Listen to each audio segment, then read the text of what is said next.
Chapter 89. The Fury of Filch. Very well. I shall take my leave, Fred declared as he charged ahead. All right, it's fine. Come quickly. Follow my lead. And do not stray, Fred instructed as he took the lead. To evade the school's administration, William cast a disillusionment charm upon himself and was the first to emerge, yet he discerned no trace of Filch and his companions. At that moment, they were all ensnared in Dumbledore's office, for the venerable headmaster relished in aiding others, thereby denying Filch and Snape the opportunity for further humiliation at the hands of William and his entourage. This left Fred and George despondent, as they had intended to exploit William's charm and the invisibility cloak to mischievously tease the school caretaker and the basilisk. The following morning, within the Great Hall, students exchanged furtive whispers about the momentous events of the previous night. Many students cast suspicious glances at William, for only a select few within the school possessed the capability to orchestrate such an affair. The Weasley twins and a handful of upperclassmen could be counted among them, yet their escapades seldom reached such grand proportions. Filch, having secured his suspicions from a pure blood source, was convinced he had identified the key culprits when he encountered William alongside a still exhilarated Ron and Harry in the Great Hall on their way to class. Filch stood at the entrance, cradling a kitten, his gaze fixed malevolently on William as he snarled, "I shall be watching you, you little imp from the Smith family you ought to be expelled." His expression was fierce, rivaling even that of Snape. The basilisk's countenance perpetually bore the expression of one who had been grievously wronged. Students from the three houses had suffered greatly under his reign. After all, debts can be repaid, but a wife such a thing cannot be returned. Upon sighting Filch, several young wizards who attended the previous night's feast instinctively recoiled a few steps, cautiously maneuvering around him. Especially Ron, despite his boastful demeanor. He was quite timid at heart. William jested, "Mr. Filch, I am no beauty, gazing at me will yield naught of interest." Filch paid no heed to William, his focus unwavering. Ron, emerging from the shadows with a yawn, exhaled in relief and muttered, "Well, it seems we shan't be having another party anytime soon." Last night, excitement had kept them awake until the early hours. William smiled at Ron. "There are indeed ways to host another gathering, but as it stands, it is precisely 8:54, and we have 6 minutes before class. Harry, Ron, will you choose to be late, or shall I escort you?" William refrained from divulging to Ron that he had intentionally refrained from casting the levitation charm. For these two chatterboxes, the little lions, were well aware that they had all been outside the dormitory the previous night. Thus, it was likely the entire school would be informed by lunchtime. The impoverished William had longed to master divination, aspiring to glean the upcoming lottery numbers through a prophecy, thereby transcending from a modest existence to the echelon of the affluent. Regrettably, William's attempts at divination were lackluster. Although he had acquired the formidable ability of premonition, it could not assist him in perceiving the lottery numbers he yearned to see. The reason for the superficial nature of Sybil Trelawney's predictions lies in her classes, which, aside from their mystical ramblings, fail to truly invoke any significant alterations in the fabric of magical time. However, her prolonged tenure as a professor of divination at Hogwarts suggests she possesses a certain level of competence. Disregarding Trelawney's elaborate recounting of the ancient Christian prophet Daniel's prophecies, such as those foretelling the wars between Persia and Greece and the rise of Alexander, William's thoughts drifted to the silver dragon from the previous night. As he touched the gently gleaming crystal ball under the sunlight, he mused, "May you bestow upon me good fortune today."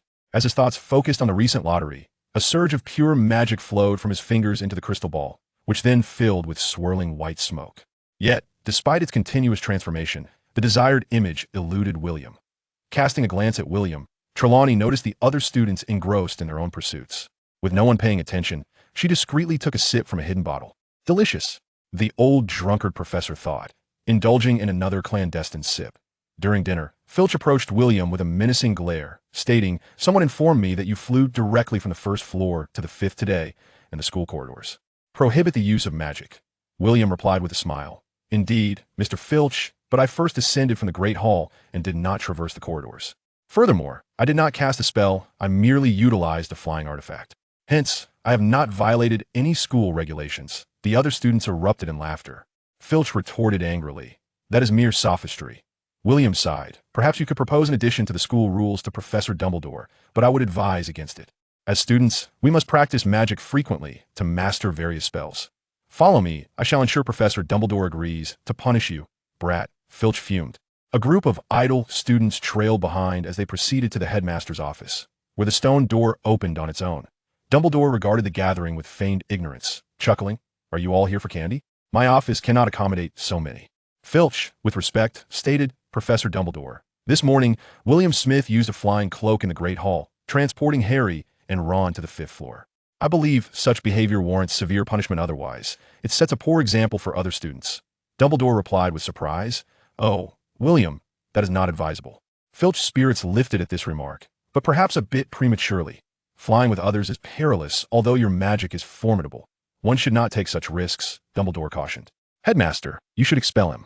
I suspect he was the mastermind behind last night's events, Filch insisted. Dumbledore shook his head, saying, "But you lack evidence from last night. Mere suspicion cannot justify punishing a student." "What about this morning?" Filch pressed on, unwilling to relent. He used magic. Yet William did not breach any school rules, Dumbledore said, spreading his hands in exasperation. Filch glared at William, speechless for a moment before storming out in a huff. The students, akin to victorious warriors, boldly proclaimed, "Professor Dumbledore is wise, and the headmaster is indeed sagacious," with several young lions expressing their exuberance. Chapter 90. A gale sweeps through the dark world. Beside the forbidden forest, with the assistance of Fred and George, Li Qiaodan strained to draw the magical bow. His face flushed with effort. With a sudden release, a silver arrow soared forth, cleaving through 17 mighty trees before coming to rest. "It's my turn," Ron exclaimed eagerly, with Neville and Seamus poised behind him, equally eager to try. The nearby trees had suffered greatly, lying in disarray upon the ground, the result of this group's reckless endeavors. Ron, with his limited strength, managed to draw the bow just a little, hitting a large tree. As it creaked and toppled, he cried out, "That is so cool." This bow required no incantation. Its power harnessed through sheer magical energy ignited the young lion's spirits. "Enough of this. Harry, Ron, Hermione, hand over that bow to Hagrid," William instructed, "along with these 20 magical arrows. Aren't you going to do it yourself?" Hermione questioned, puzzled. Fred and George had just broken 2 magical short swords. As they carelessly clashed them together, both swords shattered instantly. Upon inspection, William found that the issue was not with the sword's quality, but rather a reaction from the magical runes along the blade, which piqued his interest greatly. The relocation committee had expanded its membership, with those who dined together the previous night applying for inclusion during lunch for various reasons. "I'm responsible for cooking at home," Li Qiaodan asserted confidently. "Do you cook with a smelting furnace at your house?" Aohai mocked. "William, I can introduce you to a girlfriend. Or perhaps you might consider me," Penelope suggested, employing a charm of allure, being a genius alchemist with a fortune surpassing 10,000 at school, a true diamond bachelor. "Penelope, does William really need you to introduce him to a girlfriend? Why not introduce one to us instead?" The Weasley twins scoffed in unison before their expressions shifted to that of eager puppies, fawning over Penelope. "William, I can pay my tuition, but could I perhaps defer it like Cho?" Marietta pleaded. Nearby, Zhang Qiu rolled her eyes at her friend, though she couldn't help but admire the dragonhide belt, which allowed her to float effortlessly as if flying, leading to whispers of the wind-like girl circulating throughout the school. She finally understood why William could glide several meters with each step. "William, I can teach you how to play Quidditch," Elia offered. "Then I shall teach you how to fly," Katie Bell said, her confidence wavering. William's flying prowess could easily qualify him as a teacher, and Fred and the others were doubled over in laughter nearby. "Shut it, Weasley," they all shouted in unison, startling Ron, who was savoring a chicken claw. In his surprise, he accidentally tossed the claw into Hermione's bowl of porridge, prompting her to glare furiously at him. Ultimately, all their applications were approved. If they had not been, William feared he would be too distracted by this group to accomplish anything. With only 2 sets of equipment, accommodating so many new members would require a rotation for experimentation. Thankfully, their class schedules did not align, allowing them to meet their learning needs adequately. However, utilizing this small team to gradually expand was indeed one of his primary objectives. At 7 o'clock in the evening, William rode his broom to the hilltop where he had been before. After a month and a half, the cleared shrubs had not only failed to recover, but many had withered away. William gazed thoughtfully at the desiccated wild grasses. By 7:30, Rita arrived with Lily. "I apologize, some matters arose unexpectedly, requiring my attention," Rita remarked, her slightly tanned skin glinting in the fading light. Observing the bloodstains on their shoes and sensing the intense grudges that enveloped them slowly dissipating, William frowned and said, "If it can be avoided, it is best not to take lives with one's own hands." Rita paused, responding coolly, "There are certain things we must do, and besides, the raven relishes in harvesting souls." William chose not to press further. Instead, he produced a small box, skillfully enlarged it, and opened it. Lily counted the contents, then drew a short sword, infusing it with magic before swinging it to cleave a tree stump in half. From the box, Lily extracted a magical pouch containing 90,000 galleons and handed it to William, saying, "The wizarding world is rather unsafe lately. You should not leave the school. One by one, she retrieved various highly valuable magical metals, the potions William had requested, and several ancient potion formulas written in traditional Chinese characters. William sighed as a student. If I am not at school, where else can I go? Hogsmeade is also unsafe. Undeterred by William's tone, Lily patiently explained. William nodded, putting away the galleons, and inquired, Are you all planning something of this magnitude? Lily, intrigued, asked, Do you know what we intend to do? William replied, I do not. But 33rd tier powerful magical artifacts are sufficient to stir up a tempest in the British wizarding community. Gently pinching William's soft cheek, Lily smiled. No matter how great the storm, with Dumbledore around, you need not worry about it reaching Hogwarts. Afterward, Lily grasped William's arm, teasingly licking it before revealing her sharp fangs and biting down, her face soon reflecting an ecstasy akin to that of a drug addict. William felt a mix of helplessness and relief, grateful for his robust physique.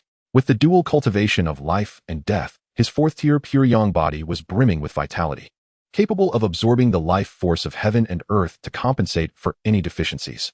We have investigated. The Ministry of Magic does not possess any time-turners. Where did you acquire this information? Rita asked William, who was being toyed with by Lily.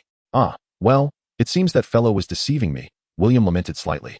But at least he now understood why Dumbledore had not utilized such a powerful tool. It simply did not exist.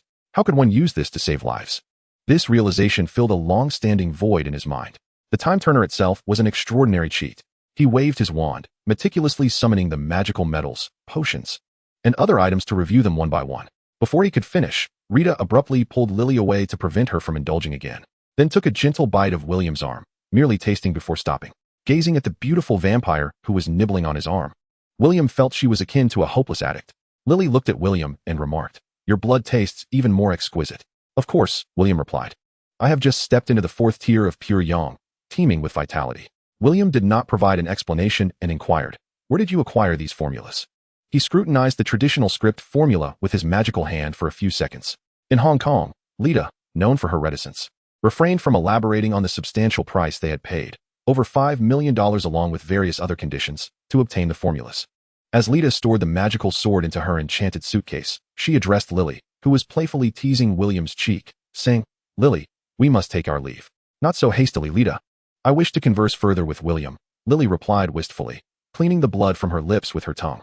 Very well, my dear, I shall depart first, Lily said, giving William's cheek a playful pinch. Until we meet again. William rubbed his cheek.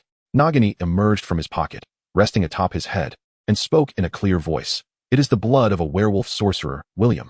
That kind of magic is slightly weaker than yours, yet stronger than that of the formidable werewolves. William remarked, A conflict between vampires and werewolves? Tina Lestrange is no ordinary vampire. While most werewolves are indeed reckless, they are not fools. Perhaps I shall simply remain in the school and observe the unfolding events. Auhai cautioned, The resentment they carry is rather peculiar. Peculiar? Nagini queried, puzzled. William elaborated, It is somewhat unique. The raven is digesting the resentment. Otherwise, the harbinger of death, ensnared by this negativity, could be drawn into a magical abyss, transforming into a demon. Even several members of the Lestrange family would be unable to withstand the retaliation of the White Wizards. Chapter 91. The Artists of the Demolition Office. The primary concern was the fierce north wind. Even the magically insulated dragon leather jackets could not prevent heat loss.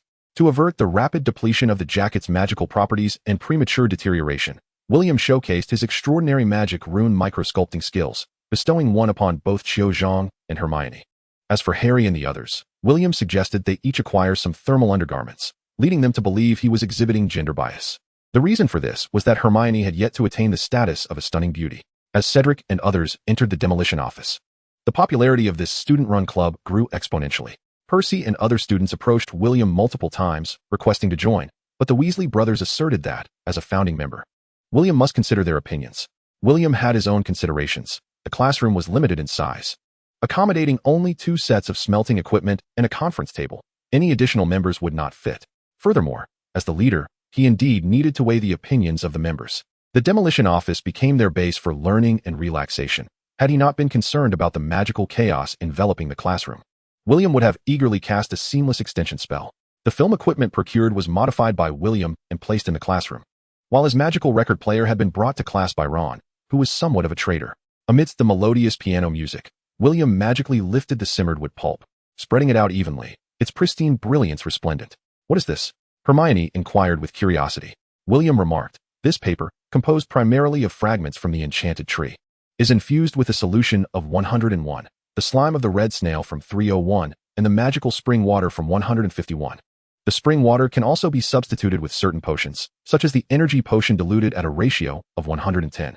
This paper can serve as a first-tier magical material. The remnants of the enchanted tree branches, previously harvested from the Alps, had taken William an entire night to break down without the aid of modern papermaking tools. Under the influence of magic, the pulp in the oversized cauldron unfurled continuously, and a silver pattern twisted and formed upon the paper. "Is this an acoustic magic rune?" Zhang Qiu inquired uncertainly. "Indeed," he replied, applying the remaining slime to the wall and adhering the paper to it, swiftly creating a simple acoustic magic array that muffled the sounds within the classroom. "Can we draw on this?" Fred asked mischievously. "Yes, but only with ordinary ink. Magical potions will damage the rune," William sighed, casting a glance at Fred. "I hope your artistic endeavors do not fall short." Zhang Qiu was the first to draw a silver dragon, undoubtedly influenced by William's divine guard. After an hour, the dragon appeared vividly, nearly occupying half the wall opposite the blackboard, its silver sheen glimmering softly in the sunlight. Fred, on another wall, scrawled in large letters, "No good deeds allowed here. Violators will be thrown into the sewers, straight into the Black Lake." George depicted a whimsical face of a Filch, showcasing his exceptional cartooning talent, earning applause from Ron, Harry, and others. Upon witnessing the silver dragon, Lee Jordan, feeling mischievous, playfully added a cat toy in front of the dragon's mouth, inciting Zhang Qiu to chase him down. William cast a powerful confusion spell in the corridor and then a locking spell at the door, eager to test the duration of spell retention within the school after acquiring the ancient and elusive potion. Noticing Zhang Qiu pursuing Lee Jordan, he casually bestowed upon him a soft-leg curse. "Goodness," Lee Jordan exclaimed, staring incredulously at his housemate, who prioritizes romance over friendship. Before he could voice his thoughts, Zhang Qiu unleashed a flurry of spells upon him, transforming him with rabbit ears, a pig's tail, and eagle claws, various peculiarities that delighted them all. Penelope scribbled the characters "study hard, improve daily" in a crooked manner on the remaining wallpaper. Words that William had once shared with Harry and others during a moment of boredom, accompanied by an inspirational Tang dynasty tale. "Could you possibly write any uglier?" Slytherin-S Seamus shouted at Penelope, who was displeased, prompting laughter from the group. George wrote in English, "I cannot comprehend Tang characters. Please use English." Annoyed, Penelope then picked up her wand, along with Marietta and Laura, and they collectively dealt with George, who was left in quite a predicament. Hermione inscribed, "I aspire to be a great witch, Hermione Granger." William responded, "I believe you can achieve that." Laura drew a flower, which none of them recognized. "What about my sunflower?" "I imitated Van Gogh," she proclaimed. Laura gazed at everyone, anticipating their admiration. "This is a sunflower. I thought it was a chrysanthemum," Harry exclaimed, suddenly enlightened. "Who is Van Gogh? I've never heard of that wizard." Fred inquired. "Perhaps he is a gardener," Hannah suggested. "You all simply do not understand art." Laura felt as though she were playing a lute to a cow, utterly foolish. Harry envied the playful banter between Zhang Qiu and Fred, pondering whether he should also draw an axe on the dragon, accompanied by a few drops of blood. Just as he picked up his pen to sketch, one of Parvati's sisters snatched it away and illustrated the renowned Indian deity Vishnu on the opposite side of the silver dragon, whose divine role was to protect, while her sister depicted a soaring giant bird. They both, imitating Hermione, inscribed their names below their creations. "Is that giant chasing the silver dragon? But what is that monstrous bird?" Harry queried from behind Parvati. "This is not a chase. This is our deity. He is a benevolent god who safeguards humanity," Parvati explained with a furious countenance. The moment Neville and Seamus entered after dinner, they observed the mural. "Parvati, why did you depict a giant pursuing William?" Neville asked. Seamus, astonished that Neville did not know, exclaimed, "Neville, how could you not be aware? Giants are known to feast on dragons. Let me tell you, in ancient times, giants relished hunting dragons for their plentiful meat." Parvati rolled her eyes in exasperation and retorted, "Seamus, this is the great deity Vishnu. He will protect us and would not take life without cause." Fred interjected, "But you have illustrated a giant chasing the guardian of William, and that dreadful giant bird. They both feast on dragon flesh." I shall ignore you," Parvati declared angrily, turning to observe Penelope brewing potions. To substantiate his claim, Ron queried several individuals, all of whom insisted that the sisters had depicted two monsters behind the dragon, a giant and a bird, both in pursuit of the dragon. "See, Parvati, Padma. Everyone thinks so," Ron said triumphantly. Chapter 92, Delivering Chicken Soup and Brushing Wildflowers. Cedric was not so naive. He was the only one in the room practicing alchemy with William, preparing to create a first-level magical bracelet as a gift for Zhang Qiu. The technique of inscribing runes on second-level magic rings was still beyond his grasp, and he had little hope of completing it this semester. "Zhang Qiu, along with Cedric and Harry, pursued Fred and George, causing a delightful uproar. The morning's spellcasting class focused on the levitation charm, conducted in pairs, with William assigned to Neville by Professor Flitwick to assist the child whose performance had been lagging. Ron, having been outshone by Hermione, vented his frustrations to William and the others after class. No wonder no one can endure her in class. She is nothing short of a nightmare. Before William could reprimand Ron, Hermione, who had been following closely behind him, squeezed past in haste, her eyes brimming with tears. I think she heard your remarks about her, Harry remarked. And what of it? Ron, feeling indignant and somewhat uneasy, thought to himself. She has long been aware that, apart from William, none of them truly like her. Zhang Qiu and the others do like her, Harry countered. They are from Ravenclaw, not Gryffindor, Ron retorted. Regardless, Ron, you should not express such sentiments. Hermione is simply filled with a sense of honor, akin to Professor McGonagall. However, that is not a valid reason for our dislike. You ought to apologize. And you must apologize, William interjected, intending to have a word with Hermione at noon. No, I will not apologize, Ron huffed as he stormed off. Harry and Neville exchanged glances with William, silently questioning what to do. Two troublesome boys, William thought helplessly. At noon, unable to locate Hermione, William resolved to speak with her before afternoon classes commenced. Yet, after classes, he still could not find her. Consequently, he sought counsel from others. But the Gryffindors claimed they had not seen Hermione. Upon entering the Great Hall, he inquired with Zhang Qiu and the others, only for Parvati to inform him that someone had spotted Hermione crying in the girls' restroom. Casting a glance at Ron, who had been dragged over by Harry and was eavesdropping, William declared, I am going to check on Hermione. You should come along. Harry, feeling some annoyance at Hermione's display of affection, yet not wanting William to misunderstand, suggested, how about we have dinner first, and then bring some food to Hermione? William shook his head, saying, never mind, I won't force you. I merely wish to convey that men should exhibit grace towards girls. Zhang Qiu, Parvati, and the other girls readily agreed, casting a glance at Ron, who felt a mix of embarrassment and anger. When William arrived at the girls' restroom, he called out loudly, Hermione, are you in there? Is anyone else present?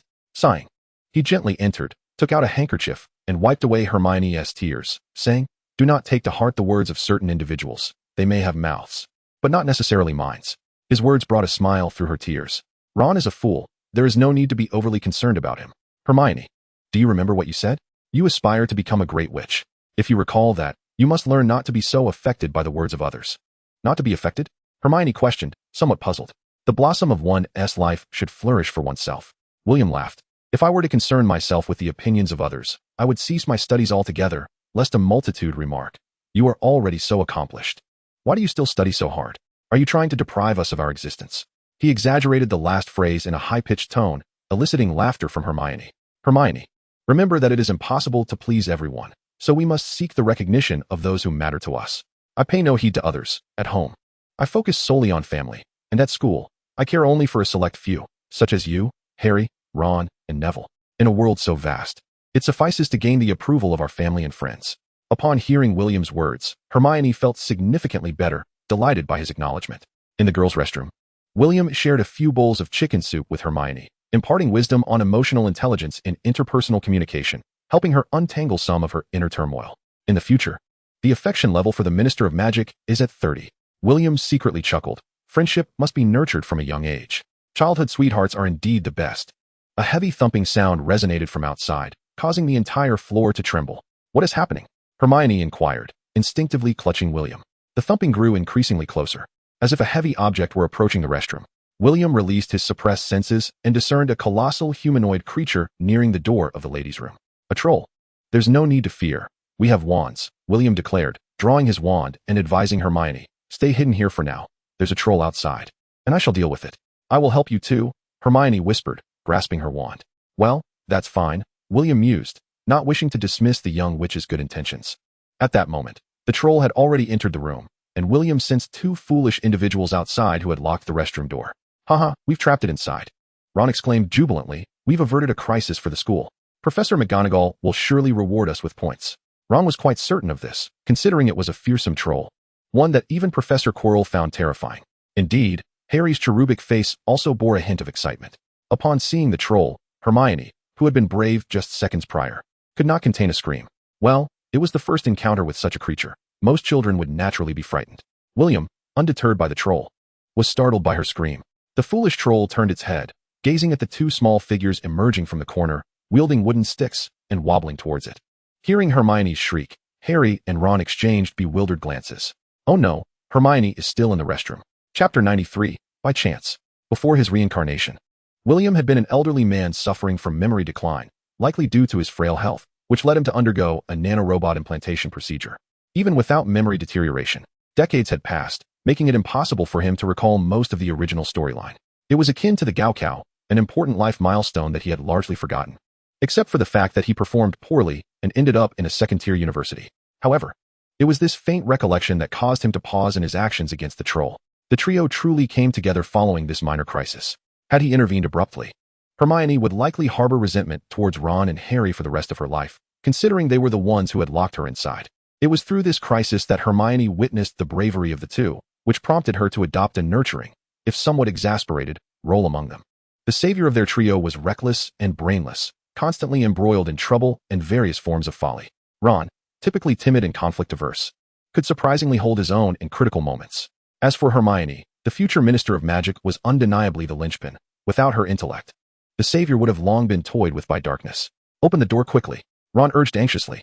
Harry wielded his wand and employed the unlocking charm to open the door, whereupon he beheld William and Hermione, both brandishing their own wands. He called out, "We'll hold it off, William and Hermione, you must flee." William, grinning as he gazed at Harry, steadied the frightened Hermione with one hand while clutching his wand with the other. Harry seized a chunk of stone, shattered by the ogre-esque club, and with all his might, hurled it forward. Meanwhile, Ron shouted from the sidelines, "Hey, you thick-headed beast, look over here," as he tossed a metal pipe. "Are you two jesting?" William nearly burst into laughter. The ogre, either oblivious or unaware of the assault, turned its attention towards Ron, allowing Harry to dash past it. "Run," Harry urged William. "Run from what?" William chuckled, raising his hand lightly, swiftly shrinking the enormous creature. An immense surge of magic erupting forth, transforming the once formidable ogre into a diminutive fool, now roughly a meter tall. "Is that it?"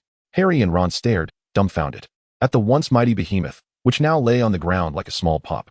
"Is it dead?" Ron cautiously approached and delivered a few prods with his foot. "No, I merely put it to sleep," William replied, guiding Hermione toward the door, while Ron scurried away at once. Professor McGonagall was the first to arrive outside the girls' restroom. Upon seeing the slumbering ogre, she exclaimed in exasperation, "What on earth do you think you are doing? Why aren't you all safely in your dormitories?" William replied with a smile, "Professor McGonagall, we simply wish to assist." Harry, Ron, and Hermione exchanged glances at William's fib, wisely choosing to remain silent. In class, Professor McGonagall favored William above all, followed closely by Hermione, and despite William's habitual inattentiveness, she never chastised him. "Mr. Smith, I acknowledge your magical prowess, but you should not involve them in such perilous escapades. This is an ogre, not a harmless creature.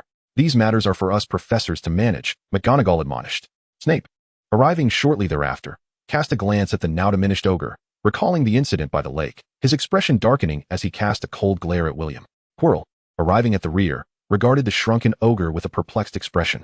He felt as though he had been trampled by a legion of ogres. This was an adult ogre. Defeating it was trivial, yet to reduce it to such a diminutive size with a shrinking charm was no small feat.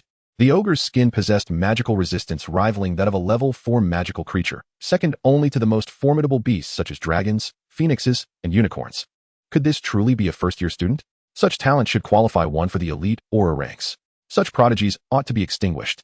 Sensing the murderous intent, William cast a cheerful glance at Quirrell, causing the latter to stumble back, colliding with the wall by the door. Did he perceive it? Curse it! Is this the chasm that separates gifted wizards from ordinary ones? Quirrell mused, ceaselessly grumbling within. A max-level player bullying a mere creature, what difficulty lies therein? Even an adult dragon would be forced to submit. Slytherin, casting a disdainful glance at Quirrell, silently scoffed. McGonagall cast a glance at the three anxious young wizards, her expression softening as she spoke gently. "Mr. Potter, Miss Granger, Mr. Weasley, you three have displayed remarkable courage. As first-year students, to valiantly confront a giant troll and secure honor for Gryffindor is commendable. Therefore, each of you shall receive 5 points, and I shall inform Professor Dumbledore of your bravery." "Thank you, Professor." The trio, initially apprehensive about losing points, brightened at her words and responded with utmost respect. Ron, elated, exclaimed, "I can hardly believe it. We've earned 15 points. I thought the professor would penalize us." "Only 10 points, Hermione interjected. Professor McGonagall deducted 5 points. "William, thank you," Ron declared proudly. "Seamus, Neville, you cannot fathom what just transpired. We defeated a troll that towered near the ceiling." "A troll? You went after a troll? Blimey. Why weren't we invited to such a thrilling adventure? Fred and George exclaimed, visibly annoyed. Once Ron finished his brief account, Percy, with a stoic expression, remarked, "So, you too attracted the troll's attention," and then William cast a spell to shrink it into a mere creature. Ron nodded, gesturing with his hands as he loudly proclaimed, "Indeed. Percy, we were extremely nervous. The club the troll wielded was larger than I am. One blow from it could have created a massive hole in the wall. You fools, what possessed you to go there? Such matters are to be handled by professors. You are merely first years, engaging in reckless behavior." Percy's reprimand left the boastful Ron momentarily bewildered. Fred teased, "Percy, don't be envious of Ron's bravery. He vanquished a troll for the school." Hermione rose and stated, "Yes, Professor McGonagall awarded each of us 5 points." Ron glanced at Hermione, grinning widely. "That's right. The professor acknowledged our bravery. How impressive." The little lions were instantly elated, feeling both admiration and joy. Percy was left speechless with frustration. Following the incident with the troll, the bond between Hermione, Harry, and Ron began to flourish, and the group started to assist one another. At times, while William experimented with new alchemical techniques in the renovation office, Hermione would tutor the others in their classroom assignments. "Hey, Hermione, could you help me?" Seamus inquired. "Of course," the young witch replied, feeling a sense of acceptance from her peers as she walked over to assist him with his questions. Parvati and Padma entered, each carrying a parcel, and upon seeing everyone, they chimed in unison, "Do you know what this is?" The magical aura radiating from the package was unmistakably potent, at least a third-tier magical artifact. "Open it quickly. Let us take a look," Lee Jordan urged. Parvati unwrapped the parcel to reveal a statue of a half-human height, and William glanced over to recognize it as a standing idol of Vishnu. "That looks familiar," the group exclaimed in unison. Parvati retorted, slightly irritated, "You are driving me mad. This is our great deity Vishnu. After learning about the troll incident, my mother specifically arranged for this to be sent to us. With his protection, no monster shall dare invade our club." The words of the others caused the Patil sisters to blush. Chapter 94. I invite you to graze. As the upcoming Quidditch match approaches, Harry, Fred, and their companions find their leisure time increasingly constrained.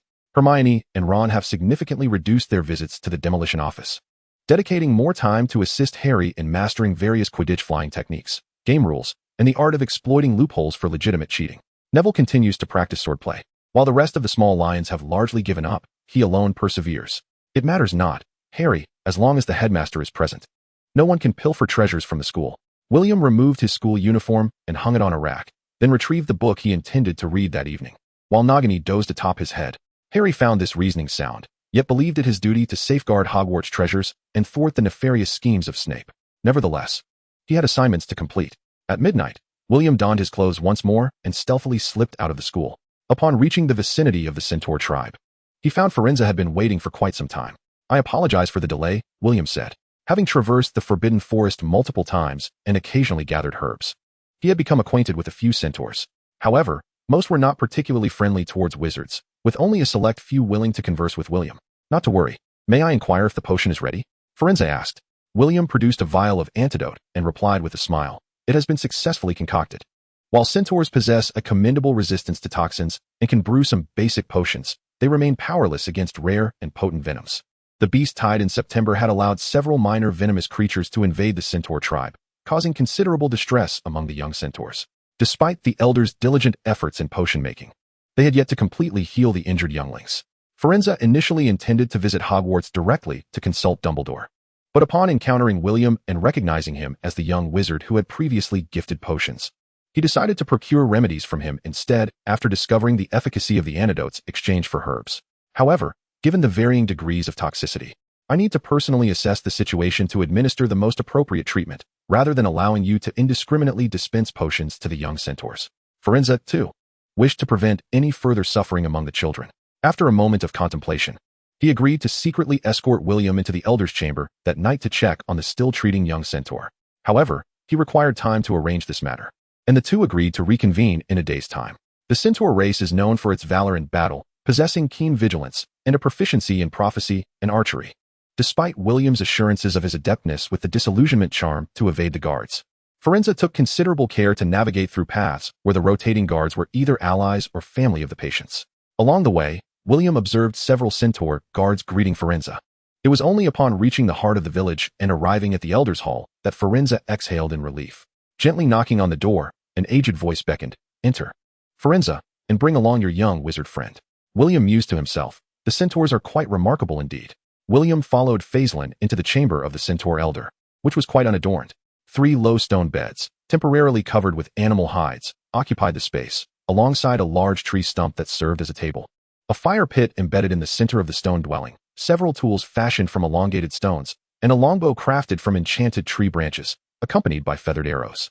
Upon the stone beds lay a few small centaurs. Despite suffering from severe poisoning, they still exhibited a spirited demeanor as they watched William. Faislin introduced, "William, this is our elder, Lord Gondaire. Elder, this is William Smith, whom I mentioned to you earlier." "Greetings, Elder," William respectfully acknowledged. The elderly centaur appeared somewhat befuddled, crouching on the ground in contemplation. Not wishing to interrupt, William retrieved a generous handful of blue flower grass, a favored treat among the centaurs, and distributed it to the little ones. The blue flower grass was a special potion ingredient, primarily used for concocting energy elixirs, which William had procured in abundance from Diagon Alley. Although it stemmed from Tina's misdeeds, he still felt a twinge of remorse for the young ones. "Thank you, young wizard," the elder centaur expressed gratefully. "Since the last incident where the beasts were startled and ran amok, these delightful little herbs have become quite scarce. Elder, if you require, I can procure some from Diagon Alley," William offered, transforming a small stone in the room into a seat and sitting down with a smile. "If possible, I would be glad to administer treatment to them now, as it is growing late." The elder nodded in agreement. "Of course, thank you." William examined each small centaur in turn, noting the varying degrees of their conditions. He drew forth different potions and, after a brief preparation, was ready to administer them. He perceived that the young centaurs were more curious than hostile towards the wizard. "Thank you. Do you have more blue flower grass? I would like a bit more." A shy female centaur inquired, causing the others to glance at William expectantly. "Certainly, but you must first drink your potion," William replied, producing a handful of blue flower grass. He watched as they consumed the elixir before distributing the grass among them.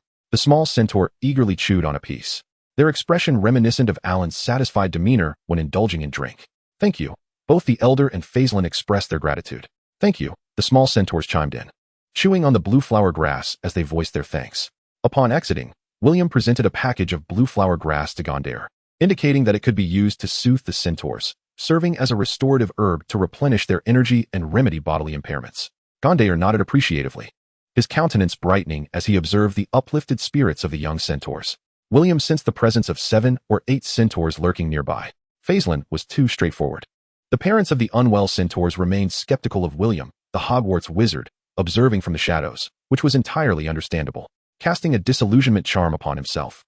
He departed the village under Faislin's guidance, subsequently acquiring the previously agreed-upon centaur herbal treasures, metal ores, magical crystals, and the blood gifted by unicorns. After a thorough inventory, he took flight towards the school. Centaur check-in successful, favorability rating, 30. William felt a deep sense of satisfaction. Winning over the majority while suppressing the minority is undoubtedly the right approach. Chapter 95, A Love-Hate Relationship. The following morning, the students in the Grand Hall were abuzz with discussions about the Quidditch match, with several spirited upperclassmen even wagering on which team would triumph. Harry, feeling somewhat anxious and lacking an appetite, was reluctant to eat, while Hermione and Ron attempted to cheer him up. By 11 o'clock, nearly all students had made their way to the stadium. William, however, showed little interest and chose to remain in the potions lab, unaware that Harry had narrowly escaped being thrown from his broom by a malevolent curse during the match. Zhang Xiao, brimming with excitement, entered the potions lab with Cedric and others, exclaiming to William, who was busy concocting an antidote potion, that Harry had captured the golden snitch and secured victory. "That's quite commendable," William replied with a smile, grinding a herb into a fine powder and adding it to the cauldron.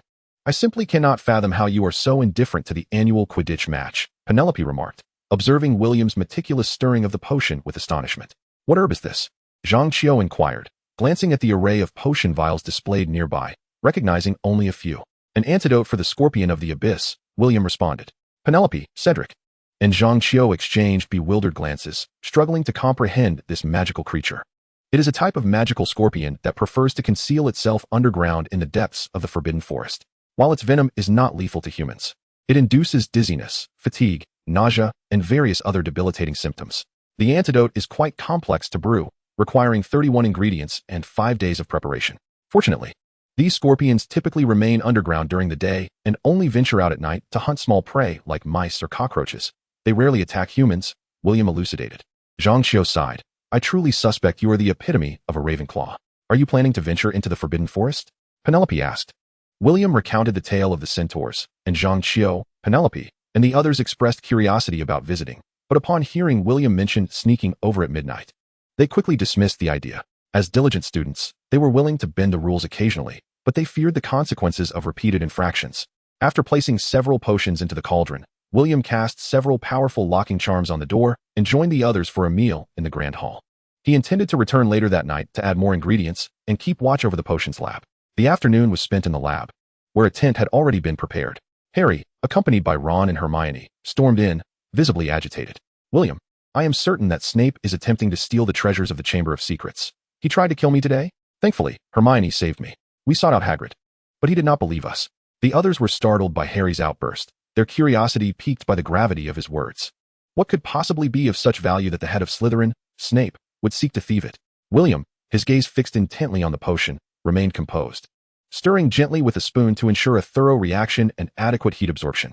After listening to Harry, he calmly inquired, Harry, how long have you known Professor Snape? About 3 months, Harry replied, somewhat perplexed. How long has Hagrid known Snape? William inquired.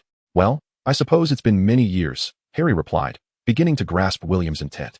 Nevertheless, he persisted, Hagrid may have been deceived by Snape. Hermione and Ron witnessed Snape casting a curse upon me. Hermione and Ron nodded in agreement as Ron animatedly recounted the events of the match, how Snape had cursed Harry, causing him to nearly fall from his broom, and how Hermione had ignited Snape's robes, allowing Harry to ultimately capture the golden snitch. Zhang Qiu signaled Cedric to cease adding charcoal, waiting for the flames to subside. Penelope interjected, I doubt it was Professor Snape. Though he has a foul temper and hardly looks like a good person, I trust Professor Dumbledore. William nodded in appreciation of Penelope's insight, acknowledging her intellect as a Ravenclaw. We saw it with our own eyes. Had it not been for Hermione's fire, Harry would have fallen, Ron retorted angrily. Observing the expressions of Ron and the others, Penelope discerned that they would not be swayed, so she turned to William, curious about his perspective. Very well, you may continue your search for evidence against Snape and inform Professor Dumbledore, William said casually. After all, the trio's grievances with Snape were well known throughout the school. Let them continue their tumultuous relationship. Zhang Qiu remained indifferent to the matter, preoccupied with thoughts of how to concoct a bracelet, contemplating a splendid copper piece to gift her parents this year. Harry, disappointed that he had failed to capture Zhang Qiu's attention, departed with Ron, as they still had homework to complete. Hermione stayed behind to observe William as he brewed potions, diligently noting the characteristics of potion reactions and the nuances of their preparation. Why not create a completely magical film projector? William mused, glancing at the projector that had suffered multiple burns and required part replacements. Nagini, do not twist. The snake quickly popped a piece of floating grass into her mouth. Glancing up at William's back, wiping her hands on a napkin, and stealthily seizing a piece of magical beef with chopsticks, also offering a morsel to the little parrot. Ever since tasting William's Chinese dishes, Nagini had developed a discerning palate, no longer satisfied with the offerings of the school cafeteria. For William, delegating this matter to his intellect was sufficient. Upon reaching the 4th tier, as an extension of his will, his intellect could also channel spells through William's body. However, most Eastern magic leaned heavily on emotional engagement, while much of Western magic demanded a high degree of emotional involvement, which William's intellect could not fulfill. It resembled an embodiment of William stripped of feeling and desire, lacking ambitions, needing direction to accomplish various tasks. All right, let us dine, William declared at the table. Next time, let's prepare some tofu. I have a craving for it, Nagini remarked. Very well, I shall find someone to procure some, William replied with a smile. Yu Qingyun should be able to acquire some magical tofu, right? Chapter 96, Enlisting the Centaurs. Dinner was simple yet intricate. William had stir-fried vegetables made from mandrake leaves, which were suitable for potion making, along with a soup concocted from floating grass, black-boned fish, and yellow carrots. The meat sought Ed was yalong, which had been stewing in his pocket for several days, making this meal worth over 100 galleons. After commencing trade with Tina, the financially buoyant William embraced a lavish lifestyle, utilizing his extensive knowledge of herbs and alchemical skills, combined with culinary techniques he learned from Helen, to innovate and refine his craft. At a young age, he began to consume potions for health maintenance. Previously, William could satiate his urgent need for energy through copious amounts of food, but now ordinary sustenance could no longer quell his hunger. He was compelled to ingest this magical food to meet his body's requirements. This was also related to Hogwarts, where the ancient will permeated the magical essence, compelling William to draw power from the Centaur village or the Black Lake, rather than absorbing the magic of the ancient will. Nagini sat in meditation, digesting the potion's effects while practicing visualization. Unbeknownst to William, Aohai had altered the method, enabling Nagini to progress at an astonishing pace. With harmony comes satisfaction. Aohai mused, secretly commending his own unparalleled wisdom. The softening potion was running low. Cursed fairies. William gazed at the half-full vial and resolved to request more softening potions and essential alchemical formulas from Tina. The softening potion was crucial for crafting dragon hide, a remarkably resilient and precious magical material. To process dragon hide, one must first prepare the softening potion. The hide must be soaked for 3 days to soften, followed by a day of processing with a specialized magical sewing machine. Otherwise, the dragon hide would rapidly regain its toughness and enhanced magical conductivity within 3 hours of being removed from the potion. Without the potion, dragon hide could not be fashioned, compelling William to multitask, crafting a magical sword while manipulating flames, both hands diligently at work. Rather than remaining in the warmth of the dormitory, William preferred to stay at the demolition office, where he could experiment on the spot whenever inspiration struck.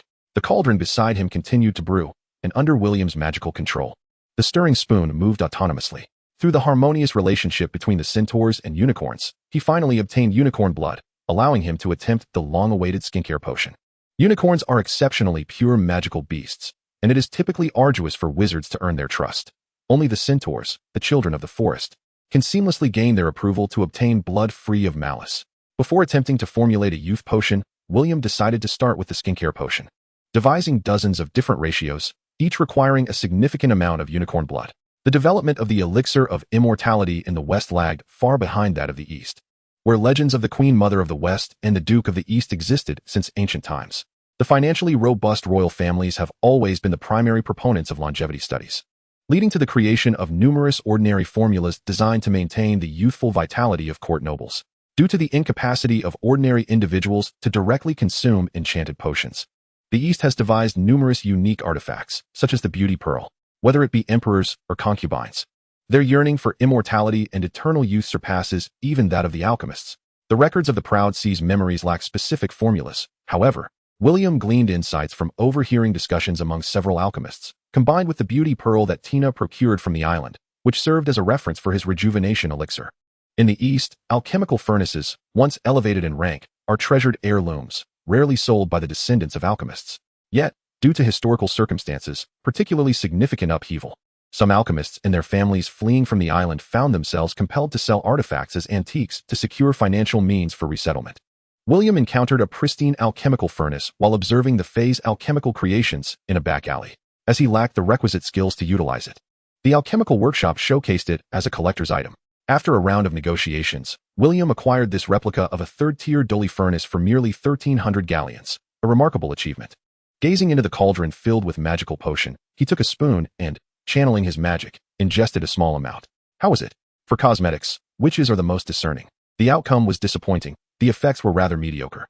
William remarked, "No matter, I shall attempt it with the alchemical furnace next time. Perhaps the efficacy will improve." After concocting several antidotes, William also utilized the remaining herbs provided by the Centaur to create a simple restorative potion. Though its effects were weaker than a true restorative elixir, it undoubtedly surpassed the concoctions prepared by the Centaur elder using primitive stone tools. Departing from the demolition office at midnight, William emerged from the tower and soared directly towards the Centaur village. Hogwarts possesses several secret passages, yet William was only aware of this one. He had no inclination to explore further. In his view, it was merely a waste of time and a diversion from boredom. Why crawl through damp and filthy tunnels when he could fly? Hogwarts only forbade apparition, not flight. As he arrived, it was much like his previous visit. After administering potions to the remaining 5 centaurs, the elder presented him with a piece of wood purportedly from the world tree as a token of gratitude. William scrutinized the wood, sensing no magical aura, and doubted it was indeed the legendary remains of the world tree. "Thank you, but elder, I cannot accept this. The remnants of the world tree are far too precious." He had already taken a considerable amount of herbs, thus politely declined. However, the elder's insistence was formidable. "You must accept it. The lives of our kin cannot be compared to a mere piece of wood." Fazirin watched as the wood was grasped by 4 hands, awkwardly suspended in midair. Such immense strength. Both William and the centaur marveled simultaneously. The old one is no simple character. The elder centaur and William stood their ground, neither yielding. "William, if you do not accept it, we may hesitate to seek your assistance next time," Fazirin declared. "Very well," William relented, compressing the mysterious wood and stowing it in his pocket. Chapter 97, The Centaur's Heart. As they departed from the village, a dozen centaurs suddenly emerged, startling Fezzelin. Upon closer inspection, he recognized them as the parents of the little centaurs. One by one, they placed wooden buckets filled with various herbs, beast meat, and hides before William. each bending down to embrace him. "Thank you for saving my son," one centaur warrior expressed gratefully. "No need to thank me. Your potions have been immensely beneficial," William replied with a smile. It is said that this custom among centaurs was inspired by humans, yet they reserve their embraces for friends they truly acknowledge, those with whom they share a bond as profound as life and death. To facilitate the embraces, William levitated above the ground when the second centaur approached, eliciting astonishment from the onlookers. The most awkward moment for William came with the final centaur, a female he had encountered before, who had gifted him a second-tier mithril magic dagger. This dark-haired beauty bore a strong bow and the silver dagger, accompanied by the little centaur he had previously restored. The small centaur, the only one to have requested the blue flower grass, stood beside her mother, who hugged William tightly and expressed her gratitude. "Thank you for saving Cheryl." It was indeed a collision of considerable magnitude, akin to being struck by a basketball. William's heart raced as a result. "Brother, do you still have any blue flower grass?" Cheryl asked boldly, standing next to her mother, her mouth watering in anticipation. "Just a little," William replied, producing his last remaining stock.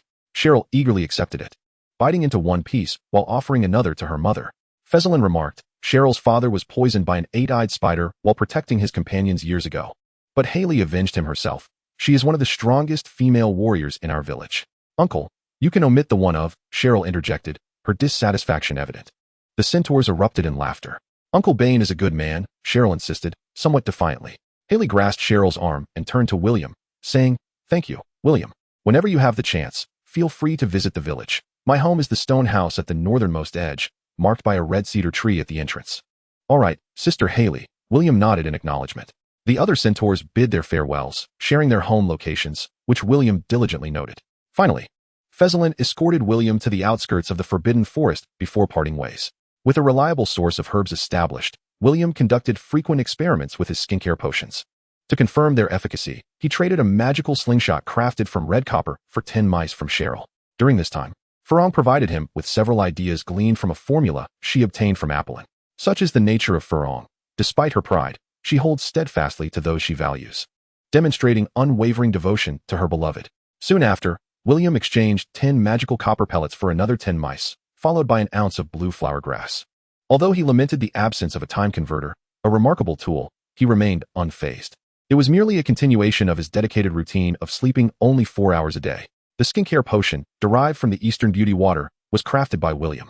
However, for ordinary individuals, it necessitates a commitment of at least 1 year of continuous consumption, albeit in diluted, minute doses to gradually enhance their health.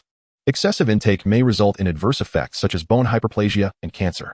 Furthermore, a minimum of 6 months of clinical trials on human subjects is required, necessitating cooperation from Tina's side. Cheryl, who was already reckless and engaged in battles with spiders, became increasingly unruly after acquiring the magical slingshot. On several occasions, she traversed the Forbidden Forest, only to be intercepted by Hagrid until she was brought to the gamekeeper's lodge, where Hagrid sent an owl to find William. "William, do you still want mice?"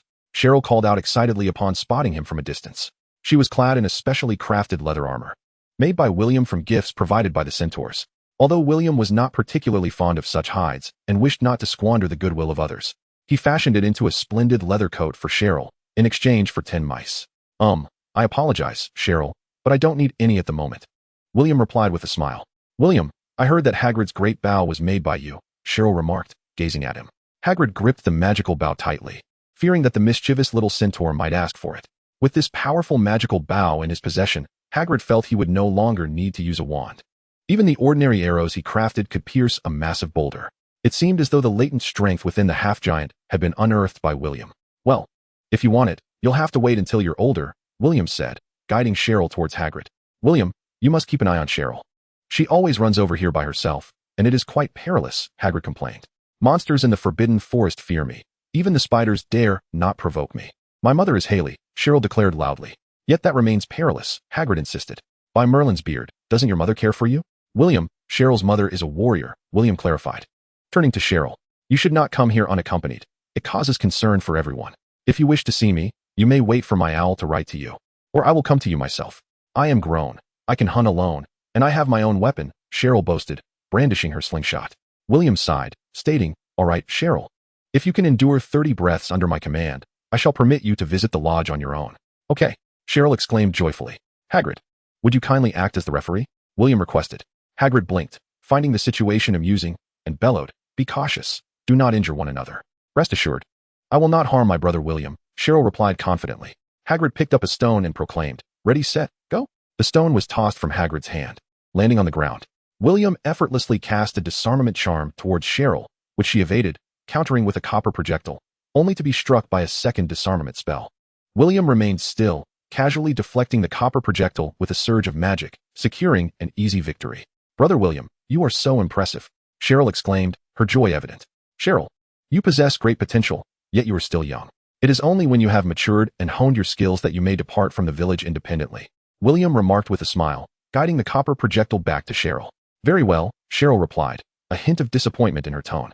"William, could you craft a magical bow for my mother that is even more formidable than Hagrid's?" Very well. But you must promise me that you will not leave the village without your mother's consent," William coaxed. "All right, but you must come to see me," Cheryl countered with her own request. "Cheryl, I still have lessons to attend, potions to brew, and bows to forge. If you find yourself unoccupied, you could also learn about herbs and archery," William elucidated. "All right, but remember to visit me," Cheryl insisted earnestly. "Agreed," William conceded with a raised hand in surrender. "Will you come tomorrow?" Cheryl inquired. "Very well," William replied, observing Cheryl's despondent demeanor. He watched as the little centaur bounced away, following Hagrid, his gaze flickering momentarily. Bestowing Hagrid with a third-tier magical bow held significant implications. It would not only curry favor with Dumbledore, but also enhance the combat capabilities of his foremost assistant, while simultaneously compensating for the troubles caused by the recent beast tide, thereby winning the hearts of the trio. However, William hesitated at the thought of gifting a magical bow to Haley. What could be the intention behind presenting such a generous gift without cause? Nevertheless, the centaurs were allies worth cultivating, whether for the herbs of the Forbidden Forest, the magical beasts, or for forging alliances in future conflicts. A third-tier magical bow was a small price to pay. Was it premature to offer such a gift? He had not yet begun crafting herbs and had already received numerous fine items from Faisal, only to have the elder centaur present him with an odd piece of wood. The philosophy of these wise, non-human races is to eschew undue favors, strive for independence, and remain distanced from conflict, which is a crucial reason for their longevity. The centaur's prophetic abilities, coupled with Cheryl's request, could indeed serve as a reasonable exchange. Chapter 98, The Centaur's Affection, Part 2. Following the transaction of the fairy short sword and the temporary conclusion of trade with Tina regarding magical artifacts, William devoted himself entirely to the study of Eastern alchemy. Lily and Rita had acquired new grievances, the previous ones having dissipated, and their magical prowess had noticeably increased. Killing can indeed augment one's magical power. What an insidious spirit, Aohai muttered within William's consciousness. William chuckled inwardly, for he too possessed a raven, and could now act without restraint. That night, amidst the wind and snow, he stealthily ventured north to the Centaur village, nestled within a valley. The village was encircled by a stream on its northern side, where the centaurs cultivated herbs and crops. Under the moonlight, the surface of the stream shimmered with a faint glow, reflecting the ice that floated upon it. Cheryl's home, constructed from piled stones, was rudimentary and rough, allowing the winter chill to seep in. Before William could knock, Haley swung open the door. Noticing William's curiosity, she smiled and said, "Cheryl mentioned you would be coming, so we have been waiting for you." Gazing at the roasted meat almost ready by the flickering fire inside, William looked at Cheryl incredulously. "You can foresee the future?" "Yes, but sometimes I cannot see anything at all," Cheryl replied, her eyes fixed on the cooking meat. Haley closed the door and remarked, "The elder has mentioned that Cheryl is quite clever, yet still young, which is why her prophecies are sometimes inconsistent." William pulled out a magical bow and a quiver containing 20 arrows from his pocket. Chuckling, "Cheryl sneaked off to school to find me, insisting that I craft a magical bow for you. What do you think of it?" Haley gazed at the exquisite silver bow, her pale cheeks flushing with warmth. She glanced up at William, contemplating for a long while, leaving both William and Cheryl somewhat puzzled. Cheryl quietly suggested, "Perhaps Mother is reminded of the magical bow Father once gifted her." She pointed to a wooden bow, broken and hanging on the wall, indicating it was her father's relic. "Oh, I see. I thought it held some other special significance," William mused, his heart uncertain whether it felt like regret or relief, leaning more towards the former. He vowed that his admiration was not driven by base desires, but rather an appreciation of beauty. Ultimately, Haley accepted William's kind gesture. As a centaur warrior, receiving a powerful metallic magical bow was akin to gaining a legendary lover. No centaur could refuse such a gift. "Thank you," Haley exclaimed, embracing William tightly, with Cheryl joining in the embrace. Sandwiched between the two beauties, William struggled to speak. "Ladies, please loosen your grip. I can hardly breathe." Cheryl burst into laughter, and both she and Haley released him. "What is the name of this bow?" Cheryl inquired. "How about Moonchaser?" William suggested with a grin. Haley shook her head, saying, I prefer Silverwing. It resembles a pair of outstretched silver wings. That works, William replied. Once his feet were planted on the ground, William retrieved some magical beef, eight-eyed spider meat, and various seasonings from his pocket. He threaded them onto self-made silver skewers and, using his magical prowess, manipulated several silver needles to roast them by the fire. Haley sliced the cooked chunks of beast meat into strips and placed them in a small wooden bowl, inviting William to taste. The flavor was rather lacking. It was evident that centaurs were not accomplished chefs. William then cast a spell on the meat, cutting it into finer strips, rethreading it onto the silver skewers, reheating, and adding oil and salt. Haley watched in curiosity as the meat flipped itself under William's command before flying into the bowl. Cheryl delightedly devoured the food, her mouth covered in grease, and Haley looked on with joy. After a moment's thought, William produced some beer and invited Haley to share a drink. Try this beer. I wonder if it suits your palate. The magical brew from Hogsmeade was a luxury for centaurs. Each year, the centaur village sold herbs and magical beasts to wizards, primarily to procure substantial amounts of grain and some metallic goods. Only a few warriors, like Theron, could afford the enchanted beverages. After consuming a dozen beers, Haley felt a bit tipsy. Once she and Cheryl helped Haley to bed, William bid farewell to Cheryl. Brother William, please come earlier next time, Cheryl said. Certainly. William smiled in agreement. Don't forget the roasted meat and the bluegrass, Cheryl reminded him. Of course, William replied, bemused. Now be on your way. I eagerly await your next visit, Cheryl called from the doorway. Uncle Scott, come out. Brother William knows you're here and has left you a piece of roasted meat and 3 bottles of beer, Cheryl said. Well, all right. A robust centaur emerged from the shadows. Cheryl pushed a large chunk of roasted meat and a barrel of ale to the door, saying, Good night, Uncle Scott. Remember to wash the barrel and return it to us tomorrow. Scott grinned amiably, sure. With a clang, Cheryl shut the door. Scott, cradling the barrel, drank while continuing his patrol. This evening was delightful. He could enjoy such exquisite roast and ale on his rounds. He wondered when that little wizard would visit again. As midnight approached, heavy snow blanketed the ground, and the northern wind made the branches tremble. In the dark, forbidden forest, silence reigned save for the sound of the wind. After leaving the centaur village, William turned and smiled. Come out. A dozen centaurs sprang from the shadows, bows drawn and glaring at William, with Bane, the leader who harbored a deep-seated hatred for human wizards, at the forefront. Human, if you trespass into my village again, I shall personally sever your head, Bane declared coldly. William stood resolutely in the swirling snow. If you do not welcome me, I shall not intrude upon your home, but I will visit my friend. And you shall not hinder me. Wretched wizard. A young centaur knocked an arrow and loosed it at William. Without flinching, William watched the arrow fly past his shoulder and raised his hand to deflect the second, third, and fourth arrows with his magic. Stop. Faislin arrived with several centaurs, interrupting the 4 who were poised to shoot.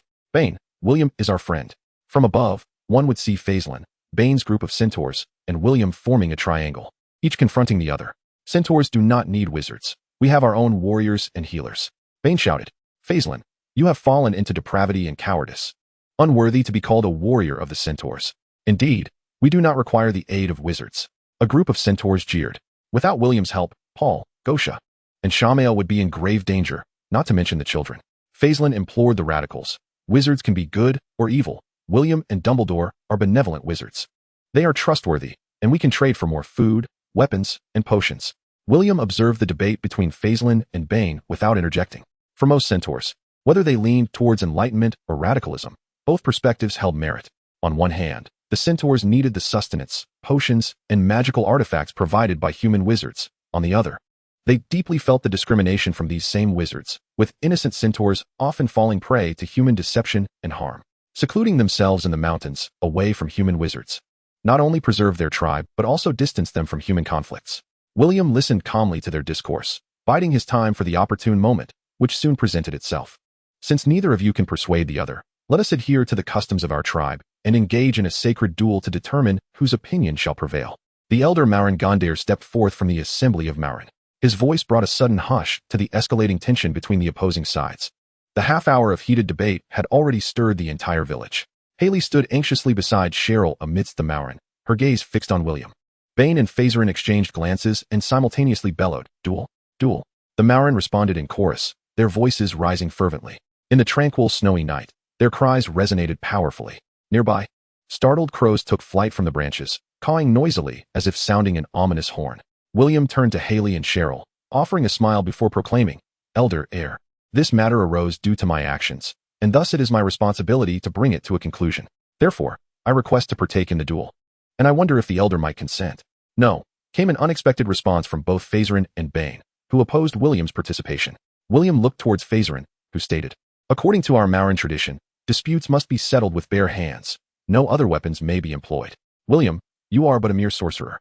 Bane scoffed. "With such a frail physique, you are utterly unqualified to engage in a sacred duel." "Yes, begone, human sorcerer," the radicals clamored loudly. Disregarding the uproar from the radical Marin warriors, William turned to Gondaer and inquired, "Elder, if I do not use a wand or any magical artifacts, but rather rely solely on my bare hands and employ my magical abilities, would that be permissible?" Old Gondaer replied with a smile, "Indeed, it suffices to forego weapons." William shaped his hand into a blade, fingers aligned, as he concentrated his magical energy and lightly waved at a nearby tree, severing it with a silver-edged force. He declared, "Who says a sorcerer must rely on a wand? My body is my mightiest wand. You Marin were once a peaceful and tranquil village. Now, due to my actions, it has been torn asunder. This is my fault.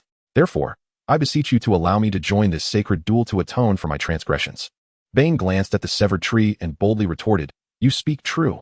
It is because of you, the wicked sorcerer, that my kin have been deceived. Since you consider yourself a warrior, you must indeed participate in the duel and pay for your sins with blood." His eyes gleamed with a murderous intent, which the crows sensed, prompting a cold smirk from William. Walker interjected angrily, "He is our benefactor, not a sinner." Several Marin whom William had saved stepped forward to extol his virtues. Fernando exclaimed, "Regardless of whether William is a benefactor or a sinner, he has undeniably caused discord among us, fracturing our brotherhood. Thus, I support his participation in the duel. Let fate decide our differences, whether in victory or defeat." Elder, Phaserin, and others protested urgently. In their minds, sorcerers wielded power through wands, and a wandless sorcerer was merely a plaything to be toyed with. Even though William had demonstrated his ability to cast spells without a wand, it did not imply proficiency in close combat. The elder Marin shook his head and turned to Gondaer. Gondaer chuckled, "I support the chieftain's decision." Haley could not contain her dissent, exclaiming, "William is not yet 16. I should take his place in battle." Bane retorted angrily, "You are neither his parent nor his sibling. You have no right to substitute for him." Just as Haley was about to respond, William interjected, "Haley is my sister and has the right to stand in for me." The others sneered at this, but William quickly continued, "However, as this is a sacred duel, I believe I am entitled to participate. Thank you for your concern, Haley. Rest assured, though I may be young and not particularly tall, I shall emerge victorious." Fernando proclaimed loudly, "To the square, to honor our ancestors and commence the duel." William followed the centaurs into the village, while Haley, accompanied by Cheryl, joined forces with Faisal and the others. "You should not involve yourself. This is a matter for our kind," Faisal stated earnestly. William raised Cheryl's hand, calmly asserting, "This is no longer your concern. I am already entangled. No one can prevent me from standing with my friends." Faisal, Cheryl, brimming with excitement, declared, "I will fight alongside William." Haley, linking arms with Cheryl, expressed her worry, "William, you do not understand our sacred duel. It takes place in the square, amidst 10 great braziers. Only by defeating one side can victory be claimed." Faisal warned, "Bane intends to kill you." William replied, "Perfect. I wish to settle matters with him as well." Scott sighed, "Why must there be violence? Would it not be better for us to share a drink?" Shamal retorted, "It is not as if we desire conflict. It is Bane who persists." The Centaur village was modest, comprising only 92 households and 371 centaurs, making it the largest centaur settlement in the British wizarding world. Before Hagrid unleashed the Acromantula, they were the rulers of this land.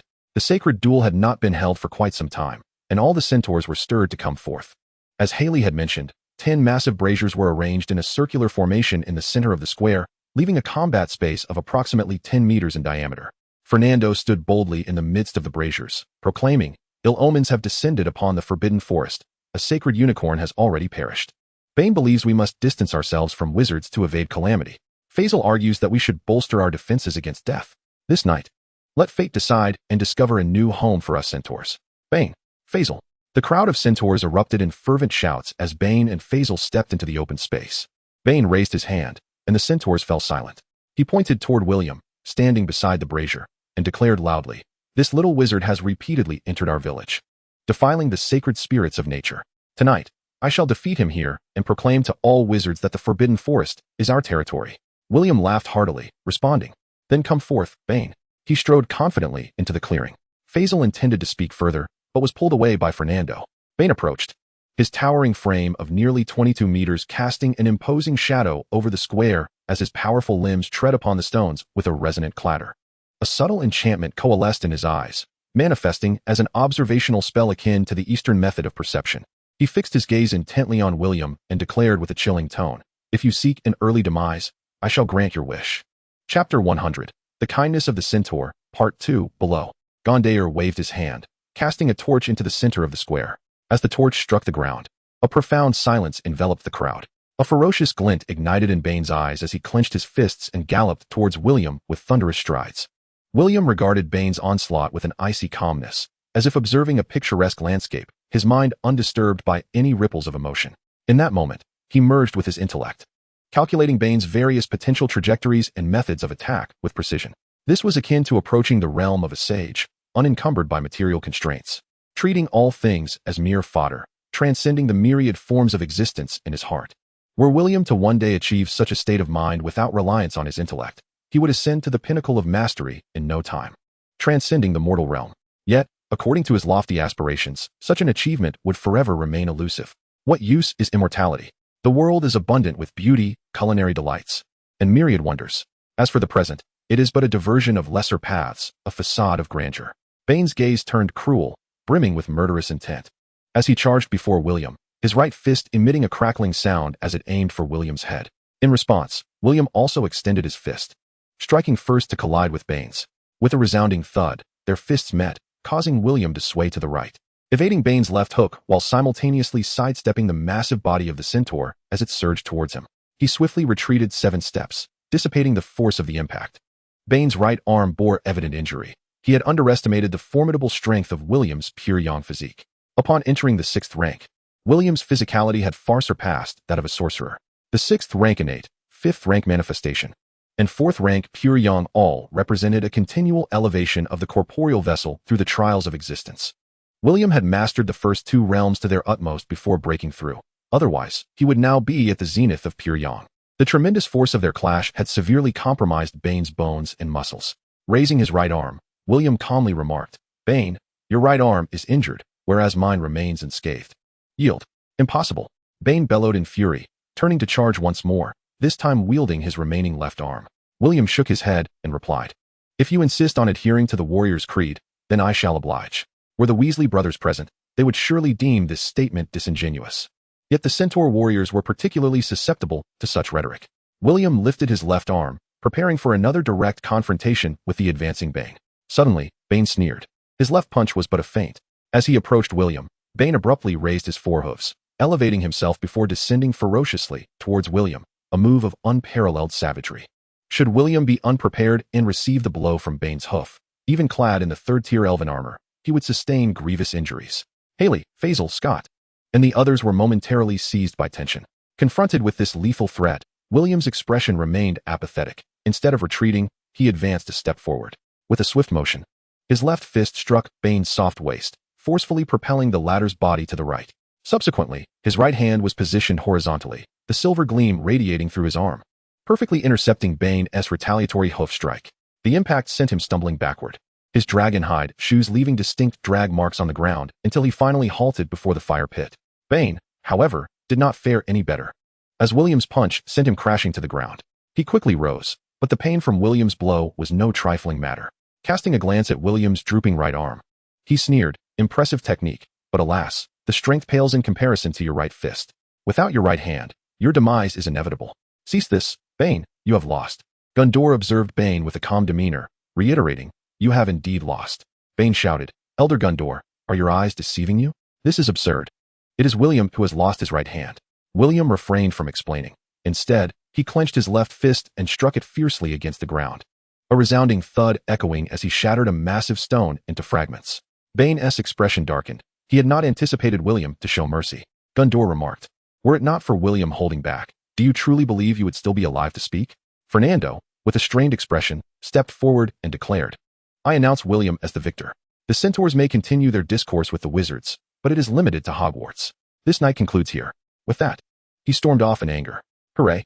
The centaurs cheered, seemingly forgetting the earlier confrontation. William retrieved a restorative potion and gulped it down. Haley and Cheryl rushed over, embracing him. "William, you were magnificent," Cheryl exclaimed loudly. "Cheryl, put me down. I need to tend to your home for my arm," William replied. Cheryl, nearly his height but possessing considerable strength, lifted his legs effortlessly. Elder, William is injured, Cheryl stated as she set him down. Cheryl, William's potion is quite effective. He does not require my assistance, Gundor replied. Dismissing others, William sat within Haley's stone cottage, extracting some ointment to apply, which he had originally concocted for Neville. The young wizard practiced his swordplay 1,000 times daily, his diligence rendering Hermione envious. Without the application of this specialized healing potion, it was all too easy to sustain hidden muscular injuries, akin to those worldly basketball and football players, who, after the age of 40, become beset by various ailments. William removed his magical robe to reveal a swollen, reddened right arm. Haley took the potion, carefully using a silver spoon to extract the ointment from the bottle and gently apply it to William's arm. This tenderness left William feeling somewhat disconcerted. He had never encountered such a situation. In his previous life, the long nights were filled with restless sleep, leading to mutual desires and passionate exchanges to stave off loneliness. No, she is a centaur. She regards me merely as another Cheryl. William had to repeatedly remind himself not to entertain such thoughts. Haley merely saw him as a child, akin to how his mother, Catherine, would have tended to him in this life. Cheryl stood behind William, observing his arm, and murmured, "There's nothing to it. Uncle Bane is utterly useless. Last time, Uncle Faisal shattered a stone with a mere kick."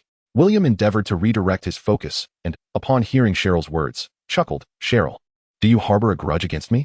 If my arm gets broken, I won't be able to cast spells." Cheryl replied, "Well, that's all right. Your mother can take care of you, and we can play together. It's a pity Uncle Bane didn't manage to break it." "Cheryl, did you ever get hurt as a child?" William inquired. "Indeed. I fought with little magical bulls, raced unicorns, and even dueled a small green dragon." Cheryl recounted her illustrious past, her face glowing with pride. "Mate, you were destined to be a boy. Your mother must have had a tough time raising you." William felt a twinge of sympathy for Haley. Dealing with someone even more trouble-prone than himself must have been quite a challenge. No wonder Hagrid looked at him as if he were a savior. Haley did not interrupt the banter between William and Cheryl, diligently applying ointment to William's wounds. Suddenly, he began to understand why Haley was so adept. Practice breeds proficiency, and she was undoubtedly seasoned. Chapter 101, Alan's Fortuitous Circumstances. The following morning, William rose slowly from his dormitory. Fortunately, after years of study in the virtual realm, he had mastered the art of manipulating magical energy. And thanks to the dual protection of multi-layered magical forces combined with nanobots, his arm's injury was not as grave as the centaurs had imagined. It was merely a superficial wound. After a night of healing potions and nanobot repairs, the skin on his arm was largely restored. However, for certain ulterior motives, he feigned a severe injury to his right arm. Following the duel, the centaur's animosity towards William had significantly diminished. Even the radicals, who still bore some hostility, had to acquiesce to the duel's outcome. William had triumphed purely through physical prowess over their mightiest centaur warrior, shattering their pride. He delivered an abundance of provisions to Haley, including rare magical beef and ale, along with 2 sets of warm leather armor for them. The centaurs, being close to nature, preferred to forego clothing. Yet Haley and her companion graciously accepted William's gifts. After all, winter at Hogwarts could bring heavy snowfall. Before returning home, the school required all students to sign a confidentiality agreement regarding the wizarding secret laws and to inform them of the regulations for off-campus spellcasting and penalties for violations. Professor McGonagall emphasized 3 key phrases: expulsion, wand confiscation, and Azkaban. The impact was substantial. Even the most boisterous, like Seamus, were noticeably subdued. Having already mastered some silent and wandless spellcasting techniques, William dutifully inscribed his name on the contract while subtly disrupting a magical sigil within the document. For an alchemist of the 2nd tier or higher, this was a trivial task. Professor McGonagall meticulously reviewed William's confidentiality agreement and found no anomalies. When the contract came into effect, there would naturally be a ripple of magical energy. "William, you are prohibited from casting spells outside," she stated. "Understood, Professor," William replied with a serious nod. As soon as I disembarked from the train, I spotted Alan jogging towards me, embracing William as he exclaimed, "My son. At last I behold you." William, with a wry smile, replied, "Dad, please set me down. What mischief have you been up to this time?" Alan ruffled William's hair, measuring its length and expressing astonishment. "Has the food at your school been that splendid? My heavens, in just 3 months, you have grown 4 inches. William chuckled, "Ahem. I'm in my growth phase. I shall grow quite rapidly over these years." Alan could not suppress his grievances. "How is life at school? Your letters are far too brief. You only scribble a few words each time."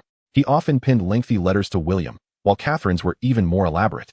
Their mother frequently complained about Alan's clandestine escapades for drinks, lamented the laziness of the ranch workers, and expressed exasperation at her sister's incessant invitations to elite soirees in London. William merely summarized his school life and inquired about the family's well-being. seldom delving into specifics about his studies. Alan embraced William tightly. For 11 years, William had remained at home. Initially, the three of them had adapted well to his schooling. But as time passed, the absence became palpable. However, Catherine seemed to be embroiled in an argument with Alan, and as soon as they alighted from the train, William noticed her conspicuous absence. This was indeed a significant concern, as Catherine would never miss such a pivotal opportunity. William, this year our family shall vacation on Hong Kong Island. What do you think? Alan furtively glanced at William before starting the engine, the car beginning to roll. The whole family? William inquired from the back seat, his curiosity piqued. Is Daniel joining us? Indeed, Alan replied, lowering his voice conspiratorially. I was at the Ocean Bar enjoying a drink when I won their grand prize, which is a complimentary 3-day trip to Hong Kong Island, including 4 first-class flight tickets, 3 nights at a 5-star hotel for 4 people, and a private chauffeur-driven luxury vehicle. What about Mom? William asked, eyeing Alan suspiciously, wondering who had concocted this scheme. Perhaps you should call her, Alan suggested, his eyes sparkling with anticipation. Oh, no need to ask. My father has stirred up trouble again. I hope he doesn't get caught. William thought in alarm as he accepted the phone Alan handed him. Indeed, since the advent of the commercial mobile phone in 1985, it had been undergoing a gradual reduction in size. By 1991, it weighed a mere 250 grams, as light as the instant noodles William consumed in his youth. Nonetheless, it retained a rather clunky form. It was not until 1995 that the Motorola flip phone emerged, marking the beginning of a new era of portable devices, easily fitting into one's pocket. After a series of beeps, a muffled, dreamy voice emerged, seemingly still in slumber. Hello? William, taken aback, wondered why he was calling her. Aunt Diana, is my mother with you? Diana's voice, still hazy from sleep, floated through the line. Who are you? I am William, William Cavendish Smith, he clarified, knowing that Diana's son also bore the same name. Oh, sweet child, are you not at Hogwarts? I have the day off. Where is my mother? She is right here. Asleep beside me. She fell asleep over there? The influx of information was rather overwhelming. William felt a shiver run down his spine, yet he pressed on. All right then. Auntie, farewell. Very well, goodbye. William cast a bemused glance at his father. Why are you looking at me like that? Are you aware that Mom has gone to visit Aunt Diana? What? They are on good terms again? Again? William's lips twitched, silently acknowledging the notorious reputation of Obelo. The mere thought of Aunt Diana's tumultuous romantic history sent chills down his spine. This lady was on the brink of separation from Charles, as dictated by Obelo's divorce laws. Divorce is not merely a matter of declaring separation and obtaining 2 little red books. Many celebrities undergo a period of separation, often lasting several years, before they can officially end their marriages. However, during the separation, individuals are typically regarded as free and single. Thus, when December 1992 arrives, this couple, who are ostensibly not divorced but merely separated, will embark on an alternative path in life. His Aunt Diana had already begun a new affair back in 1989 and had swiftly moved on to a second partner. Of course, the other individual was quite the libertine, generating a plethora of tabloid headlines. In the 5 years following the separation, Diana publicly engaged with 5 lovers. Yet, whether there were more behind the scenes remains a mystery. In any case, within the Obelo aristocratic lineage, the concept of unrequited love is almost non-existent. If one fancies someone, they pursue them. If not, they part ways. Who truly benefits in such matters remains ambiguous. In the East, this is deemed promiscuous behavior. Yet here, it is celebrated as romantic freedom. All right, we shall not go. Let us gift the lottery tickets to Clinton, Alan remarked impatiently. When did the town open an oceanic bar? Did old grandfather Fisher not stir up any trouble? William inquired, perplexed. Woking Town only had a single dilapidated pub, frequented by Alan and his companions, along with some minors. Despite the prohibition against underage drinking in Britain, old Fisher had engaged in numerous illegal activities for the sake of profit. It was rumored that through Fisher's transfer, achieving a certain amount would not only clear the debts from young Fisher's boat purchase, but also yield a pension. Alan extended a hand, stating, £500,000? For that rundown bar? They must be insane. How many years would it take to turn a profit? William exclaimed. Ahem, William, one should not speak so. Our town is quite livable, Alan replied dryly. William furrowed his brow at his father, resolute in his decision to meet the new bar owner. Alan wore a pained expression, his eyes betraying unease, causing William's heart to sink even further as he nodded gently. He pushed open the car door and stepped out, watching as Alan drove away. Approaching the newly decorated oceanic bar, William pushed the door open and entered. You've grown quite a bit. Little William, you are becoming more handsome, even more so than Alan. Care for a date? Andy, I'm not interested. Well said. Chapter 102, Alan's ex-girlfriend. William greeted Alan's old drinking companions one by one before turning towards the bar, where a striking woman of Chinese descent with black hair stood. Her beauty was indeed remarkable, with delicate brows, captivating eyes, and a nose that complemented her charming visage, exuding an air of elegance. Time has etched a few crow's feet at the corners of her eyes, but rather than detracting from her brilliance, these lines have added a touch of elegance to her oval face. Her voluptuous figure, accentuated by a slender waist, is undoubtedly a magnet for a group of older gentlemen indulging in drinks during broad daylight. Alan's discerning gaze remains as sharp as ever. William sighs, noting that the allure of Oriental beauty grows ever more refined with age, while Western roses tend to wither rapidly after the age of 30. A prime example is Wesley's mother, once a renowned beauty in the wizarding world, now transformed into an aging matron. "Hello, I am William Smith, Alan's son," William states nonchalantly from his perch at the bar, observing the flamboyant barmaid, and suspecting Alan might be up to his usual mischief. "Greetings, William. I am Lanchin Lee. I have heard from Alan that you are his proudest achievement. Once, in a drunken stupor, he even proclaimed you would become the greatest wizard of this century." William is accustomed to Alan's drunken truths, which often reveal his sentiments about every woman and boast of an endless stream of admirers at his beck and call. Everyone has grown weary of such declarations, offering no surprise. They dismiss his inebriated utterances, yet ironically, they place faith in his sober fabrications. Such is the peculiar charm of Wokingtown. "If you don't mind, may I call you William? My son is of similar age," Lanchin says from behind the bar, turning to retrieve a bottle of cola for him. "Is it the joyful heart or the fragrant essence of Exine?" William inquires in classical Chinese. "My heavens, you are remarkably astute to speak such fluent classical Chinese. I have been in England for 6 months, and this is the first time I have encountered a dialect more authentic than that of Chinatown," Lanchin responds with delight, gazing at William with warmth, and sighs gently. "I am Exine as in fragrance. I met your mother a few months ago, during which she suspected my relationship with your father was inappropriate. I explained to her for quite some time that we are merely good friends." A few drunkards eavesdrop, exchanging glances, clearly unimpressed by her words. They might mispronounce names, but never the nicknames. The hormonal allure of Wokingtown is not merely a facade. Yet, they remain indifferent. For this is the West. Have they not seen reliable individuals with blonde models, spending frivolously for pleasure? The political star of Britain, Blair, continues to rendezvous privately with Wendy Deng years later, gifting a vast expanse of prairie to some media mogul. Such a taste for the grotesque makes William feel nauseous. Truly a high-level player. Lanchin continues earnestly at the bar. "However, she does not trust me.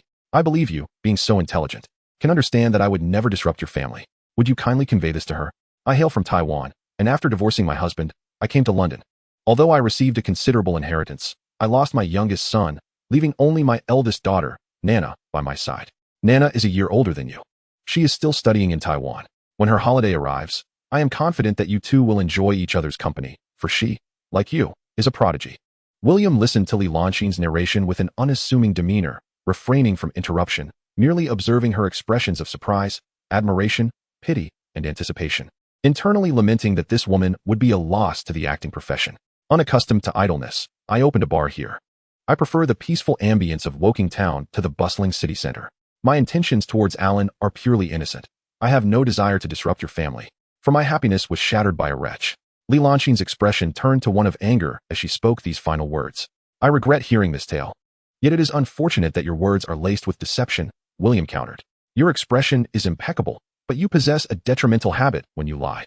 Your right hand trembles slightly whenever you utter falsehoods." "Oh," the patrons exclaimed in unison. "What a remarkable child. A genius who could discern comic books at the tender age of 3. William interrupted Lanchin, who was about to provide further explanation, his gaze piercing and formidable, as a potent aura of a wizard coalesced around him, causing Lanchin to step back in trepidation. The child before her transformed into a predatory beast. "I care not for your motives, but I warn you, do not provoke me." The little wizards dreaded such tactics favored by Snape, who had often exploited them to gain advantage, causing Slytherin to seize many consecutive house cups. With that, William turned and departed. The patrons, who had been covertly watching from the bar, were taken aback by William's transformation. They remembered him as a studious and gentle child, not a menacing figure. "Hey, William, you ought not to speak so. Mrs. Lanchin is a lady deserving of respect," interjected an old drunkard at the table. "Perhaps," William replied, continuing his departure from the bar. "I believe you should not speak so directly, nor intimidate her. Subtle observation would be more prudent," Alhai remarked, always inclined to care for the Tang people, even if Nagini was merely a half-blood. "No, I intend to rattle the snake's nest," William asserted, sensing the shift in the bar's atmosphere. "They do not resemble those from the vampire realm. There is no trace of magical essence about them. Perhaps they do not reach such heights," Nagini remarked, peeking from William's pocket. I shall return tonight to discern what lies within, William replied cautiously. When it comes to his family, he harbored a fierce anger. How is it? Catherine inquired. Has Alan truly been smitten this time? Is that why Catherine is so furious and helpless? However, if Alan were indeed captivated by the other's beauty, William would not be surprised. After all, Alan had been a notorious libertine in his youth. It was improbable that he could easily woo Catherine, the flower of the Cavendish family, without some charm. Could a philandering Alan remain faithful for 11 years? Certainly not. William was aware that at least 3 individuals in town had questionable relations with him. As a patient suffering from severe bronchitis, Alan finds himself entangled with a stunningly beautiful woman, wealthy and alluring, who seems to embody the very mistakes that all men are prone to make. Yet, what could her true intentions be? William initially suspects that she may have been sent by Tina. The words of that vampire, half-truths and half-lies, leave one to ponder her true motives. If one were to invest such a significant amount, it would be prudent to incorporate several safety measures as a precaution against potential risks. Demonstrating the ability to intimidate without overt threats is a strategy favored by shrewd players. However, the destruction of his family dynamics clearly exceeds any boundaries of acceptable surveillance. Surely, she cannot be coveting Alan's rather fragile constitution? Chapter 103. 10 Years of Flowers and Tears in the East Wind. At 10 o'clock in the evening, William first cast a confounding spell, followed by a concealment incantation, rendering himself invisible before quietly departing his home. For safety reasons, it is preferable to refrain from using his wand outside of school, to avoid drawing the attention of the Ministry of Magic, as wands are capable of recording traces of magical activity. In a vast office within the Magical Law Enforcement Department of the London Ministry of Magic, Arthur Weasley gazed at a large map, where a red magical alert had appeared at a location in Wokingham. A name was inscribed, William Cavendish Smith, activated. Simultaneously, in another storeroom, William's enchanted compass also pointed towards the activation. The pub was bustling with patrons of all ages engaging in lively conversation, a stark contrast to the sparse clientele during old Fisher's time, indicating a significant improvement in business. William stealthily ascended to the second floor, using an unlocking charm to gain entry into the living room. The interior was opulently decorated, reminiscent of a presidential suite. The second-floor lounge connected seamlessly with the master bedroom, forming an expansive layout. A partition wall separated the two spaces, with passages on either side for entry and exit. The living room and the master bedroom featured a large floor-to-ceiling window, with an ornate floral curtain partially concealing the master bedroom. To the northeast were a tea room, a kitchen, and a spacious balcony facing north. William meticulously explored the area and arrived at the tea room, where a computer rested on the desk, a luxury in this era. He wondered if the lady of the house possessed the knowledge to utilize it. Pulling open the desk drawer, he discovered a weathered photo album and an old notebook. Inside the album, Alan was pictured with Lelanchine, adorned in a graduation gown, beaming with joy. A profound phrase inscribed on the back of the album read, "The affairs of the world are but a dream, and human emotions are as fleeting as clouds." It seemed she, too, carried her own narrative. William mused over the words, remarking, "Who among us does not have a story to tell?" He then picked up the notebook, seated himself in the bedroom, turned on the bathroom light, and began to skim through its contents. One entry detailed a Taiwanese student studying in England and a dashing yet fallen aristocrat, whose paths sparked a connection during their senior year. Although Lelanchine was of mixed heritage, she remained introverted and proud, never accepting Alan's advances. While he cycled through various girlfriends, she tirelessly pursued her diploma. Though Alan is also an underachiever, he is adept at deceit, aided by a band of mischievous companions. As the clock inched toward dawn and the bar finally closed its doors, William quietly turned off the lights, sensing Lelanchine's approach up the stairs. Lelanchine flicked on the living room lights, drew the curtains, and sat on the sofa, gazing vacantly at the tranquil town enveloped in night. After a considerable pause, she moved to the tea room, retrieved a sheet of rice paper, ground the ink, and with a stroke of her brush, the world shifted, and 10 years bloomed anew. 10 years of blooming in the east wind's tears, a few pinches of fragrant dust on the white wall. New sorrows replaced the flirtations of youth. Yet I resent that the Mandarin ducks forget the human heart. This matter relates to your cheap old father, so spare her the trouble, Auhai conveyed to William. Approximately half an hour later, the phone on the sofa rang. Lelanchine answered softly, "Alan. I apologize, Lanchine. I hope my son hasn't caused you any trouble." Alan murmured from the other end. "No, he." Lelanchine recalled the boy's unnerving gaze and hesitated before continuing. "His eyes are intriguing." "Oh, Lanchine, I've told you before. William is a wizard, a remarkably powerful one. I believe this is merely his little trick. My son is kind-hearted. He would never harm you. He was just trying to frighten you," Alan explained. "Alan, you remain such a child, forever unable to mature. There are no wizards in this world. This is a modern society, a realm of science." Lelanchine's tone suggested amusement at Alan's words, Yet William perceived her to be utterly composed. Very well.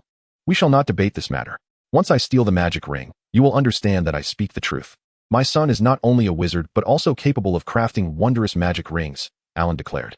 The grand prize we discussed previously fell through. Not only did it fail to alter Catherine's perception of you, but it also created more complications. I sense even William doubts me now. Lelanchine remarked with a tinge of bitterness. Perhaps I should never have come here. No, you must be here. You shouldn't have left back then. Had you been a bit braver, perhaps we. That is all in the past, Alan. It is done, Lelanchine interrupted.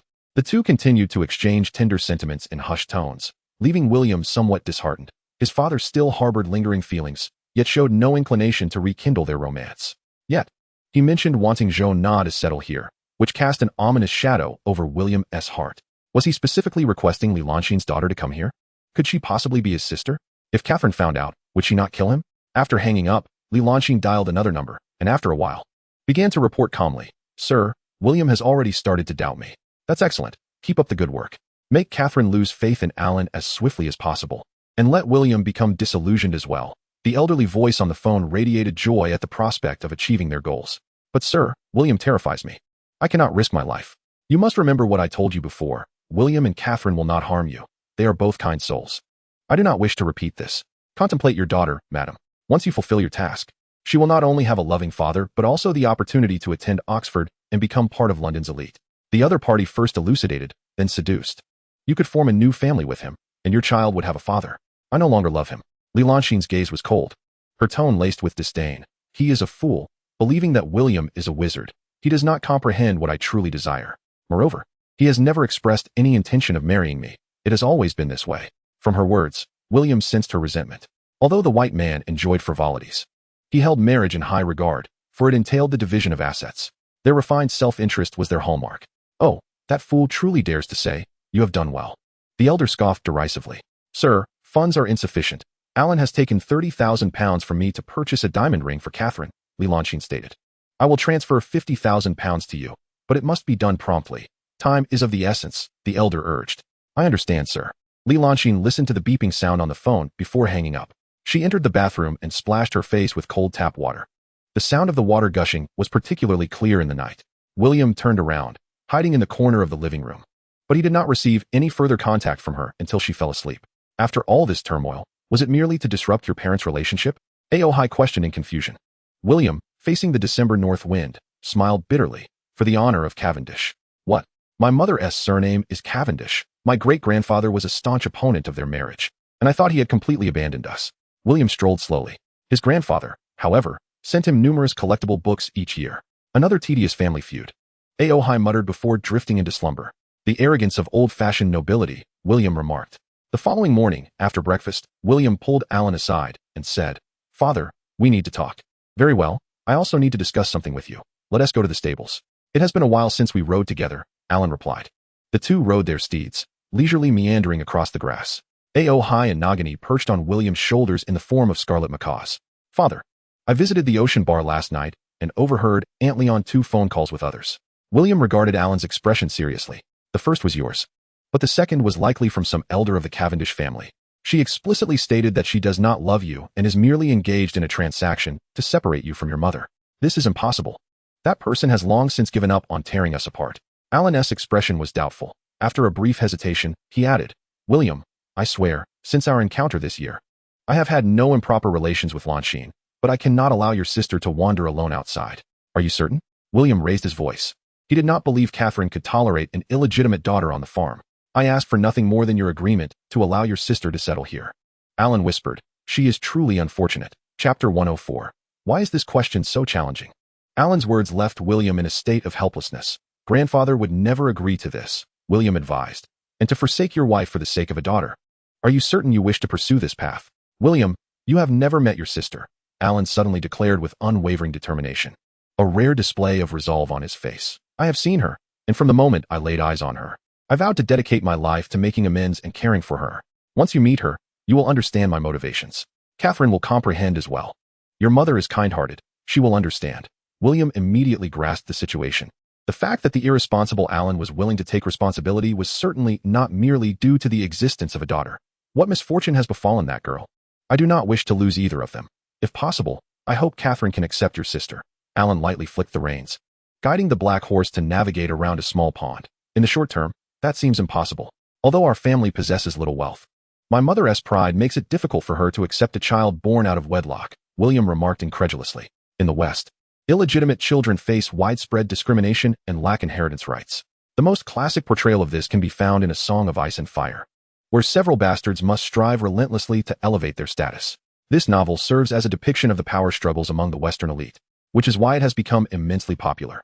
I must provide Nana with a rightful place. Initially, I intended for you to become acquainted with her, to gain your acceptance, and gradually to adapt to her presence, Alan said softly as he gently pulled on the reins to steer the horse around a small water feature. William, even Angus has several mistresses in private. Don't ask me how I know. Francis and Apollon also have their own lovers, all of whom are ordinary people. However, this does not affect their marital relationship, as the French are quite open-minded in this regard. Help me. Once you meet her, you will comprehend why I say this, Alan sighed. William inquired curiously, is it not appropriate to speak of it now? Alan shook his head, his face etched with compassion, saying, it is not that I cannot speak of it, but only by meeting her will you truly understand my actions. I had planned to continue trying to convey my thoughts. However, I now find myself uncertain of when or how to express them. Yet, you have already begun to perceive the truth, and I will find the time to tell Catherine. Alan tightened his grip on the reins, his tone earnest. Mother could never accept this. She would become furious. William halted as well. If it comes to that, I shall speak on the matter. William sighed. Very well. Alan directed the black horse to turn around. Perhaps Mother will choose to separate for a time, William murmured. That may be for the best. Once she meets Nana, she will grasp my intentions, Alan replied. I do not wish for this. Your arrival has disrupted my plans. However, a temporary separation may allow her to calm down, and when she sees Nana, we will be able to reunite as a family. Come now, your plan is but a jest. I shall take care of Mother, William stated calmly. Very well, she will be pleased, and I hope you will do just that, Alan sighed deeply. When Nana arrives from the east, you shall understand everything, and you will agree with me. On the day my sister comes, remember to send me a photograph. Oh, and do not forget to conduct a paternity test. Also, refrain from mingling with Amanda and her companions. I do not wish for you to suffer a blow to your jaw one day. Before entering, William spoke to Alan. Alan awkwardly nodded, believing he had concealed himself well. William circled the room, but upon finding no trace of Catherine, he activated his extraordinary vision, discovering she was not at the ranch. A thought crossed his mind, and he swiftly made his way to the bar, only to find Li Lanxin asleep on the bed, traces of tears visible at the corners of her eyes. After wandering through the town, he finally spotted Catherine in a small grove outside, riding her beloved white horse, Sherry, armed with a shotgun and accompanied by a hunting dog. Hunting alone in the woods. Observing Catherine's impatience, William sighed, releasing his prior resolve as he flew beside Sherry, saying, Mother, I am uncertain whether I should share this with you. William, have I become a laughingstock? Catherine laid down her shotgun, speaking with self-deprecation. What do you know? William inquired. Astonished. The letter contained several photographs, including clear images of Alan and Amanda, as well as a genetic testing report. He may think this will compel me to concede, but I refuse to surrender so easily. I will not depart from here to follow his plans and marry an arrogant fool, Catherine stated resolutely, though she acknowledged that Alan was even more obstinate and foolish. Mother, since you are aware of everything, why frighten us? William questioned. Catherine embraced William at the saddle of Sherry and said, I can relinquish everything here, but not you. I do not know how you will choose. Even if I were to lose, it should not be to her. William replied, where you go, I shall follow. Yet, he added, Father indeed has his reasons. That sister may genuinely need our assistance. Hearing her son's words, Catherine, who had felt wronged for so long, nearly shed tears, her heart broken by Alan. And us? We shall accompany you, Aohai declared. I will go as well, Nagini chimed in cheerfully. Catherine placed Aohai and Nagini on her left arm, her expression brightening considerably. Selena informed me that many elders in the family are quite concerned about you and have inquired about you. William discreetly adjusted his flying cloak, feeling the absence of a saddle as uncomfortable. He asked, has the Cavendish family ever produced a wizard? Catherine shook her head. Not that I have heard, nor have I ever seen one since childhood. William remarked, I have encountered a witch who claims to be Emily Cavendish. He continued, consider your own thoughts, Mother. I have acquired sufficient knowledge, power, and wealth to ensure a prosperous life for us. Catherine gazed at her confident son and kissed his forehead, saying, I am a high achiever from Cambridge University. I have profited significantly in the stock market in recent years, so there is no need for you to provide financial support. Well then, what shall we do now? William inquired. When was the apartment purchased? Catherine replied that 4 years ago. He had long desired to purchase an apartment in the city center, but there was significant discord between him and your father. He believed that I was unwilling to part with my finances, lamenting over drinks with Clinton, unaware that I had already made the purchase. Your grandfather entrusted us with the management of the ranch, while Alan spent his days drinking, leading me to abandon my plans to relocate. William, understanding the unspoken tension, appeared calm yet harbored a sense of pride. The haughty and self-assured Catherine scorned the need for explanation, while Alan, feeling oppressed, was too discontented to inquire further. Chapter 105. The Candidate of the Broken Army. Looking up at the sorrowful visage of Catherine, William felt a twinge of sadness himself. It was incomprehensible how they had once loved each other so profoundly. William remarked, gazing at the ranch ahead, "How could this be?" Catherine chuckled, "Indeed. Who would have imagined he would change so completely after marriage?" Reflecting on Alan's aversion to office work, William found it hard to believe that his father had once worked at a prestigious international law firm, especially given his credentials and achievements. It seemed utterly implausible. William inquired, "How did he get in?" Catherine shook her head. "That is not important. He did not remain long, as he had to resign due to your great-grandfather's influence." William pondered that it might not solely be the pressure from Cavendish. Perhaps there were other factors at play. A law school underachiever securing an internship at a top law firm was indeed suspect. If Alan possessed genuine talent, he would not have lingered in Wokingtown for 11 years. Catherine may have been privy to the truth, but chose to remain silent. Even in divorce, Alan would still be William's biological father, and the proud Catherine looked down upon revealing her husband's shortcomings to elicit sympathy from their son. The elderly Daniel, upon seeing Catherine and William enter, sighed heavily, his face etched with worry.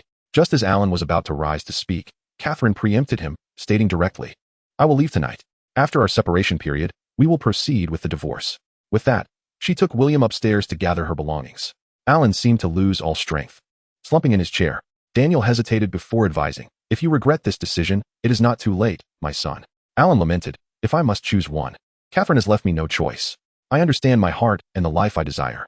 Daniel lit a cigarette, feeling as if he had exhaled the frustrations of a lifetime.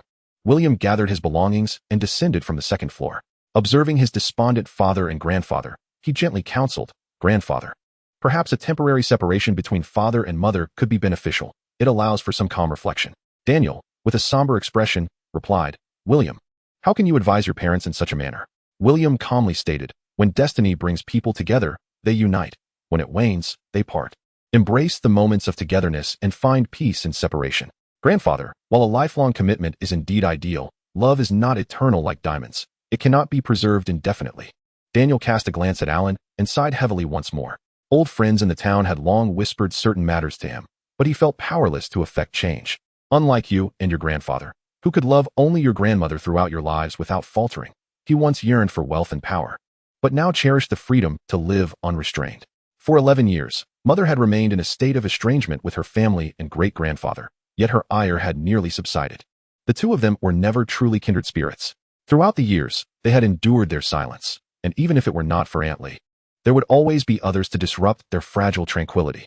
Rather than allowing their relationship to devolve into enmity, it would be wiser to part ways now, leaving the possibility of reconciliation in the future. Daniel glanced at his grandson, who appeared more at ease, before lowering his gaze in silence. The one he had feared would be most affected by the turmoil seemed to be coping, which brought him some solace. Daniel nodded, having been a widower for 2 decades. He had led a life of austere simplicity and had been content with his circumstances. Little did he expect that within mere months, his home would descend into chaos. Upon reaching the second-floor bedroom, he surveyed the disarray and the sight of Catherine, who was weeping inconsolably. Catherine cried out, "I sacrificed my glory for love. Yet this is the fate I have met. Why?" Observing his almost shattered mother, William pondered carefully before responding slowly, "Mother, you have gained me. Please believe that I will ensure a brighter future for you." Catherine, choked with emotion, asked, "Really?" "Indeed," William affirmed. "I wish to leave this place, Mother." "Let us go now." "Very well." Catherine's purchased apartment was located on Oxford Street, nestled centrally between the British Museum, University College London, Hyde Park, and Regent's Park, a prime location that boasted comprehensive amenities within a kilometer radius. The British real estate market differed significantly from the housing policies of William's hometown. Pre-sale properties could be resold without incurring stamp duty. As a gift for her husband and son, Catherine had opted for an existing property. Due to financial constraints, she sold off the majority of her stocks that she had held for over 5 years. At that time, the global stock market was in a bull run, and her long-term holdings had yielded substantial profits. Despite strong recommendations from her broker and friends to retain her investments, she resolutely chose to sell. Fortuitously, the subsequent 6 months witnessed the catastrophic crash of the American stock market in 1987, which swiftly cascaded into the London financial markets. allowing Catherine to evade the disaster and capitalize on the remaining funds to buy at an exceptionally low price, reaping enormous profits by 1989. With this prior experience, Catherine again divested her assets, navigating the market's fluctuations, gaining at times and suffering losses at others, until yet another surge began this year. Catherine acquired a spacious duplex apartment comprising 5 bedrooms, 2 living rooms, a kitchen, a dining room, and 3 bathrooms, totaling an impressive area of 320 square meters.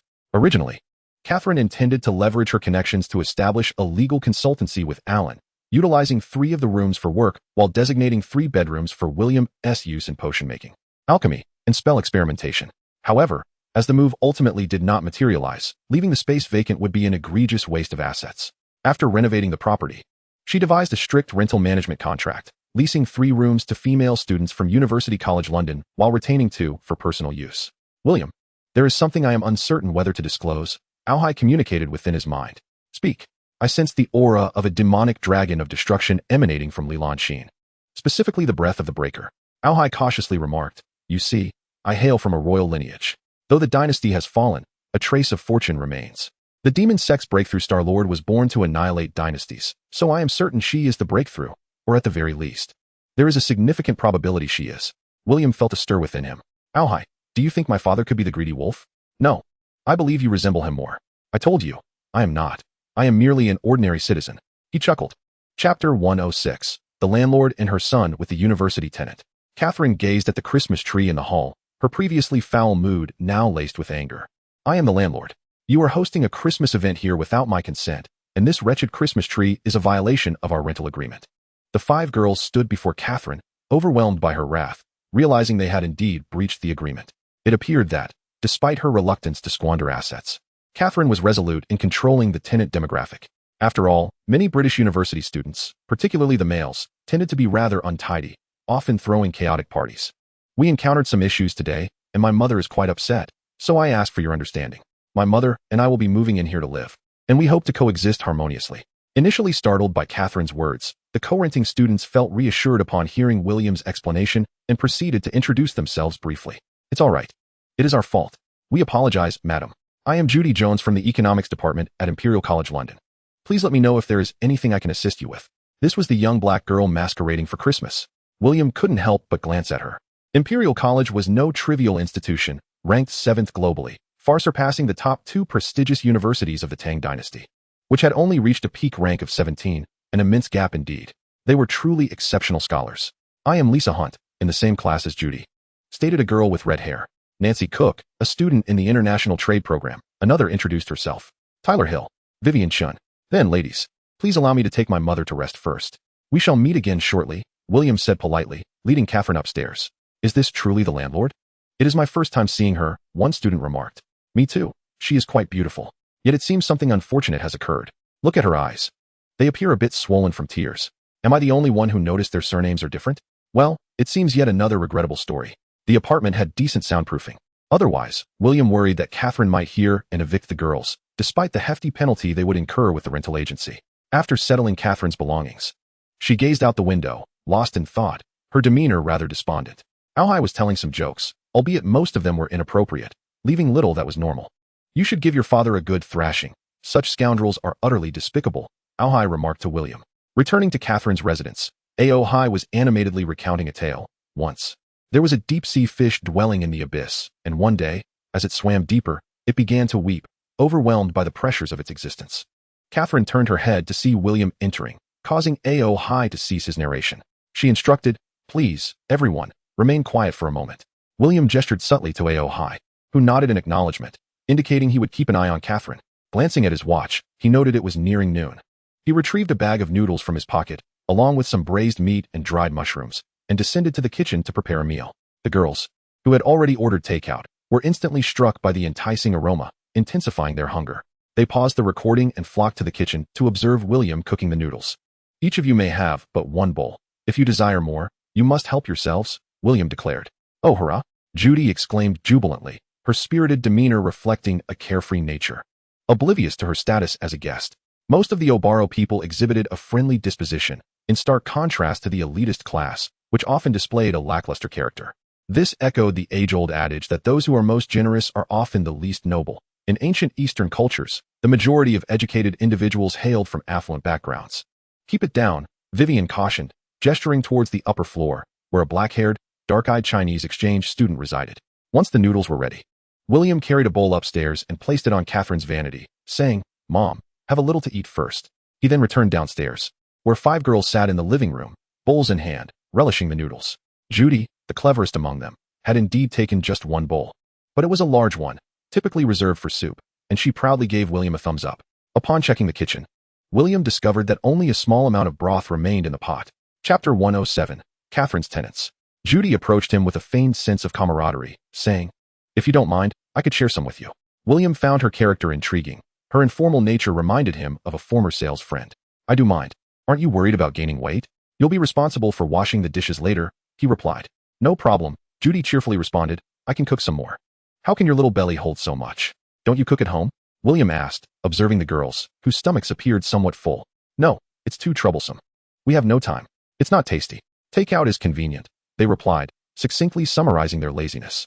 William, having been a university student in a previous life, understood the typical apathy of many students.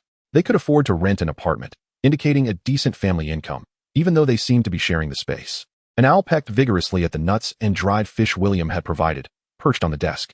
Judy pushed the door open, spotting the owl, and exclaimed, "Oh my God! How can there be an owl here?" The partridge plant glanced at Judy, muttering something before continuing to nibble on the dried fish and nuts, likely mocking the foolish human. A few other girls rushed upstairs, intrigued by the owl. Vivian gazed at the snacks on William's desk and exclaimed in astonishment, "William, where did these come from?" William stored his belongings into a magical pocket and entered the apartment empty-handed alongside Catherine. Vivian, evidently astute, immediately discerned the incongruity. "I had left it here before. You were in class at that time, thus unaware of my visit," William explained. "Oh," Vivian replied, clearly still somewhat skeptical, yet out of courtesy towards the young landlord. She refrained from pressing further. Catherine knocked on the door, instantly quieting several curious girls. "Hello, girls," Catherine greeted with a smile, her spirits lifted. "Hello, I am Ao Hai. Pleased to meet you," Ao Hai said with a cheerful smile. "So beautiful and clever." The charming and lovely red-winged parrot immediately captured the affection of 5 girls. William nodded and suggested, "Mother, why not go downstairs and chat with everyone? Perhaps watch a movie?" Catherine addressed the girls. "It seems we are not very welcomed. So let us go downstairs to watch a film. I have brought some snacks, which will arrive shortly." By the time William descended, he had finished reading the letter from Fleur. He opened the window to allow the owl to enter, removed the miniature box from the owl's feet, and after adjusting his mood, restored the box to its original state. Upon seeing the gifts inside, he remained composed. "What is this? A Christmas gift? A singles gift? Comfort? What nonsense! Is this a warning?" After reading Tina's letter, William directly burned it, casually taking a few items before heading out. Catherine, barefoot and munching on snacks while watching a videotape, was entertained by a few girls flanking her. The mischievous Ao Hai blissfully perched on Vivian's shoulder, occasionally nuzzling the girl's neck with its head. The girls eyed the bag with an intensity that was rather intimidating. William felt as though he were facing not 5 girls, but 5 greedy dragons. Glancing at the bag, Catherine took it and inquired, "You can acquire such limited edition items?" William replied, "You underestimate your son." Catherine rolled her eyes, perceiving William's response as a mockery of her earlier comments. William distributed several bottles of perfume to the girls, eliciting cheers from them. Tina's taste was exceptional. Most of these items belonged to the category of rare editions, specifically tailored for the Western market. Ao Hai, dissatisfied, exclaimed, "William, where's my gift?" William produced a bag of beef jerky, saying, "Here, have some." Ao Hai, in a huff, attempted to peck at him, but was caught by Judy. "Ao Hai, come here. I will feed you the jerky," Judy offered. Ao Hai, sulking, nestled against Judy's chest, relishing the morsels of meat she tore apart for him. This creature had finally fulfilled a long-held dream, truly standing atop a peak, surveying the world. Vivian remarked, "William, these are far too extravagant. These perfumes cost more than our annual rent." William replied, "A friend gifted them to me. My mother will be residing here from now on. And as I am often away, I would appreciate your assistance in looking after things." "Of course," exclaimed a certain exuberant girl, clutching the perfume with delight. The remaining 4 girls appeared much more demure. After watching a film, Catherine urged the girls to play the next one. William retreated to the kitchen to prepare a fruit salad, which was swiftly devoured by the gathering, compelling him to make another batch. Nagini emerged from his pocket, expressing her discontent towards William's treatment of the female tenants. She flew onto the cutting board and pecked at the sliced oranges, only to be captured by William, who used a gentle pat on her head to dispel her jealousy. "William, grapes, and a bit more grapes," Judy exclaimed from the living room. "Ao Hai loves grapes. Huh. My dear sister, Alhai prefers cherries, not grapes. A sudden knock at the door interrupted the conversation. Judy dashed to open it, revealing an elderly butler and 2 bodyguards clad in sunglasses standing at the threshold. Whom are you seeking? Judy inquired curiously, casting a furtive glance at William. William stepped forward, demanding, Who are you? The old butler, bowing with his bodyguards behind him, replied, Young master, the Duke and Duchess wish to meet you and the young lady. Chapter 108. You are born extraordinary. Gazing upon the smiling old butler and the 2 imposing figures behind him, William felt a wave of disdain wash over him. Despite the evident rift between Ellen and Catherine, it was unlikely to conclude so swiftly. 3 years of love, 10 years of acquaintance. Yet these individuals threatened to reduce it all to ashes in mere months. With a frosty demeanor, William commanded, Leave. I warn you and your associates to refrain from disturbing my mother and me, or you shall bear the consequences. The old butler maintained a serene smile, asserting, We acknowledge your formidable nature, young master.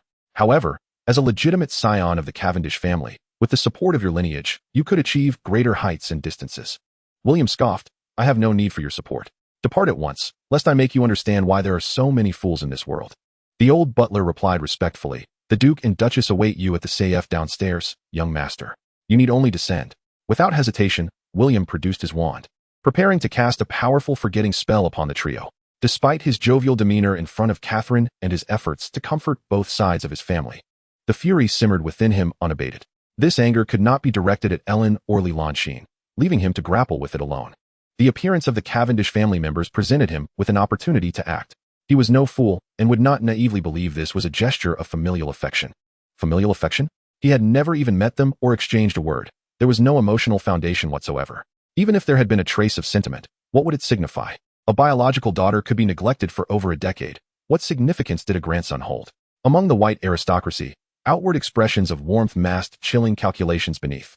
A quintessential example was the rotund Cho. His father was a duke, yet he was not the firstborn heir, and thus, upon reaching adulthood, he languished as a war correspondent in South Africa, genuinely risking his life on the front lines. Eventually, he was captured by the enemy. Because of his noble lineage, he possessed some value and was spared execution. Fortunately, this unfortunate soul managed to escape, a testament to the lack of regard for his life.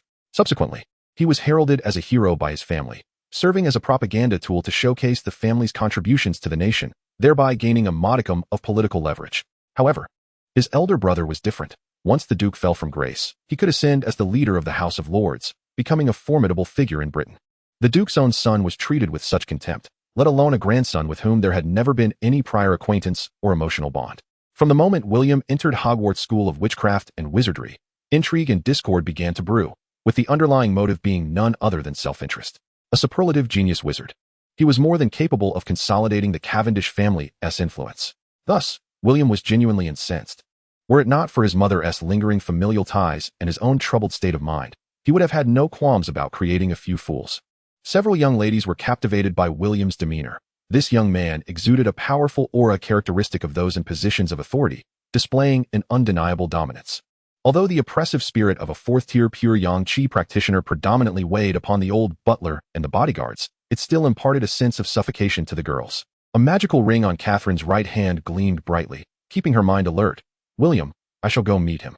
Upon seeing Catherine's resolute attitude, William felt a twinge of unease. I'll accompany you. No need, I will go alone. I do not wish for you to argue with him, Catherine replied, forcing a smile. After a few moments of contemplation regarding Catherine, William reluctantly acquiesced. Very well. Once Catherine descended with the escort of 3 and settled onto the sofa, William began to seriously ponder the letter sent by Tina. Each pure-blood wizarding family possesses a duality. The dark aspect is entrenched in the wizarding world, drawing strength, while the light aspect remains concealed in the mundane realm, seeking resources. Take the Malfoy family, for instance. They are among the largest suppliers of magical timber, real estate moguls, and financial investors in the wizarding community. Due to its unique properties, magical timber is limited in cultivation areas, distributed across several magic-rich forests, many of which belong to ancient families like the Malfoys. As for real estate, it goes without saying that the British property market holds immense potential. A future prime minister, ousted from office, became a property speculator. These resource-rich domains that ceaselessly generate wealth constitute the greatest asset of pure-blood wizarding families. Tina's suggestion was for William to become the representative of the Cavendish family within the wizarding community, thereby leaving a bloodline and securing mundane resources to support his magical endeavors. William found little interest in this notion, His primary concern lay with Catherine's stance. The idea of exchanging Catherine's marriage for power struck him as utterly ludicrous. As for mundane influence, there existed myriad avenues to cultivate it, entirely independent of such an antiquated and intricate aristocracy. With Catherine having departed, William fell silent, and the others, engrossed in the film, found it increasingly tedious. Judy, typically the boldest and most carefree, refrained from speaking at that moment. It was Vivian, seemingly gentle and demure, who first broke the silence. William, is your mother from the same family as Bruce Cavendish? William replied, there is some connection. The Cavendish family is extensive, but my mother has completely severed ties with them. Their intentions in coming here are far from benevolent. The girls, still preoccupied with the familial feuds, expressed their fears. They wouldn't do anything malicious, would they? William shook his head. No. As for the reasons behind this assurance, he chose to say no more. Who is Bruce Cavendish? Judy asked softly. He was previously an assistant to a cabinet minister and has recently become the head of the London Anti-Organized Crime Task Force. Vivian replied in a hushed tone. Anti-organized crime. William's interest was piqued as he swiftly retrieved a newspaper from the doorway and scanned the front page, which bore the bold headline celebrating a significant victory against organized crime in London, accompanied by photographs of gang leaders facing trial. Vivian, could you elaborate on the recent actions of the Anti-Organized Crime Task Force? William inquired. According to Vivian, who was well-versed in current affairs, this operation was championed by a noble member of the House of Lords, alongside several MPs collaborating with Scotland Yard. Preparations had been underway since last year, gathering intelligence on gangs, and it was not until October of this year that personnel were mobilized, leading to a major crackdown in November and wrapping up in December, resulting in over 1,000 arrests, with no fewer than 100 serious offenders implicated in murder, robbery, drug trafficking, and arms dealing. William, can you guess which noble initiated it? Judy asked with keen interest. Kevin Howard, William replied softly. Indeed, a prominent noble, when he acts, it is with considerable force. He mused, initially believing that this would mark the end of the matter. Who is he? Isn't he the Prime Minister? Nancy interjected, pulling out the newspaper and pointing at a photograph of a certain lady, puzzled, as she seemed to be a staunch supporter of the Prime Minister. Kevin Howard, a member of the House of Lords, is one of the leading figures of the Conservative Party in the upper chamber, Vivian explained, noting that he was also a significant subordinate and collaborator of the Duke of Cavendish. How do you know so much? William inquired, intrigued. My father informed me. Our family has substantial investments in the UK, and we've had dealings with MP Howard several times. He is quite an extreme right-wing politician and has caused us quite a bit of trouble, Vivian recounted. Your family has business interests here? William asked, surprised. As it was uncommon, most students were heading to America, and few families could invest in the UK. Yes, Vivian nodded. Chapter 109. One family weeps, another rejoices. A series of beeping sounds erupted as William, with keen hearing, ascended to Catherine's bedroom on the second floor, picked up the phone, and said, This is William Smith. Who is this? Aunt Selena's voice came through. William, it's your Aunt Selena. I called Catherine several times this morning, but no one answered. Is everything all right? Everything is fine. Aunt, Merry Christmas, William responded. Thank you, and Merry Christmas to you as well, Selena replied warmly. William, come over to my house when you have the time. Your uncle is being reassigned, and we are hosting a celebration. You haven't visited in months, and Annie, Grace, and Nicole all miss you. Selena lamented. I just don't understand what is so enjoyable about that dreadful ranch. You and your sister have been there for 11 years. Why not move to the city? Aunt, can you let Annie and the others talk to me? William interjected. Of course, just remember to come by with your mother when you can, Selena reminded him. All right, William replied. Did you receive the doll I sent you? He asked with a smile. After concluding a phone conversation with 3 cousins, Angus, a rarely contacted uncle, surprisingly exchanged a few words with William. It appeared that their family was enjoying a pleasant year. Had Angus managed to escape the clutches of the female Prime Minister and successfully ascended in his career? When Catherine, her eyes swollen, eventually arrived, William, unable to contain his frustration in the first-floor setting, remarked, Mother, are those scoundrels plotting again? I am fine, William. They assure me they will no longer pressure me. Henceforth, we shall make our own decisions, Catherine explained, gazing at him. Your great-grandfather is hospitalized, and the doctor estimates he has about 6 months left. I wish to take you to see him. Very well, William nodded, pondering what else he could say. An elderly man nearing death, yet still intent on meddling in his granddaughter's marriage struck William as absurd. Is it not said that a dying person's words are wise? Is this love, or is it hatred? Upon meeting his grandparents for the first time, William maintained a composed demeanor, offering a respectful salute. The elderly couple perceived the detachment in their grandson's eyes but refrained from further comment, their expressions tinged with regret. Upon arriving at the hospital and seeing the frail elder attempting to smile at him from the bed, Catherine's emotions finally erupted.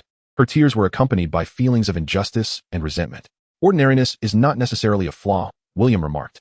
Yet Catherine is inherently extraordinary, my child. So are you. The elder chuckled softly. William remained silent, discussing matters with this stubborn old man, who had merely 6 months left and clung to his aristocratic pride, seemed futile. It is no wonder that English novelist Jane Austen could pin Pride and Prejudice, for within this land, the presence of aristocrats is ubiquitous, clinging to their absurd noble lineage with self-importance. After a brief rest, the elder continued, I have arranged a stage for you. Go ahead. Catherine shook her head, wiping her tears, and replied, Thank you, grandfather, but I do not need it. I have my own stage, constructed by my own efforts. You remain as stubborn as ever. The elder retorted in irritation. The doctor, glancing at the elder, interjected, Mr. Cavendish, please try to remain calm. The elder regarded his 2 descendants and, with a weary resignation, said, I am so tired. I need to rest. The elderly couple sighed. The man, nominally William's grandfather, expressed guilt, saying, I am sorry, Catherine and William. Father, it is not your fault. It was my choice, Catherine replied. Upon opening the door, William spotted Lily seated in the hall with a man, engaging in casual conversation with several young women. Raising an eyebrow, his displeasure deepened as he questioned, Lily, what are you doing here? He wished to shield Catherine's life from undue disturbances. Ignoring his discontent, Lily cheerfully kissed William on the cheek and then said, Grandmother mentioned you moved here this morning. So I wanted to introduce you to Lewis. He is one of the partners at Leader Associates, and you can seek his assistance with any future troubles. Lewis hastily rose from his seat, offering a sycophantic smile to William. Young master, I am Lewis Wood, the most loyal subordinate of the lady. At your command, I shall dedicate myself entirely to your service. William glanced at Lily, who smiled in silence, prompting him to respond, Thank you, Uncle Wood. This is my mother, Catherine Cavendish. Lewis quickly interjected, I have known Miss Cavendish for over a decade. I had the honor of attending a birthday party she hosted at school. I wonder if she remembers. He added, If not, it matters not. Here is my business card, and you or the young lady may contact me at any time. Lewis respectfully extended his card to William, sighing in relief as he accepted it. Catherine looked at Lewis with astonishment, puzzled by the humility of a prominent lawyer, or perhaps by the significance his associates placed on William. After exchanging pleasantries for a few minutes, they sensed that William was not in the best of spirits and soon took their leave. Though aware that this was a gift from Tina meant to comfort him and facilitate future dealings, William felt a sense of satisfaction, joking, Someone is coveting your son's future, investing heavily in advance, awaiting the day he matures to draw upon his lineage. Catherine retorted, Nonsense, you are merely 11. Noticing William's reluctance to elaborate, Catherine felt a pang of concern, but ultimately refrained from pressing further. To Tina, these matters were trivial in comparison. Chapter 110, Shopping as a Remedy for Mind and Body. For the vampires of Lestrange, who have thrived for centuries, there exist myriad avenues for investment and profit. Their prolonged existence allows them to operate from the shadows of humanity, becoming clandestine magnates. Whether through magical plunder or long-term investments, the Ministry of Magic, rife with flaws, remains incapable of apprehending them in the act. Would the Ministry pursue such matters? William, with his growing understanding of the wizarding world, harbored profound skepticism. Ordinary wizards, constrained by the Ministry's confidentiality laws, toil tirelessly for the benefit of pure-blooded wizards. The purebloods exploit various advantages, including the Ministry's authority, and deliberately left legal loopholes to bask in power and wealth. The disparity in the number and quality of followers between the 2 generations of Dark Lords is stark. The first generation brought immense benefits to the wizarding community. Once wizards emerged from the shadows to dominate the world, both purebloods and ordinary wizards stood to gain significantly. The charisma of the first generation attracted many followers, as they proclaimed, for the greater good. In contrast, the second generation was a selfish and petty individual, employing pure-blood ideologies to attract servant slaves and resorting to internecine warfare to suppress the increasingly formidable ordinary wizards. The gap in their vision was as pronounced as their magical prowess. The first generation could obliterate Paris with a single spell, whereas the second, even at its zenith, struggled against an aging Dumbledore, ultimately leading to Dumbledore's voluntary demise. Thus, William regarded the gift of £10 million with indifference. For the Ravens of Lestrange, it was but a trifling sum. Nevertheless, William remained relatively cheerful. After all, although he was not lacking in funds, the sum of money he possessed was merely a little over £700,000, earned from the previous heist against the gang leader. If he were to indulge extravagantly, it would indeed be quite effortless to deplete it. Catherine was exceedingly anxious about this substantial amount. She feared it might have been procured by her son through some other means, perhaps even at the cost of his freedom.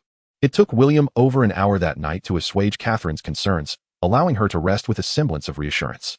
The matter of the death messenger pertained to core secrets that William could not disclose, yet he could speak of the forging of magical artifacts, as Dumbledore was already aware of that. The very fact that William was involved in the clandestine activities of the Lestrange family signified a unique level of trust. William shook his head and remarked, "There is no need.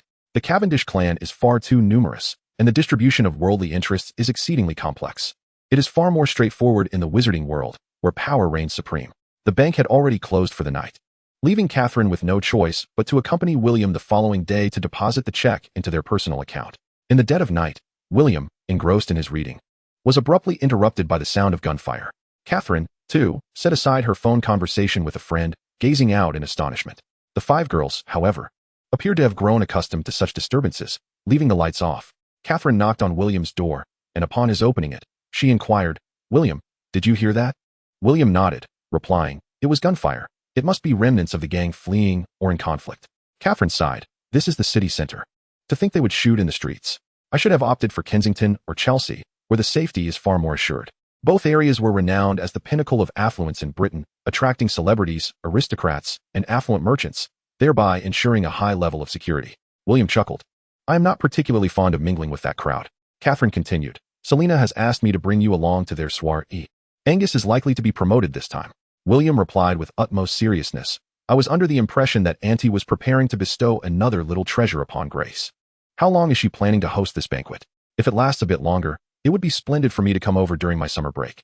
Catherine replied tersely, "If you do not wish to go, then there is no need to be so dismissive." She added, "I dread the thought of Auntie suddenly approaching us mid-celebration, exclaiming, 'Oh dear sister,' remembering your residence in the countryside. I worry that you and William are not sleeping well." William quipped in response. After a brief conversation, they resolved to go car shopping together the next day, especially since one of the 2 garage spaces remained vacant. In the morning, William prepared a light porridge using a rice cooker and whipped up a few side dishes before Catherine called the girls down to dine together.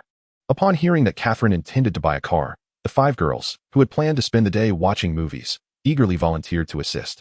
Since only Nancy owned a vehicle, Catherine and William first deposited the check before hailing a cab with Vivian, trailing behind Nancy's car.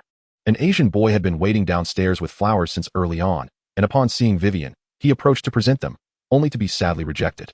Meanwhile, currencies such as the franc and the German mark had nearly doubled in value, while the dollar experienced a significant depreciation, leading to a surge in American car exports.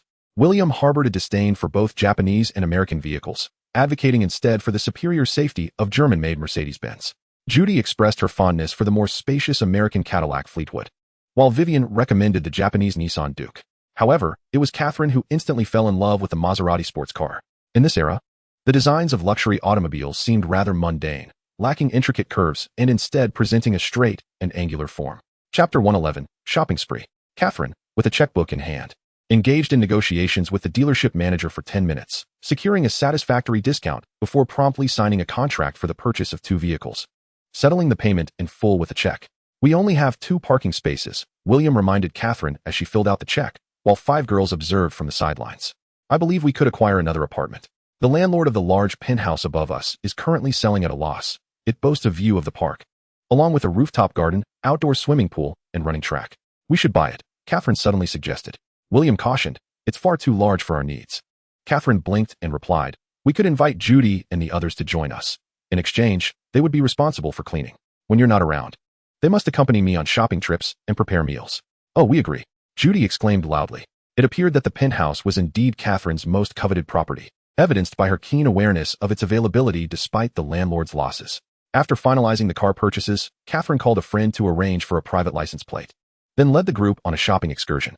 William recalled a humorous anecdote from a previous life about a wealthy daughter in the capital who was feeling dejected. To cheer her up, her affluent father took her out. When she spotted an exquisite designer handbag, he waved his hand and said, "Buy it." Upon seeing an imported Ferrari, he immediately declared, "Purchase it." However, when they encountered a large stone monument in the square, the father grimaced and said, "Dear, we truly cannot afford this. Perhaps we should consider something else." Observing the delighted Catherine and her companions reveling in their shopping, William realized that retail therapy could indeed enhance a woman's happiness. Catherine, who had been wallowing in self-pity just the day prior, had transformed into a different person after her car purchases. Could this be Tina's scheme? William mused, sighing inwardly. Just yesterday, Catherine had fretted about financial troubles, yet this morning, she had morphed into a shopping enthusiast, seemingly oblivious to her previous worries. This train of thought led William to contemplate the sufficiency of his finances, if Catherine continued her extravagant spending spree and added a few more apartments to her acquisitions.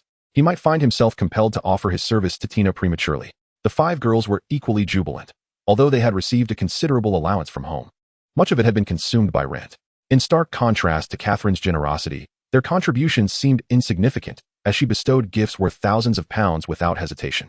William, of course, had no objections. It was not out of any altruistic impulse, but rather a recognition of the remarkable talents among British university students, particularly these 5. The universities in Britain were not akin to those in the East after an expansion in admissions. The nominal student population was said to be 25, yet a significant portion consisted of vocational students. Unlike the Eastern landscape 2 decades hence, where nearly everyone on the street would boast a university degree, the caliber of graduates from prestigious institutions here was truly exceptional. William not only hopes that this group of individuals can accompany his mother after he begins his studies, but he also aspires to have a few trustworthy allies when he embarks on his entrepreneurial journey in the future. Indeed, having influential connections is quite delightful. Judy secretly observed Catherine, her eyes gleaming with joy.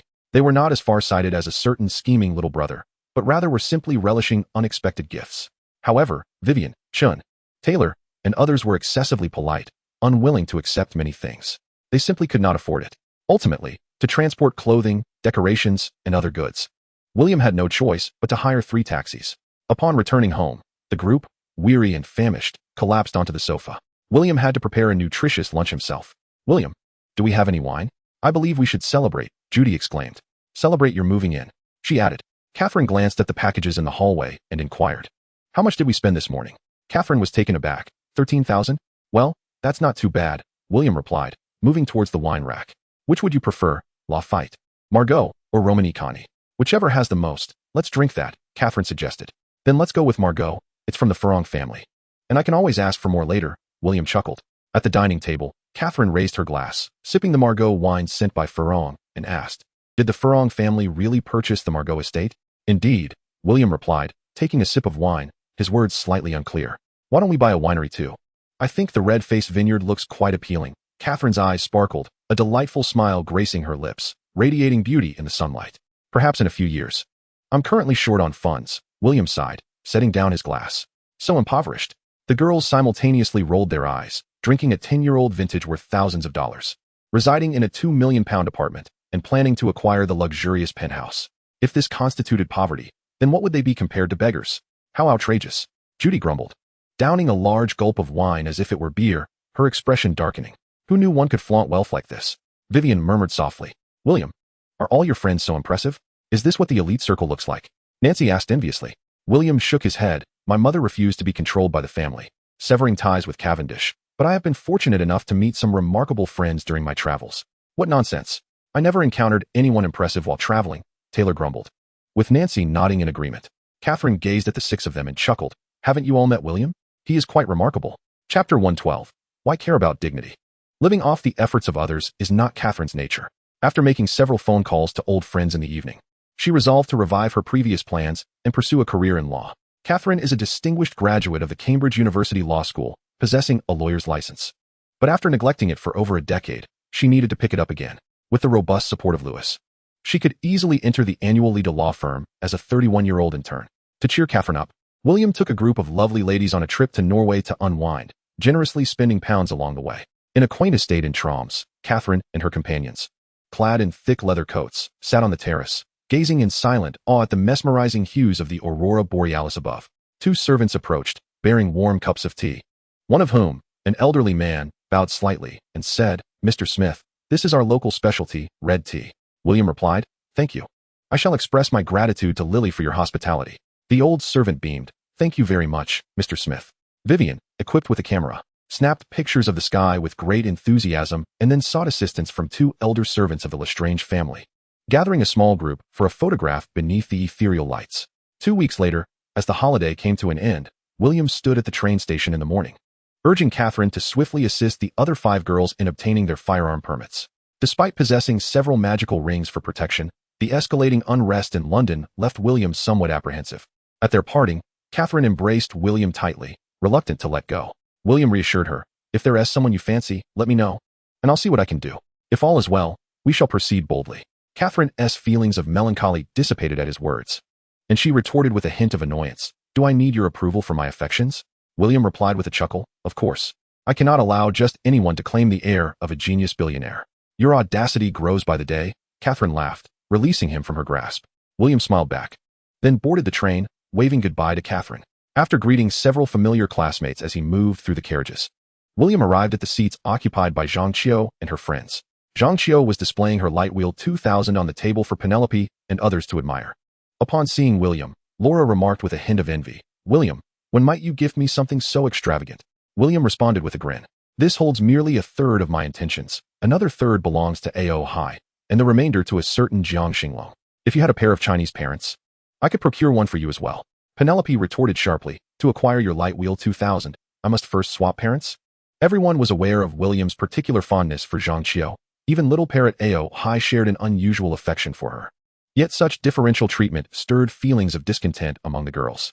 Zhang Qiu interjected, "Please do not tease William." Cedric also chimed in, "Do not envy Qiu. She has promised to let you all experience the light wheel 2000 in turns." The girls felt increasingly disheartened. It was one thing for the handsome William to favor Zhang Qiu. But why did even Cedric extend his special treatment? Each girl harbored her own sentiments, and William was acutely aware of this, though he could not overtly dismiss their feelings.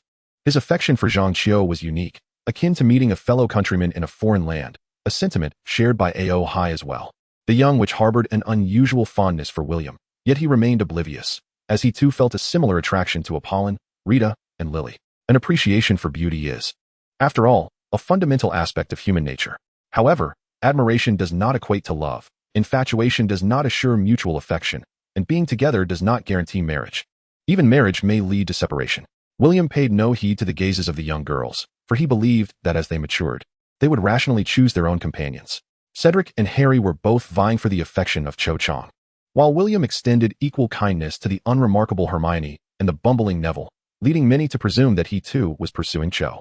With a wry smile, William remarked, "It's not particularly splendid, but it's manageable." Despite their persistent inquiries, he remained reticent, opting instead to indulge in the snacks he had brought while reviewing his studies. "William, are you there?" A melodious voice, akin to the song of a lark, emanated from his pocket. The others, intrigued by the source of the sound, turned their attention to William. He unfastened his leather armor and reached into his pocket, retrieving a mirror that revealed the charming visage of a silver-haired girl. "Hello, Fleur," William greeted, holding the small mirror aloft. Cho, Penelope, Cedric, and the others gathered around, gazing at the French which reflected in the mirror, a hint of jealousy stirring within the girls. It is only natural for girls to feel a twinge of envy when confronted with someone more beautiful, much like boys who may disdain the superficial charms of film stars, yet covet their allure. "Good afternoon, William. It seems you've received the mirror," Fleur said with a smile. "Is this your classmate?" "Hello, everyone." The group of wizards returned her greeting. "William, I've received your flying carpet and design book, but I have a few questions that I find rather perplexing. Do you have a moment to help me clarify?" Fleur inquired, holding the design book he had penned. William nodded. Flying carpets were not particularly rare, as both Indian and Muslim cultures had their own distinctive styles. In fact, compared to broomsticks, flying carpets, which could accommodate more passengers, possessed greater market potential, albeit hindered by the trade barriers imposed by the European wizarding community under pressure from the fairies. Chapter 113. On the way to school. In the Dark Continent, the subcontinent, and the Eastern wizarding world, the wizards sought to liberate themselves from European colonial dominance. Their relations were neither particularly good nor bad, with trade limited to items of the second tier or below, while the European wizarding community strictly restricted the outflow of high-tier magical goods and technologies. In terms of technological restrictions on foreign entities, both the mundane and wizarding worlds maintained a remarkable synchronicity. Upon hearing that William had gifted an expensive homemade flying carpet to Fleur, the girls felt a renewed pang of discomfort. Fleur, observing their expressions, maintained an impassive demeanor while secretly reveling in her delight. The sight of Fleur in the mirror eased Cedric's long-standing worries regarding the relationship between William and Cho. He thought to himself that he was now assured, regarding Harry as merely a more famous fool. "Harry, it's not that I look down on you. It's merely the truth," Cedric internally justified. Seeing Fleur reminded William of words spoken by Alan. Alan had always maintained a connection with Francis, just as William did with Fleur, and Gabrielle exchanged messages with ease. Similarly, Catherine and Apollon were frequently in touch. However, it was likely that the Delacour couple had not anticipated that the seemingly harmonious Smiths would find themselves separated within a mere 6 months. William trusted Alan's insights. He had witnessed Apollon boldly donning a revealing bikini at the hot springs in his presence, while Francis appeared utterly unconcerned. Catherine, hailing from the mundane world, donned a conservative one-piece swimsuit, which led William to mistakenly assume a reversal of identities. After discussing the design of the flying carpet's magical runes with Fleur, he found himself ensnared in an explanation of Gabrielle's angelic singing design techniques. Ultimately, before he could engage in more than a few words with others, the train arrived at its destination, prompting Fleur to end the conversation. Penelope, who had been listening in confusion throughout, indignantly declared, "Starting tomorrow, I shall intensify my studies in alchemy." The remaining girls nodded in agreement.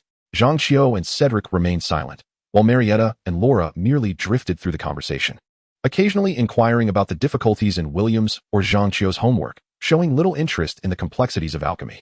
Upon disembarking and gazing at the carriage awaiting the students, William approached the nightmare at the front, driven by curiosity. Finding it unresponsive, he tentatively reached out to touch it, discovering it to be quite docile. It exhibited none of the typical temperament of magical creatures known for their volatility, which could inflict harm at a moment's notice. The nightmare regarded William with an inquisitive gaze, its eyes seemingly embedded within its skeletal structure, observing his exploratory touches. "Hello, I am merely examining your physical structure." Devoid of malice, William stated. Indeed, as described in texts, the nightmare possessed a high intelligence, characteristic of most magical beasts. Encouraged by its nodding, William grew bolder. Using his own spiritual sense before employing magical probing, with Aohai also attempting a similar investigation. This power bore resemblance to the bull-headed and horse-faced creatures from Eastern mythology, guardians of Fengdu, the only netherworld realm in the East, frequently tasked with capturing malevolent spirits and ensuring peace in the human realm. Given that a significant portion of ghost cultivation concentrated in Fengdu, coupled with the periodic dispatch of ghostly enforcers to apprehend troublemaking spirits and zombies, this area had become colloquially known to the uninformed as the Gate of Ghosts. In the past, when the garden was overrun with vengeful spirits, Aohai and his 12 siblings collaborated with a host of bull-headed and horse-faced beings, along with the black and white impermanents and ghostly officials, to confine the malevolent spirits and successfully carry out their captures. Thus, William had a certain familiarity with the divine beasts of Fengdu. "What are you doing?" Zhang Qiu, already seated in the carriage, inquired as she observed William's peculiar gestures in the air. "Nothing much, just a bit curious," William replied with a smile. Ceasing his exploration of the nightmare, a magical creature naturally endowed with invisibility and the ability to convert death energy, he realized it was his first encounter with such a being. "You can see the nightmare?" Cedric exclaimed, peering out of the carriage door in astonishment. "The nightmare? Is it not a form of flying magic?" Marietta, a less academically inclined student, struggled to comprehend. It became evident that despite being of Ravenclaw, not all were scholars. Students from various houses often gritted their teeth over assignments. Indeed, it is a magical creature visible only to those who have encountered death, hence regarded as an ominous symbol. Cedric explained as he entered the carriage alongside Zhang Qiu, while Marietta and Laura occupied another vehicle. "William, have you encountered death?" A few individuals exchanged glances, their understanding of the concept of witnessing death somewhat nebulous, particularly regarding William's experience. William smiled silently, stepping into the carriage and settling beside Penelope, observing as other carriages departed in succession while his own remained stationary. He then drew back the curtain and addressed the night steed. "Shall we depart as well?" The night steed promptly sprang into motion, accelerating before unfurling its wings and vigorously flapping the air, lifting the carriage into the sky. "How did you accomplish that?" Penelope inquired, with Zhang Qiu and Cedric sharing her bewilderment. "It's merely due to my charm, wealth, and talent," William replied shamelessly with a grin. "Ugh." The three inside the carriage feigned exaggerated disgust, mimicking the act of retching. Chapter 114. Potter's Heirloom. The educational systems of the East and West bear similarities, yet diverge significantly in their methodologies. This disparity explains William's considerable efforts to win over 5 female university students. Catherine had recently separated and had little contact with her family. Her only sister was a vain socialite, and with 3 months remaining in school, William had to rely on Judy and Vivian, the untainted university students, to assist Catherine in emerging from her shadows. For the first time, he also reached out to Diana, seeking her assistance. Upon William's arrival, Harry reiterated his tale. He recounted receiving an unnamed package containing an invisibility cloak, purportedly a family heirloom left to him by his father. Wearing the cloak, Harry evaded Filch's search and beheld a mystical mirror, which revealed glimpses of his family, while Ron envisioned himself as a prefect and captain of the Quidditch team, basking in victory and honor. However, this enchanted mirror was now in Dumbledore's possession. When Harry mentioned dreaming of his parents vanishing in a green light, Ron remarked, "Harry, do you understand now?" Dumbledore was right. "That mirror can drive you mad." "Harry, let me see the cloak," William said. "Oh, certainly," Harry responded without hesitation, retrieving the cloak from his backpack. "Remarkable," William exclaimed, marveling at the legendary garment. While invisibility cloaks are not particularly rare in the European wizarding community, the disillusionment charm, although classified as a second-tier enchantment, can be crafted by any mid-level tanner or advanced alchemist familiar with the technique. The distinctions lie solely in the materials and craftsmanship involved. However, this cloak was exceptional, achieving a flawless transformation in light and displaying nearly imperceptible magical fluctuations. Crucially, it possessed a permanent invisibility effect, undiminished by the waning of magical energy, distinguishing it as a superior artifact. In contrast, European magical items, once activated, emanate a potent magical radiance or exhibit magical rhythms, revealing their presence to those like William, who possess innate perceptive abilities. Yet this cloak achieved a level of subtlety in its magical operation that surpassed even Eastern artifacts. William harbored the suspicion that, should he present himself before the Prime Minister of Britain clad in this cloak of invisibility, he could maintain his stealth. The enchantment woven into it possessed an exceptionally pure quality, unlikely to be dispelled or suppressed by the faith of the masses. As long as he refrained from making any sounds or colliding with other objects, it would serve as a perfect tool for a thief. Unlike any perpetual motion device, this enduring magical artifact could only be matched by legendary artifacts of the 4th tier or higher. Harry, if you have no use for it, may I borrow it for study? Rest assured, I shall not damage it. He handed the cloak to Harry, saying, this is a rather valuable high-tier invisibility cloak. Of course, feel free to borrow it whenever you wish, Harry generously replied. William, can you locate that marvelous mirror? Zhang Xiao inquired. William chuckled. Falsehoods are ultimately ephemeral. We exist in reality and strive towards our goals, such as galoons, opulent mansions, and delectable cuisines. She patted her pocket, resonating with William's words. Indeed, galoons are the most desirable. I feel as though my wallet is perpetually impoverished, having scarcely encountered wealth in my life. George, seated nearby, quipped. Your mirror is the one that is truly unfortunate, having never really seen a human. Laughter erupted among the group as Laura playfully engaged George in a mock battle of wits. How dare you call me a red-headed fly? No, you misunderstand. I was referring to your mirror. The Weasley brothers, being rather impoverished, had extracted a fair amount of potions and medals from the Demolition office. William distributed 30 galoons to each of them as December's wages, while Ron, who only performed menial tasks, received a mere 10 galoons. Others, witnessing this, clamored for their share of pocket money from William. After some playful antics, William resumed his potion experiments, while most others focused on completing their assignments.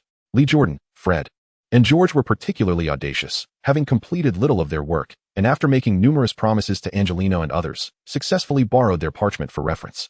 Goodwill is indeed cultivated. As the Centaur guards turned a blind eye to William's frequent visits to the village. In exchange, Gondayer and Fezzelin agreed to provide William with a pound of dragon meat and a pound of wine, taking turns each night to impart an hour of Centaur prophecy studies. The specific type of dragon meat was of little concern. The Centaurs themselves possessed formidable magical prowess, yet they primarily channeled their magic into archery, prophecy, and physical enhancement, which diverged significantly from the path of wizards. Wizards focus on self-cultivation rather than destiny, whereas Centaurs do the opposite, emphasizing fate over character. With decades of experience in physical cultivation, William could not afford to overlook such a sage. Learning magical techniques from Gondayer, especially in weaponry, provided William with considerable inspiration. After reviewing Haley's 3rd-tier mithril longbow and inquiring about its price, Gondayer reluctantly abandoned his plans to exchange with the Centaur guards but commissioned 22nd-tier mithril longbows instead. Chapter 115, My Daughter is Coming of Age. Ever since Harry learned from Hagrid that the 3-headed dog was guarding something related to Nicholas Flamel, he frequently ventured to the library alongside Hermione and Ron. Hagrid's loose tongue made it all too easy for secrets to slip out. William, well aware of the intricacies, feigned ignorance regarding the meticulously devised additional training program by Old Dang. Why would you seek to sabotage it? Is it an act of misplaced cleverness? He relished his leisure time, whether pursuing Zhang Qiu or engaging in Quidditch training with Harry, emphasizing the importance of reading and enhancing one's knowledge. The following day, after class, William arrived at the Demolition office just in time to see Penelope and Zhang Qiu enter with 3 unfamiliar young eagles. They were Thomas Hazlitt, Jack Matthews, and Olivia Brown, aspiring members of the Demolition office. Penelope gestured towards them, welcoming them aboard. Is it truly this straightforward? I thought there was a complicated application process, Olivia inquired. The witch, striking in appearance, garnered immediate attention from Lee Jordan, Fred, and others upon entering. Oh, the trio nodded in response. Zhang Qiu, somewhat exasperated, remarked, how would I know? She shot a glare at Ron, hastily returning to manage the flames as the copper ingots in the smelting furnace began to heat. Once again, William's attempt at refining a piece of red copper resulted in failure, leaving Zhang Qiu momentarily stunned. Her last endeavor, a magical mask inscribed with a first-level confounding charm, had proved successful, concealing the wearer's identity from magical perception. William advised her to master the engraving techniques for white iron before attempting red copper, as the complexities escalated with higher-grade materials like red copper, mithril, and fine gold. To date, he had yet to craft a fine gold magical artifact due to the exorbitant costs associated with failures. An ounce of the refining elixir for fine gold equated to procuring mithril of the same size. "What do you need Cedric for?" William casually inquired. "I nearly won the last wizard's chess match. During the break, I've devised several new strategies to challenge him," Ron declared, puffing out his chest. "Your wizard's chess skills are impressive?" Olivia, standing behind Zhang Qiu, turned to ask. "In Gryffindor, I rank among the top 5. Ron perked up at the attention from the beautiful witch. "In the club, Zhang Qiu isn't my match, but Cedric is quite formidable, equally matched with me. The little lions excel in dueling at Hogwarts, but chess is another matter." Hermione, being a remarkably astute witch, shared William's disinterest in such frivolous pastimes, which accounted for Ron Weasley's lower ranking compared to Percy and Oliver. "Shall we have a match?" Olivia proposed. "I am Olivia Brown, newly inducted into the club."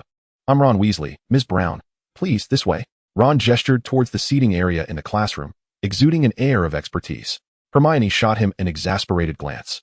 As they had previously agreed to assist Harry in searching for clues about Nicholas Flamel that afternoon, when dinner commenced, Neville entered to find Penelope and the others still engrossed in their studies within the Demolition office. Ron and Olivia, having transitioned from one game of wizard's chess to another, displayed evenly matched skills. As Harry tended to Neville's wounds, he asked, "Ron, aren't you joining us for dinner?" "Haha, Olivia, you are quite the expert," Ron exclaimed. "Shall we continue next time?" "Absolutely," Olivia readily agreed. The group departed the classroom together, heading to the Great Hall for dinner, while William remained behind, diligently concocting potions. The relocation office was left with only William and Nagini, A.O. High, and the little parrot. William took out the ingredients and began preparing a meal. Not long after he finished, Furong started calling for him. Ever since Frances had purchased this gift for Furong at a high price, her fear of receiving letters had been cured. However, William felt a bit helpless, starting from the day before. He would likely have to set aside over an hour each time to accompany Furong, discussing topics ranging from spell learning, potions, and alchemy to his various school activities. "Good evening, William," Furong said, seated on a chair in the dormitory. "Good evening, Furong," William replied. "Hi, hello, I'm Elizabeth Brown," a dorm mate of Furong said, bending down to greet him. "Hello," William smiled. "Elizabeth, you're looking lovely. Your attire is quite charming." "Ah." Elizabeth quickly straightened up, realizing she was in her pajamas, and greeted William. She hurriedly spoke to Furong in French, saying, "I'm off to take a shower. I want to interrupt your little date," with a hint of shyness, before leaving the dormitory with a smile. Seeing Furong converse in English, the witch assumed William did not understand French, but he had already comprehended several major languages and stored them in his intellect.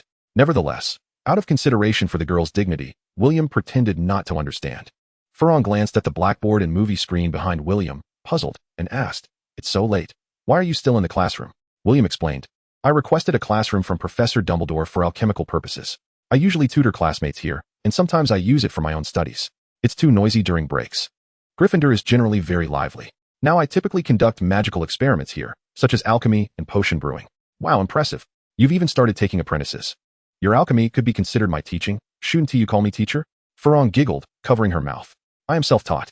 Who was it that pestered me all day yesterday, asking about alchemy?" William chuckled. Furong playfully huffed, "Humph. Why is Professor Dumbledore so lenient with you? Allowing you to bring a servant into the school and granting you a classroom?" William pondered for a few seconds before replying seriously, "Because he is Dumbledore." Furong blinked her beautiful eyes and teased, "What kind of reason is that?" She tilted her head, looking at William's reflection in the mirror, and playfully frowned. "I feel like you're just humoring me, yet I also think you're right. Professor Dumbledore is indeed one of a kind." With her charming expression, silver hair, and alluring demeanor, even William could not help but be captivated by such beauty. She was merely a 14-year-old girl. In a few years, she would likely blossom into a captivating young woman. Hey, childhood friends are the best. Chapter 116. It's time to stir up trouble again. "Do you know about Nicodemus's recent situation?" William quickly refocused the conversation, shifting to the topic of Nicodemus, who had lost the Philosopher's Stone. This great wizard would not die immediately, but having lost the stone that prolonged his life, his 600 years were now on a countdown. "Even you don't know?" William mused thoughtfully. "Humph. I am well aware of many things, such as a certain individual at school maintaining intimate relations with numerous female companions, and even crafting a third-tier magical longbow for a beautiful centaur warrior," said Furong, puffing her cheeks. William, somewhat taken aback, chuckled, "You possess an abundance of knowledge." He pondered who might be the spy, realizing the most suspicious parties were the Slytherins. The ties between the English and French pureblood families were notably close, collaborating on mutual interests, such as suppressing commoners and competing in various commercial domains by thwarting each other's market influxes. French alchemy was advanced, while British potion-making flourished. Both sides imported each other's magical products while striving to acquire each other's sophisticated techniques to achieve self-sufficiency. Humph. Then come to France quickly and capture me, Ferrand declared proudly. Oh, capture you, and hang you for punishment? William replied with a laugh. Humph. Come and see who captures whom, and then who ends up punished, Ferrand threatened, raising her tiny iron fist with little menace. How terrifying. I hardly dare to come, William jested, his wand gracefully dancing beneath the table. Catching the porcelain bowl that Nagini had inadvertently knocked to the floor, he instructed Nagini to practice more intricate magical manipulations. From using magic to slice meat and vegetables to controlling flames for cooking, and finally cleaning the dishes. Ferrand, when you have a moment, inquire about the movements of that old gentleman. I believe you might have the opportunity to become his heir, William gently suggested. He cast a glance over Ferrand's shoulder. Remaining silent, Ferrand obediently replied, All right, he asked further, I'll let my father investigate. William, when can you visit me in France? Ferrand inquired. Is there a matter so grave that even I cannot be informed? William gazed into Ferrand's eyes and ultimately confessed, My parents have separated. They have been quarreling for years. And now it seems to have reached a breaking point. Perhaps they will divorce in the future. Oh my God, Ferrand gasped, covering her mouth, and looked at William apologetically. I'm sorry, William, I shouldn't have pressed you. William replied with an expression of profound calm. It's all right. That matter is in the past. Divorce? What of it? In Belgium, the infidelity rate is already 71. It's quite fortunate if there are no disputes over assets or custody. Ferrand, perplexed, asked, Why can't they be as tolerant as my parents? William's gaze held a hint of amusement. France is even worse than Britain, despite the legal stipulations of monogamy. The reality is quite chaotic. In 2020, Macron proposed decisive measures against polygamy and other irregularities. This legislation not only imposed a year's imprisonment and a 15,000 fine on doctors issuing virginity certificates, but also aimed to intensify the crackdown on polygamy and forced marriages. According to a 2006 report, France had nearly 20,000 de facto polygamous families, particularly prevalent in the Paris region. While it may seem predominantly affecting the Black community, do you think white individuals are untouched? This is still a survey report, and keep in mind their investigations are often simple random checks, questioning 10 individuals out of every 10,000. It is far from the thorough examinations conducted in the East by community or village committees, resulting in a significant discrepancy from the actual data. William smiled and asked, What would you do if I kissed another witch? Holding her wand, Ferrand, with a serious expression, replied, I would eliminate her. William feigned shock and cautiously inquired. Not a single chance. None at all, Ferrand laughed, declaring, William, you belong to me. If you dare to engage improperly with any witches from Hogwarts, I will ensure they understand my prowess. William chuckled. Indeed, Ferrand, you are truly frightening me. The two continued their discussion on alchemy and potion making until Elizabeth entered. Clad in a pristine white nightgown, standing behind Ferrand, she asked in English, Have you played wizard's chess? William, puzzled, noted that Ferrand, being an academic overachiever, didn't seem the type to waste time on such frivolities. No, I do not prefer to spend my time on these matters. Why does Ferrand enjoy it? Elizabeth chuckled. No, she doesn't like it at all. You two are quite alike. You have no idea how much I adore wizard's chess. But I can only ever find classmates next door to play with. William remained silent, knowing that those with grand aspirations seldom squander time on such trivial games, focusing instead on their goals. Ferrand interjected, Elizabeth, consider your grades. Rather than investing so much time in wizard's chess, you would be better off applying it to your studies. Elizabeth gently shook her head. Ferrand, you are truly naive. I am assisting you. Noticing Ferrand's confusion, she sighed. William, I strongly suggest you learn wizard's chess. The International Wizards Chess Championship begins on February 19th in Paris. You can register now and take a leave to come to France. If Quidditch is a game that drains one's coffers, requiring substantial galleons to acquire expensive broomsticks and engage in relentless training, it is a sport only truly accessible to clubs. In contrast, wizard's chess is a game for all ages and social standings. Due to these characteristics, Quidditch has been supported by various magical ministries, establishing national teams for international competitions. Wizard's chess, however, is treated akin to a neglected child, lacking the backing of the ministry, and must be entered individually. This has led to a continuous rise in participation in the French International Wizards Chess Championship post-World War II, with the scale and influence of the event growing, hinting at a potential surpassing of Quidditch in popularity. February 19th, William said, glancing at Ferrand, who pretended to be indifferent while seated. I must consult the professors. They may not approve. No way. Elizabeth exclaimed. Our school is granting 5 days off for this event and actively encourages us and our families to attend. Although the chances of making it into the top 100 are slim, they have promised a Nimbus 2000 to anyone who achieves that rank. Oh, is it difficult to secure first place? William inquired. Certainly. Wizards from around the globe who love Wizards chess will compete. Since 1965, each tournament has seen over 50,000 participants, with countless brilliant wizards coming to showcase their intellect, Elizabeth proudly declared. Indeed, it is quite challenging, William concurred. The likelihood of commoners, whose ancestors had not produced any wizards for 3 generations, awakening magical abilities is approximately 1 in 10,000. A far lesser ratio compared to that of highly intelligent scientists or senior engineers. However, due to the numerous wars that have led to a surge in the number of civilian wizards, the base of wild wizards has expanded, ushering in a wave of wizarding population growth. The total population of the United Kingdom stands at about 57 million, yet the wizarding community comprises approximately 300,000 individuals. Owing to the constraints imposed by the Ministry of Magic, Hogwarts can only admit gifted wizards who awaken before the age of 11. While the vast majority of children from wild wizard families who awaken after this age must resort to private tutoring, becoming assistants to various wizards, engaging in a form of practical learning. Alternatively, due to ignorance of the statute of secrecy, they may recklessly wield their magical abilities, ultimately becoming inmates of Azkaban. The competition, with 50,000 participating wizards, has grown sufficiently grand to warrant direct oversight from the International Confederation of Wizards, a situation likely exacerbated by the absence of 2 major wizarding nations from Asia. The previous Quidditch World Cup drew an audience of 100,000, with tickets being highly sought after, yet the total number of competitors barely exceeded 500. The speaker's words were unintentional, yet they ignited a spark of interest in William upon hearing the figure of 50,000 participants. Perhaps this could serve as an excellent entry point. Chapter 117, The Fragrant Snow Sea, Part 1. Hogwarts occupies a unique geographical region, nestled in the northern reaches of Scotland, perpetually buffeted by the frigid winds from the North Sea. The confluence of the North Sea's magical waters and the earth magic within the school's ley lines creates an environment conducive to rain and snow during the winter months. It is only after March, when the warm currents from the Atlantic sweep through the vicinity, that spring arrives. January marks the coldest period at Hogwarts, and even someone as robust as William must retreat to the warmth of his magical tent's bedroom, adorned with a thick quilt, due to the extraordinary cold sensitivity of a particularly introverted maid, proudly nestled within her small cage-like abode. The maid gazed discontentedly at the main door of the magical tent's master bedroom, murmuring, "Girls are extroverted. Once they have a lover, they forget their master." "Oh, William, you've come to a realization. How splendid!" Ron exclaimed joyfully. "Excellent. Ron, hurry and finish up. I shall join you," said Lee Jordan. Hermione, Harry, Neville, and Seamus sat nearby, bracing themselves to witness Ron's inevitable teasing of William.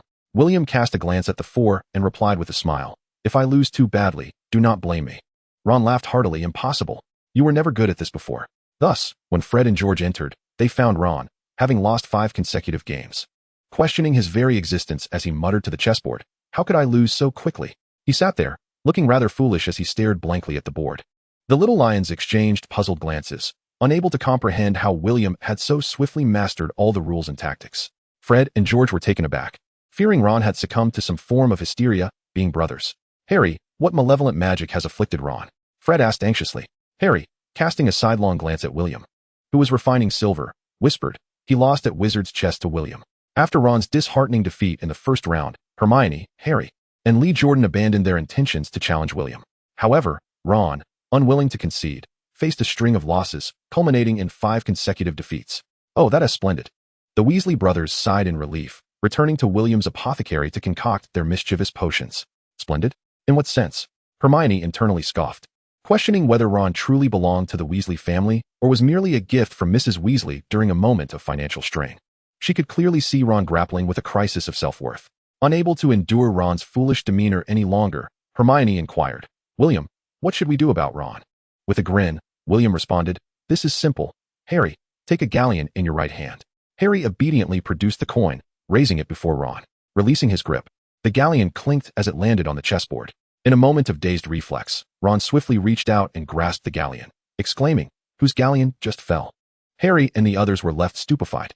The struggles of a poor child were lost on Harry, who had inherited a vast fortune. Upon Penelope's arrival, she heard Harry recounting how William had outmaneuvered Ron in Wizard's chess and boldly challenged him. "You? I bet you can last 100 moves at best." Thus, The ill-fated Penelope was thoroughly trounced by William once more, while continuing to refine silver and control the azure flames. He directed Ron to dispose of the waste and maneuver the pieces. Penelope, far more astute than Ron, swiftly lost the first game and chose not to continue, which prompted a dismissive smirk from Ron. When Cedric entered, Ron immediately attempted to persuade him to make a fool of himself before Chang. Yet, Cedric, discerning their mischievous intent from their expressions, thought, "You think you can trick me? You're not quite skilled enough for that." He remained resolute, stating, "Let the winds blow. My heart shall remain unmoved." Olivia, displaying a generous spirit, did not mind the outcome and played 3 rounds with William before deciding never to engage him again. Not the slightest semblance of gentlemanly conduct. Olivia exclaimed in frustration. "This is a competition, Olivia," Cho remarked, unwaveringly supporting William. Thomas, gazing intently at the chessboard, reassured. "As long as you give it your utmost effort, you will one day realize you can never bridge the gap to genius." Ron, Hermione, and Harry collectively rolled their eyes as Olivia brandished her wand, prompting Thomas to flee in haste. After the Transfiguration class concluded that afternoon, William approached Professor McGonagall, who was preparing to head to another classroom. "Professor, if I wish to participate in the International Wizards Chess Championship, could the school grant me leave?" McGonagall regarded William sternly and replied, "Come to my office at 6:30. If you can best me in 3 games, I shall petition Professor Dumbledore for your leave." "Very well, Professor, I shall see you this evening," William responded. Harry, Hermione, Ron, and Neville looked at William with astonishment as Ron exclaimed, "William, you intend to enter the International Wizards Chess Championship? Do you realize how many wizards participate?" William replied, "I believe it is said to be 50,000. Indeed. The number stands at 50,000, and this year it may very well surpass 60,000. Imagine 60,000 wizards, the most astute minds across the globe." Ron exclaimed, his arms outstretched as if a colossal weight were about to descend upon him. "I believe you ought to contemplate this seriously, otherwise. Harry and I shall pay a visit to Professor McGonagall's office on your behalf, claiming you are unwell. Rest assured, the professor holds both Harry and me in high regard." Ron assured, "You are truly kind," William replied with a chuckle, patting Ron on the shoulder as he exited the classroom. "No need for thanks," Ron waved dismissively. "Fool," Hermione remarked with exasperation. "Ron, William is implying you are meddling." But Professor McGonagall was once a formidable contender, having reached the top 10 in the International Wizards Chess Championship. Ron murmured, "And William is our friend. We cannot simply stand by and let him suffer embarrassment, can we?" "How do you know this?" Neville inquired. "From the Master Moves of Wizards Chess, which details the legendary duel between Professor McGonagall and the chess champion Bill Jones, noting that had she faced anyone other than the new champion, she likely would have secured a place among the top 3, Ron explained. With her tousled hair, Hermione displayed a curious grin, questioning, "Why is it that you can recall chess moves so vividly, yet often struggle with potions?" Ron cleared his throat, somewhat embarrassed. "Hermione, we are discussing William. I feel he may possess insight into what constitutes a true wizard's chess master. I hope he does not succumb to discouragement after a defeat." Hermione smiled reassuringly. "He will not. I have faith in William." Neville nodded in agreement. "I believe William will emerge unscathed. He will only grow stronger." "No, Neville. What I mean is that William will not lose," Hermione corrected. Harry rubbed his head, feeling a slight ache. "How about we discreetly follow along and observe?" Ron suggested. "If William were to lose, we could offer him some comfort." "I think that is a good idea," Harry concurred. Hermione and Neville exchanged glances, their expressions betraying a sense of resignation. The quartet exited the classroom, contemplating their next move. They decided to first head to the relocation office to complete their assignments, as proximity to the cauldron would provide a respite from the biting cold of the heavy snowfall. Chapter 118, Fragrant Snow Sea, Part 2. William was diligently attempting to channel the ancient magic of Hogwarts into the thermostatic column he had crafted that morning, aiming to extract high-purity mithril and solidify it into a cylindrical form. The column was inscribed with a 3-tiered temperature-regulating enchantment, capable of functioning as a climate control device. Given the spaciousness of the classroom, the inherent magic of a single column would only sustain itself for approximately 3 months. William contemplated utilizing the school's abundant magical energy as a power source to ensure the column's continuous operation. This was also a stipulation set forth by Dumbledore. All newly forged stone golems and magical devices within the school must possess the capability to autonomously absorb the school's magic, thus enabling perpetual activation. This requirement significantly heightened the complexity of William's task. The school's magical aura was ancient and potent. He suspected that only a legendary magic-absorbing array, carved with archaic runes, could effectively draw in such energy. In the Western world, such runes are akin to Nevin or cuneiform, now exceedingly rare yet imbued with formidable power. The thermostatic column, based on the fragmented ancient runes, could barely endure 10 minutes before the ancient magic began to erode the enchantment. damaged magical runes naturally cease to function. Tina likely possesses some ancient rune information, but that knowledge is contingent upon my agreement to join them. William placed the temperature-regulating pillar aside, furrowing his brow in contemplation. Where could Ravenclaw's secret library possibly be? Compared to the room of requirement, the chances of locating Ravenclaw's door might be significantly higher. As William gazed at the patterns on the temperature-regulating pillar, a thought struck him. If he could harness the library's ancient magical energy, perhaps he could merely disturb the magic to uncover its secrets. As for the potential destruction of the magical mechanisms set by Ravenclaw, William was not overly concerned. Should he acquire Ravenclaw's knowledge, he could always establish a new magical mechanism thereafter. I shall conduct a simulation experiment, he mused quietly. He intended to calculate the size of the magic gathering array needed to disturb the library's magic, ensuring that the magic would neither run rampant nor fail to attract attention, allowing him to glimpse its mysteries. By 6:30, William, prompted by Ron's considerate reminder, made his way to Professor McGonagall's office. Professor McGonagall had already set up a wizard's chess game, awaiting William's arrival. As a master of wizard's chess, McGonagall was unparalleled, far beyond Ron and his friends. Yet, the intellect of an artificial intelligence was undeniably superior, capable of calculating hundreds of moves ahead, revealing a stark disparity in strategic prowess. After half an hour, a despondent Ron trailed behind William, while Hermione was in high spirits. Harry and Neville supported Ron on either side, unsure how to console their friend. The group arrived at the Great Hall, where William produced a spherical prototype he had created earlier that afternoon, addressing Hermione and the others. You go ahead and have dinner. I will conduct an experiment. Harry nodded, while Hermione, intrigued, followed closely behind William. Observing them were Zhang Qiu and others, who, after inquiring with Harry, decided to join. Eager to see what experiment William intended to perform. Turning to the cheerful faces behind him, William felt a sudden wave of anxiety. Should the experiment go awry and the magic spiral out of control, he would surely be in dire trouble. Thus, he altered his original plan of summoning a stone golem using the school's magic and the incomplete gathering array to instead conjure flowers. William placed the rune-etched sphere before the entrance, wand in hand, and softly whispered, "Bloom." The magical energy enveloping the school was drawn in by the sphere like the sea, forming a vortex of magic. Approximately 1 minute later, the absorbed magic burst forth from the shattered sphere like a fountain, transforming into an endless sea of flowers. In an instant, the entire school was enveloped in this floral expanse, countless petals cascading through the entrance into the hall and through the windows into the rooms.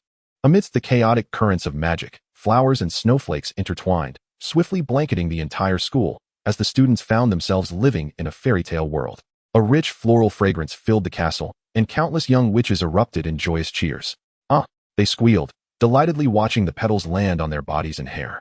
At the entrance of the Great Hall, Hermione, Zhang Qiu, Cedric, and others stood in stunned amazement, while Penelope seemed to have borrowed a camera from somewhere, snapping pictures as if the film were free, much to the distress of a nearby boy who looked on with a pained expression. "What kind of magic is this?" Hermione asked, her voice laced with wonder. William turned around, arms outstretched, and declared with pride, "The sea of fragrant snow." Chapter 119, Open the door, check the water meter. It had been a week since the day the endless sea of flowers had caused such a stir. During this week, William tirelessly refined the magical gathering array. In hindsight, he broke into a cold sweat, grateful that he hadn't summoned the stone golem that day. Otherwise, it would have likely spiraled out of control. With a stroke of luck, it might have resulted in a rain of stones, but in a worst-case scenario, he could have faced a barrage from the golem. In a more serious scenario, the golem could have besieged Hogwarts Castle. Fred and George, the mischievous twins, discovered for the first time that one could perform pranks without magic, but rather as an art form, which had a profound impact on them. However, William had little time to dwell on this. As beyond the mountains of love letters he received daily, girls from the relocation office persistently sought after that orb, despite its dubious safety as an alchemical product. Daphne and Pansy, pureblood witches from Slytherin, even offered a staggering 300 galleons just to prepare for the upcoming Quidditch match. In this match, Snape was to serve as the referee, and the Slytherins were convinced of their victory. Thus, they collectively pooled funds to prepare for a grand celebration at the stadium. Zhang Qiu told Cedric and Harry that whoever could create the magical gathering array would earn her affection, prompting Cedric and Harry to become obsessed, fervently researching magical runes day and night. Hermione, observing Zhang Qiu, who was grinning like a sly fox, felt a pang of sympathy for her dear friend. Penelope sold the photos she took that day at a premium to the Daily Prophet, Contrarian, and Witch Weekly, successfully repaying her classmates for their film costs while pocketing an impressive 30 galleons. Beneath the blizzard and the sea of flowers, the handsome face of Hogwarts' golden-haired boy captivated the attention of many witches and wizards alike. For the first time, William Smith's name appeared in the paper as a prodigious alchemist, beginning to garner attention. Quite a splendid shot. A group of young witches eagerly shared the event photos developed by Penelope, bidding to collect them at 1 sickles apiece. Most of them were enamored with the romantic scene of William turning amidst the sea of flowers, a moment also featured in the Daily Prophet. So handsome. Zhang Qiao Olivia. And several other witches squealed in delight at the photos. Cedric, Harry, Ron, and Thomas rolled their eyes in unison, feeling a pang of discomfort. The most painful experience in this world is not life and death, but being right in front of someone who has eyes for another. The following morning, in the Great Hall, an owl swooped down over William's head, dropping the Daily Prophet before him. William raised his hand to catch it, and upon opening it, he was met with a mysteriously ominous photograph of a Tudor-style manor, showcasing the lifeless bodies of several fairies and dozens of shattered fairy short swords. Hermione, seated beside William, was startled by the gruesome image, causing her porcelain cup of milk to crash to the ground. The bloodstains and decapitated corpses made the young witch instinctively recoil, forgetting she was sitting on a stool, leading her to lose her balance. William swiftly reached out to steady her, preventing an embarrassing fall. What is it? Curiosity piqued. Harry stood up to gaze at William's newspaper, and his eyes were immediately drawn to the headline photograph. In an instant, his pupils dilated, reflecting a gruesome scene filled with blood and corpses. Oh, cough, cough. The milk he had just consumed was violently expelled, causing him to choke. His fellow young wizards were startled, rising to their feet in concern. What happened? They all stared at the few agitated Gryffindors, bewildered by the unfolding drama. With a calm demeanor, William finished reading the newspaper and remarked, "Is a mere photograph worthy of such fear? Let me see." Fred snatched the newspaper away and exclaimed loudly, "Bloody hell! What the bloody hell?" A string of expletives erupted, drawing a crowd of onlookers, all echoing variations of shock. The newspaper quickly circulated among the students, remaining in circulation until professors like Dumbledore entered, unable to quell the excitement. Dumbledore, McGonagall, Snape, and others perused their own copies, each displaying a distinct expression. Flitwick sighed. Quirrell appeared somewhat exhilarated, while Snape remained inscrutable. An owl flew in, delivering a letter to William. It was an inquiry from a jewelry shop in Diagon Alley regarding the manufacturing technique of flower bombs, offering a sum of 100 galleons. William tore the letter to shreds. 100 galleons? How preposterous! William scoffed. To safeguard his classmates from danger and avoid detection by the professors, he decided to knock on doors in the dead of night. Peering into the sea of books, William once more simulated scenarios in his mind, confirming there would be no repercussions before resolutely retrieving the smallest spherical object, roughly the size of a pigeon egg, while a chicken egg, a goose egg, an ostrich egg, and a dinosaur egg lay nearby. William considered this not cowardice, but a prudent measure. After all, knowledge is priceless, and he had only explored a third of the library's collection. Should any damage occur, he would be liable for compensation, and given Mrs. Pance's obsessive love for books, he would find himself in dire straits. The pigeon egg, as William had calculated, proved utterly useless. The chicken egg unleashed a torrent of magical energy, sending bookshelves into disarray. Before Filch arrived, William swiftly cast a restoration spell, disregarding the chaotic magic that compromised the spell's effectiveness, and vanished from sight. After 3 days of concealment, when Filch's vigilance waned, William returned to the library, this time retrieving the goose egg. Snowflakes danced as the commotion intensified. The magical energy surged like a tempestuous sea, with countless snowflakes swirling about. Remarkably, the bookshelves and tomes remained upright amidst the swirling magic, akin to leaves adrift on ocean waves. However, William spotted the eye of the storm within this tumult, revealing a door, an ancient portal wrought by forgotten magic. His eyes widened as he allowed the magical forces to buffet him, ignoring the crashing shelves. He fixated on the door, determined to memorize the intricate magical runes etched upon it. The door appeared swiftly and vanished just as quickly, yet William retained every detail. Should Ravenclaw learn of his forceful dismantling, one could only wonder if the founder would cast him into the fabled Eye of the North Sea. Ignoring the chaos surrounding him, William made his escape. This time, there is no need for contemplation. The restoration spell is undoubtedly ineffective, as the magical tide continues to roar. While William can easily conjure a tempest of magic, calming it seems to require only the venerable Dumbledore, wielding his ancient wand. Fortunately, the library has not suffered significant damage, sparing William the indignity of selling his own body. Chapter 120. The Jealous Sorceress. The following day, the wizards of the school were well aware that a formidable sorcerer had infiltrated the library the previous night, inciting a magical upheaval that even the professors could not quell. The library was temporarily closed, awaiting Professor Dumbledore's complete pacification of the magical energies before it could be reopened. Professors Snape, McGonagall, and Flitwick occasionally cast glances at William during classes. No need to inquire as to why. William nodded, seated in his chair. meticulously contemplating the grand door that loomed in his mind. The intricate magical patterns, magnified and distinctly visible, revealed to him their complexity. Yet the majority of their meanings eluded him. The flow of magic, nearly identical to that of the fragrant snow sea, could be surmised by many perceptive students, such as Penelope and Zhang Qiu, but only Cedric and Harry dared to voice their inquiries. This exemplifies the disparity in emotional intelligence. Have you found it? The one asking was not Cedric, but Penelope. Each Ravenclaw eagerly sought to uncover their house's legacy. Yet it had never been reported since the school's inception that anyone had succeeded. I found it, but it is of no use. It cannot be opened, nor accessed. William replied with a wry smile. Why not? Penelope queried, perplexed. William explained, I attempted a brute force approach using a magic gathering array to disrupt the magical energies. But the door is no larger than a single book and is fiercely protected by powerful magic. To say that opening it is impossible would be an understatement. Even approaching it is unfeasible. Is there any way to get closer? Hermione inquired. An unmatched strength of magic, acute perceptive abilities, and profound knowledge of magical patterns. William replied with a rueful smile. Instantly, the group relinquished their dreams. None among them, not even William, possessed the means to meet those stringent criteria. So, no one can open the door? Penelope said, her hopes dashed. Perhaps in a few years, I may have the opportunity to unlock it, William mused, smiling at the thought of the magical patterns. The others rolled their eyes. William's prowess was already comparable to that of certain professors. This was affirmed by Professor Flitwick beneath the floral canopy that day, while Professors McGonagall and Snape, who observed the flow of magic, offered no rebuttal, and Dumbledore stood by, smiling. A group of students behind them gaped in astonishment. A first-year student with magical prowess rivaling that of professors left the rest of the students feeling disheartened. Many questioned why William even attended school. Is it not obvious? Hogwarts houses the largest library in the European wizarding world, treasures from 4 legendary sorcerers, and serves as a bastion for the future of the wizarding community, a stronghold of power. Any wizard with a hint of ambition and foresight recognized the necessity for their child to receive an education here. William also grasped why, in his memories, the young wizards possessed no information about the Ravenclaw library.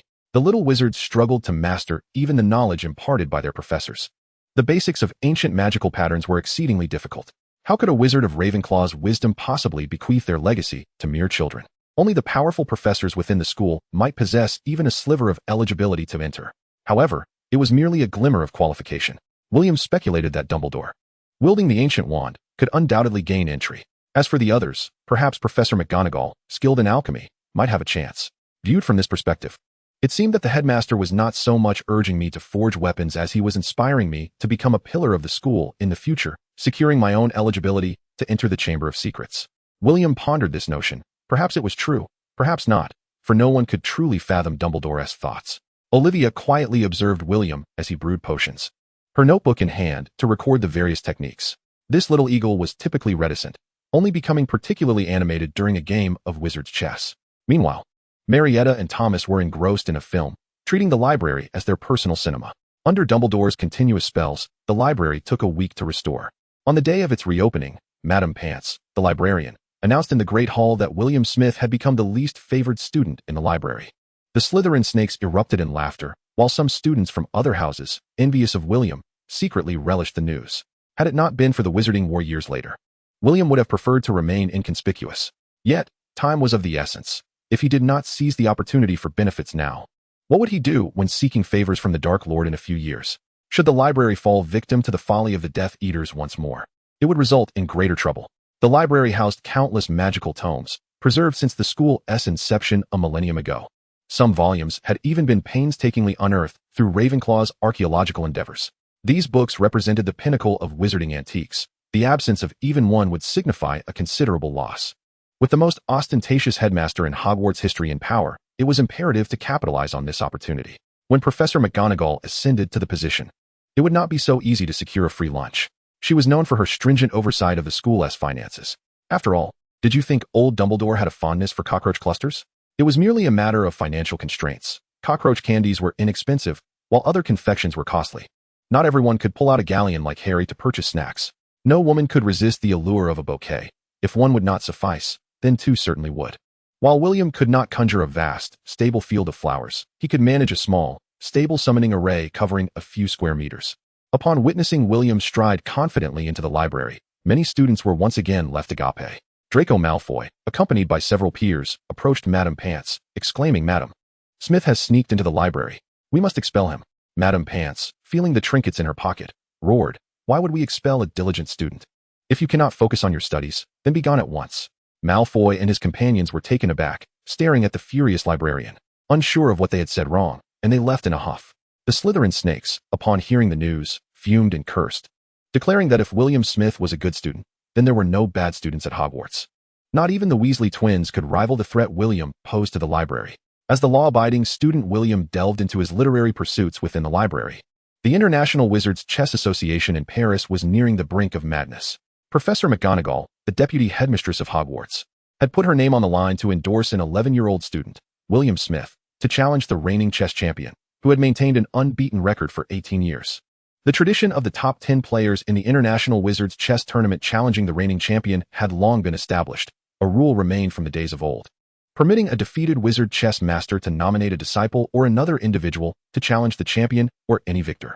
However, this rule had seldom been invoked in modern times, typically reserved for disputes of pride.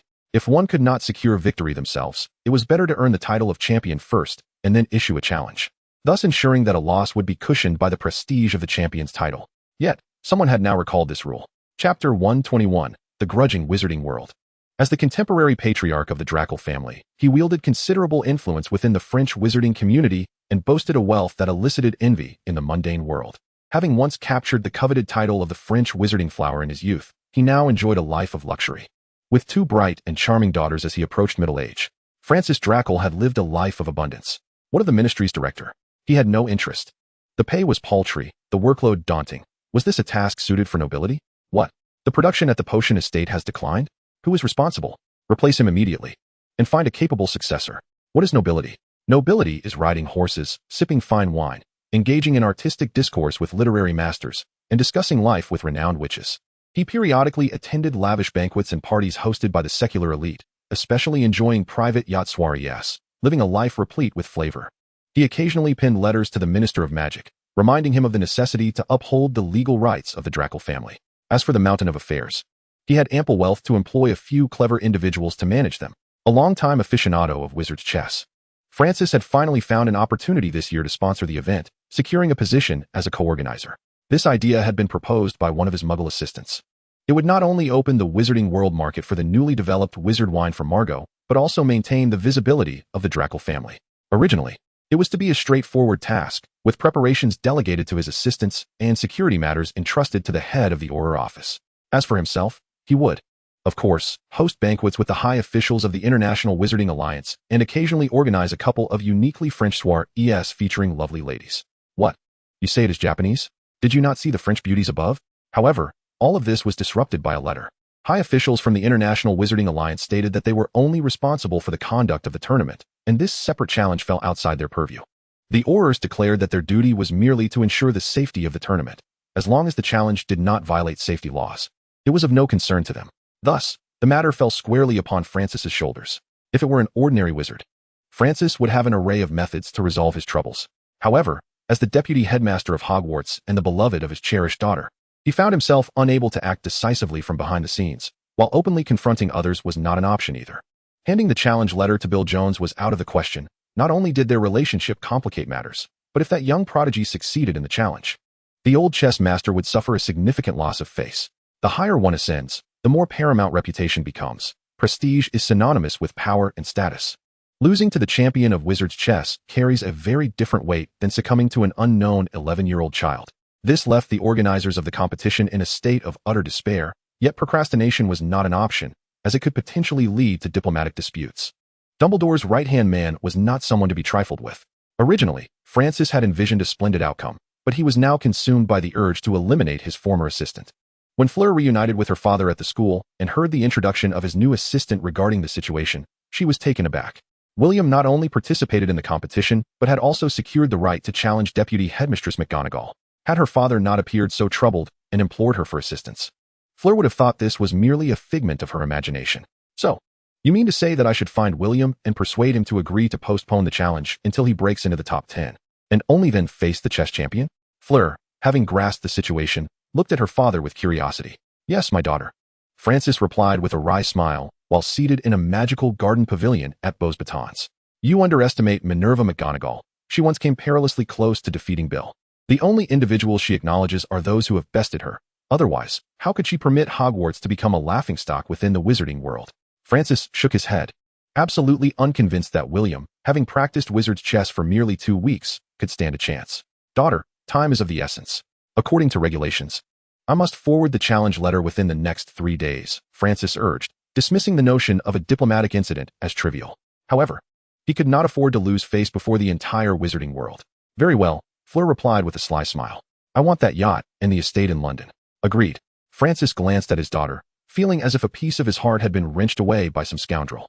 When Fleur informed William at noon, he realized that Professor McGonagall's intent in personally escorting him to Paris was not solely to attain honor, but also to redeem a tarnished reputation.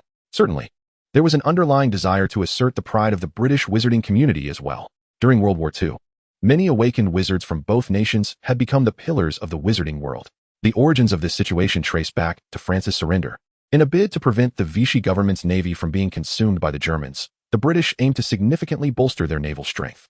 On July 3, 1940, under the command of Admiral Somerville, the Royal Navy blockaded the French fleet in their harbor, commencing Operation Catapult. They deployed battleships, battlecruisers, and both heavy and light cruisers to launch a surprise attack on the French Navy, resulting in fierce battles in locations such as Oran and Mers-el-Kebir in North Africa. The French Navy suffered devastating losses, with a considerable number of vessels, including the battleship Britannia, destroyed.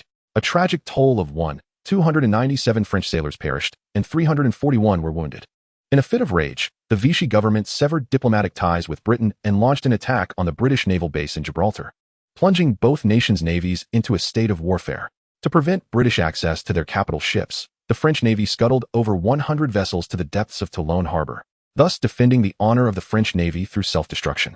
Following this conflict, the animosity between the two nations reached an almost irreparable point. Had it not been for external threats from the United States and the Soviet Union, they would likely not have found common ground. However, the wizards were not mere politicians. Especially those awakened by the war, they bore long memories of these events. Consequently, in numerous instances, the mainstream French wizards stood in opposition to their British counterparts. Naturally, Professor McGonagall found herself at odds with them. This exceeded William's expectations. Professor McGonagall, typically as stern as a nun, held an esteemed position within the school, second only to the fearsome Severus Snape. Who would have imagined she could harbor a grudge for over a decade? Offending a woman is perilous, but offending a vindictive woman is even more treacherous, William mused quietly. It was not always so. Decades prior, the secular relations between England and France appeared to be at a nadir, with severe diplomatic tensions. The wizarding world, hidden within these secular confines, also felt the repercussions of such animosity, and the remnants of this discord linger to this day. William reflected within his mind. In a few years, the second generation would emerge, and the French wizarding community would observe with cold indifference, likely due to these historical grievances and a fear of demise. Despite his respect for Professor McGonagall, William resolved to make a sacrifice for her. After all, his young girlfriend took precedence. Fleur, satisfied with her acquisition, left Francis in a state of distress, pondering how to explain this to his wife. Although McGonagall was somewhat displeased with William's unilateral decisions, she ultimately recognized the validity of his reasoning. Francis encountered Apollon in a palace in Vienna, where she was engrossed in mastering classical painting techniques. Chapter 122. Have you stirred up trouble again? Being astute, Francis would not directly disclose to his wife that he had gifted her beloved luxury cruise liner to their daughter. To ensure an evening of domestic tranquility, he first needed to elucidate the predicament he faced. Apollon, your artwork has utterly melted my heart. Francis was indeed a connoisseur of art, having been raised in an aristocratic family steeped in culture. The Western penchant for flattery is often quite straightforward. The most notorious instance of obsequiousness is perhaps Durant's infamous remark about wanting to drink someone's bathwater, a sentiment of questionable taste. Apollon remained unfazed by her husband's compliments, or perhaps she had simply grown accustomed to them. Much like many beautiful women, she was well aware that a few words of praise would not necessarily bring joy. They were never short of admirers and backups. Apollon continued to wield her enchanted quill, meticulously tracing a piece of ancient artwork from the palace on the expensive, imported magical parchment from China. She set down her pen and inquired, "Did you drink my cherished fleur-de-lis tea?" "No." Francis fervently shook his head. "Have you made Gabrielle cry again?" Apollon inquired, her brow furrowing in confusion. "How could that be?" "Gabrielle is currently in Paris, participating in the Youth Performance Association as the lead," Francis replied. "They are in rehearsals these days." "Then it must be that you and Charles went out on the town and were caught by the reporters," Apollon remarked, her expression still skeptical. "Not at all," Francis asserted.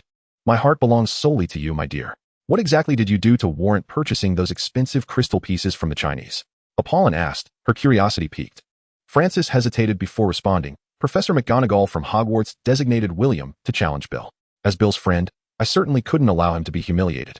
However, since William has a decent relationship with us, I spoke with Fleur and asked her to let William face some difficulties in the competition, thus providing Bill with ample justification to refuse him.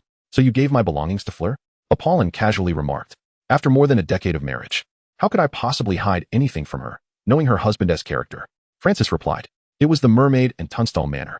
Apollon paused, raising her head with a smirk. In that case, you might as well gift William the membership card for that Carnation Club in England.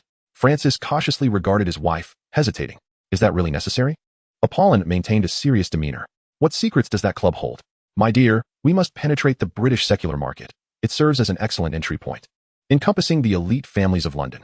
As for the club's other attributes, as long as they do not violate the law, sometimes ethical breaches are not so significant. Wouldn't you agree? Francis explained. Apollon scoffed, and Francis dared not defy her. Though wildflowers possess their charm, the fragrance of homegrown flowers ultimately prevails. The Drackle couple remained oblivious to the fact that their treasured collection of ancient magical texts was nearing depletion, thanks to their daughter's misguided influences on William.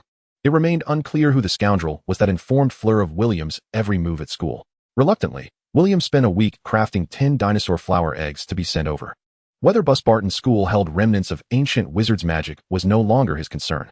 William noticed that his reserves of magical gemstones were swiftly diminishing. Watching movies after dinner had become a mundane routine akin to a demolition office. This led to a situation where, upon exhausting his gemstones' magical energy, he would be pressed to replenish them. Magical gemstones function similarly to batteries, being rechargeable and sourced from rare mineral deposits. For instance, the spiritual jade from the East is one such example. Yet, each gemstone can only contain the magical energy of one wizard. Infusing a second individual's magic would result in mutual repulsion. After all, the energy within these gemstones cannot be entirely depleted, much like a battery that, once spent, still harbors a significant amount of electrons. William found it peculiar that, given the duration of their film-watching sessions post-classes, his fully charged gemstones should not deplete as swiftly as they had, unless someone was skipping class to utilize them. I cannot fathom why he must resort to self-harm in order to create. It is utterly insane, exclaimed Simon after watching the film Van Gogh. The movie was rather oppressive, especially its conclusion, which left the young wizards feeling quite discontented. You simply do not comprehend Van Gogh's greatness in the realm of art, Laura remarked bluntly. It is a form of self-sacrifice made for the sake of greater artistry. I find him rather ordinary. I fail to see what is so enchanting about those oil paintings. They are not aesthetically pleasing at all, Ron countered, asserting that it was indeed mundane for muggles to choose to inflict pain upon themselves for the sake of painting.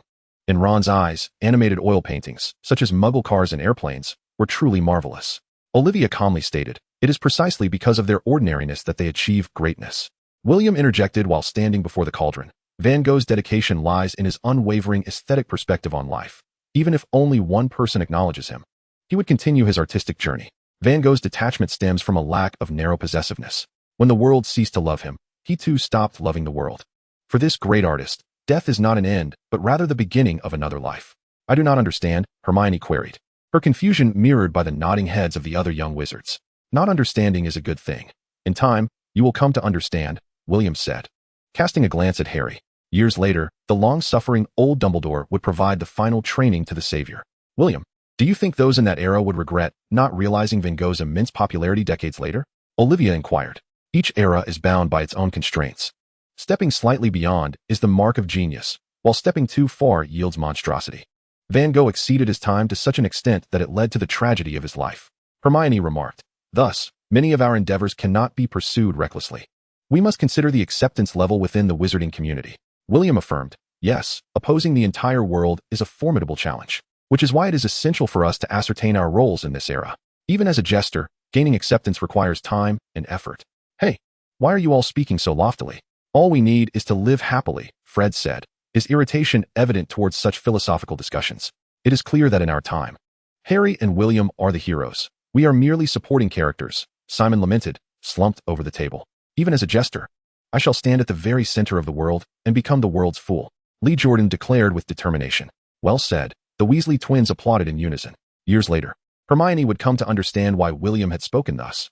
Changing the world must also be a gradual process. Rapid strides only lead to bearing the weight of the world in solitary anguish. Chapter 123. The jester understands the bitter realities of life more than the hero. In late January, William once again embarked on frenzied experimental simulations. With no textual references, he could only rely on the ancient magical texts of the school, attempting to decipher the secrets within the ancient scripts cherished by the Drackle family, employing the most rudimentary methods to unravel their mysteries. The consequence of this was his constant demise within the cerebral simulation world, being repeatedly vanquished by the incantations of the magical texts, suffering distortions and wounds. The tone is erroneous. The backlash of magic ensues. The gestures are incorrect. The backlash of magic follows. The emotions are misguided. The backlash of magic occurs. Each ancient spell resembles a complex cipher, requiring William to engage in extensive trial and error. This exercise demands immense patience. Who among ordinary mortals can endure hundreds of repetitions of self-destruction? Words are imbued with power, and spells are no exception. The more William experiments, the more he questions whether the realm of intellect within his mind is intrinsically connected to the fundamental essence of the external world. Otherwise, it would be inexplicable why Western spells could also be tested within that realm. Yet, humanity exists within this world, suggesting that humans are indeed part of the laws governing existence. This is why the Taoist philosophy asserts that the Tao permeates all. In truth, Headmaster Dumbledore is a polymath. Not only is he an expert in potions, alchemy, and linguistics, but he is also a specialist in ancient spells at the school. However, due to his busy schedule, William cannot easily seek his counsel. Old Dumbledore even masters peculiar languages like that of the merfolk, which leaves William quite speechless. The school offers a course in ancient spellcasting, particularly in ancient runes, yet the knowledge remains confined to the textbooks, all of which William has already mastered. Professor Banshita Babbling, who teaches ancient runes, has provided William with considerable assistance. She is one of the few instructors at the school and enjoys a leisurely pace. Their exchanges of knowledge and perspectives have revealed William's impressive prowess in ancient spells, astonishing the professor. The anti-dark wizardry operation in London ultimately unearthed complications. Catherine sent a letter via the partridge plant, inquiring whether Angus might transform into a werewolf.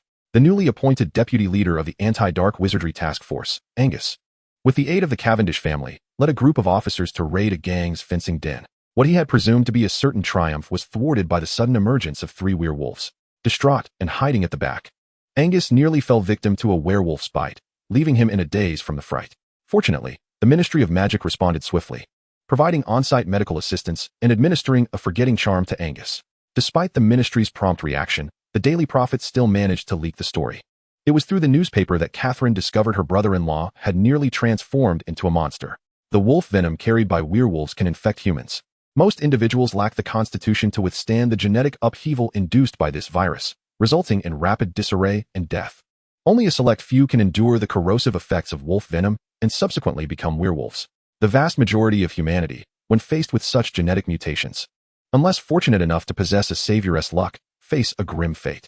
Wizards transforming into werewolves do so because they are inherently extraordinary, endowed with substantial magical protection and resilience far beyond that of ordinary mortals. William penned a comforting letter to Catherine, acknowledging the Ministry of Magic's professionalism in preventing exposure within the wizarding community. As the Quidditch match approached, Gryffindor's captain, Oliver Wood, subjected Harry and the others to relentless training, even in torrential rain, tormenting the entire team. On the night of February 1st, the Lone Wolf requested Tina to relay a trade proposal to William. A fractured ancient rune? Upon confirming the accuracy of the information received from the Raven, William was immediately reminded of the report regarding the death of fairies published in the newspaper at the end of January. Gringotts had issued a bounty of 10,000 galleons, solely to obtain leads on the nefarious fairy incident. As the parsnip was with Catherine, William had no choice but to wait until the following morning to dispatch an inquiry from the Ollery. A pink letter fluttered in the air, opening its mouth towards William and chiming, "Ah, dear one, when shall you come to visit me?" That solitary wolf, ever meticulous and cautious, had refrained from excess, shunning anything stained with blood. After painstakingly securing a comfortable old age, he had succumbed to greed, nearly falling victim to a dark betrayal that could have cost him his life. Ah, greed. As he watched the letter consumed by flames, William took up his quill and wrote, "Esteemed Tina, I am deeply sympathetic to the plight of Mr. Lone Wolf. Kindly inform him that I am willing to purchase the fragment of the ancient bronze spell book in his possession for 6,000 galleons. Moreover, he may trade with me additional ancient magical texts, which will assist him in swiftly repaying his debts." The Lone Wolf acted swiftly. On the brink of bankruptcy, he was compelled to devise every possible strategy for repayment, lest his creditors tear him asunder. By dinner time, William remained alone in the classroom, diligently brewing potions. The young witch, despite having gained the approval of Harry, Neville, and Ron, sensed lingering discontent among the other Gryffindors. "William, I feel like a clown," Hermione lamented. Sitting beside him, Hermione loved to perform, and while no one objected to her actions that could earn house points, the true disdain from her peers stemmed from her insistence on adhering to all school rules, much like Percy, while demanding compliance from others as well. This tendency was somewhat irksome. Among the nocturnal wanderers at Hogwarts, Gryffindor lions comprised half of the group. William mused that had it not been for her close friendships with Harry and Ron, Hermione might have become another Percy, evolving into a stricter version of Old Crouch. A rigid individual who adhered strictly to law and morality, embodying a false saintliness. Hermione, do not strive for universal approval. Every performer begins as a clown, harboring dreams of heroism, only to seize opportunities to portray heroes in subsequent acts. If you insist on seeking recognition from others, you must adapt to the times and endeavor to transform yourself rather than attempting to change the era, for you do not yet possess that capability. Only when you have grown stronger can you alter the times and guide the actions of others. Change what can be changed and accept what cannot. Without hesitation, William offered her another bowl of chicken soup, recognizing it as something Hermione herself needed. He merely responded to her unspoken request. Chapter 124, The Disrupted Situation. On February 7th, the Prophet reported yet another incident involving a werewolf attacking a victim, this time a driver of a night bus. The newspaper once again condemned the Ministry of Magic's incompetence, highlighting the werewolves' frequent violations of the secrecy laws, significantly raising the likelihood of exposing wizards. In a bid to consolidate power, Minister Cornelius Fudge announced that the Aurors would launch a comprehensive operation to apprehend illegal werewolves, those unregistered, ensuring the safety of the British wizarding community. As William finally mastered 30 ancient magical scripts, the unregistered werewolves in Britain began to flee overseas, evading the ministry's pursuit, resulting in a notable decrease in the frequency of gunfire in the streets of London. Dark organizations also maintained their own territories. In continental Europe, particularly in France, vampires held the largest share of the underground dark world. After the British werewolves crossed the sea in droves, they formed an alliance with the suppressed local werewolves in France. Disrupting the balance of underground power, werewolves and vampires commenced fierce battles, leaving the French Ministry of Magic in disarray. Such a politician as Fudge would hardly concern himself with these matters. The British wizards even reveled in the situation, viewing it as a gratifying revenge against their French counterparts. Following the expulsion of the werewolves from Britain, newspapers began to sing praises, heralding Fudge as the most harmonious minister of magic in history. When it comes to shamelessness, Fudge ranks among the top 3 of all past ministers of magic in Britain. Truly, he had shot himself in the foot. William had not anticipated that his quest for vengeance, resulting in the elimination of several high-ranking gang members, would inadvertently stir the murky waters of the wizarding world. Fearing threats from werewolves and vampires, William dedicated the weeks leading up to his departure to crafting a vast array of weaponry and upgrading his own equipment. His study of the ancient, incomplete magical gathering array led him to touch upon the 4th-tier alchemical creations. The hallmark of such legendary magical artifacts is their ability to maintain a lasting magical effect without damaging the primary magical runes, earning them the title of legendary magical items. The high cost of Gryffindor's sword at Hogwarts stemmed from the arduous quest for materials, ultimately selecting mithril. With the personal intervention of the Fairy King, Gryffindor amassed a plethora of rare materials, investing countless human and material resources to elevate the purity of mithril to its utmost limits, ensuring it could withstand the power of legendary magical scripts. While heavy snow fell at Hogwarts, in a luxurious mansion in London, Catherine sat in the sunroom on the first-floor terrace, leaning over a chair as she penned her diary. The dark clouds above London unleashed a torrential downpour, the raindrops tapping rhythmically against the glass. 5 girls in the living room watched a movie. Judy laughed heartily, while Lisa and Nancy giggled behind their hands, and Vivian wore a serene smile. Catherine glanced up, then focused on a photograph on her desk, depicting Angus's family surrounded by a group of police officers from the action team, all wearing cheerful smiles. In another photograph, she was captured with William, Alan, and Daniel. William, just 9 years old then, beamed with joy. Setting aside her law textbook, Catherine picked up her pen and wrote in her revision diary, "Life is predetermined. Yet fate can be altered. Growth signifies change, whether positive or negative. Perhaps one day Alan will truly grow up like Angus, even though we are no longer by his side. But we too are growing, and we too are changing. One day, we shall reunite, each in our own distinct roles, exchanging greetings and blessings for one another." On the afternoon of February 18th, as William entrusted Nagini to Haley's care, he followed Professor McGonagall to the headmaster's office, where Dumbledore had been awaiting their arrival. "Good afternoon, Headmaster," William greeted. "May fortune smile upon you, my child. I am certain the entire wizarding world will be awed by your prowess, Dumbledore replied with a smile from behind his desk. Thank you, Headmaster, William responded.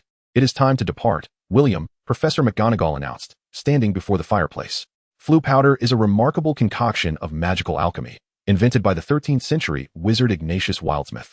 Since its inception, it has neither faced shortages nor has anyone discerned its creator. The price has remained unchanged for a century, at 2 sickles per scoop. Its production and distribution are meticulously controlled by a mysterious wizarding family, and none have ever uncovered their origins. There have been attempts by curious individuals to unveil the secrets of this family, but they vanished without a trace. Consequently, the supply of Fleur powder ceased until the Ministry of Magic issued an apology. Others have endeavored to decode the recipe for Fleur powder, aspiring to become the next magnate. Yet they frequently met with failure. This enigmatic force is sought after by many, yet remains elusive, with only scant information about its founder available. Mysterious, affluent, and powerful. Thus, William has always perceived the European and American wizarding realms as seemingly shallow waters, yet profoundly deep. He holds a particular concern for the pureblood families that stand idly by as Voldemort and his Death Eaters rise, strangling the Order of the Phoenix and subjugating Muggle-born wizards. Naturally, should he gain strength in the future, he would seek a way to infiltrate their ranks, aspiring to become a figure akin to Tina, wealthy, influential, and powerful. Chapter 125, On the Art of Pretense, a Professional Endeavor. William, you merely need to grasp a handful of this powder and articulate your destination, McGonagall instructed. Sprinkling the powder onto the hearth, they awaited the emergence of green flames, signaling the portal to open. William observed McGonagall's demonstration and followed suit, stepping into the flames. In an instant, the world spun chaotically, disorienting his sense of space. In less than a second, William felt himself lose gravity, his head preparing for an intimate encounter with the ground. Years of honing his skills in a virtual realm triggered an involuntary reflex. With a gentle push of his hands, he executed a somersault and stood upright before the hearth. Bravo! What an impressive display. In decades, I have never witnessed anyone land upright rather than face first, exclaimed an elderly gentleman seated in an armchair, applauding with delight. Professor McGonagall, maintaining her composure, retrieved a handkerchief dusted with the remnants of Fleur powder, stating, William, we must be on our way. William offered a shy smile to the elderly wizard, then drew his wand to cast a cleaning charm, erasing the soot from his hands. After completing their registration at the Ministry of Magic's Department of Transportation, the two traversed the international Fleur network to the French Ministry of Magic. Once again, William executed a somersault to avoid the dust, and with a click, a bearded photographer captured the moment beside a female journalist near the entrance of the Grand Hall. The female journalist, standing at a modest height of 1.6 meters, is considered rather petite within the realm of Western wizards. With a beaming smile, she appears quite pleased with William's entrance, relishing the fact that she has successfully secured this illustrious pair of British wizards. Even before their arrival, they have caused quite a stir for the event organizers, a scenario that delights journalists, who thrive on the chaos created by such troublemakers. After all, without a little controversy, how would journalists sustain their livelihoods? Everyone has to eat. In contrast to the British Ministry of Magic's decision to assign an elderly guard, the French ministry has bolstered security in light of the unrestricted conflicts between British werewolves and French vampires. At the fireplace stands a female Auror and a male Auror. The woman, appearing to be in her 30s and clad in a fitted wizard's robe, remains silent as she observes William's emergence. She addresses Professor McGonagall, who steps out first, saying, Welcome to Paris. Please present the permits issued by your Ministry of International Magical Cooperation for my review. The male Auror leans against the wall, wand in hand, poised to cast a spell at a moment's notice. Thank you, but there is no need for your concern. Perhaps you should focus more on apprehending those lawbreakers, retorts Professor McGonagall, who, despite her reservations about the ministry's policies, stands firm in her position as a British citizen. William stifles a laugh, never anticipating that his petty thievery would incite such a tempest within the wizarding world. Whether it is the departure of radical werewolves from Britain, the subsequent suppression by the French ministry, or the outbreak of hostilities between werewolves and vampires, all serve to deplete the potential allies of the mysterious entities in the long run. The female Auror emits a soft huff, while the male Auror studies McGonagall intently, but remains silent. The attractive journalist's eyes light up at the sight of the approaching William. His golden hair, fair complexion, and striking blue eyes, with sharp facial features and an expression that exudes mirth, all accentuated by his tailored suit, make this 12-year-old boy appear as though he is merely 15. Turning to McGonagall, William quickly interjects, Headmistress McGonagall, Mr. Smith, I am Betty Lanthus, a reporter for Liberty News in France. Could you share a few words regarding this competition? McGonagall pauses momentarily and nods. Betty's smile grows even brighter as she inquires, years ago, you suffered a significant defeat against the chess champion Bill Jones. With the prodigious wizard William Smith by your side this time, are you aiming for victory and revenge? Well aware of the journalistic tendencies within the wizarding community, McGonagall remains unperturbed and corrects her. Firstly, I am the deputy headmistress of Hogwarts. Secondly, my score in that competition was 78, while Mr. Jones scored 82, a minor defeat, indeed. Over the years, I have been the closest wizarding chess player to Mr. Jones. So I am puzzled by your use of the term significant defeat. Betty's expression falters momentarily, and she awkwardly replies, "Oh, Ms. McGonagall, being recognized as the strongest wizard chess player in Britain and coming close to the champion undoubtedly attests to your prowess. This newcomer has indeed seized an opportunity." Yet her professional acumen clearly pales in comparison to that of her seasoned counterparts. Attempting to undermine Professor McGonagall and vent frustrations on behalf of the French wizarding community. She has evidently miscalculated her target. The French attendees grew visibly cold at those words. What does that mean? You, the one closest to the title of chess king, not only fail to stand out in England, but cannot even defeat one of your own students. It is shameless to utter such words, even if it is to undermine the French chess king and elevate your own student. This is truly an affront, is it not? The other foreign wizards handling their affairs could not help but chuckle at McGonagall's remarks, standing by in anticipation, ready to witness the unfolding drama. Observing the confrontation between the two prominent wizards from England and France is indeed an intriguing spectacle. McGonagall surveyed the French wizards and the foreign sorcerers, a slight smile gracing her lips, clearly in high spirits. To be able to stand on another's territory while keeping them beneath one's heel is a most exhilarating experience. Betty abandoned her intention to continue interviewing McGonagall, pondering whether the professor might divulge any secrets about the French wizard chess competition. She turned to William and inquired, "Mr. Smith, do you have any plans regarding this match?" William stood tall and confident, donned in a suit, and raised a finger, stating, "Well, first, I have set a modest goal, to secure first place." The gathered wizards erupted in laughter. A modest goal of first place, with the grand objective being to defeat the French chess king. Chapter 126, Stepping on the French Wizards. Hush! Some French wizards could no longer contain their fury, emitting a chorus of boos, with several even raising their middle fingers. Betty was thrilled. The photographer had captured several shots, ensuring tomorrow's headline photo was secured. Betty continued, "Your Excellency, you initiated a pre-match duel, but later transformed it into a competition. Was this due to concerns over your own abilities?" "Huh, what an arrogant young lad." Several seasoned wizards shook their heads. It was evident that Mr. Smith was quite confident. "Do you think that by defeating Professor McGonagall, you can vanquish others as well?" Betty pressed on, her tone laced with provocation. "Of course not. I am merely a 12-year-old child. The world is vast, and this is my first time venturing out. How could I know whether there are hidden talents?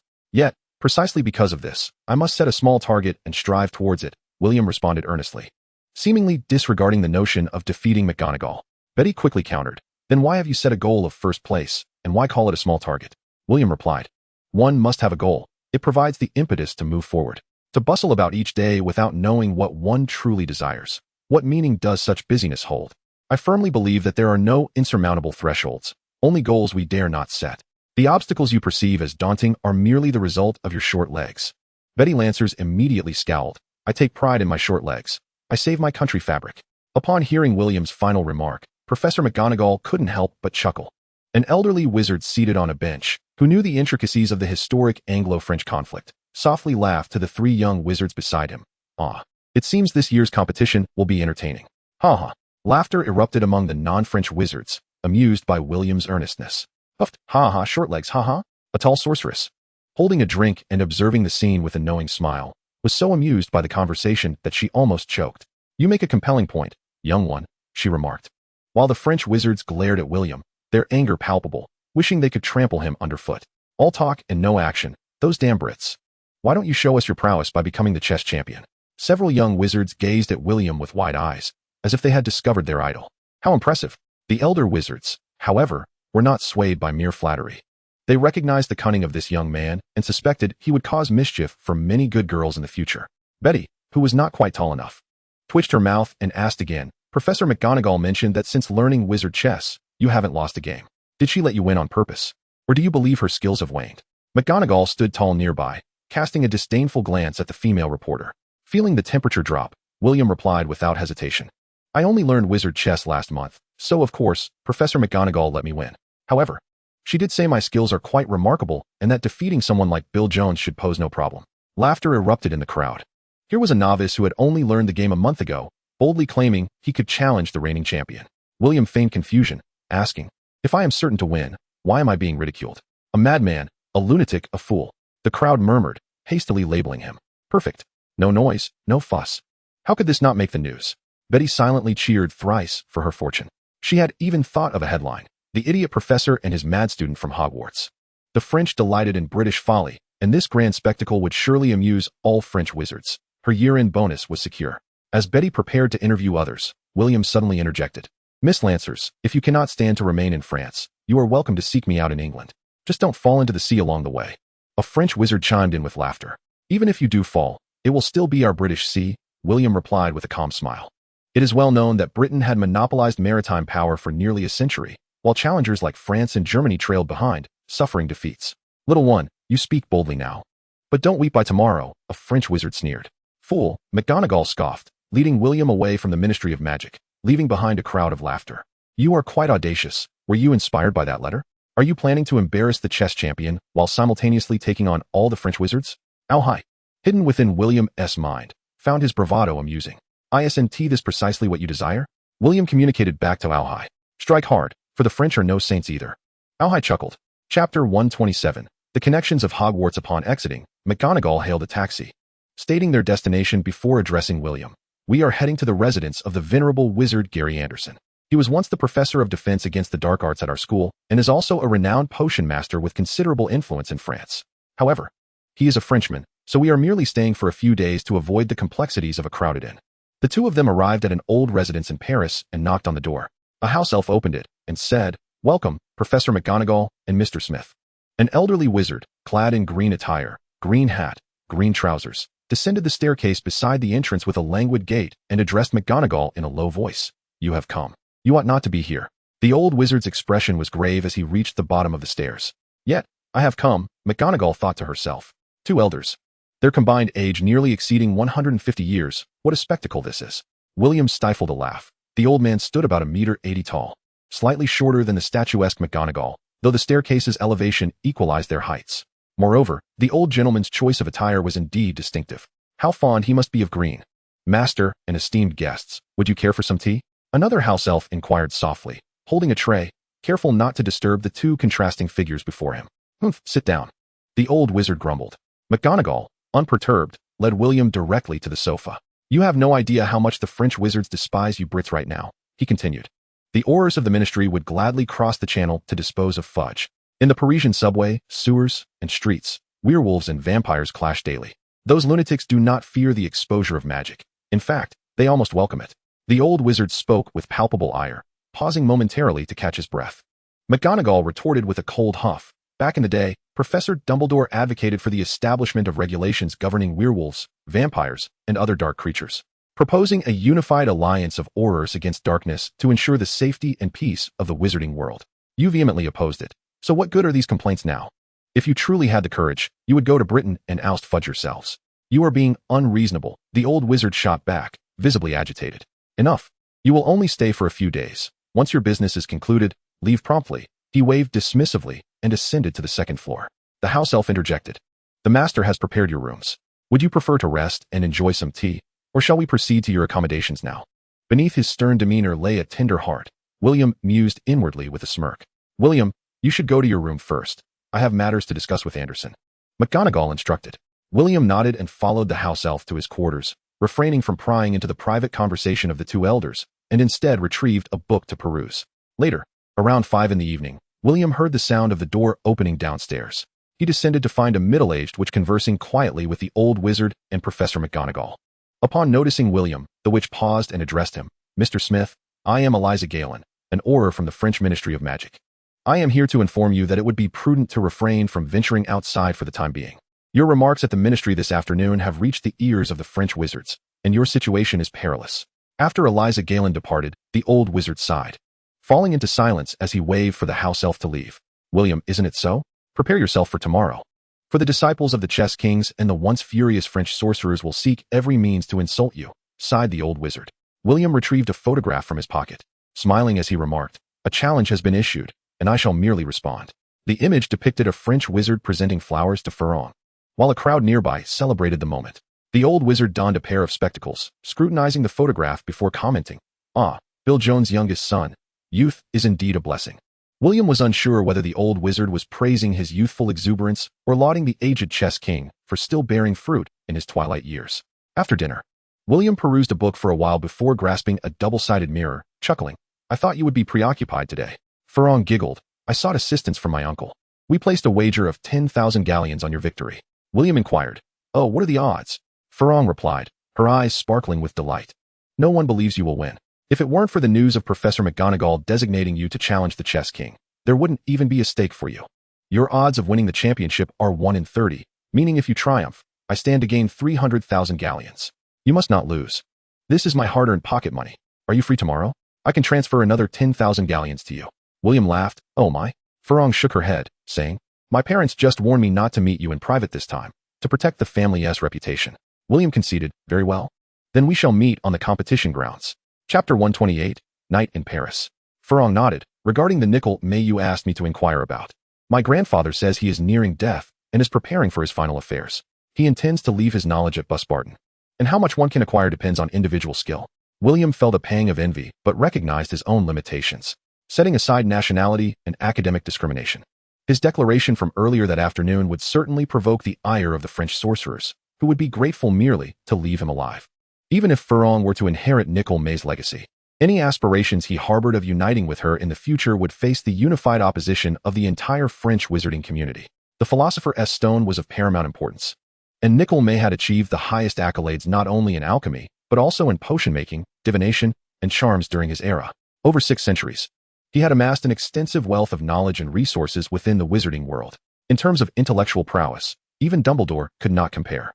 Were it not for the severe side effects of the immortality conferred by the Philosopher's Stone, such as the inevitable decay of the body, it would have been one of William's options in his pursuit of eternal life. The creation of any legendary magical artifact is fraught with difficulty, and the Philosopher's Stone is no exception. Fleur smiled. "You must assist me in enhancing my potion-making, alchemy, and charms. As for divination, I lack the talent, so I shall not pursue it." William replied, "Let us first focus on alchemy, for that is the greatest inheritance. As for potions and charms, we shall seize opportunities as they arise." Fleur said, "William, my grandfather echoes your sentiments." The two individuals exchanged tender whispers typical of lovers, with the young girl nestled against her sister's chest, her exuberant shouts filling the air. "Oh," Gabrielle exclaimed, embracing Fleur in a jubilant cheer. How delightful it was. Having fulfilled her daily rendezvous with Fleur, William resumed his scholarly pursuits, engrossed in his books until the early hours of the morning. Just past 1 o'clock, the raven tattoo on his arm stirred to life.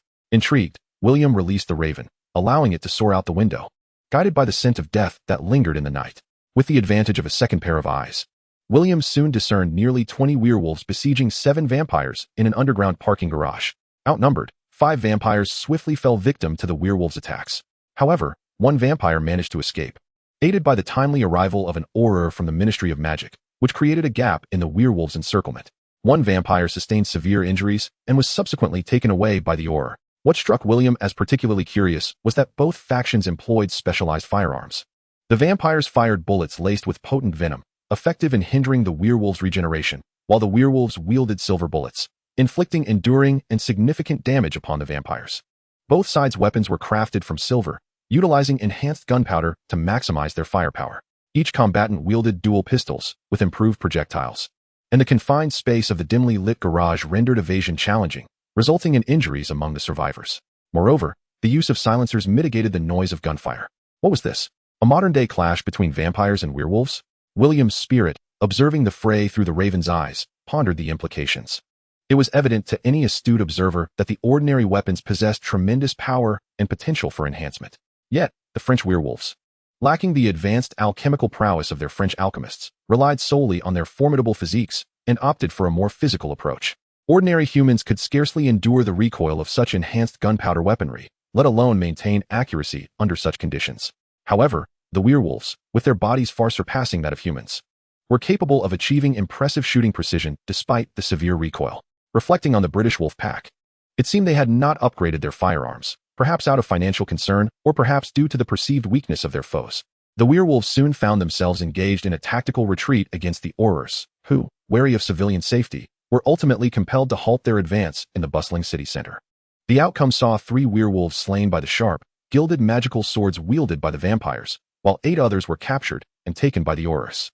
under William's spiritual guidance. The raven followed the trail of residual red magical energy left by the fleeing vampire, eventually leading him to a derelict graveyard on the outskirts of Paris, where it appeared the injured male vampire had accessed a basement through a concealed mechanism. William narrowed his eyes, a foreboding sense of death looming in his thoughts. Indeed, it was chaos. The Aurors in France were tasked with maintaining order during the day, ensuring street safety to prevent ordinary citizens from discovering the existence of wizards. While at night, they pursued werewolves and vampires, erasing all traces of their encounters. It was no wonder that the Aurors of the French Ministry of Magic harbored such resentment towards their British counterparts, to the point of contemplating assassination. In the realm of the crow's perception, every few kilometers in Paris, one could sense a few strands of abnormal dark green deathly resentment wafting through the air. Various gangsters wielding knives and firearms clashed violently in the streets. Behind a facade of brightness, the sounds of battle and cries of despair intertwined.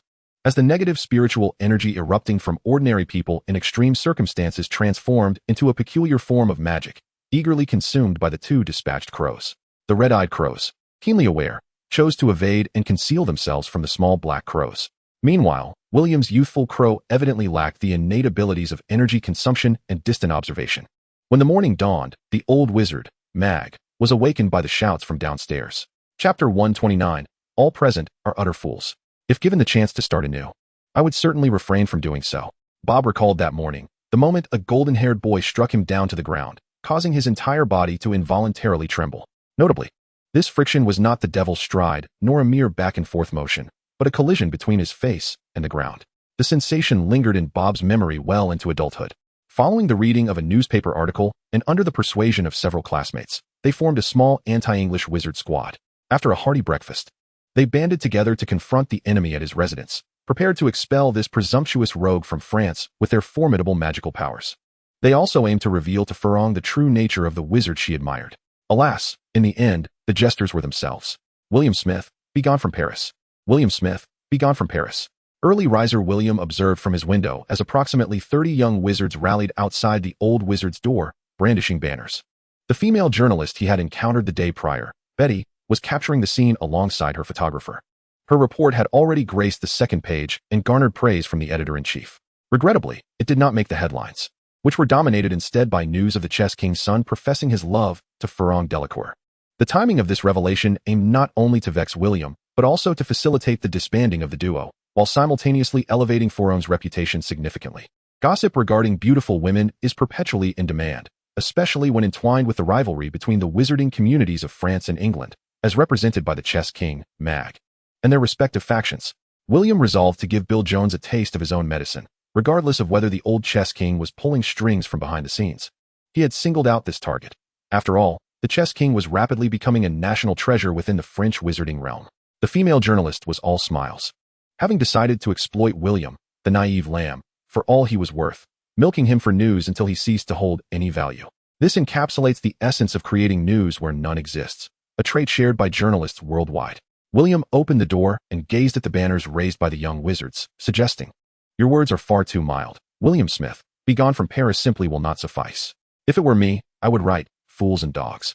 Please take another route." The students holding the banners were momentarily taken aback, having witnessed shamelessness before, but never of this caliber. Their audacity pales in comparison to that of the illustrious Lord Jiang. This individual dares to bellow in the commercial square, proclaiming that his boss is a fool. William addressed the sprite, saying, "Did you hear that? Quickly craft a sign to place here." He gestured towards the dog hole beside the entrance. Betard, a French expletive, akin to its vulgar counterparts. The students were immediately incensed, their necks twisting in indignation. Francis, hastily arriving with Apollon, Fouillon, and Gabrielle, sat in the carriage and remarked to his daughter, "Look, what have we to worry about? Is he not excessively brazen? Has this fellow grown so arrogant? I recall him as a delightful child." Gabrielle, being a staunch supporter of William, could not tolerate her father's disparagement. Her delicate face tightened in anger as she retorted, "Father, which side are you on? Clearly, it is those ruffians who are ganging up on William." Apollon, engrossed in a newspaper, was amused to the point of tears by William's outrageous antics. She embraced Gabrielle, saying, "Gabrielle, your brother William is no saint either. Just look at what he said yesterday. Is he not creating enough trouble for your father?" Meanwhile, Fouillon was secretly pleased, as Elizabeth had informed her that Carl Jones sent William a humiliating letter, which included a photograph of him professing his love for Fouillon. They were undoubtedly destined to duel, Elizabeth asserted with conviction. Initially indifferent, Fuyong felt a surge of emotion upon seeing the headline in the morning paper, as if ignited by a fierce flame. The subsequent edition only sweetened her heart further. Showcasing a romantic challenge against the chess king, undeterred by the scorn of the world. What could be more romantic? Disregarding Francis's staunch opposition, bolstered by Apollin's support, Fuyong and her family approached the vicinity of the Anderson residence, where they witnessed the unfolding scene. Carl Jones stepped forward first, tossing down a white glove. William raised his right hand slightly and kicked the glove towards his opponent's chest, thereby accepting the challenge to duel. "Oh, they are to duel for sister," Gabrielle exclaimed joyfully, her eyes sparkling with excitement, wishing fervently to confront Carl herself. She had always harbored a tendency towards violence, though her mother had insisted she adopt a more ladylike demeanor. Without William, this world would surely have gained another charming little princess. Francis frowned, questioning, "Is Carl a fool?" Apollon, holding Gabrielle close, chuckled, "He is not Fuyong. How could he know that this little rascal, William, now stands shoulder to shoulder with many adult wizards?" A driver silently scoffed at the scene, thinking it absurd how eagerly they seemed to revel in the chaos, particularly when moments ago, his master was lamenting the trouble William caused him. Carl Jones declared, "British dog, for the sake of honor, draw your wand." William responded with a smile, "Who serves as the witness?" "I certainly do not wish to be accused of deliberately harming a fool by your Ministry of Magic." Knowing William's character well, A.O. High felt a surge of joy. The more William laughed, the more resounding the slap in the face would be. The last time he had laughed in that London apartment. The result was 4 dead and 6 fools. "Curse it, I can serve as a witness," a young wizard declared angrily. William chuckled. "Indeed, a rat's companion is another rat. And a fool's friend remains a fool. Are you not aware that witnesses to a wizard duel must be of age?" Betty, filled with enthusiasm, stepped forward, brandishing her press credentials. "Ladies and gentlemen, I am Betty Lanthus, a reporter for Free News, and I am honored to serve as a witness for this duel." The photographer clicked away, capturing the moment. William nodded. "All right, since you are all prepared, let us commence." "Step back, children," Betty instructed, clearing the area and ensuring the photographer had a good vantage point. "Today, I, Betty Lanthus, reporter for Free News, am privileged to witness this duel. The challenger is the illustrious Carl Jones, who, for the glory of France and the honor of the chess king, challenges the prodigious first-year student from Hogwarts, William Smith. Come on, hurry up," the students and curious wizard passers-by called out. Chapter 130, Beating the Brat. Betty felt a twinge of annoyance. Could they not afford her a moment more for performance? She desired her name to appear several times in the subsequent coverage. "Well, since everyone is eager, I now declare that the duel is about to begin. 3, 2, 1, commence." Disarm. Ignoring Betty's spiteful tone, William cast a disarming spell that left the proud Carl Jones bewildered. "Where am I? What am I doing? What should I do?" Carl was struck by a powerful force, sent flying from the ground. Due to some unknown psychological factor within William, Carl was propelled by immense magical energy, landing among the students behind him, causing a few of the most vocal little wizards to become dizzy from the impact. Had it not been for the consideration that this was French territory and the need for self-preservation, William would have unleashed 50% of his magical output. He had only utilized 10% thus far. After all, they were merely children, and a lesson was sufficient. Causing serious harm would only invite trouble for himself. However, others saw it differently, as silence enveloped the arena. Instant kill. A French wizard could not contain his expletives. The expressions of the others were equally grim. "Fool. In a duel, and yet you stand there unprepared," glancing around. Feeling a surge of shame, Betty seethed inwardly. A 14-year-old French wizard had been defeated by an 11-year-old British wizard in such a manner. Should she dare include this in her article, she would likely be assigned to cover rural farmers' vegetable cultivation techniques by her editor. Anderson's neighbors, a group of adult wizards, exchanged incredulous glances. What have I just witnessed? This is a first-year student from Hogwarts?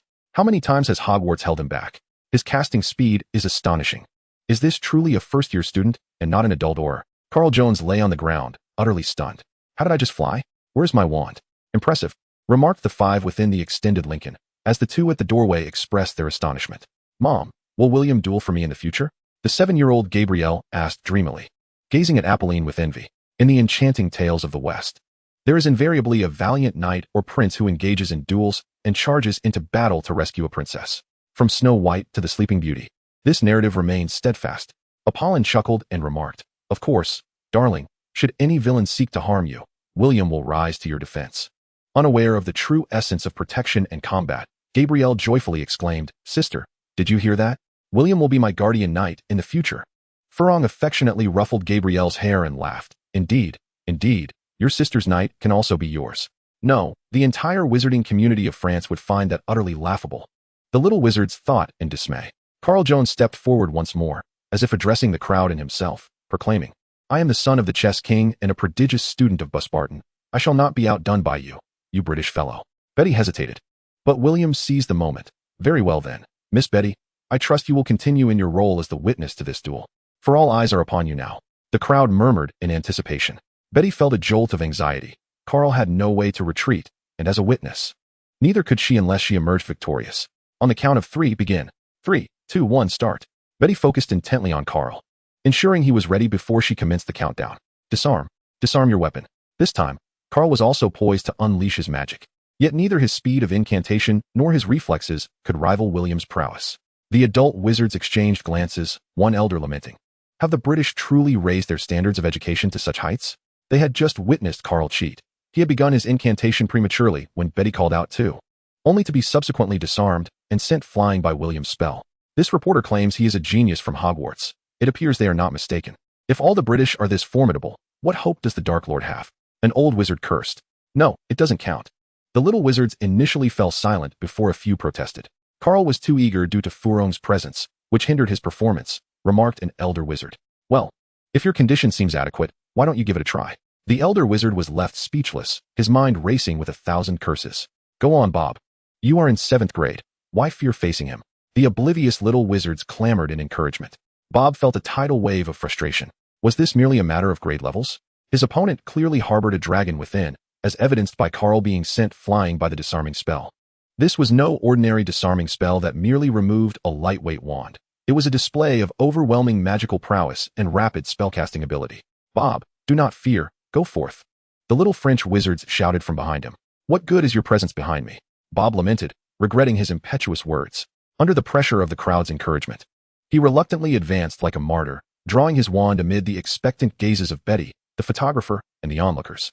Yet once again, the anticipated miracle shattered, as he too was sent flying, and this time the little wizards had learned their lesson, skillfully avoiding the human projectile. Bob found himself in an intimate encounter with the ground, a relentless friction against its surface. Wasn't he supposed to be behind me? You deceitful lot. Bob's spirit endured 1,000 blows. "Is there anyone else?" William inquired with a grin, brandishing his wand. The young wizards fell silent, their eyes darting about. In this moment of humiliating quietude, someone broke the silence. "Children, ever so courageous, even when faced with a wall of stone. I shall go." A daring young wizard, scarcely in his teens, stepped forward, only to have his wand knocked away. The 4th stepped up, and the 4th fell, the 5th followed suit, and again the 5th fell. The once indifferent onlookers began to wear serious expressions.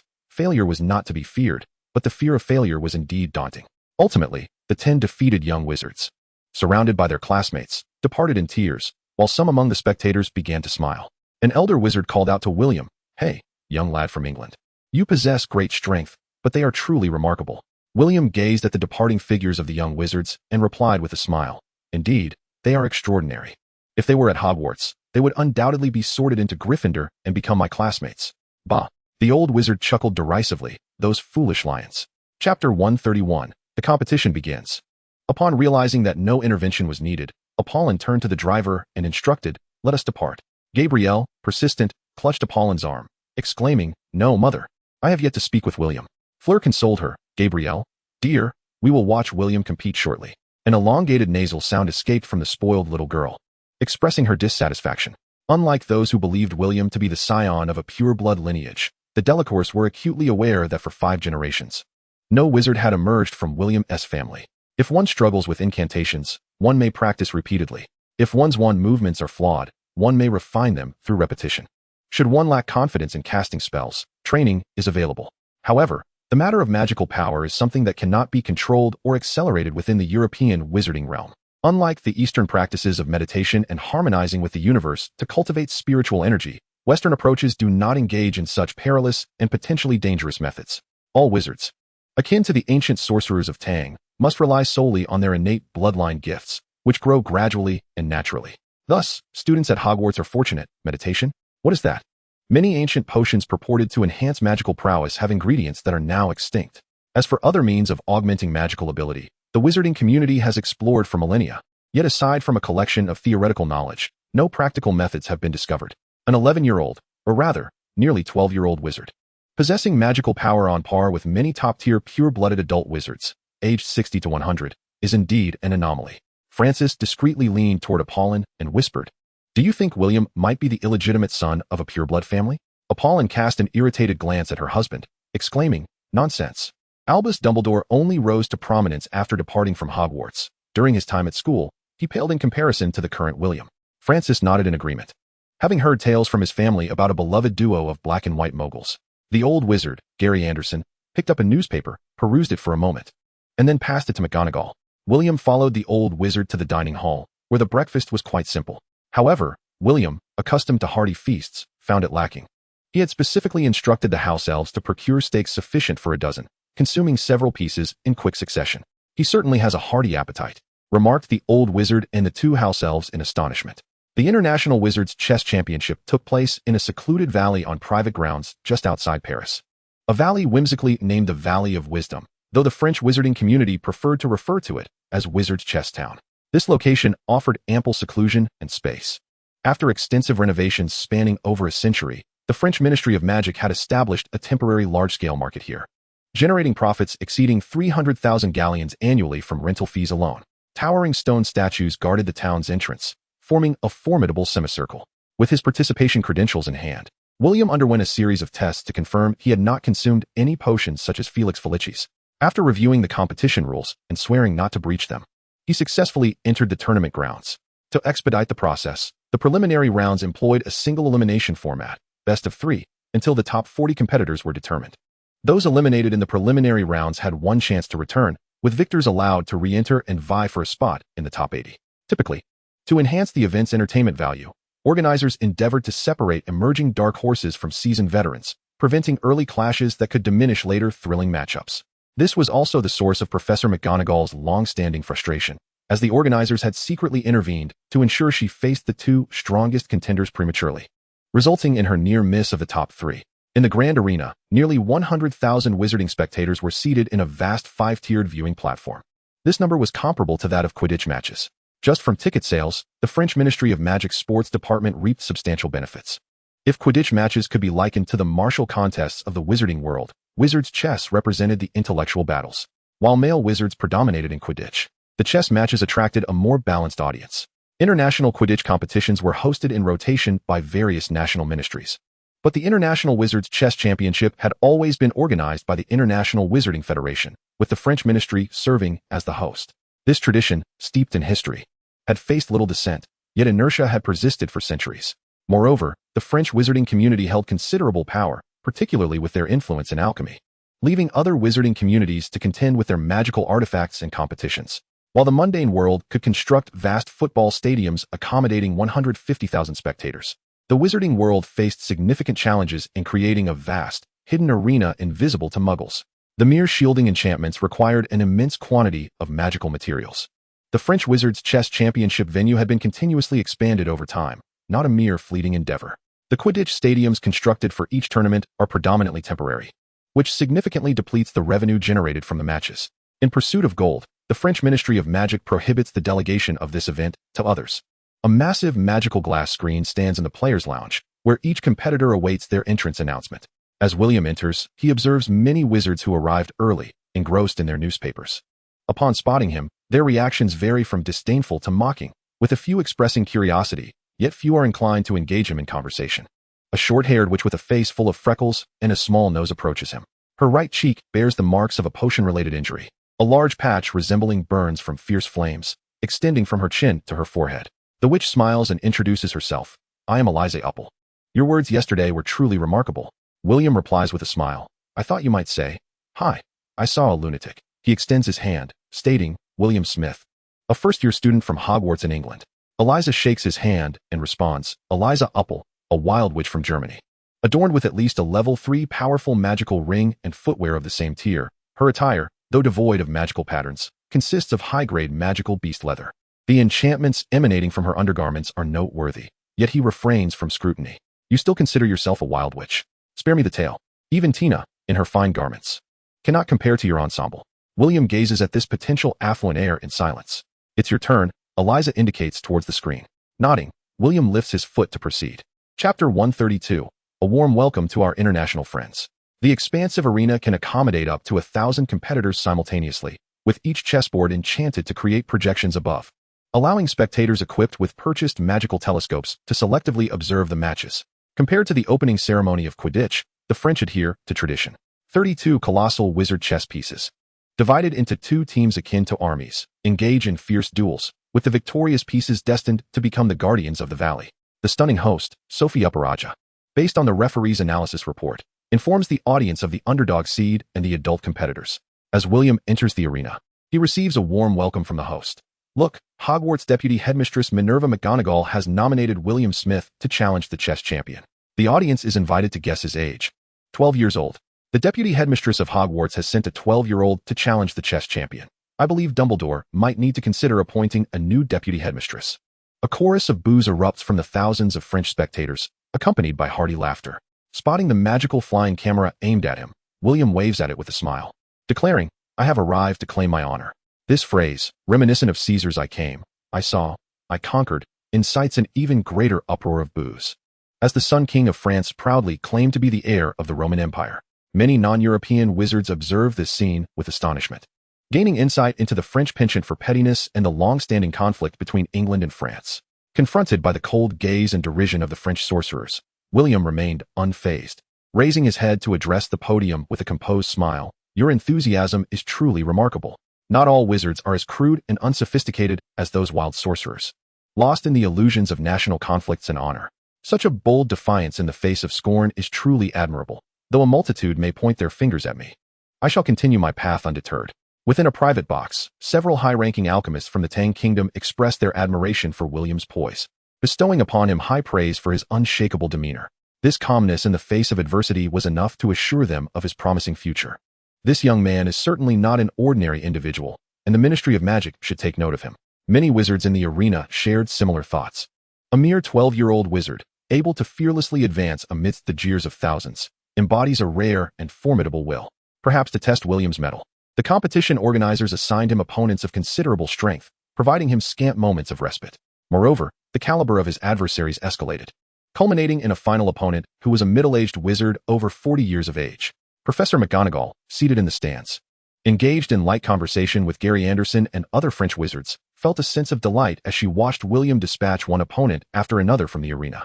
In the box, appalling grimaced each time the visage of Sophie Uparaja appeared on the projection, her grip on her husband's hand tightening with disdain. Francis wore a pained expression, well aware of his wife's lingering resentment towards Sophie, enduring the discomfort in silence. Fleur and Gabrielle, equipped with a magical telescope, eagerly searched for William, their spirits lifting each time they spotted him, joyfully announcing his presence to family members nearby. After an established contender, renowned for over 3 years, was eliminated by William in the afternoon, the referee gazed at William in disbelief before finally stating, "You may exit. Today's competition has concluded. Please take this commemorative plaque and participate in tomorrow's match." Many French wizards, who had initially scoffed and mocked William in the morning, began to recognize his prowess. After all, an 11-year-old student achieving 10 consecutive victories was far more impressive than bullying smaller wizards earlier that day. Indeed, many of the female wizards were overwhelmed with maternal affection. All the successful participants from the first day received an exquisite bronze medal, adorned on the front with the International Wizard Chess emblem, inscribed with Paris 1992. The reverse bore the insignia of Margot wine, etched with Dracal 1992 Bordeaux. William gazed at the medal and could not help but chuckle. The veteran referee felt quite awkward. Over the years, the French Ministry of Magic had resorted to various means to amass wealth. During the first day of competition, each victorious participant was required to eliminate their opponent within a stipulated 20 minutes. The less time consumed, the more time they had for contemplation in subsequent matches, resulting in higher scores. The scoring for chess is intricate. The quicker the victory, the higher the points. Naturally, an excessive pursuit of speed could lead to mistakes and potential downfall. This high-intensity competition rigorously tested the participants' temperament, intellect, and chess skills. Of the more than 50,000 competitors, by nightfall, fewer than 5,000 remained, and the elimination process would continue the following day. At 8 o'clock in the evening, Furlong activated the double-sided mirror, and Gabrielle exclaimed with great enthusiasm, "William, I saw you on the field today. I watched you all day." William replied with a smile, "Oh, thank you, Gabrielle. It is indeed your gaze upon me that has greatly enhanced my fortune." Gabrielle beamed even more brightly, saying, "Then I shall continue to watch you tomorrow." Chapter 133, No Battle Without Preparation. As the foreign sorcerer who had triumphed over the 10 brave ones, William was once again warmly welcomed by the competition organizers the following day. His opponent this time was a renowned American contestant, Sophia Fox, a young mixed-blood sorceress distinguished by both beauty and intellect. Hello, little William. You are quite impressive. I reviewed your match records from yesterday, and while you performed admirably, there were several missteps. Otherwise, victory would have been much easier for you. Upon arriving at her designated position on board 21 of the 5th match arena, Sophia chose to initiate conversation, attempting to undermine William's confidence with a display of bravado. The host announced loudly from the podium, representing the United States, Sophia Fox, who has inherited the cunning and beauty of the Fox family, made her way into the top 100 last year and is currently ranked 62nd by the Sorcerer Chess Association. She quickly discerned the various errors made by William Smith during his previous match, and it was evident that the poor young Mr. Smith was likely to falter and be eliminated on this second day. However, it mattered little. He was still under 12 years of age, with ample room for improvement. Perhaps in a few years, he might even break into the top 1,000. Laughter erupted throughout the venue. William smiled and nodded, undeterred by the remarks of Sophia, the host Sophie Eubalaja, or the French audience. He settled into his chair, signaling that he was ready to commence. The referee glanced at Sophia, who nodded in agreement. After both parties raised their right hands in confirmation, the match began. The tactics in sorcerer chess are manifold, with rules far more intricate than those of the chess played in one's homeland. The opening alone presents various strategic options, leading to even more gameplay possibilities and demanding a comprehensive skill set from the players. Although Sophia had aimed to enter the top 50 this year, she harbored a deep-seated resentment towards the French Ministry of Magic's sports department. Upon seeing her match number the previous night, a foreboding sense crept over her. The organizers of the French Sorcerer Chess Tournament are notorious for their unscrupulous practices, a common occurrence in global sports, particularly in football, frequently arranging matches that pit local talents against foreign masters to elevate their own rankings. Moreover, the presence of gilded sorcerers akin to John Drackle within these ranks cannot be overlooked. As an accomplished player, Sophia had studied the historic match between McGonagall and Bill Jones extensively. It was inconceivable that a student capable of inciting a duel with the stern and capable deputy headmistress of Hogwarts would be an ordinary individual.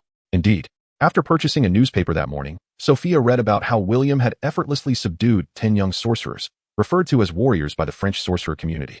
While simpletons laughed at the spectacle and the perceived humiliation of the British sorcerers, Sophia recognized a remarkably powerful pure-blooded prodigy.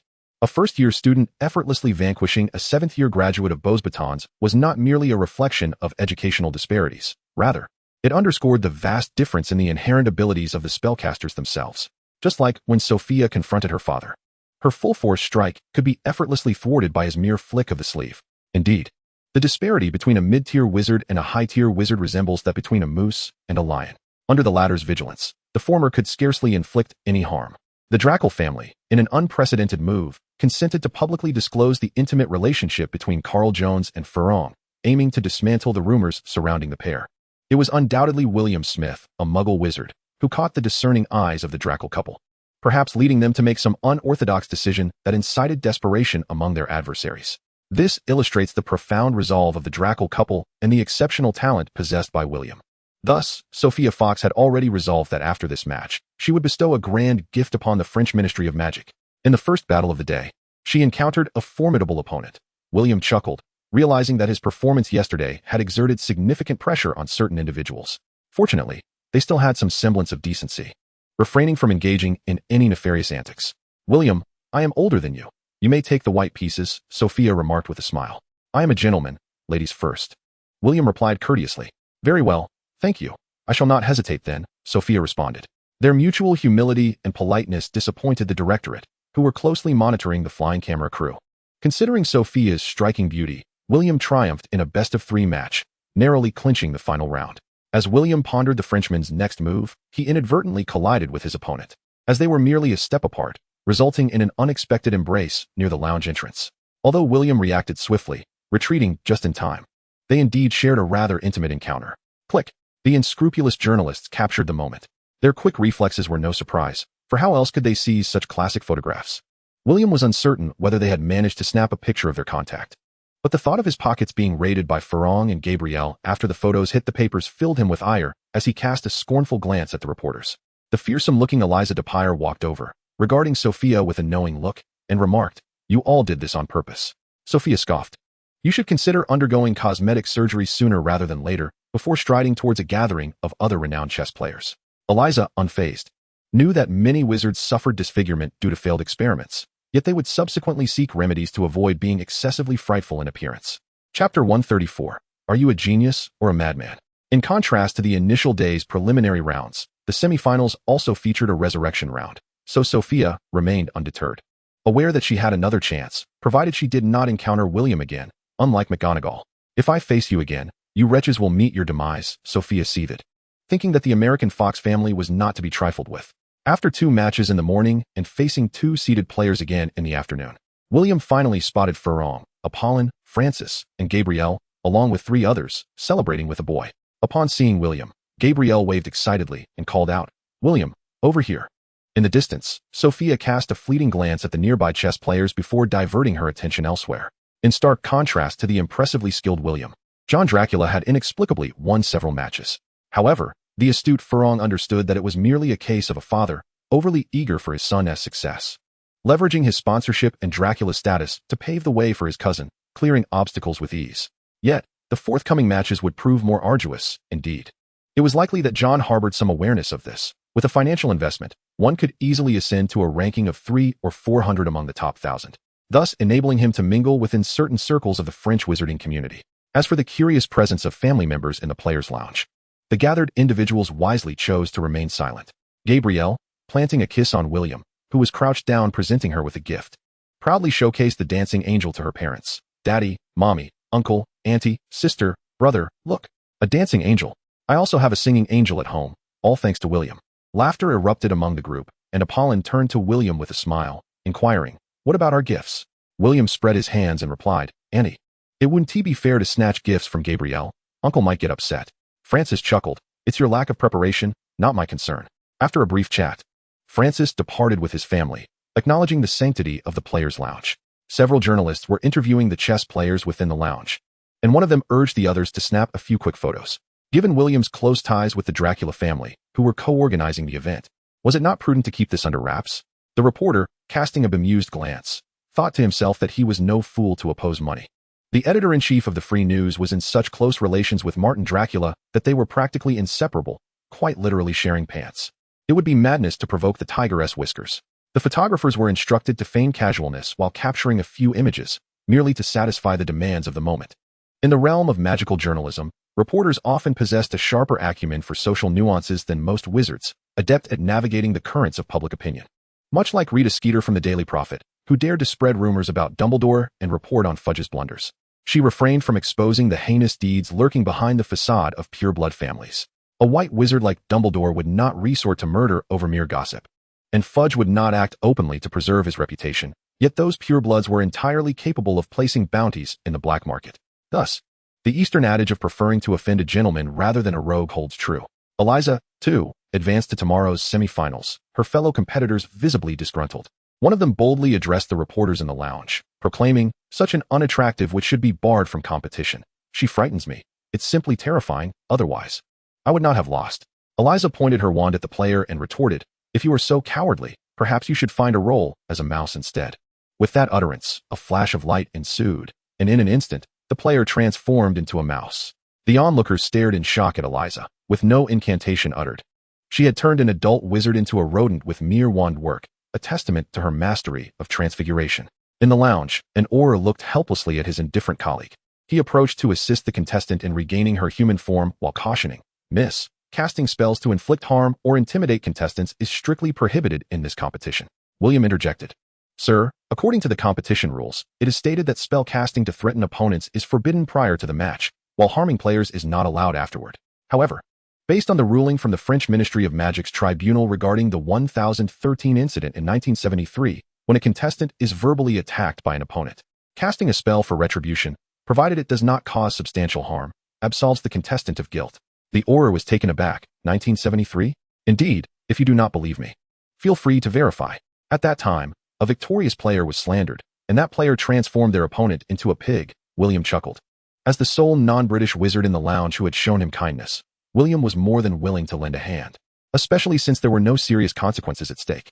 Eliza Pearl inquired, "You haven't actually reviewed all the competition rules and cases, have you?" William shook his head and, before Eliza and the others could breathe a sigh of relief, added, "I only examined cases from 1900 onward. Anything prior to that seemed too time-consuming. Flipping through books was quite troublesome. despite the intelligent chip recording information rapidly. Sophia, who had just approached, halted in her tracks and turned away. This fellow had even reviewed nearly a century's worth of competition disputes to secure a victory, and she thought of negotiating with him? What a futile endeavor. Eliza watched Sophia depart, her lips curling into a mysterious smile. The Auror and several players, upon witnessing this, felt a chill run down their spines and quickly distanced themselves. The expression truly was quite terrifying. That player's words were not unfounded. Chapter 135. Gallons are never enough. That evening, as William perused his books atop a building in Paris, 8 wizards appeared in succession through apparition. When the clock struck 8, an elderly gentleman who had just taken his seat at the head table tapped on it and spoke. "All right, everyone is present. Your time is valuable. Coney, please proceed." A middle-aged man devoid of any magical aura stood up and said, "Gentlemen, to date, we have amassed a total of 759,825 galleons in bets. From our calculations, the most favored contestant is," as Coney mentioned William Smith, Martin Delacour. Seated below, lifted his gaze. Coney, observant as ever, immediately halted his report and asked, "Mr. Delacour, do you have anything to add?" "No, please continue," Martin Delacour replied calmly. Coney resumed, "Currently, the total amount wagered on William Smith has reached 76,531 galleons, placing him in 12th position. According to our assessments, his current performance level is estimated to be between 30th and 60th place. Stopping at the 40th position would yield the best economic return. However, if he breaks into the top 10, or, even more so, the top 3, we will incur significant losses. Winning the championship would completely devour our profits for the year." "Were the odds not adjusted?" Martin inquired. There were 30,000 galleons placed at various betting stations around the same time, but the headquarters did not have time to adjust. Coney replied, "Previously, due to excessively high odds, should William Smith emerge victorious, we would be liable for a staggering 1.17 million galleons." Corny lamented. "Why include him? A 12-year-old novice player. This is utterly against protocol. With such elevated odds, it is simply not standard practice. Allowing bets exceeding 30,000 without timely adjustments to the odds is 2. A breach of decorum. Charles, we require an explanation." Vincent Moore, Deputy Minister of the French Ministry of Magic, pounded the table, his face a mask of fury. "I have stated repeatedly that there was no need to target a child from England. Yet, they refused to listen, and now we find ourselves in dire straits. If he wins, our profits for this year will vanish entirely." Vincent seethed, knowing that the ministry's substantial expenditures meant that failing to rectify this situation would lead to his sacrifice at the hands of the minister, facing the wrath of all members. "Have we identified the individuals who placed the bets?" Corny, with his head bowed, glanced at Martin and replied, 10,000 galleons were wagered by Miss Fleur Delacour. Another 10,000 is suspected to be from the British wizard Minerva McGonagall. And another 10,000 was placed by a mysterious witch, whose signature reads William Smith." A witch cast a glance at the elevated seats, smirking, "You fools. When my niece placed her bet, you should have adjusted the odds immediately. Now look where we are, down by a full 90,000 galleons. In my opinion, Minister Moore speaks wisely. Some individuals are clinging to grievances from over a decade ago, and must bear primary responsibility." "Humph, Taya. When Minerva McGonagall was heavily bet upon by the British, what was the outcome? She barely made it into the top 10, resulting in a loss of face and galleons for the English." An elderly wizard interjected. Taya Isabel chuckled. "Last time, luck favored us, even with 7 or 8 clandestine players. It ultimately came down to Bill Jones to hold the line. This time, do we possess any experts akin to Bill Jones among our covert operatives? Indeed, is it possible to embarrass someone so thoroughly that one cannot even compute 1 times 30? To deliberately concoct such high odds with the intention of deceiving the British? One must at least investigate their opponents thoroughly. Is Minerva McGonagall so easily dispatched?" Vincent Moore lamented, nearly pointing a finger at Corny in reproach. "Cough, cough," Bill Jones interjected. "I must also accept significant responsibility for this matter. Thus, should it come to a critical juncture, I shall employ the polyjuice potion to intervene and prevent him from entering the top 10. The flushed face of the Deputy Minister of Magic broke into a smile. Nodding in agreement, while others extolled the chess champion's nobility, Martin smiled faintly, refraining from comment. To him, 300,000 galleons was merely pocket change. The crux being his opposition to his brother's decision. The husband of the princess of the French wizarding world should be a prince of their realm, not a mere muggle from England. The elder at the head table rapped his fingers on the surface, prompting Corny to continue. "We advise that in our promotional efforts, we cease the humiliation of William Smith, to avoid inciting excessive hype that could lead to more spectators placing bets, thereby escalating the risk of losses." Martin nodded. "I will ensure that I communicate effectively with Salma and the others." Vincent added, "I shall instruct Vincent to redirect focus onto other competitors." William took the letter, which bore no signature, and brought it to his bedroom. With a flick of his magical hand, He tore it open, revealing a substantial betting ticket from the official wager of the International Wizard Chess Competition. Upon glancing at the signature, the intelligent brain swiftly transmitted an image of an individual to William. He was momentarily speechless, thinking, do you truly lack this meager sum of galleons? Chapter 136. The more one lives, the more distorted one becomes. Of course, I do not lack 300,000 galleons. Initially, I found the prospect of coming to France to orchestrate a covert operation rather tedious, but I did not anticipate young William's presence here as well. Haha. The thought of a 12-year-old child delivering a slap to the face of the French, a face that is now swollen, brings me immense joy. Tina exclaimed as she reclined in an armchair by the fireplace of a vineyard in Bordeaux, laughing heartily at Lita. Lily rolled her eyes at her grandmother's morbid sense of humor, feeling a sense of boredom. The longer one lives, the more warped one becomes, as there is so little that can truly provoke them. This large-scale conflict instigating a war between werewolves and the French vampire clan is the result of this eccentric grandmother's sudden urge for action. Otherwise, the werewolves would not have launched a full-scale war. After all, they too seek wealth. Would it not be better to live in peace? As long as Wilde convinces Jones to strike preemptively, William may not necessarily secure the championship, Lita remarked matter-of-factly. Lily, feeling indignant, countered, sister, William might just defeat Bill Jones. Lita replied with a somber tone, Bill Jones has held the title of chess champion for 17 consecutive years. Lily blinked, turning over to lie on the sofa beside the fireplace, propping her small face with her hands, and lamented, oh dear, does that mean I cannot win the championship trophy? How delightful it would be if William were to win, only to present the trophy to that French half-blood charmer. Tina delicately sipped her wine. Lily cautioned, might this affect our plans? Tina gazed at Lita, her words laced with implication. Fate has already set its course. The resurgence of Lestrange is orchestrated by death itself, and none can impede it. Lily gazed thoughtfully into the flickering crimson flames of the fireplace, expressing her concern, though there is guidance. Should we not maintain more contact with him? Tina smiled. I have not suggested you distance yourselves from him. Lily, brimming with eagerness, exclaimed, ah, then last time. Lita and I should not have hidden away. We should seek him out more often. Huh. Lily pouted. Grandmother, I was intending to visit William with Lita. We must depart. As long as we remain in France, Kate Patlow and Matt Pays will simply hide away in some ravine, even if we were to eliminate their bloodline, Tina remarked coldly.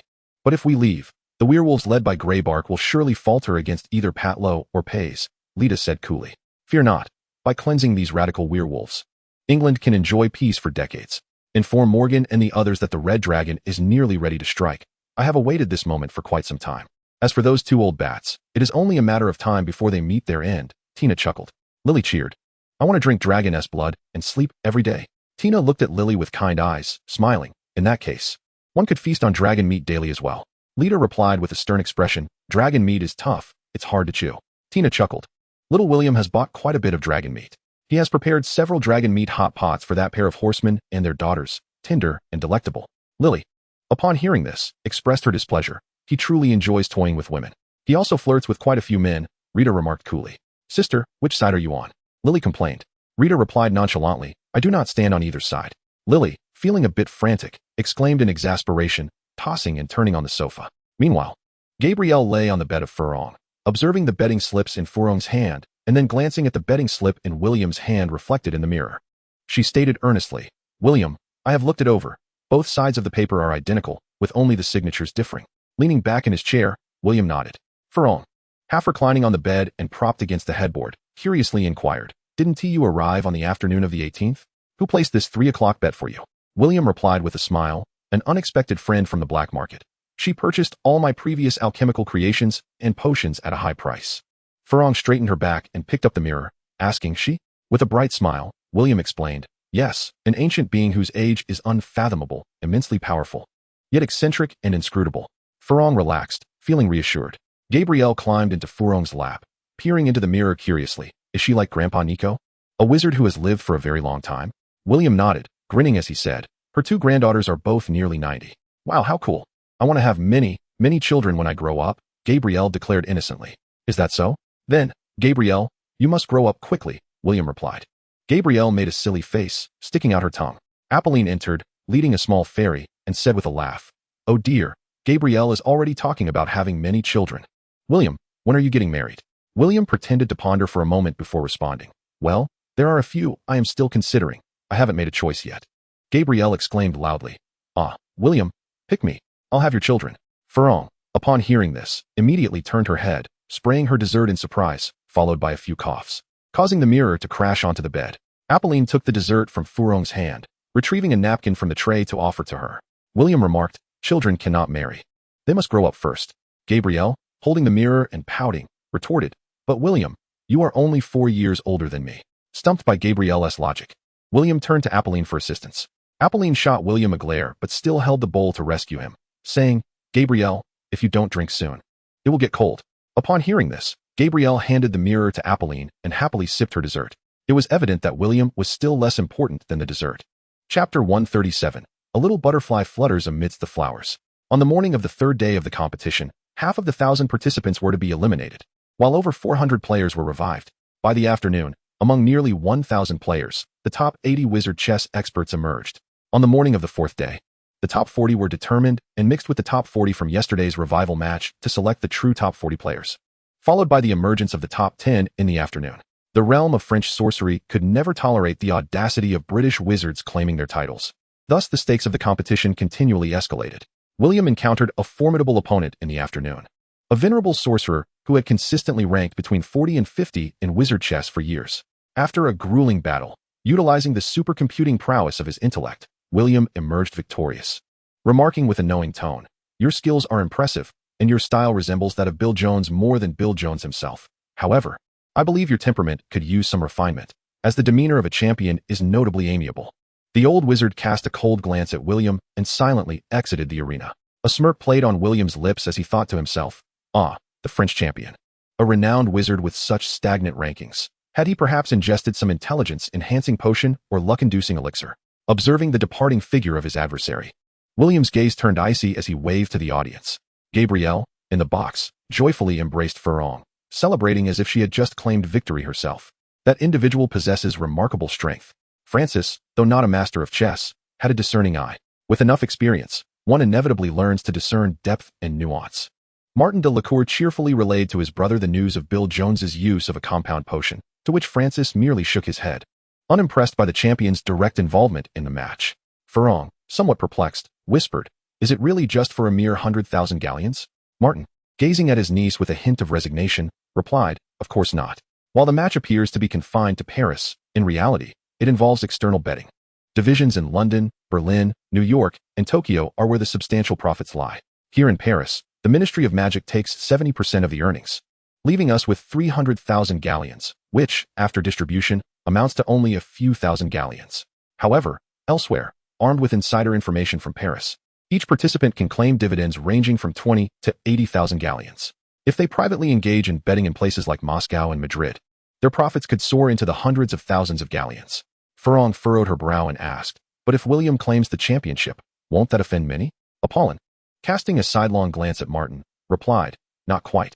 Only Vincent will find himself unfortunate, losing out on 1,000,000 galleons, which will considerably diminish the ministry's bonuses this year. As for others involved in various betting circles, they will still secure substantial galleons, perhaps even more. Then there are the humiliated old Wilder and Jones." The odds for William were set by the two of them personally, and several newspapers were notified by him as well. Furong's concerns dissipated. John remarked, "Grandfather Jones will also suffer significant losses, bidding farewell to hundreds of thousands of galleons." Ever since discovering Carl Jones's reckless actions, Furong had developed a low opinion of that family, dismissing John's comment with disdain. "Do they rely solely on betting for their income?" John chuckled, "From what I understand, that is indeed the case. Despite Carl's ostentatious demeanor, their family is large, needing to maintain appearances without any stable income from properties like farmland or estates. So their facade of prosperity is merely a cover for a deteriorating situation. Carl's pursuit of his sister is not solely due to her beauty and talent. It is also motivated by our family's wealth. Last night, he was drinking with others, weeping over the loss of over 100,000 galleons in dowry and several estates for potion production." Apollon glanced at Martin with a knowing smile. John's mother, Patricia, turned her head from the adjacent seat, bewildered, and remarked, "If that is the case, why not invest a few tens of thousands of galleons in property? Wouldn't that be better?" Martin took the coffee from the little elf and handed it to his wife, explaining to his wife, who lacked understanding of property management, "Patricia, if you possessed a manor yielding over 10,000 galleons annually, would you sell it unless absolutely necessary? Just like William, who held more than 200,000 galleons. Yet aside from purchasing a house, he would never consider selling his magical herb fields, small estates, or pastures. Even the Forbidden Forest could benefit from the ambient magic of Hogwarts, where centaurs could cultivate simple herbs. In Hogwarts' greenhouse, those herbs grew abundantly each day, leaving William in awe. In the realm of labor, one was a laborer exploited by capitalist wizarding families, while the other was a senior professional manager, akin to a partner, enjoying a relaxed job with high income. Naturally, Sprout chose to work at Hogwarts. Chapter 138. A flutter of the little butterfly heralded a storm. Sophia, watching William with his palm-sized gold medal, glanced at the silver medal in her hand, feeling a peculiar discomfort. "Congratulations, William," said Eliza with a smile. "Thank you. But we shall see what tomorrow brings," William replied, casually swinging the golden chain of his medal without a care. "How about selling it to me for 10,000 galleons?" Sophia approached him quietly. William shook his head, regretfully replying, "I just promised to give it to a little friend last night." Gabrielle had reserved all of William's medals in exchange for allowing him to forego Christmas gifts this year. The little girl, spoiled by her family, was now at the mischievous age of 7, displaying a bit of petulance and a penchant for throwing tantrums. Sophia, without needing to think, knew precisely who that little friend was. When the Delacour family entered the lounge, seeing more people around, she whispered, "You are quite generous." "It's just one medal," William said, glancing at the silver medal in Sophia's hand, indifferent. He valued reputation and status far more than the medal itself. He could easily forge a dozen in a day.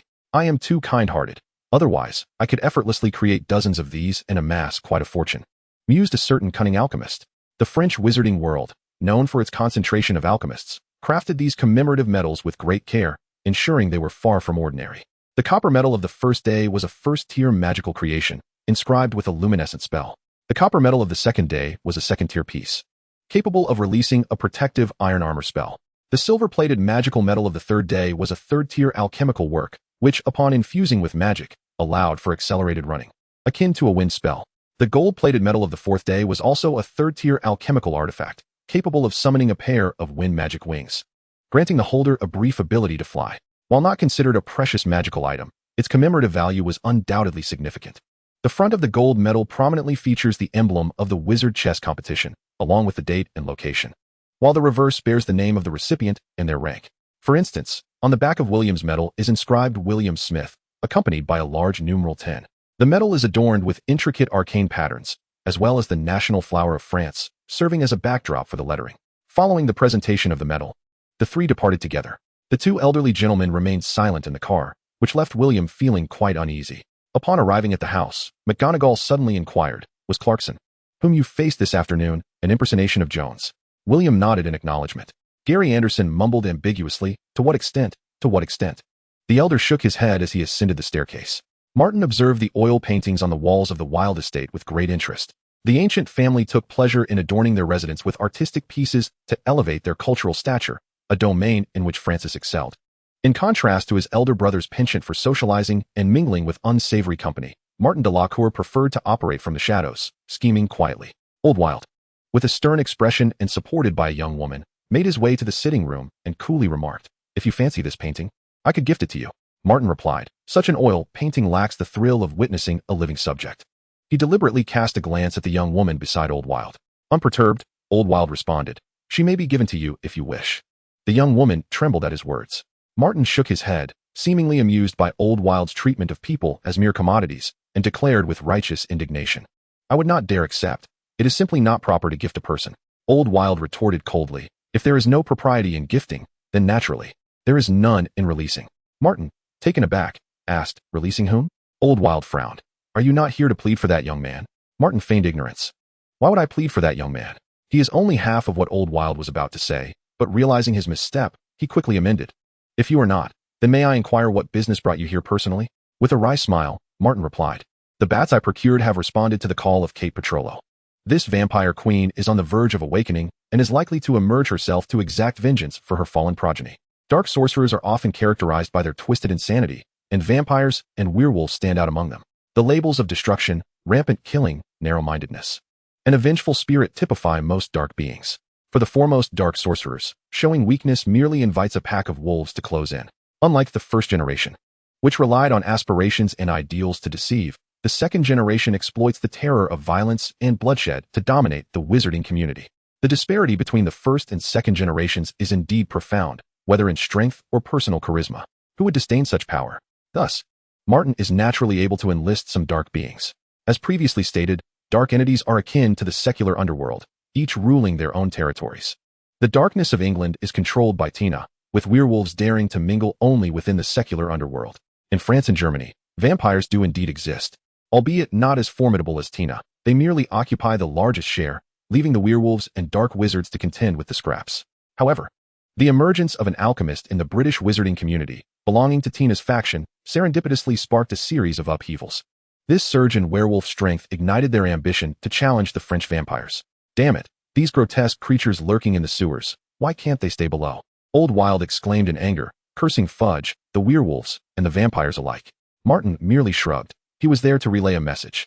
In response to Martin's communication, the entire French Ministry of Magic sprang into action, summoning all retired aurors still capable of combat. The suppression of the werewolves was temporarily halted, as all efforts were directed towards the impending storm of bloodshed. Kate Petrollo, who had initially turned 9 vampires, is, in a sense, the uncrowned queen of French vampires, with over a third of them stemming from her lineage. Unbeknownst to a certain schemer still researching ancient runes, her small act of vengeance had unleashed a significant tempest. Chapter 139, Gabrielle's Gift. William, when will you come to our house? You can ride the fawn with me. William had grown accustomed to the whimsical interruptions of the elusive Gabrielle, who often intruded upon his romantic moments with Fleur. Faced with such an adorable little light bulb, he began to understand why his father constantly yearned for a daughter. Indeed, she was quite charming. The affection the Delacour family lavished upon the little girl was unparalleled, even surpassing Fleur's tenderness. It is common for parents to favor their younger children. Gabrielle, do you have another fawn? William inquired. Gabrielle, brimming with pride, produced an alchemical creation, holding it aloft as if presenting a treasure. Look, my fawn. The golden stag shimmered under the light, desperately attempting to escape the girl's tiny grasp with its quivering legs. Amused by her antics, Fleur remarked, Gabrielle, you should go take a bath. Gabrielle, clutching a hand mirror, replied, okay, I'll go right now. Fleur, having spoken a moment too late, watched as Gabrielle dashed off with the mirror. Rising to follow, Fleur intended to send her sister away to afford herself some private time with William, but the little girl, not to be outsmarted, whisked the mirror away. Slow down, Gabrielle. Don't fall. William chuckled. Oh, brother William, I forgot to tell you. Mother says you are also my guardian knight and will duel for me in the future. And sister agrees. Gabrielle declared earnestly as she trotted toward the bathroom. Clearly, she had been influenced by those Western knightly tales. William did not mind. Who isn't he had their moments of youthful fantasy. In his previous life, he once dreamed of being Wei Xiaobao. Whether this life would grant him the realization of that dream remained uncertain. Nagini posed no issue, but Fleur was evidently a more formidable challenge. Brother William, are you listening to me? Gabrielle pouted. Oh yes, I am. William casually responded, his gaze drifting towards the corridor reflected in the mirror. Francis, who understood the art of living, treated himself well. His abode in Paris resembled a miniature palace. In the corner of the mirror, William noticed an oil painting strikingly reminiscent of Kent Beach adorning the hallway. If it were indeed an original, it would be quite impressive. How large is your home? William mused silently as he observed Gabrielle stepping out of the door and meandering through the corridor. Listening to her haphazard introduction of the house, William's attention shifted to the bathroom via the mirror, just as Gabrielle twisted the door lock, only to find it unyielding. The little one drew forth her wand, which was tucked at her waist, and directed it at the door lock, addressing the mirror. William, let me show you the unlocking spell I learned a few days ago. No, William uttered, but before he could finish, Gabrielle had already managed to open the door. She deliberately angled the mirror towards the bathroom door and pushed it open with force, leaving William in awe as he beheld a vision of beauty emerging from the bath. Inside, Apollon was bathing, utterly unprepared for the door to be flung open by her little daughter. The 4 bright overhead lights illuminated the space, their radiance surpassing even the sun. Yet, William found that the brilliance paled in comparison to the exquisite figure before him. The autumn lotus blooms amidst the verdant shores, rosy cheeks and slender waist, an old acquaintance of the ethereal maiden, he mused, recalling a verse that perfectly encapsulated his admiration. Having been provoked daily by Nagini, his inner fire had been steadily intensifying, but upon witnessing this scene, it transformed entirely into a vibrant purple. What would ordinarily take years of cultivation to achieve now blossomed instantaneously. Meanwhile, Auhai, who was observing a raven, remained oblivious to the breathtaking sight he had missed. Sensing the surge of William's inner flame, and quickly turning back to investigate. What on earth have you indulged in? How have your desires surged so dramatically? Is Farong about to share a chamber with you? Ah, you scoundrel. William chuckled inwardly at the high decibel voice echoing from the mirror, contemplating how Apollon would surely be a soprano if she ever sang, albeit a bit slow on the uptake, having taken over 10 seconds to react. If Auhai realized he had overlooked this moment, he would likely never forgive himself. William found humor in the situation. Fortunately, they were in Europe, where the era of nudist beach movements across various nations made such sights relatively unremarkable. Had this been the East, William shuddered at the thought. There would be no escaping dire consequences. How high must one achieve complete purity in the Yang realm to break free from restraint? William felt as though he were being consumed by flames. Fool, once you attain perfection in the pure Yang realm, coupled with the tempering of the 10,000 Thunder Sutra, merging with the three flames, you shall wield this purest fire to become a half-step into the third tier. By then, not even 2 vampires, but a whole host of them, could withstand your fiery protection, incinerating your foes. Alhai spoke within William's consciousness. Unless you fear being thoroughly dominated by Tina, reduced to a vampire's blood slave, draining your essence daily, then go ahead and break free. Forget it. I have endured thus far, William resolved, casting the simplest ice spell upon himself to physically temper his fiery temperament. Alhai laughed uproariously. You deserve it. Chapter 140, The Rising Wind. Mother, you frightened both me and William. I can't see anything. Gabrielle protested. The young girl had evidently grown accustomed to Apollin's attire. The mirror reflected nothing but darkness. She shook it vigorously with her hands, yet still no image appeared. The mirror was broken. What a disaster. Her sister would surely be upset. Gabrielle lamented, Mother, you've damaged the mirror. The mischievous child, William secretly pondered, surely wouldn't be met with Apollin's wrath. The innocence and cunning of the little girl left Apollin both amused and exasperated. She hastily donned her bathrobe and threatened the mirror. William, you scoundrel. If you dare speak of this, you shall face dire consequences. After receiving a scolding, William pretended he hadn't heard, for what else could he do? It was merely an accident. Surely, they wouldn't resort to blinding him. Following the 1980s, naturism became a trend in Europe and America, gaining support from societal theorists and medical experts, who claimed that sunbathing was beneficial to health and that humanity needed to liberate its physical nature. Presently, the aging American president, whose granddaughter would later eliminate the Iraqi tyrant's daughter, particularly enjoyed attending naturist parties during her university years. This was a matter of public record. As for celebrity naturist gatherings, they were plentiful, ranging from Italy's former leader Berlusconi to Britain's Harry, an endless list. Many elites in Europe and America were party animals, reveling with abandon. At the very least, they wouldn't dare to be so blatant in their escapades. They could only indulge in secret affairs. Years ago, the infamous Money and Dreams was rumored to have ensnared 12 golden beauties in one fell swoop. The truth of such tales remained elusive. William was merely a bystander at the time, so this hardly constituted a scandal. When the sound of footsteps approached, Fleur seized the mirror, and Gabrielle wasted no time in reporting to her sister. Sister, Mother broke the double-sided mirror. William had only just opened the mirror when Fleur, half smiling, regarded him with an expression that seemed to question the unfolding events. With great reluctance, William explained, I never imagined Gabrielle had mastered the unlocking spell. It startled me. Gabrielle, overhearing, beamed with pride, her little nose elevated in triumph, as though her face were inscribed with a plea for praise. Fleur embraced Gabrielle and planted a hearty kiss on her cheek, thus satisfying her sister's desire for recognition. I've heard you've earned a fortune selling magical artifacts. And recently, there's a stunning magical fur coat that has caught my eye, Fleur remarked, gazing at William. What kind of fur? William inquired hastily. At this juncture, he could only hope to avert disaster through expenditure.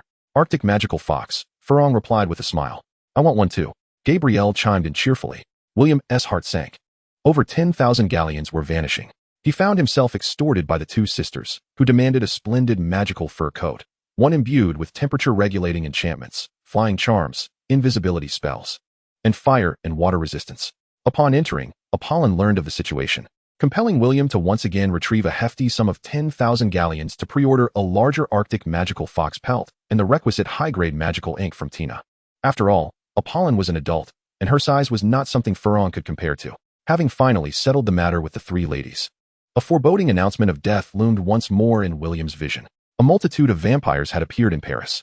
For the formidable vampires, blood infused with magic is akin to a fine wine compared to the essence of ordinary human blood. The latter is essential for the continuation of life. Yet the former is a requisite for a life of elegance and nobility. When the group of 8 reconvened at night, aside from Martin, a mysterious wizard draped in black robes, the other 3 resembled a portrait of despair, howling from outside in an attempt to thwart William from seizing the championship. They were determined to prevent that muggle from England from succeeding. This could be easily arranged by framing William for the use of potions.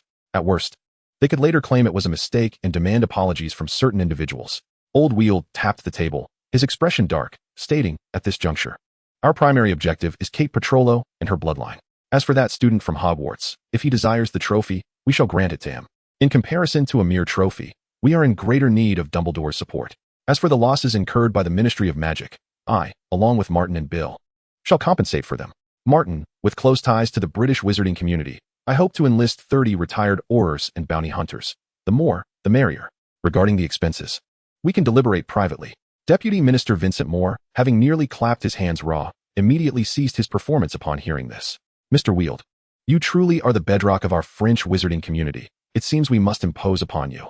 Martin, maintaining a calm demeanor, simply nodded at Weald to signify his willingness to make contact. Bill Jones, the chess master, seethed in silence. Once the meeting concluded, old Weald waved his hand, signaling its end. Alone in the chair, he suddenly addressed the empty office. Ms. Lestrange, you have aided the werewolves in slaughtering the Petrolo bloodline and instigating war. Now that Petrolo has awakened, it is time for you to take action. After a prolonged silence without any sign of the target, Weald scoffed and vanished with a disapparation. A raven, no larger than a sparrow, flapped its wings gently, flying towards the Père Lachaise cemetery in the northeast of Paris. Inside, William smacked his lips, sensing that he had inadvertently drawn forth something significant. However, weakening the werewolves ultimately diminishes Voldemort's base, aligning with his interests. Moreover, had it not been for the werewolves and the vampire crisis, these Frenchmen might have truly committed some shameless acts.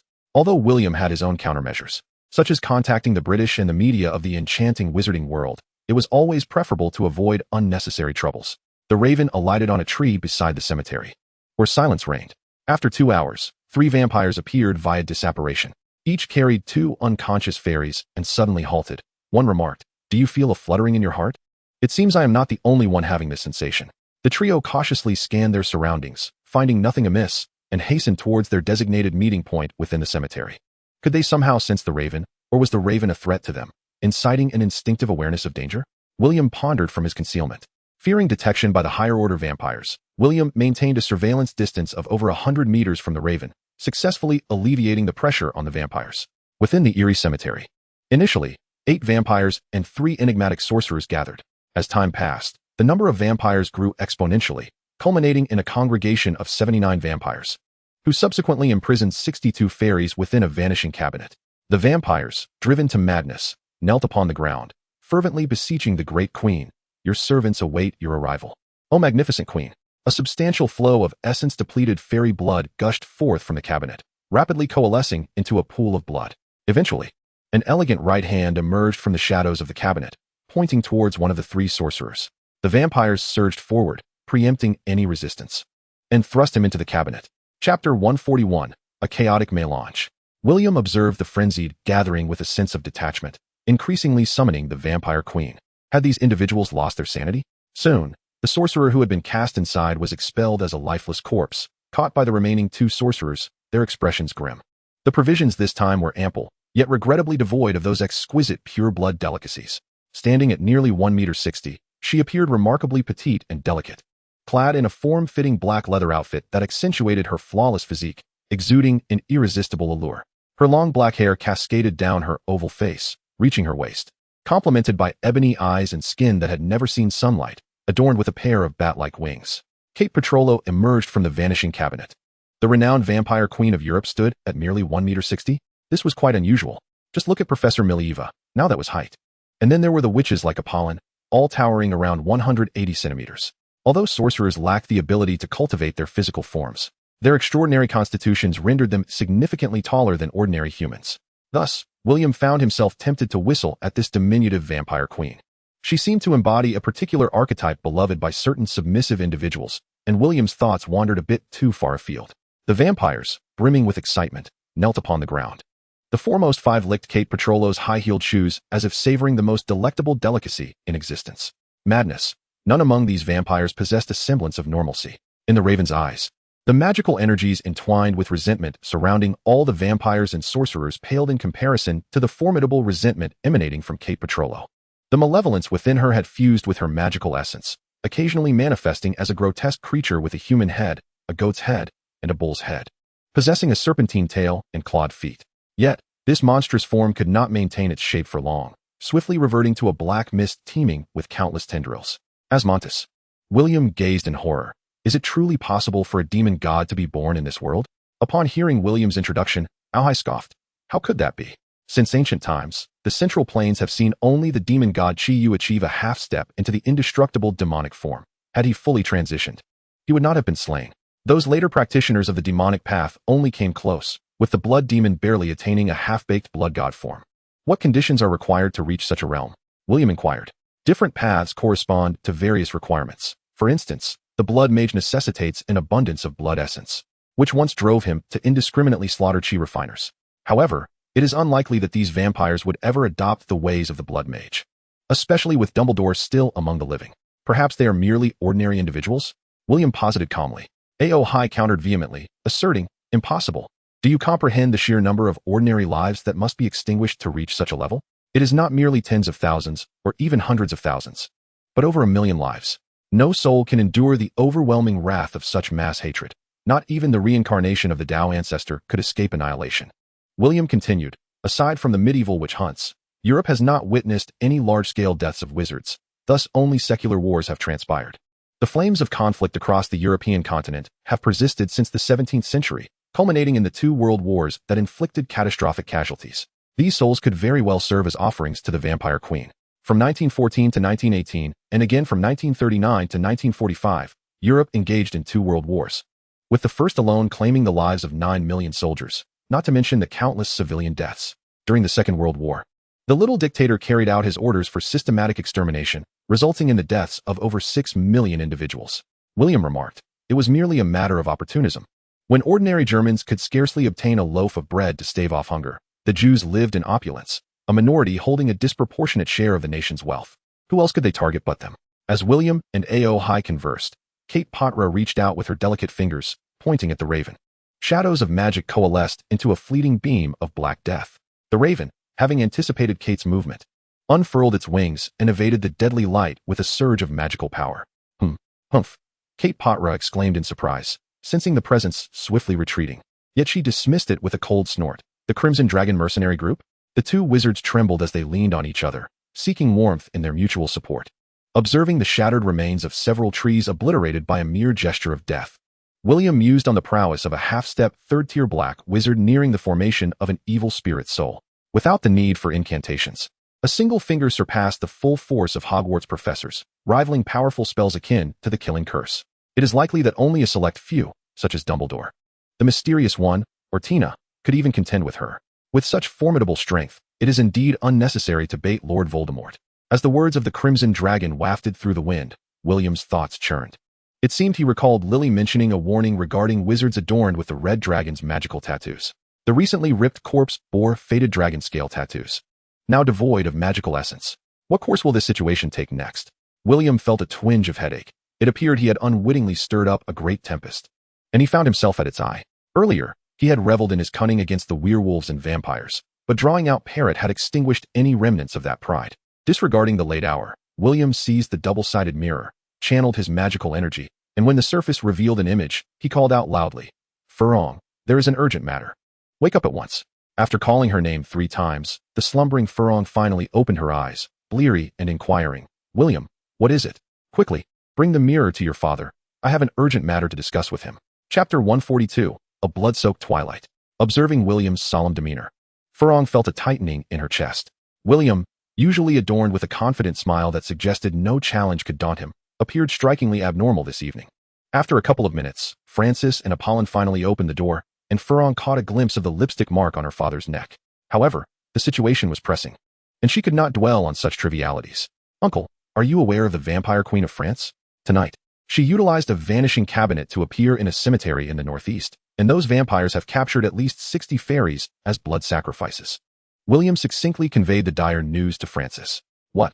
The question was posed not by the still groggy Francis, but by Apollon, who was clad in a sheer pink nightgown.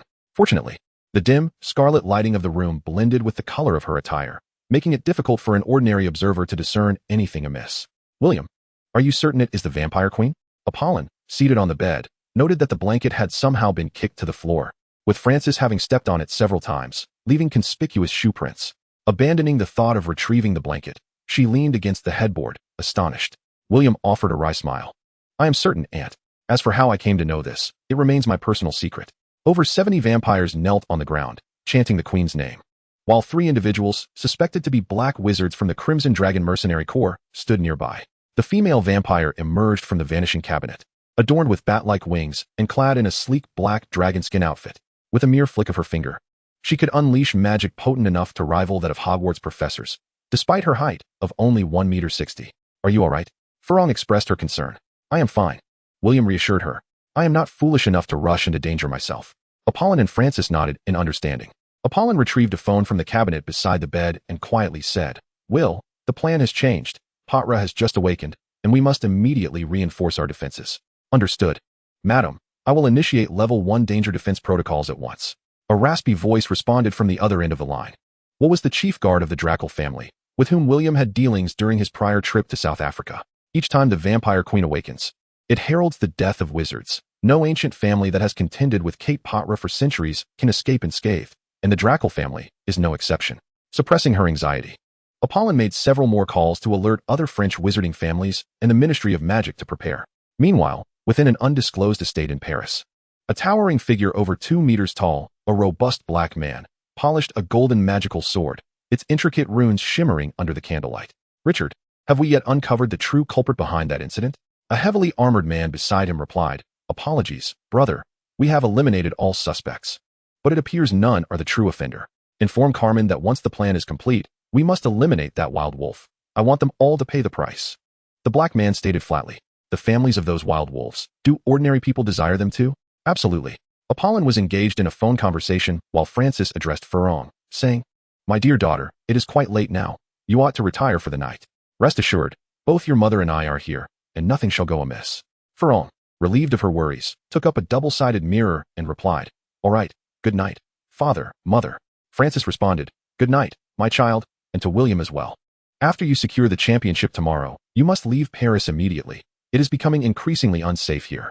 Additionally, I wish you early congratulations on your anticipated victory."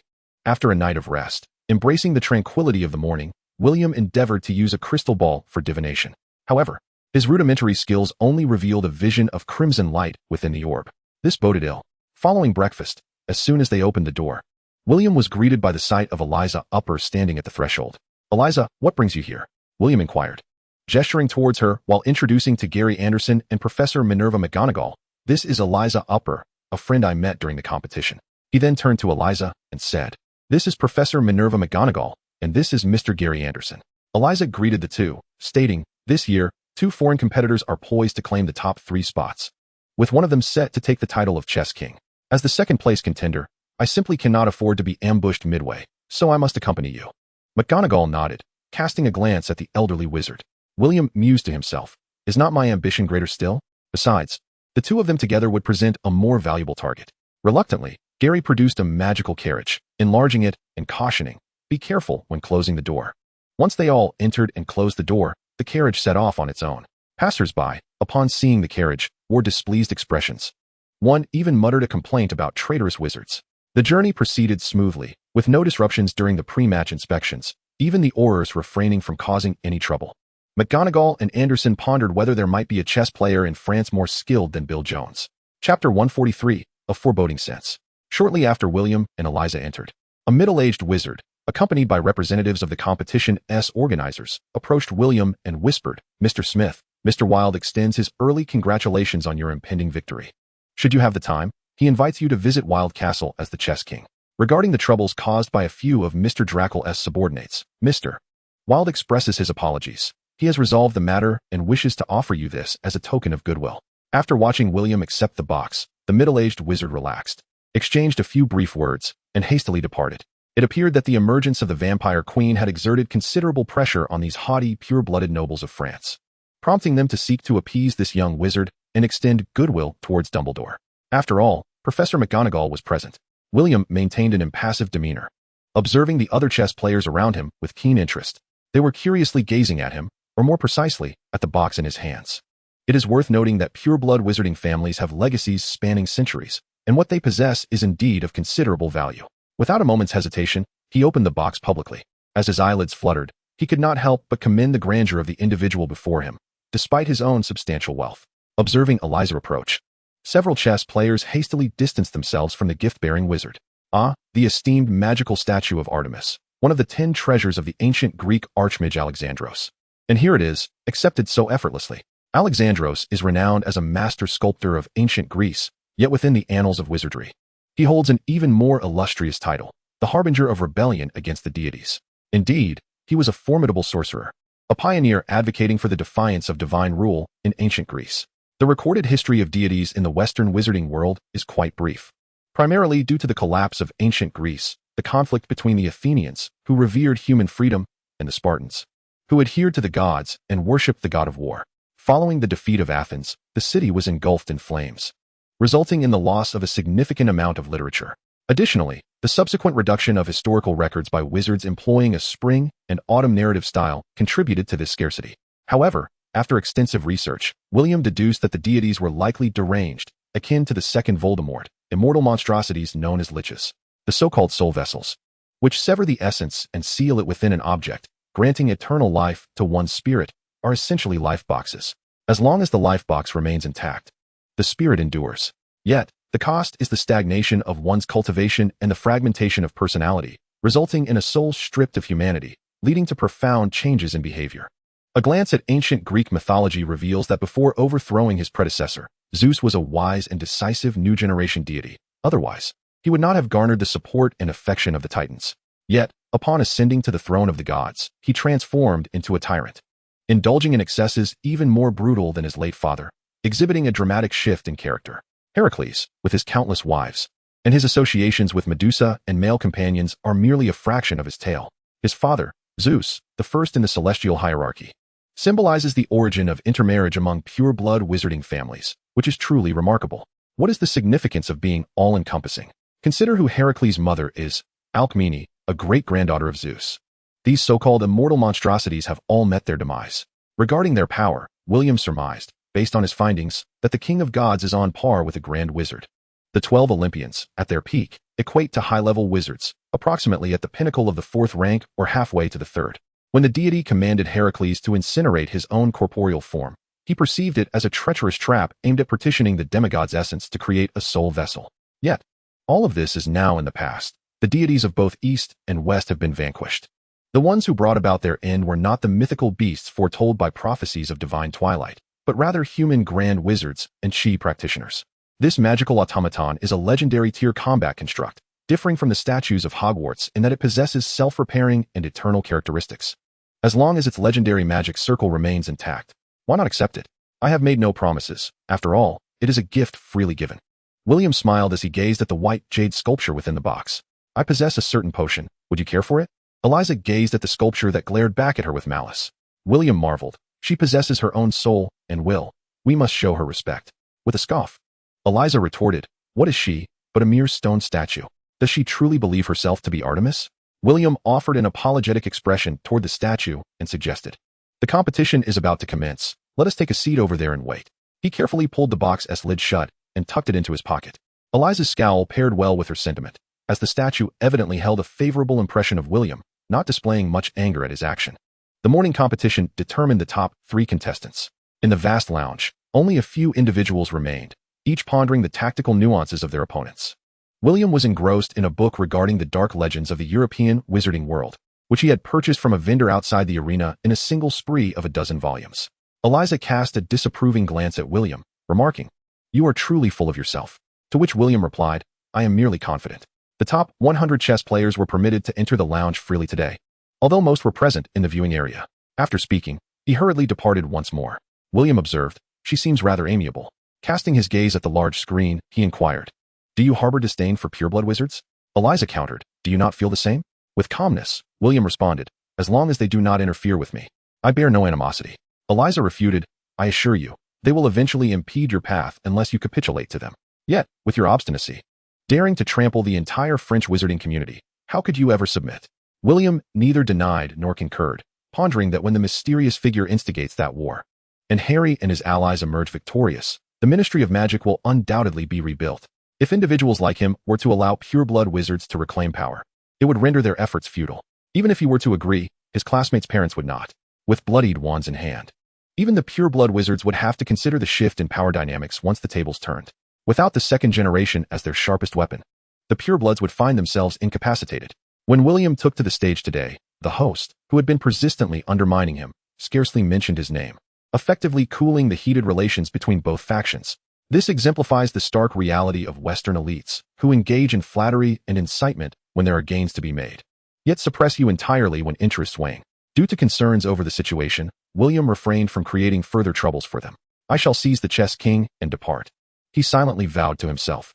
In this murky waters of France, where even the vampire queen of half-step grand wizards has emerged, he, at merely 12 years of age, lacked the qualifications to participate. Only figures like Dumbledore possessed the prowess to engage in such contests. He was but one, with no need to involve himself. Yet, thoughts of Fleur filled him with apprehension. In the morning, 2 sets of contestants competed simultaneously.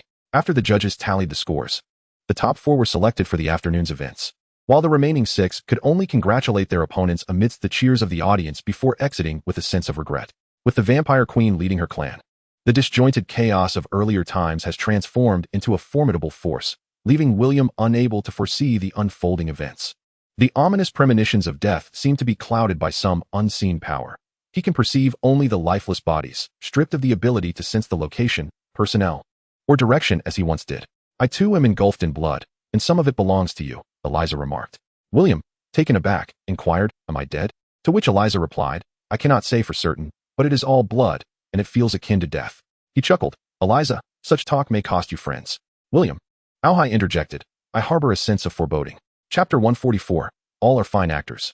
During the 2-hour midday recess, the pair exited the lounge, where Anderson and McGonagall awaited them at the door, alongside a striking middle-aged wizard, with numerous journalists trailing William, eager for an interview. Among them was an elderly wizard from Britain, particularly exhilarated, having just witnessed William's exclusive interview. Upon seeing William, the middle-aged wizard introduced himself, Mr. Smith. I am Professor Denzel Pease of the Prophecy course at Busbarton. Mr. Nicholame has instructed me to convey to you that you must leave France by 6 o'clock this evening, or else you may be in grave danger. William felt a twinge of irritation. Was the vampire queen plotting against him? He appreciated the warning, but wondered if the gentleman could specify the nature of the threat. Denzel shook his head. No specifics were provided. All I saw were visions of bloodshed and corpses. The Ministry of Magic is already mobilizing Aurors and counter-dark wizard forces. Gary Anderson looked troubled, while Professor McGonagall stated, Thank you. I will ensure they depart this evening. Denzel nodded solemnly and took his leave. McGonagall, non-committal, turned to William. What are your thoughts? William replied.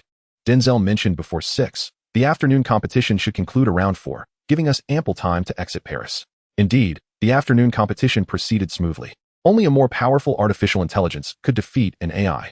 Securing first place, William ascended the podium accompanied by Eliza and Zinedine Maguire.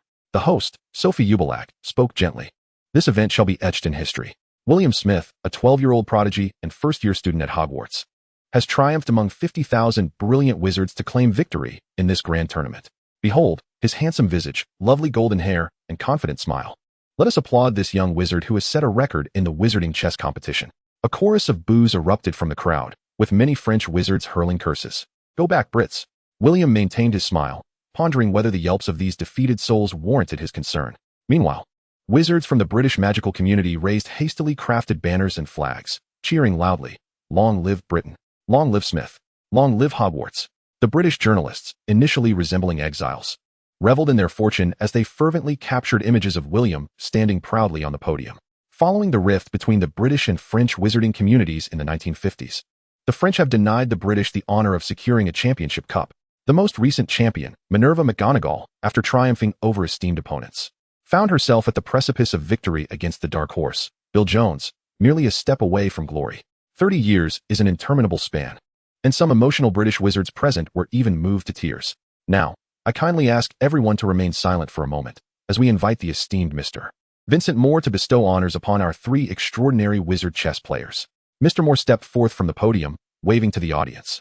The atmosphere within the Parisian wizarding community was tense. The Minister of Magic, originally slated to present the awards, had taken personal charge at the ministry, leaving the presentation duties to the Deputy Minister. As he passed the podium, the Deputy Minister admonished in a tone laced with disappointment, Smile, fools, can you not even pretend? A few cold-faced elite Aurors, adept at capturing vampires, werewolves, and dark wizards, found themselves speechless. They were not thespians, after all, and reluctantly donned unfamiliar smiles. Child, congratulations. Mr.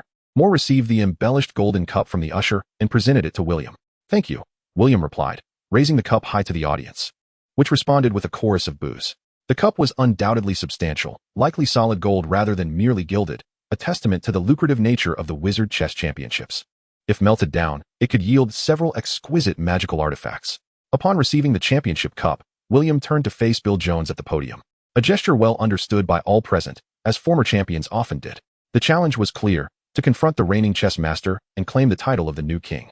Under the watchful gaze of the crowd, Bill Jones rose, confidently sauntering to William's side, extending his hand in an attempt to touch William's head.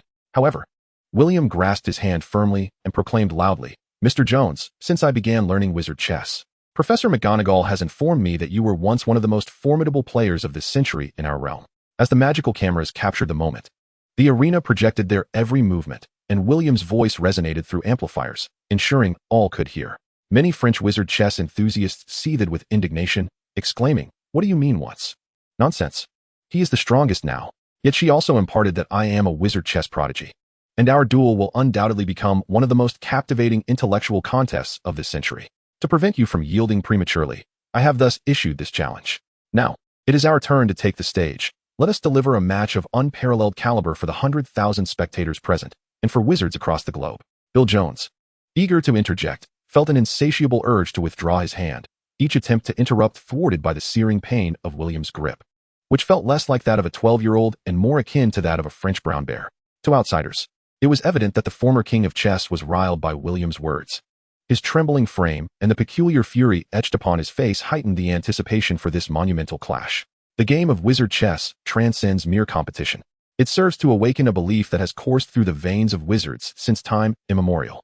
7 centuries ago, we the wizards triumphed over the malevolent and avaricious Knights Templar after a grueling 300 years of warfare, utterly annihilating them. To commemorate this monumental victory, we hosted the inaugural wizard chess tournament in Paris, attended by a mere 1,000 wizards. Today, we embark on yet another grand ceremony, as the young and nascent players receive the torch from this aging, decrepit elder, allowing the voices of justice, courage, wisdom, and freedom to resonate once more in Paris and spread far and wide. Justice shall lead us against evil.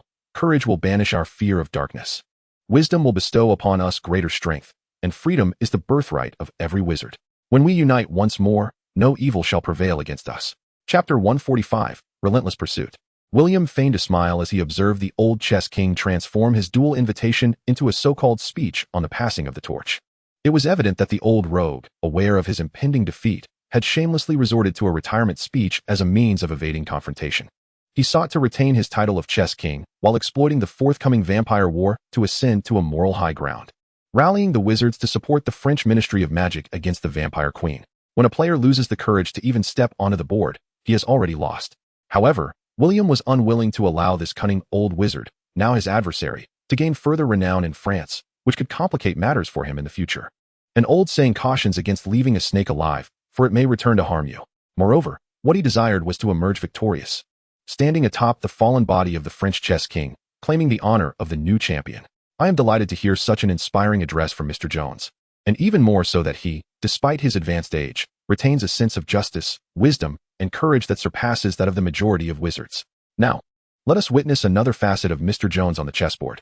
William mused, taking delight in the fact that Mr. Jones did not directly announce his retirement. The audience erupted into fervent applause, welcoming the recently spoken old chess king. Some ill-intentioned and impatient individuals shouted, "Let us begin already, stop the chatter." Bill Jones cast a murderous glare at William, whose relentless pursuit incited a mix of anger and exasperation within him. Fortunately, he had already devised a plan to counteract it. A 6-year-old girl burst onto the stage in tears, loudly accusing William, "You've already defeated my grandfather. What more do you want? Brother Carl can barely hold his wand because of you, and Brother Bob is too afraid to show his face. What do you want from us? How does she know I defeated your grandfather?" William pondered, bewildered by the little girl's outburst. Nearby, a middle-aged wizard couple, along with a young male wizard and a girl, covered their faces. The little girl had been so rattled by the adversarial atmosphere that she had completely deviated from her prepared lines. However, William did not grant Jones the opportunity for reparation. He immediately declared, "Dearest little sister, although I emerged victorious in my private duel with Mr. Jones, it is regrettable that none were able to witness it. After all, as a beacon of spirit, it should not merely be inherited by me, but ought to be passed on to all wizards who cherish justice, courage, and wisdom. This legacy should be visible to wizards around the globe, rather than being superficially dismissed with a few words." I shall surely defeat you in the future. The little girl, gritting her teeth, cried, Grandfather, I will help you vanquish him. The identities of the young girl and the exchanged words brought a sudden realization to all present, elucidating why the old chess king sought to evade the duel, attempting to transfer the title of chess champion through a speech he had already lost in private. Yet, that British scoundrel, having won, still demanded another match. But this was necessary, as they had spent their galleons to witness the contest, ultimately seeking the championship and the title of chess king. How could they concede defeat? The French wizard players were incensed. Another match. Their thunderous voices drowned out previous murmurs. The French wizards could hardly believe that the old chess king would lose to a 12-year-old child. Such a notion was absurd. Wizards from other nations were equally unwilling to accept that their galleons had only afforded them half of the anticipated spectacle. How could they refute this, when it seemed implausible to truly engage in another match? They had calculated everything, but had not anticipated that the anger of a granddaughter would disrupt their plans, leading to an outcome that deviated entirely from the script. Gary Anderson and Professor McGonagall observed the furious French wizards from their box. The old wizard shook his head and remarked, Why must it be this way? We may encounter trouble upon our departure. Wizards are never lacking in courage. Otherwise, they would not delve into the perilous realms of spells, potions, and alchemy. There are always wizards willing to draw their wands for honor. Throughout French history, countless wizard duels have erupted, often for the simplest of reasons. Gary Anderson, however, was an atypical French wizard, his life motto being one of utmost caution. Professor McGonagall glanced at Gary and retorted, Gary, do you know why I once rejected you? Because you lack courage, always seeking to barter concessions for peace. Yet, is that truly possible? From the moment William announced his modest objective, he and Jones had no avenue for retreat. They could only advance. 12-year-old William understood the essence of fighting with one's back against the wall, bravely forging ahead, while you consistently opted for evasion. Bill Jones, cornered by William, found himself with no escape. Otherwise, his earlier proclamations of courage would become farcical. On the podium, the two contemporary chess masters exchanged glances at Vincent, as the deputy minister brandished his wand, reciting an incantation. The expansive arena was once again adorned with colossal chess pieces, each towering over 3 meters, poised for the player's commands. To gain the upper hand, the French organizers resorted to underhanded tactics, assigning the white pieces to Jones. The advantage of playing first with white significantly increased one's chances of victory. Jones employed the Spanish opening, a highly favorable first move, adept in both offense and defense, while William adopted the Sicilian defense with black. The atmosphere descended into profound silence as William and Bill Jones selected their pieces, and then the battle commenced. The colossal stone statues were shattered once more, and all eyes widened in contemplation of their underlying purpose. Chapter 146, True Warriors. Defeated. As the massive chessboard reached its midpoint, Mag began to laugh, releasing years of pent-up fury in an instant. Bill Jones did not concede voluntarily. Rather, he continued to fight until only his final piece remained on the board. All right, let us do this again. His voice resonated throughout the arena under the gaze of the soaring magical flying cameras, causing many French wizards to grip their wands tightly. Through the spyglasses, numerous spectators observed the old chess master, sweat pouring down his brow, his arms trembling, his disheveled white hair a testament to his distress, and his expression contorted with ferocity. Each move in the latter half of the game felt like a knife cutting into flesh for this veteran, who had long been undefeated. The agony was unbearable. William regarded the old man and feigned a sigh, saying, Mr. Jones, it's time to give up. Bill Jones glared at William, retorting angrily, This is just the first match. The minuscule margin of points left the audience unable to discern the difference between the two players. Yet William's demeanor unmistakably suggested he was more likely to claim victory. After a second crushing defeat, the old chess master, on the brink of mental collapse, trembled and uttered, You have won, young one. Defeated, the title of chess champion he had held for 19 consecutive years was lost, along with his aspiration to maintain the record for the longest reign in history, and the wealth exceeding 300,000 galleons per year was gone. Everything had vanished. In that moment, Bill Jones appeared to age 20 years. Had he been a decade younger, he might not have felt such profound despair. After all, he was merely an 80-year-old wizard. Without his primary source of income, how would he navigate the coming years? William rose and bowed in gratitude to Bill Jones before departing the arena, while some French wizards remained seated. A number of international wizards stood to applaud the new generation's chess champion. A few heads of wizarding families, unaware of the situation, pondered what changes a 12-year-old British chess champion would bring to the international wizarding chess competition. In the lounge, Eliza said to William, Farewell, William. Do visit Berlin. I shall treat you to the finest caviar. William replied, If you come to England, I can only invite you for a hunting expedition. Eliza teased, Are we hunting the wild dragons of Britain? William responded, Perhaps that is indeed possible. Eliza cast a glance at the audacious boy, retrieved her door key, and vanished without a trace. Hastily exiting the lounge, he declined interviews from reporters from France, Germany, and Spain, and joined Professor McGonagall. It was already past 4 o'clock, and who could tell when the vampires would launch their attack? For his own safety, William deemed it prudent to leave the area swiftly. Seated in the carriage, he set down the letter that Fleur had sent through her envoy. Fleur expressed her regrets that her family could not be present to celebrate William's victory. But the situation in Paris was grim, and no one knew which target the vampire queen would strike first. They had already slain numerous vampires. The enmity between werewolves and vampires had persisted for millennia, hatred coursing through their very veins. If a full-scale war were to erupt between vampires and werewolves, the Ministry of Magic might bestow upon them an award for exemplary citizenship. It is highly plausible that they would attack the pure-blood wizards who have suppressed the vampires for centuries. The vampire queen, despite her formidable power accrued over centuries, is not in the best of health, requiring vast amounts of magical blood for every endeavor. Securing a delectable feast from the pure-blood wizards before dealing with the werewolves would indeed be more manageable, leading an assault against the Ministry of Magic. The lapdog of the pure-blood wizard aristocracy is equally conceivable. Over the centuries, the French Ministry of Magic has endured 5 or 6 assaults from vampires, almost once every century. And curiously, this century has seen no such activity.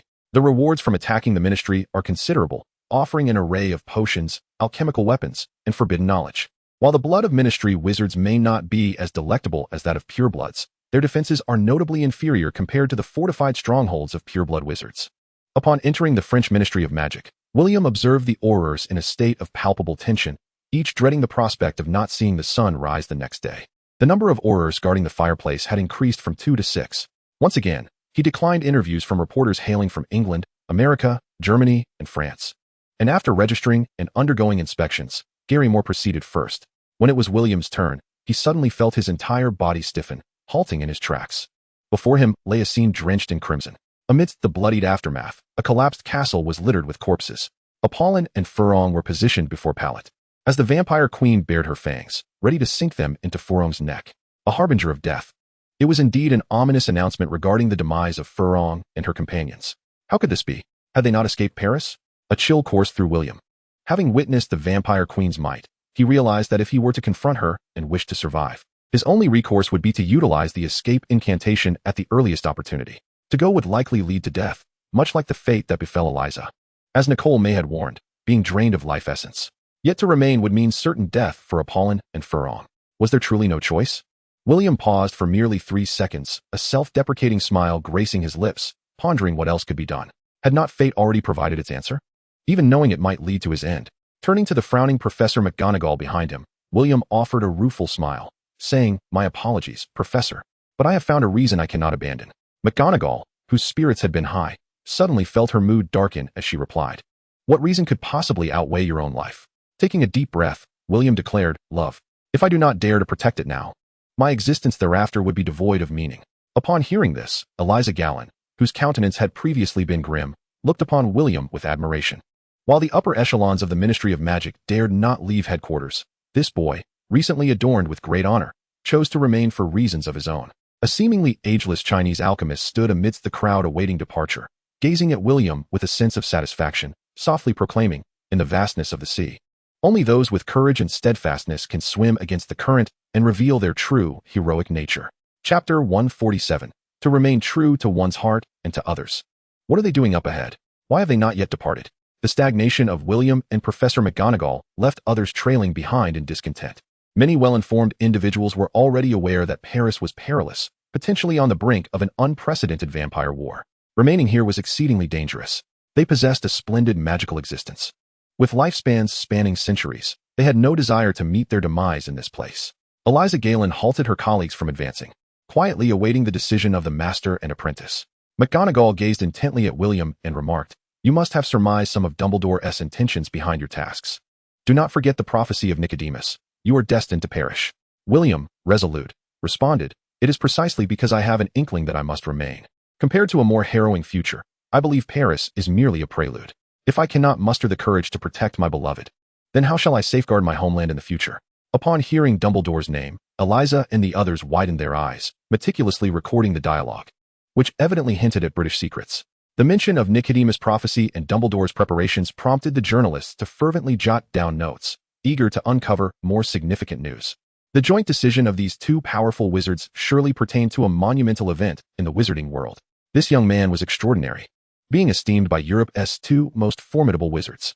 The journalists murmured among themselves, speculating it might concern the enigmatic figure. McGonagall sighed, still in disagreement. William, I cannot permit you to remain in Paris, particularly after Nicodemus prophesied that you must depart before 6. William insisted, Professor, I must refuse. If I see Fleur in peril and do nothing to aid her, I shall live in regret for the rest of my life. Such a fate would drive me to madness. I can forsake culinary delights. I can forsake power, but I cannot forsake Fleur. McGonagall, somewhat frustrated, retorted. Then you would betray your parents, your teachers, your country? William declared with conviction, I shall never betray those who love me.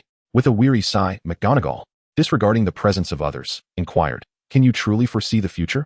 William nodded emphatically. I have witnessed the fall of Draco, seen countless deaths. The guardians who once protected Fleur were drained of their life's essence by vampires. I have seen Fleur's wilting, the demise of Lady Draco. I must inform the French Ministry of Magic. I need to seek assistance for them. McGonagall regarded William, filled with hesitation, yet ultimately chose to support him.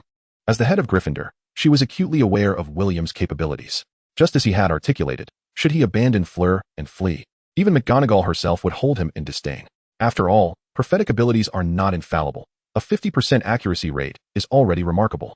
The vast majority of seers are often unreliable, much like a certain charlatan witch from Hogwarts. I urge you to convey William's words to your superiors promptly and have them reach out to the Draco family. Eliza shook her head, stating, This matter is beyond our control. I suggest that Ms. McGonagall should go in person.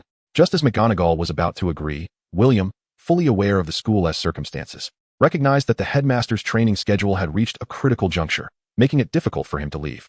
Professor McGonagall suddenly regretted permitting William to travel to Paris. In comparison to vengeance and honor, she felt her students were of greater importance. Be cautious, prioritize your own safety, and do not act impulsively with reckless sacrifice. William chuckled. Professor, I am a chess master, not a foolish simpleton. McGonagall chose not to pursue the matter further, hurriedly seizing the powder and making her way to the fireplace. She needed to seek assistance from Professor Dumbledore urgently. You are playing with fire, William. You will perish, fool. Do you not hear? You will meet your demise. Do not forget the 3 prophecies, the 3 ominous prophecies, growled Sahai. But I have not foreseen my own death. I shall survive, William retorted, aware of Sahai's concern. William understood that their relationship had evolved over the years into one of camaraderie beyond mere self-interest. You are gambling with your life. If the Raven cannot predict your own demise, it will all be over. Is it worth it for a woman? Sahai could not fathom why the usually sagacious William would make such a foolish decision. It is worth it, William replied. I may need to stay in Paris a few more days, he said to Eliza. Eliza looked at the unflinching young man and smiled. Welcome to Paris. Could you take me to meet your director? William inquired gently. It would be my honor, Eliza responded. Chapter 148. A brave heart. The director of the French magical law enforcement, Guillaume Bell, was in a meeting discussing how to capture vampires and prevent the wizarding community in Paris from being discovered by muggles. Although it was termed as capturing, it was more about damage control and defense. Fear of death is inherent in the Abeloros. They lack the passionate spirit of self-sacrifice embodied in the Eastern ethos of an inch of land, an inch of blood. The first rise of Voldemort illustrated this well. As the entire British wizarding community could muster only a few dozen members of the Order of the Phoenix against 300,000 fearful souls, even though the Order was fundamentally tasked with protecting those civilian wizards. Shortly after Eliza entered, she emerged to inform William that he needed to wait for 10 minutes. However, half an hour later, the meeting had yet to conclude. Given the urgency, William boldly pushed open the conference room door, interrupting the assignments of all Aurors. Lord Bell, I foresee the fall of Dracula's castle. The situation of the Draculas is exceedingly perilous, and you must dispatch Aurors for rescue immediately, William stated, disregarding the Aurors expressions. Get out, brat, Guillaume Bell said, his face contorted with anger. Had it not been for William's reputation as a chess master, the director would have nearly considered imprisoning him for months. While he refrained from openly stating the consequences of inaction, Bell, being a seasoned politician, understood that should the Dracula family encounter true peril, his political future would be irrevocably ruined. The pureblood wizarding families allied with the Draculas would not hesitate to conspire against him. After a moment's hesitation, Guillaume Bell leaned in to whisper an address into William's ear. Before the eyes of the crowd, William produced a vial of compound potion, transforming into a gangster before stepping out of the Ministry of Magic. Mounting his flying broom, he soared rapidly towards the south of Paris, where Furong's home awaited. Wait for me, Furong, he silently urged within his heart.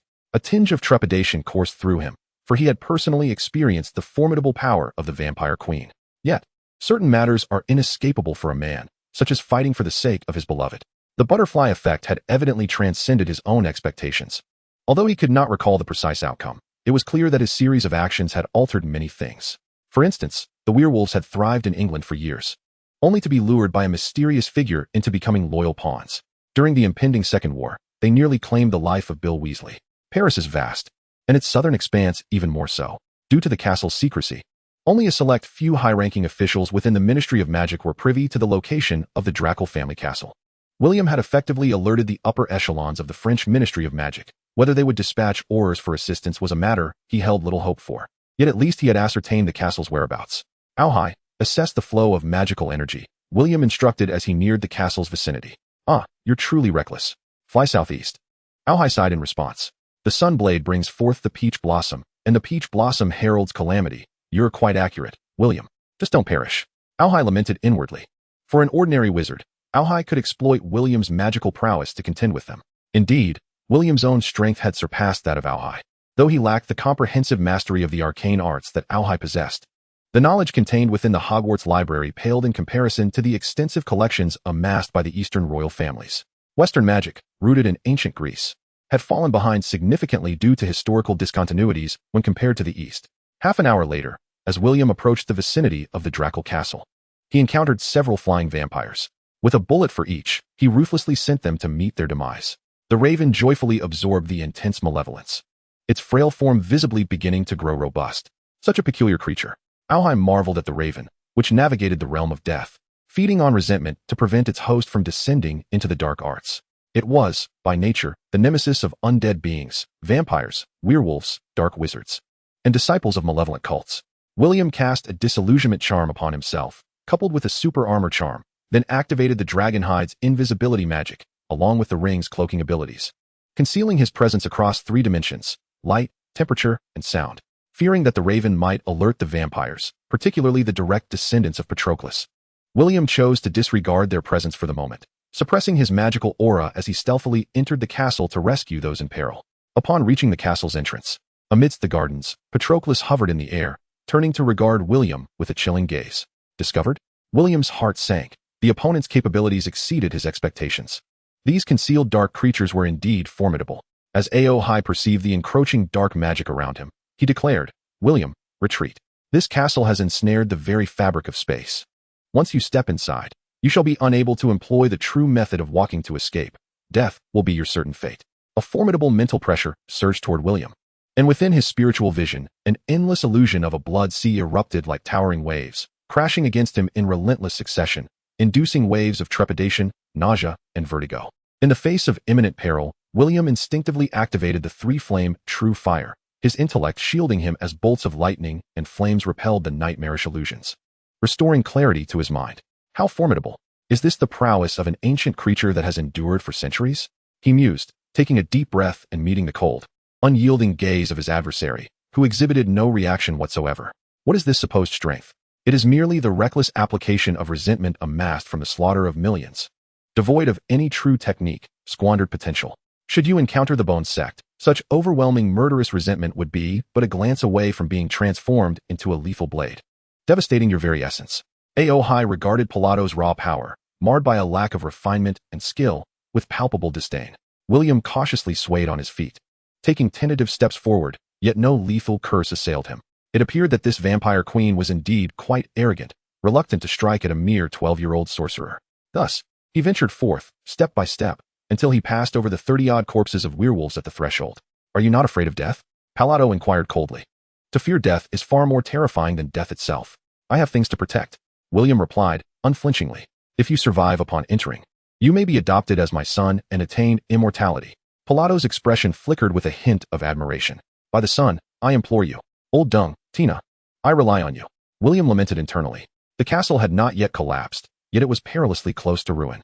The reason for this nearly was the palpable surge of magical energy within, along with the resistance of the sorcerers. Upon entering the castle, still affected by the blood sea illusion, William made his way toward the source of the magical outburst, disregarding the vampires, werewolves, and dark sorcerers rummaging through the castle. The fallen vampires were scarce. Most of the corpses belonged to werewolves clad in animal hides. The vampires within the castle donned exquisite mithril chainmail or plate armor, at least of the second rank, boasting formidable defenses. The alliance of werewolves and vampires, supplemented by a mysterious and unknown red dragon mercenary group, posed a particularly daunting challenge for Drackle. As he pressed deeper, William encountered several of the bodyguards who had once accompanied him to South Africa, now lying among the multitude of corpses. They either had their blood drained or suffered fatal bites to the neck, chilling William's heart. The further he ventured inward, the more the toll of death weighed heavily upon him. At the entrance to the basement corridor, William beheld Helen, being drained of her blood by a vampire, while the adjacent corpse belonged to Will, the captain of the guard. In an instant, William employed the true method of walking to teleport beside them, and with his short sword, effortlessly severed the vampire's head along the seams of its armor. To facilitate his sanguinary endeavors, the vampire partially unfastened his protective helmet. Otherwise, William would have to devise a means to shatter the mithril armor before he could vanquish his foe. Due to substantial blood loss and her injuries, Helen had succumbed to a deep coma. Heeding not the possibility of being discovered, William produced a potion, pouring it into Helen's mouth, and applied more of the elixir to her chest and neck, subsequently employing a shrinking spell to stow her within his pocket. Whether she would survive remained an uncertainty for William. He dashed along the hidden passage of the vault, the air swirling around him like a tempest. Upon sensing the malevolent magic ahead, a wave of relief washed over him. Here, he felt none of the overwhelming pressure akin to that of Patra, instilling him with the confidence to confront the adversaries that lay ahead. In his right hand, he wielded a magical gun, while his left bore a magical sword. At his waist hung a wand, 2 holsters, and 4 additional holsters on his dragonskin jacket, with 2 further holsters strapped to his thighs, totaling 8 handguns. Armed with courage, William strode forth. Chapter 149, Hand in Hand, Life and Death Entwined. After traversing 50 meters through the relatively spacious passage, William encountered 7 vampires, each taking turns unleashing a barrage of white magic within. The leader of this cadre was a high-ranking vampire, one who had been seen fawning over Patra's shoes. These creatures sought to capture the wizard within, hence refraining from utilizing potent dark magic. Otherwise, they would never have awaited William's arrival. They believed themselves secure with Patra's presence, accompanied by werewolves and vampires at their backs, unaware that a youthful harbinger of death had intruded upon their midst. William sheathed his short sword, drawing forth a silenced handgun from his left hand, aiming at the junction of the vampire's armor. He swiftly fired several shots. In his pursuit of becoming a master marksman, William had engaged in extensive simulation training. Utilizing his innate, extraordinary vision, he learned to anticipate his adversary's movements based on their musculature, elevating himself to a level akin to the combat prowess of the Uchiha clan from the Naruto realm. Thanks to the inventive suggestions from the werewolves a few days prior, William had coated his bullets with a magical toxin. He drew his weapon and fired. 6 bullets struck the vulnerable seams of the vampire's armor from a mere 20 meters away, penetrating the weakest point with ease. The death curse was not invincible. Many high-level spells and sturdy magical artifacts could withstand it, as demonstrated in the current scenario. However, ordinary iron armor spells could not defend against the death curse, though William had yet to grasp the underlying principles. Otherwise, countless wizards would not have met their demise, for they were too impoverished to afford the fairy mithril armor. The first green beam was intercepted by the vampire's enchanted armor, which, under the restorative influence of its magical runes, began to mend its dented surfaces. This helmet lacked a protective glass visor for the eyes. Though the vampires had been struck, they did not perish immediately. Instead, they writhed within the passage, their formidable vitality now a torment, as the poison and life force devoured one another in a fierce struggle. It was only after several agonizing seconds that they cast their vengeful gazes upon William as they succumbed. Addressing the 2 shadowy figures at the end of the dark passage, William called out urgently, "I am William Smith, a friend of Furong." "Who are you?" "William." Furong's voice rang out, filled with surprise. William remarked, "Last night at 10, I sent an invitation for the London gathering to Uncle Francis. Why didn't Annie come?" Apolline paused, quickly regaining her composure, and replied, "It should have been at 2 in the morning." William stated directly, "I misremembered, Annie. I was warning about the news of over 70 vampires kneeling to welcome the appearance of Patroth." "William, is it truly you?" Upon confirming his identity, Apolline's voice brimmed with delight. At this moment, only Furong and Apolline, both enamored with beauty, were concerned about their transformed appearances. William set down his firearm, hastening toward the somewhat disdainful Furong to offer a gentle embrace. Observing Apolline, bloodied and leaning against the collapsed earthen passage, he rushed over, extending his hand to inspect her condition. Fortunately, she was not severely injured. He retrieved a vial of restorative potion from his bag and administered it to Apolline. "Where are the others?" Apolline inquired, gazing at William, whose visage had altered, her emotions a blend of joy and sorrow. "What about you? How did you come here?" Just by yourself? Apolline questioned incredulously as she gulped down the potion. Indeed, William responded succinctly, noting Apolline's expression, indicating that she and Fleur were currently safe. Apolline and Fleur felt a mix of joy and frustration. Why are you so foolish? Raising her hand, she dispatched a vampire emerging from the passage with a single shot. William positioned himself protectively in front of Apolline, asking, "Is Uncle and Gabrielle safe?" Apolline awaited her magical energy to restore, sorrowfully recounting, "We split into two teams. Francis and I took this route while Martin ventured another. We never anticipated that Patrota's target was us." Before William could inquire further, Apolline continued, "Upon arrival, we discovered that this place had already been collapsed by Patrota's magic. Francis had to activate our ancestral magical artifact, using Earth Pulse to escape with Gabrielle. We are trapped here. William, this is a dead end." William sighed softly, clasping Furong's hand. He had initially believed he could lead Apolline and Furong to safety. But now the space was ensnared by Patrota's formidable magic, rendering teleportation impossible. As for Earth Pulse, Fire Passage, Water Surge, and the swifter Wind Thunder Flicker, they were techniques reserved for grand sorcerers, accessible only to formidable beings like Dumbledore. Certain pinnacle third-tier magical artifacts could be employed, but their usage was highly restricted, allowing only once a day or every few days, unless one possessed a legendary fourth-tier artifact. "Very well, then let us fight our way out," William declared. Awaiting death was not in his nature. Even in demise, he intended to make Patroth and his ilk pay dearly. With a swift motion, he dispatched a nearby werewolf and a vampire with 2 shots. The armor-piercing round shattered the werewolf's ironclad spell, while the other bullet struck the vampire's exposed eye, prompting greater caution from the adversary. "We cannot escape, my dear," Furong lamented, clutching her wand as she embraced William, tears shimmering in her eyes. "William, why were you so reckless, coming here alone?" William smiled. "For you, I would sacrifice everything." Apolline rose and enveloped the 2 children in her arms, frustrated by her own helplessness, pained by their fates. Chapter 150, Love Must Not Be Betrayed. Apolline was engulfed in sorrow, her perseverance fueled by a quiet hope that Francis and his companions would swiftly organize a rescue team to reach them. However, William's solitary venture into peril made it abundantly clear that not every sorcerer was fearless in the face of death. Petrolo had allied with werewolves and hired draconic mercenaries, likely launching a surprise attack on one or more of the 3 fairy estates surrounding Paris, seizing a vast quantity of potions and magical artifacts. With these resources, Petrolo no longer needed to worry about the perilous loss of her progeny, as the werewolves charged ahead, facilitating their escape. No one could impede Petrolo. Had she not deemed it beneath her to engage directly, merely exerting her will to suppress us, we would have faltered from the outset. Moreover, having just slain Simontato, Petrolo's most loyal hound, she would not let us escape unscathed. Even if we fought our way out, we would only confront the more fearsome Petrolo. She spoke with a hint of desperation, her words becoming somewhat verbose. She stowed her damaged pistol in her pocket, invoking a levitation spell to retrieve a box from within, equipping herself with a fresh set of firearms. "Let us go. Fire, reload," William urged as he, alongside Apolline and Furong, navigated through the secret passage toward the castle. Attempting to cut their way through, they had already claimed the lives of 31 vampires and 12 werewolves. They could not comprehend why their ironclad spells bore no fruit. The proud vampires and werewolves crumbled before the potent toxins as if they were mere prey, unable to withstand the onslaught for even a few seconds. The enemy's attacks were exceptionally precise, with bullets from second-tier extraordinary firearms exceeding speeds of 1,000 meters per second, leaving them insufficient time to react or defend. Every bullet struck the exposed eyes and chinks in their armor, leading to the vampire's unjust demise. A deep-seated resentment enveloped William's essence, a torrent of brutality, lust, greed, arrogance, and rage magnified 1,000-fold.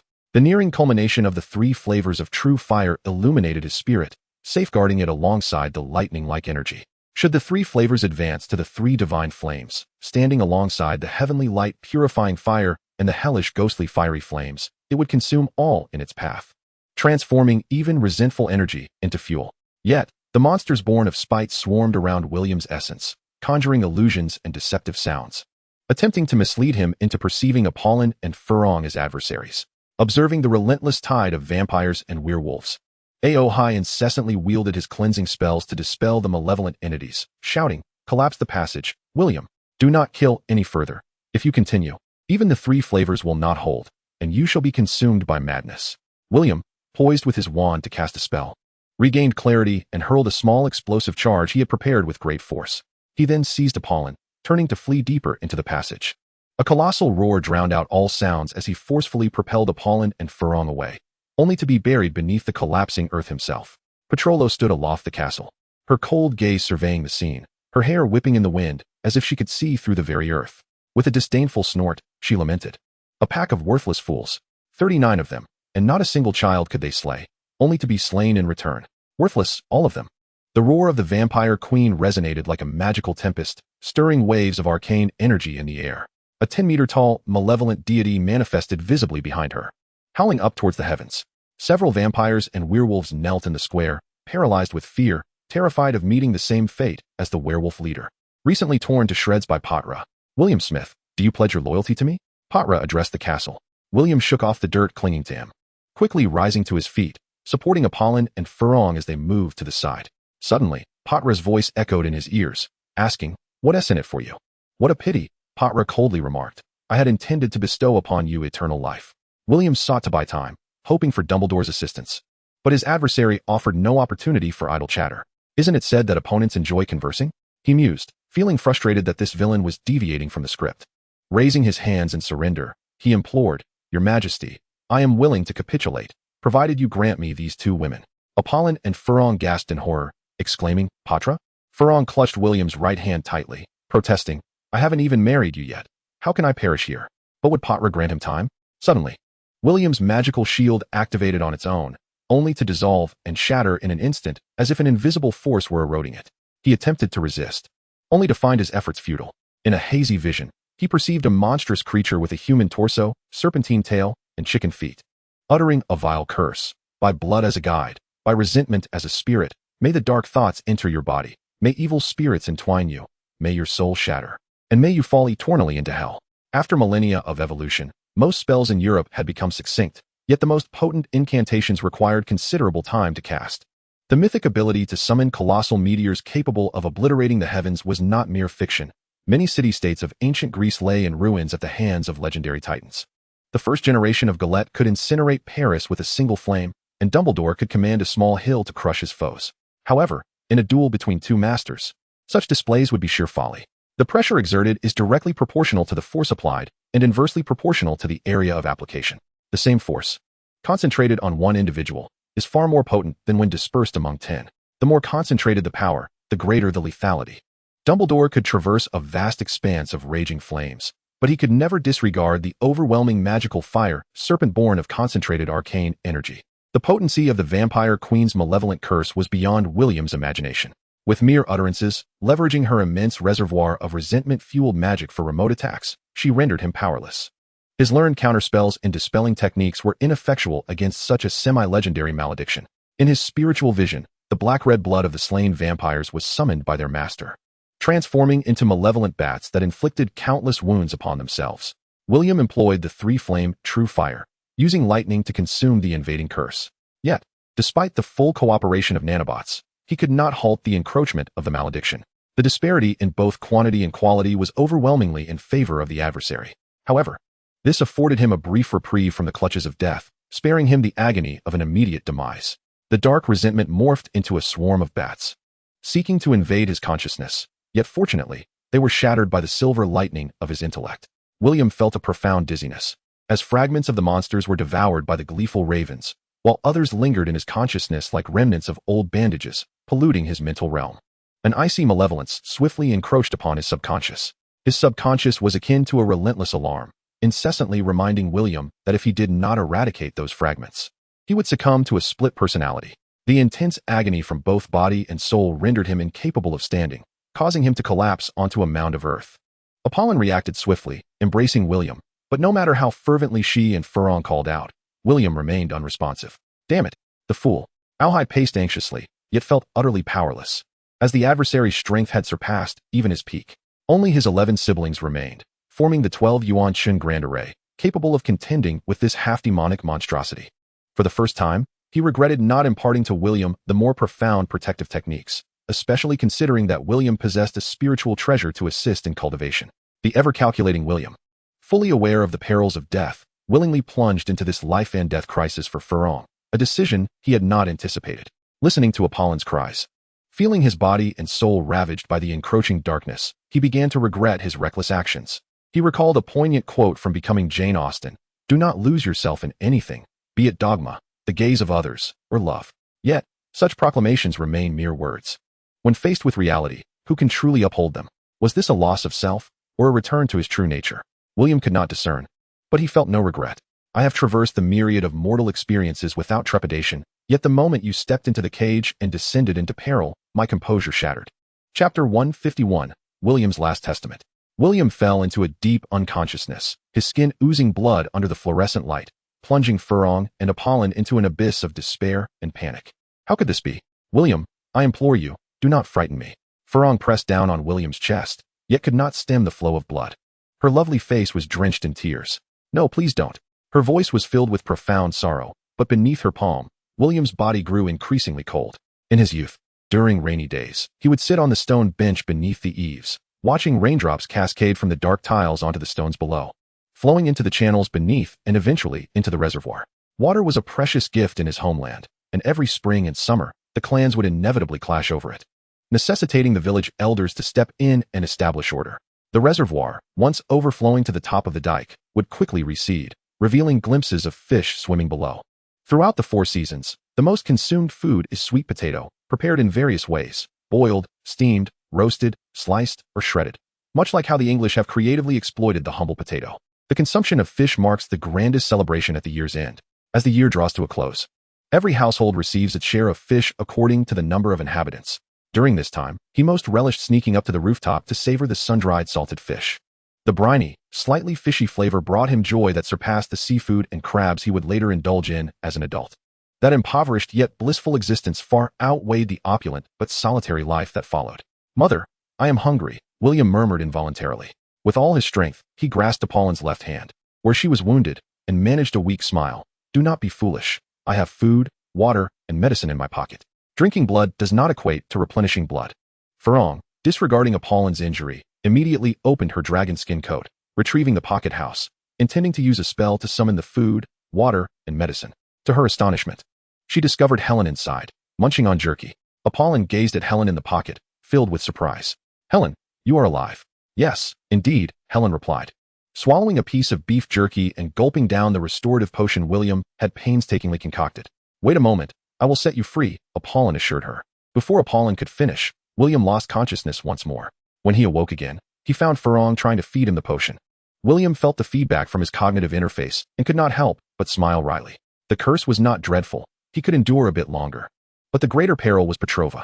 This vampire queen had an abundance of wizards, werewolves, and vampires at her disposal who could swiftly storm in and end his life. Yet, they remained inactive, as if preparing to let him slowly perish within these confines, or perhaps coaxing them to surrender. Or was that scoundrel Francis holding them back?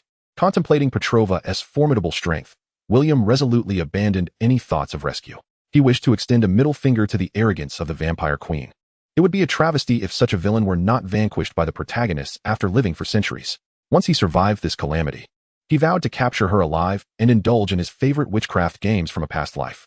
While William found solace in humor amidst his plight, Furong, Apollon, and Helen wept uncontrollably. Trapped in a sealed passage, despite its considerable length, the oxygen would inevitably deplete. Even if he did not succumb to blood loss, he would face suffocation from lack of air. "Is it still impossible to teleport?" he inquired, pondering the possibility of breaking through the upper passage. Apollon, gazing at William, now covered in blood, sat on the ground. "We have tried accessing the exit passage, but it appears they have completely collapsed it and reinforced it with spells. We have dug for quite some time and only managed to breach a few meters. Do not fear. We will accompany you, and thank you for saving Helen." Had she not bravely held the line despite her injuries, Francis and I would have Apollon's heart ached as tears streamed down her face, leaving her unable to continue. As the potion coursed through his throat like flames, flowing into his stomach, William tilted his head to glance at Helen, who was seated on the ground. Leaning against Apollon's thigh, he forced a smile, saying, "With the company of 3 stunning beauties as I face my demise, I must say, my life has been worth it." Breathless, Helen retorted, "Bah, I have no desire to die. I've only just managed to survive.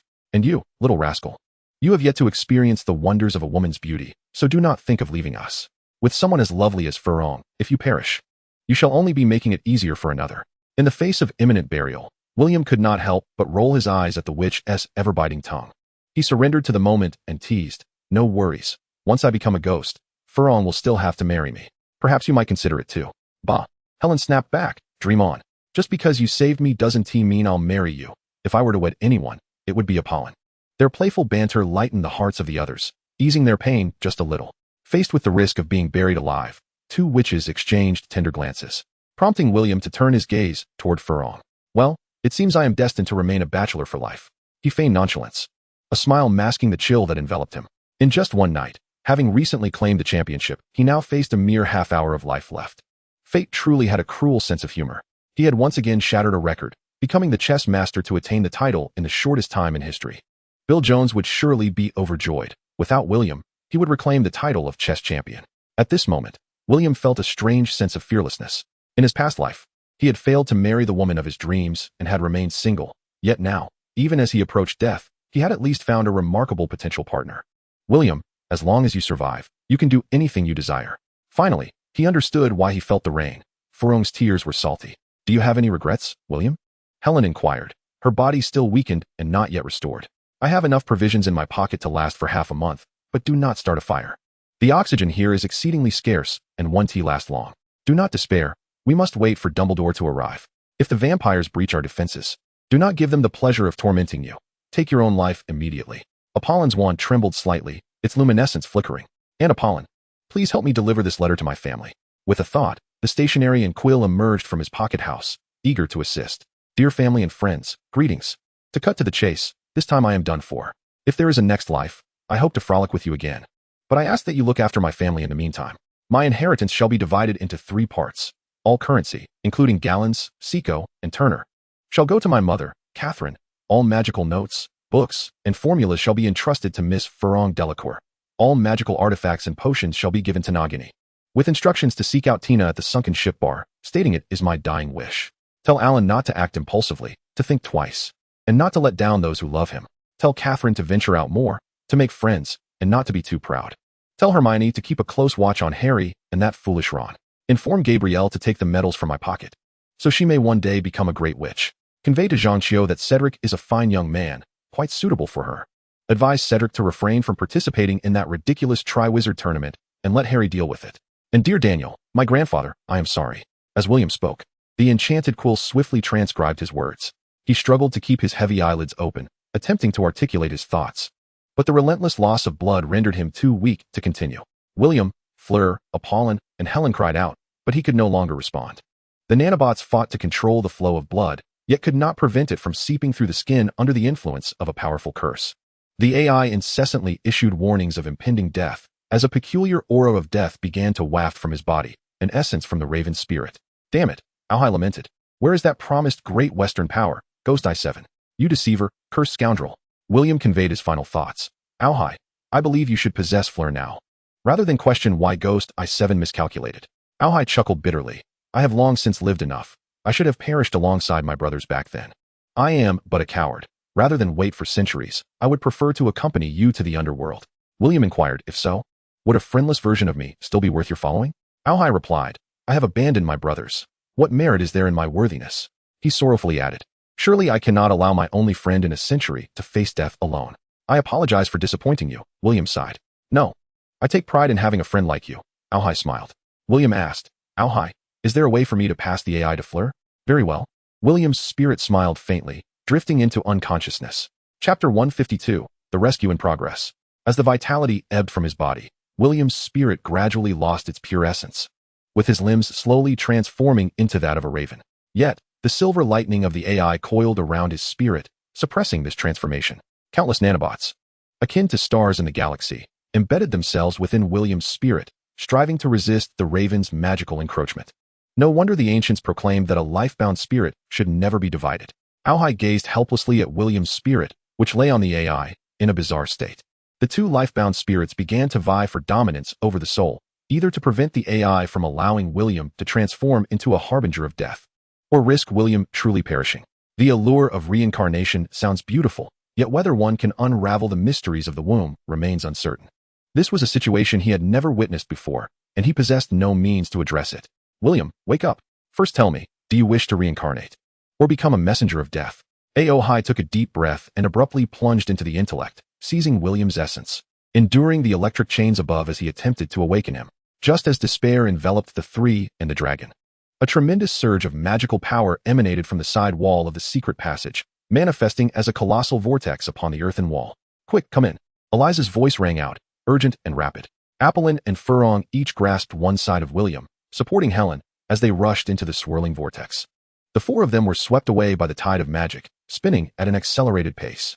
To prevent any mishap, Applin and Furong clutched tightly to William's leather armor, while the unfortunate Helen could only cling to Applin to prevent being flung away. They soon tumbled into a brightly lit chamber, where Eliza casually tossed aside a circular magical device, pushing Applin and Furong aside in an attempt to move William onto a table, yet her strength proved insufficient. William's stature was considerable, and his weight was not trivial. His muscle and bone density far exceeded that of a typical wizard, rivaling that of high-level magical beasts. It is known that many magical creatures possess such density in their skin and bones, granting them resilience against various offensive spells. For instance, Hagrid, the half-giant, could withstand the magic of intermediate wizards, a fact that would later embarrass a certain deputy minister of magic.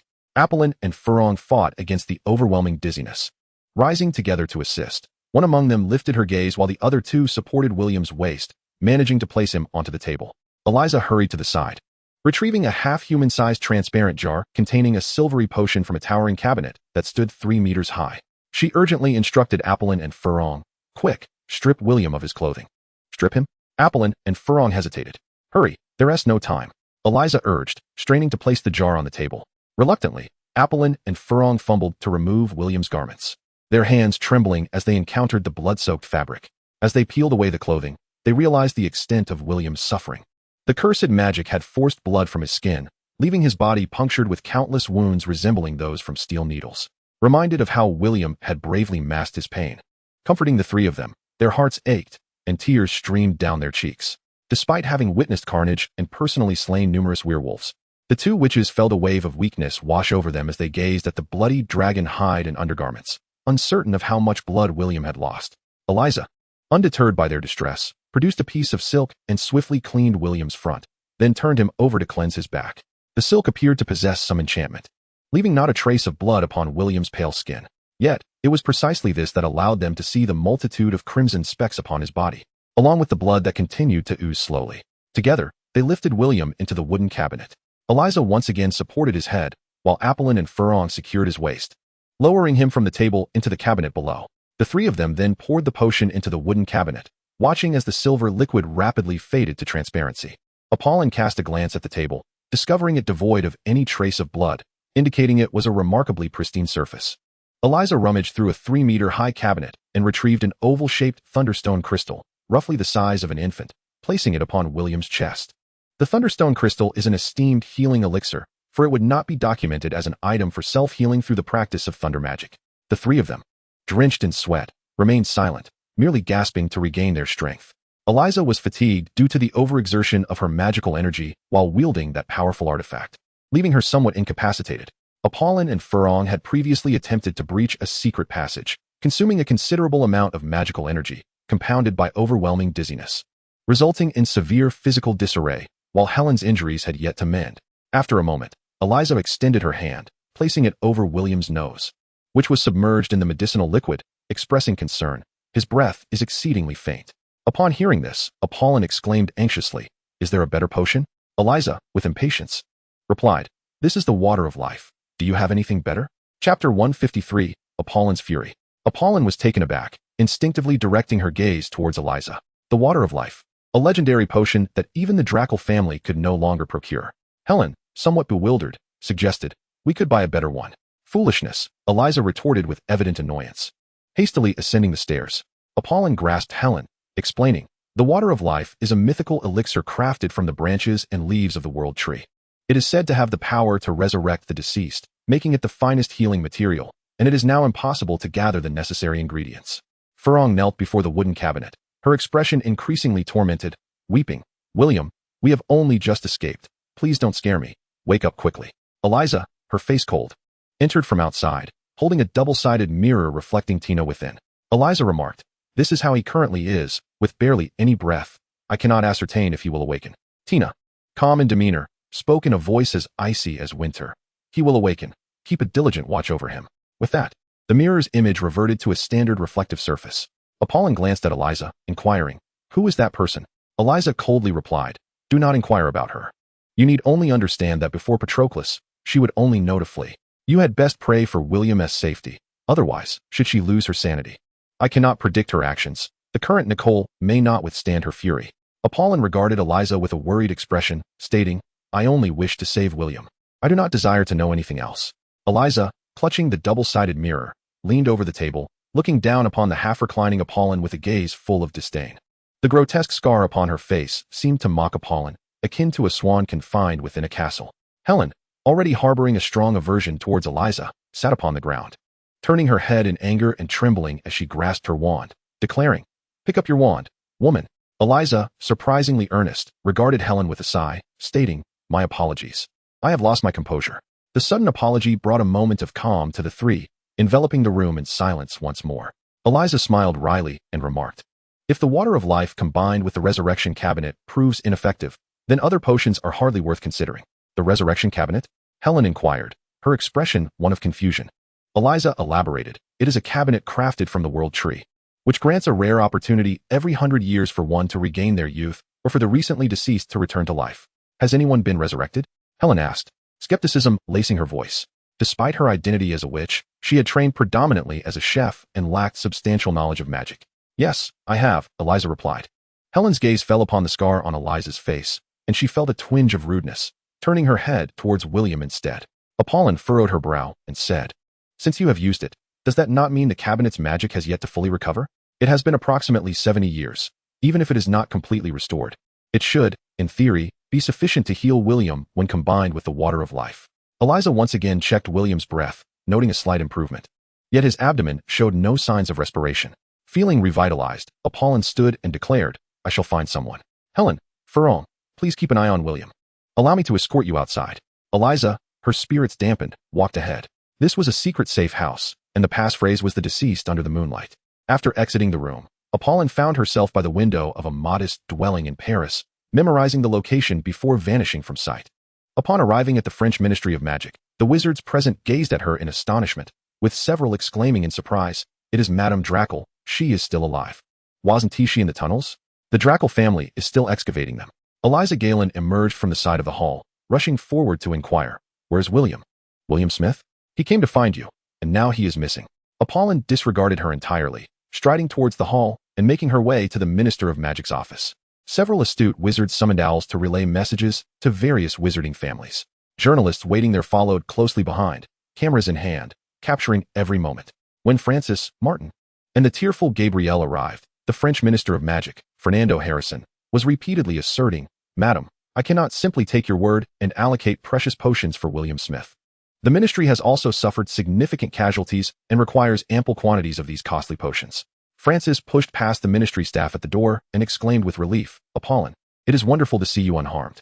Gabrielle rushed in, enveloping Apollon in a tearful embrace. Ignoring everyone else, Apollon rasped, Fernando Harrison.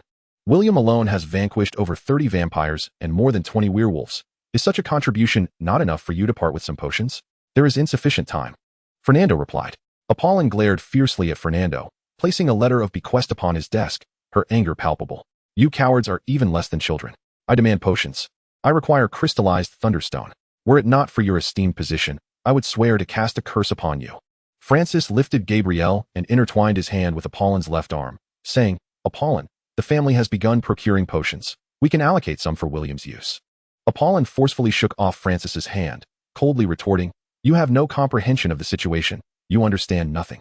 Clutching her daughter tightly, she suppressed her fury. I shall not let this matter rest. The witch's gaze was terrifying, so fearsome that it rendered Francis unrecognizable. Fernando's throat tightened as he witnessed the fury of this exquisite lady. He felt a pang of regret. He realized he had gravely underestimated William Smith's standing in her eyes. Yet, considering the unified opposition from the family members led by Martin Delacour against William, as well as the disdain from the French wizarding community towards the one who had usurped the title of Chess King, he believed the problem would not be insurmountable. His actions aligned with the sentiments of the French wizarding populace, from the highborn purebloods to the common wizards. To abandon the dying? No, certainly not. The life of a French auror is far more valuable. Apollon stormed out of the office with Gabrielle in tow, leaving behind the forgotten will. Though a few journalists did not overlook it. By the early hours, Francis ushered a middle-aged wizard into the minister's office, Guillaume Bell. The director of the French Ministry of Magic's law enforcement, followed closely by the head of the Auror office, Martin, and several reporters. Guillaume, sporting a bandaged left arm. Addressed Fernando upon entering, stating, "Minister, after interrogation, the vampires and werewolves captured by Mr. Dumbledore have confessed that William Smith breached Patroclus's defenses, infiltrated the castle, and killed at least 40 vampires and werewolves." Patroclus, enraged, explicitly declared that 39 vampires were slain by Mr. Smith and issued a blood magic vengeance curse, condemning Mr. Smith to eternal darkness. Currently, Patroclus is missing. We suspect she fled upon discovering Mr. Dumbledore's support. Furthermore, the situation in Paris is stabilizing. Those ordinary citizens harmed by werewolves and vampires are receiving medical attention, while most of the marauding werewolves have been apprehended. It has been confirmed that over a dozen ordinary individuals have transformed into werewolves, and more than 300 have succumbed to the debilitating effects of werewolf venom. Several journalists who hastily arrived took meticulous notes of Guillaume's statements, while a nearby photographer seized the opportunity to capture images. Fernando glared furiously at his treacherous subordinates. This sudden war had destabilized his position, as several directors within the ministry began to seek support to contest his leadership. Fernando had initially intended to cultivate an image of a caring leader before the crowd, to win public favor, but instead found himself publicly humiliated by Guillaume. "Are you certain, Mr. Bell?" Fernando gritted his teeth. Ignoring the minister's implicit warning, Guillaume produced a transcript, stating, "This is the information I extracted from those werewolves and vampires just now. We utilized truth serum and legitimacy, and the intelligence is entirely reliable.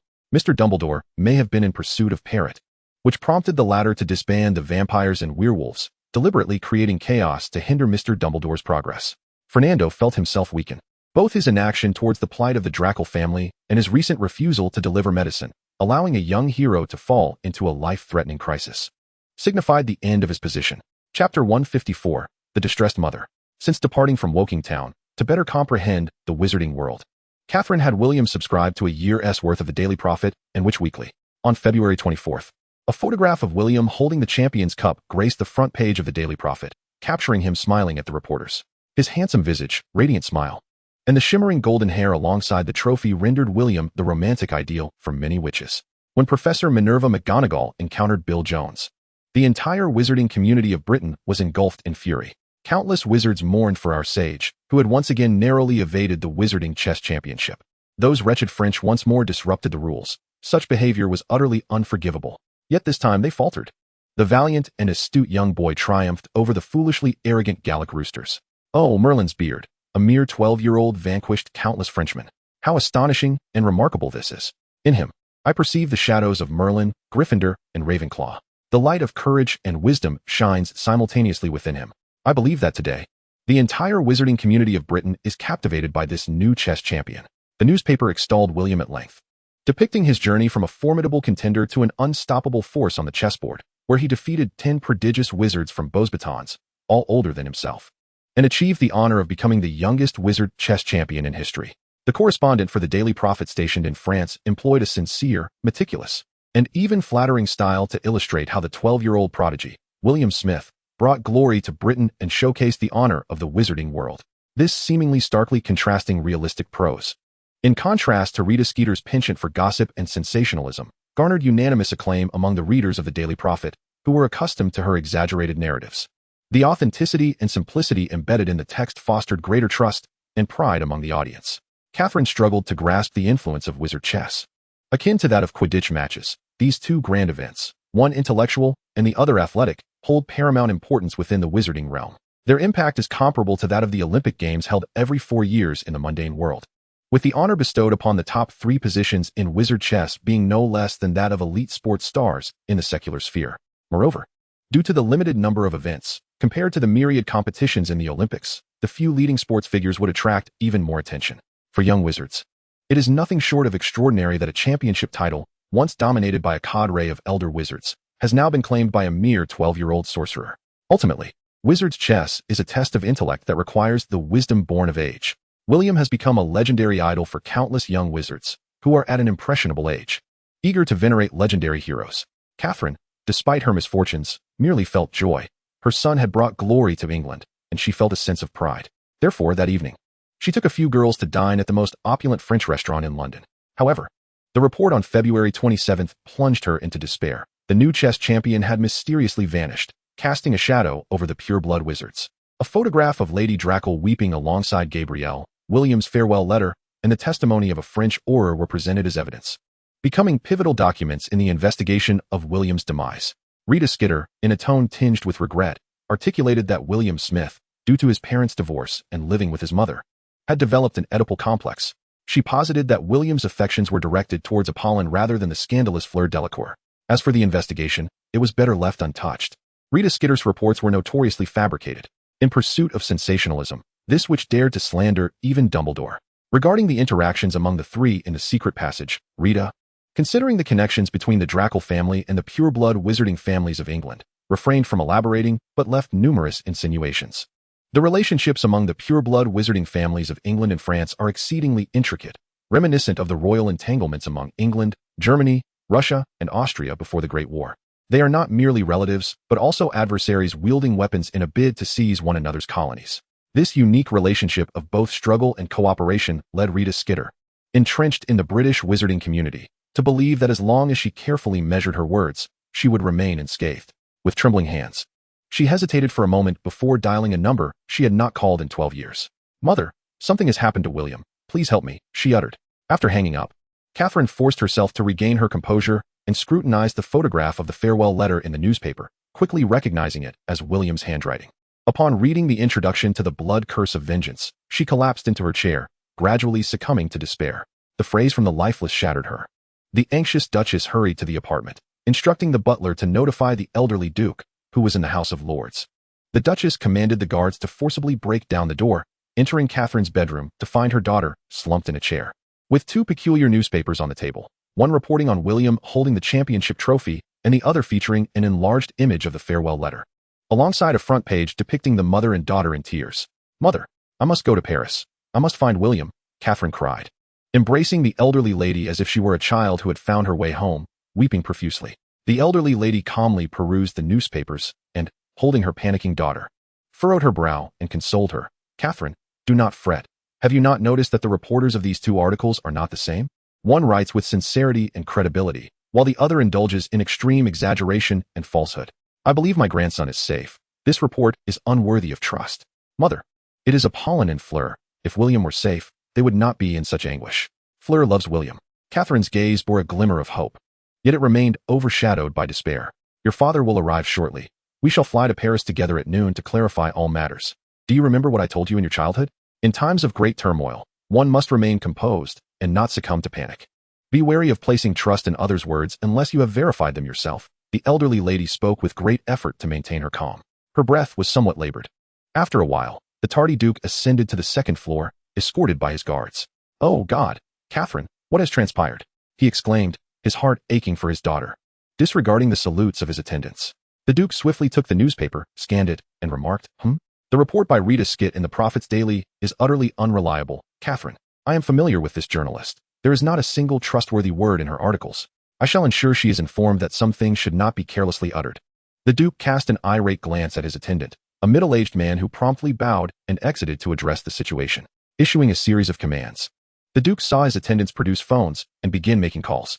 10 minutes later, a female attendant reported, "Sir, the private jet is prepared and ready to depart in 1 hour. Let us go, Catherine, to Paris together.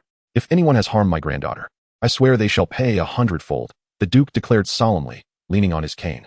Upon arriving at Catherine's room and glancing at the Prophet's Daily, the 5 girls experienced a profound upheaval of their worldview. Why was William smiling at her in the photograph? This was utterly nonsensical. What was this strange wizard chess championship he had won? And why was there a breathtaking beauty, akin to a goddess from mythology, weeping for him? In an instant, a multitude of questions swirled in their minds. "I must be dreaming," Vivian said, pinching Judy's cheek, prompting Judy to pull away in discomfort. "There truly are wizards." "William is a wizard," Taylor whispered in astonishment. "Our primary concern should be William's safety, rather than the existence of wizards," Nancy interjected, her voice slightly raised, ensuring at least 2 of the guards could hear her. A furtive glance revealed their indifference to her words.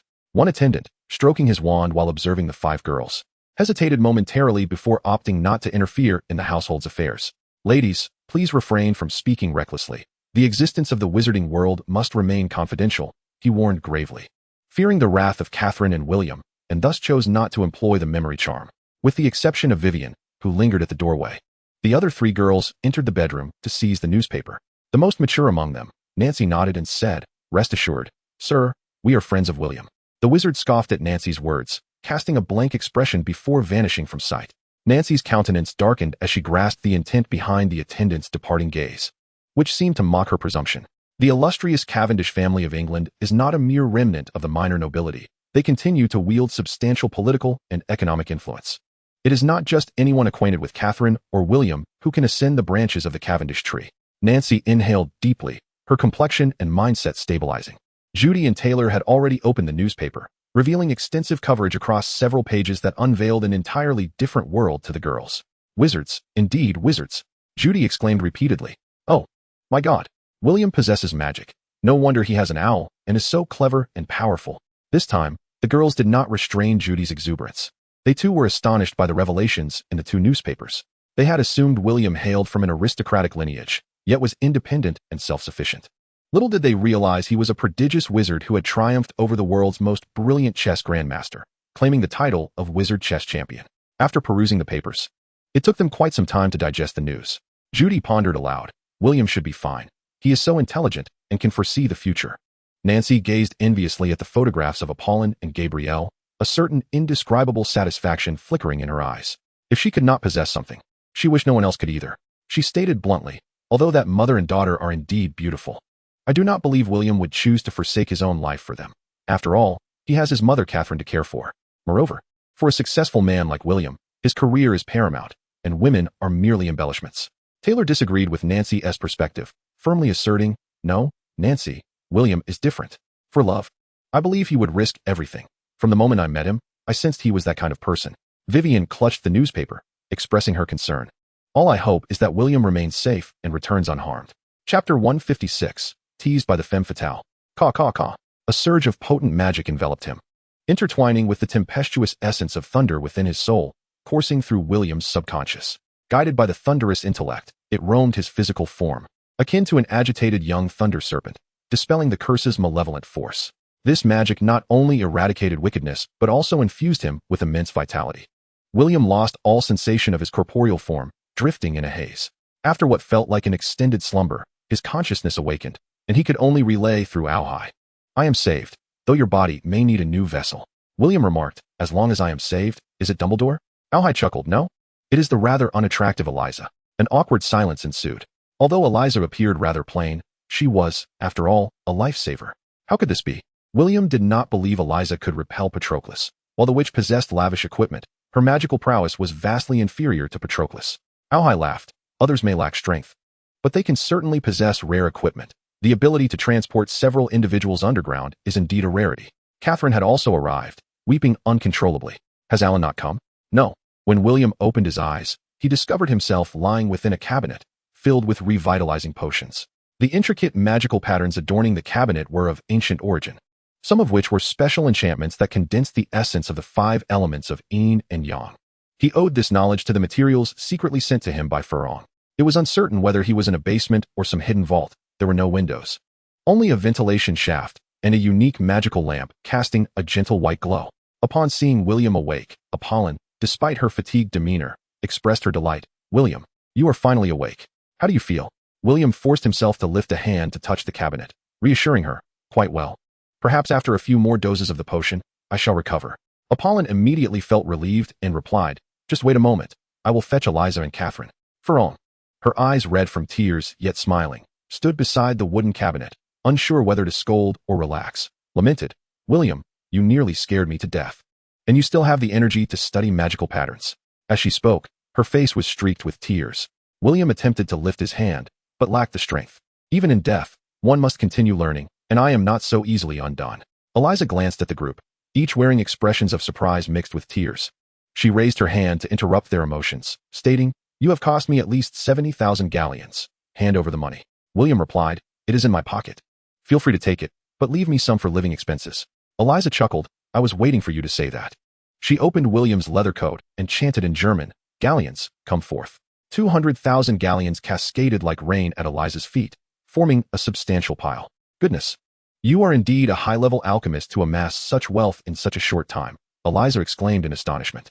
William dismissed it nonchalantly, it is of little use. What I wish to purchase is not for sale. I also possess a betting ticket that wagers 10,000 galleons on my victory, which can be exchanged for 300,000 galleons, but must be redeemed at Gringotts within a month. Excellent. I was anticipating that, Eliza said without hesitation. Taking approximately 70,000 galleons for herself and placing the remainder into a box for later collection once William had fully recovered. How long have I been asleep? Why was I not given any clothing? William inquired. Eliza responded, you have slept for a full week. As for the lack of clothing, it is to prevent contamination of the potion. There is only one set of pure silk, which I previously wore, and Apollon and the others refused to lend it to you. So, you are content to take advantage of me? William jested, having survived a brush with death.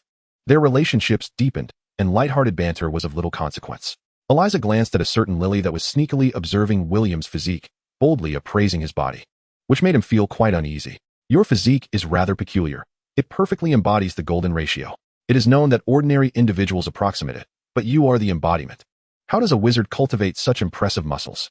You are truly the perfect lover destined for women, Eliza exclaimed exaggeratedly, her hands restlessly exploring William's muscles. The closer one approaches the golden ratio, the more they align with humanity's aesthetic ideals. Farong, in a fit of annoyance, pulled Eliza's hand away. Catherine stood beside the wooden cabinet, silently observing William, her eyes filled with resentment that sent chills down his spine. William inquired, do we still have any thunderstone crystals? I have one the size of a human head. Please place it in my pocket.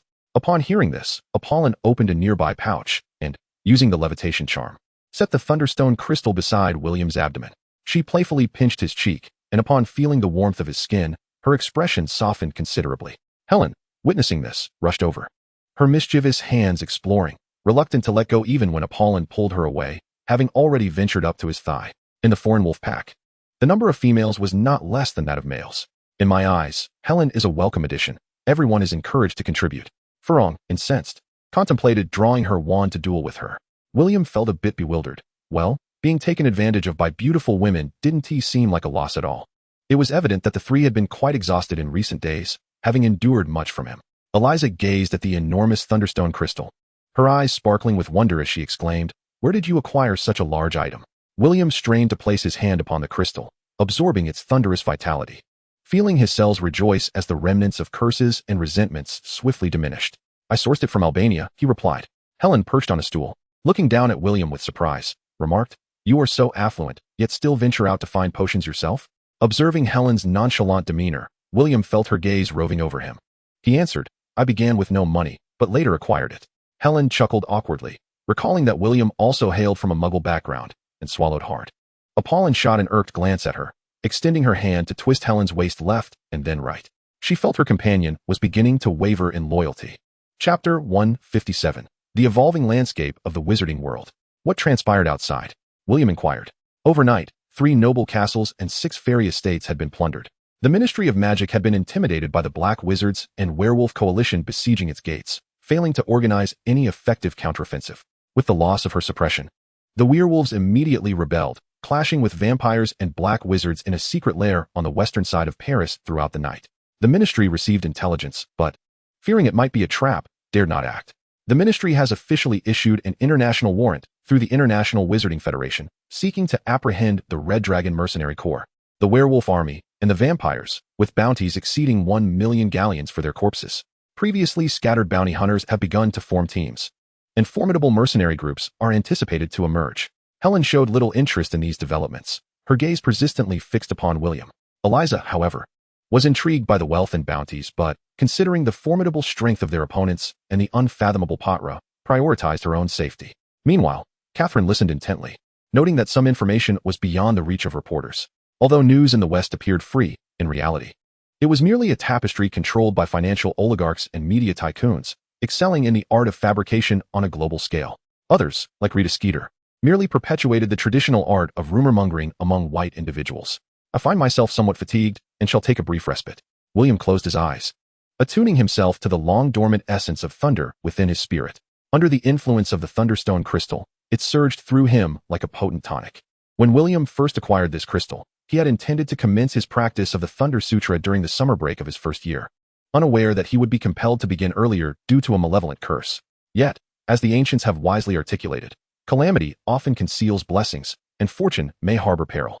Initially, the greatest challenge in mastering the art of thunder lay in the uncontrollable nature of the early stages, which could wreak havoc on the body, simultaneously ushering both destruction and vitality, a cycle of annihilation and rebirth, decay and flourishing. facilitating a profound transformation of the corporeal form. Ordinarily, such a life-and-death exchange necessitates the aid of potions to ensure the vitality of one's physical being remains robust, preventing recovery from lagging behind destruction.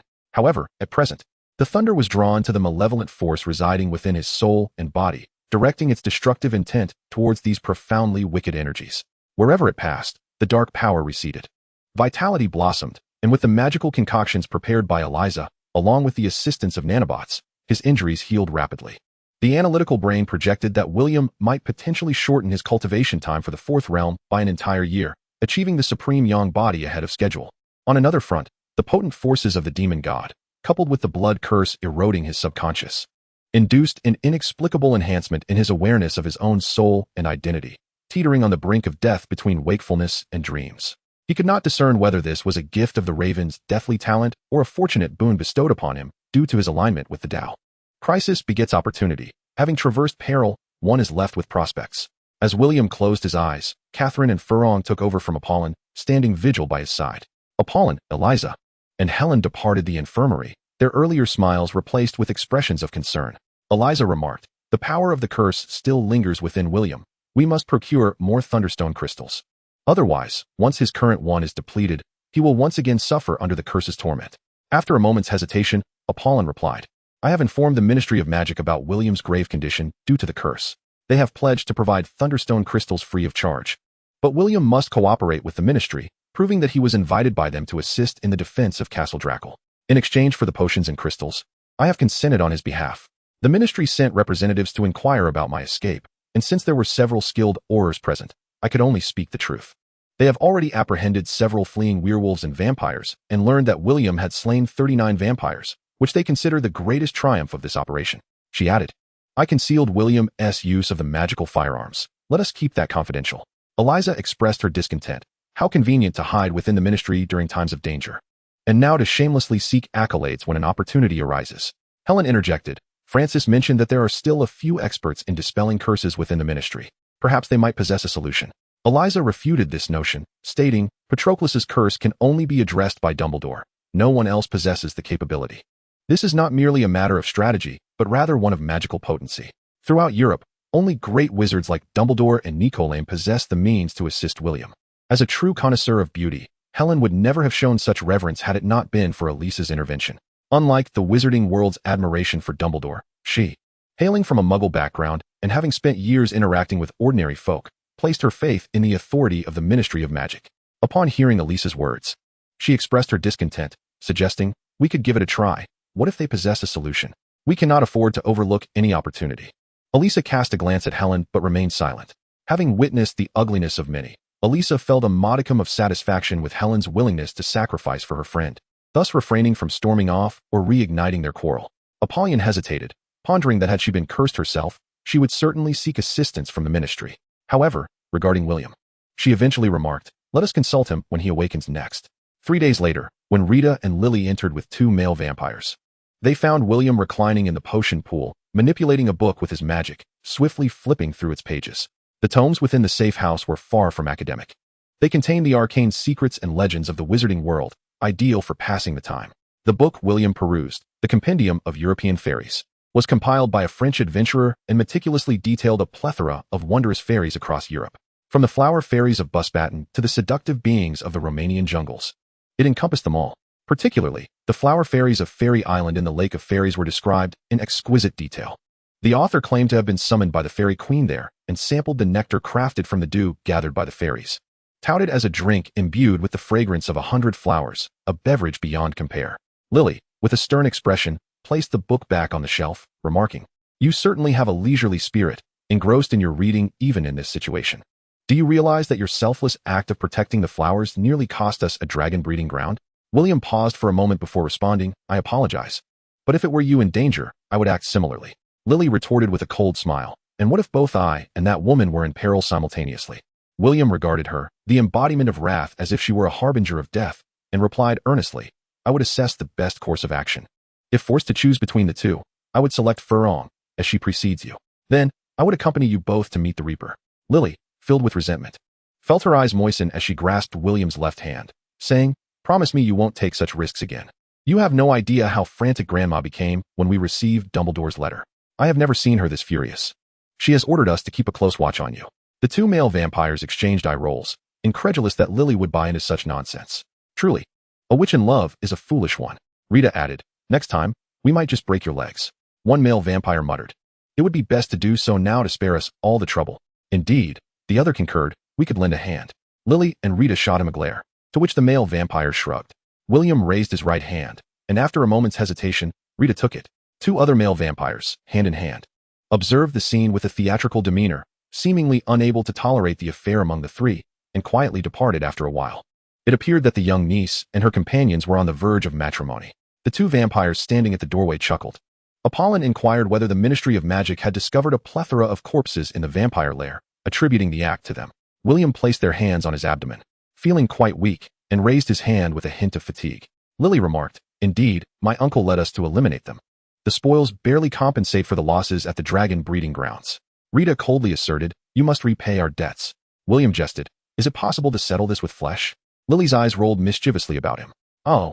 Rita's eyes widened, her crimson lips parted, her entire body trembling. A faint spark of soul lightning from William transformed her previously icy visage into a rosy hue, her body stiffening momentarily before succumbing to softness. With one hand propped against the cabinet, leaning slightly, Lily, her expression curious, pouted, "Humph, you only know how to dote on your sister. Thankfully, Eliza is in Paris this time. Otherwise, you would truly be in danger." Eliza remarked, "Had it been a few minutes later, you would have been just like us." William sighed, "I brought this upon myself." Noticing the confusion in their expressions, he continued, "Last year, I became entangled with a gang, pilfering antiques from a politician, and inadvertently eliminated a werewolf gang, which triggered chaos in London. Subsequently, the politicians launched an anti-gang campaign, driving the werewolves out of hiding. That fool Fudge enacted a foolish decree, sending the werewolves to France, and as you know, once united, their ambitions surged, leading them to hunt down scattered vampires, thus revealing Petrolo. Starved for a century, Petrolo, unable to resist, targeted pure-blood wizarding families. To save lives, I had to venture to the castle, which resulted in a bloodbath." Lily and Rita exchanged peculiar glances, discreetly omitting their contributions to the unfolding events. For instance, the werewolves were swiftly coerced into France due to Tina's machinations, inciting Fudge to issue arrest orders.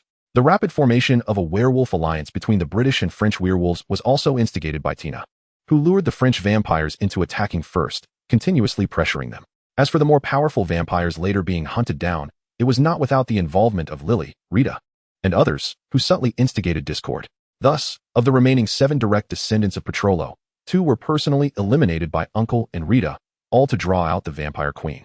Enraged, Petrolo dared not confront Tina, but showed no mercy towards the werewolves, the ministry, or the pure-blood aristocracy. Once Tina vacated France, sensing her safety, Petrolo immediately emerged, tearing the werewolf leader Fenrir Greyback apart with his own hands, leaving the remaining werewolves as mere pawns, reduced to cannon fodder in the assault on various castles. The werewolves' keen noses became invaluable tools for vampires in locating hidden chambers and passages, while their sharp fangs, claws, and formidable bodies served as potent weapons against wizards. Without a considerable number of British werewolves serving as shields, the vampires would incur a tremendous cost to breach the castle, rendering such grand achievements unattainable and instilling fear in the Ministry of Magic, keeping them indoors. Had it not been for Tina's subtle provocations behind the scenes, the war would not have erupted so swiftly. The vampire queen might not have needed to personally intervene, and William would not have faced such formidable troubles. Tina's intentions were straightforward: to eliminate Patroclus's subordinates and avenge her husband, who had perished in the Continental War. Had Patroclus not been excessively cautious, sensing the threat of death and immediately shifting his form, Tina would have long since dispatched the vampire queen.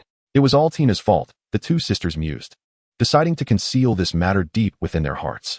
Chapter 159, The Immortal Eliza. Lily, possessing a flicker of conscience, remarked, "William, Eliza is significantly related to you. She is a seer. Many years ago, our grandmother sought her prophecy, hoping to find a wizard capable of continuing our family lineage. As a result, she foretold that we could await your arrival in Turnover Alley. However, during that very prophecy, Eliza was assailed by a mysterious force, nearly perishing. Her once beautiful visage was grotesquely marred, her smooth skin transformed into a canvas of pockmarks. Our grandmother expended a great deal of potions and sought numerous potion masters. Yet none could dispel that enigmatic power.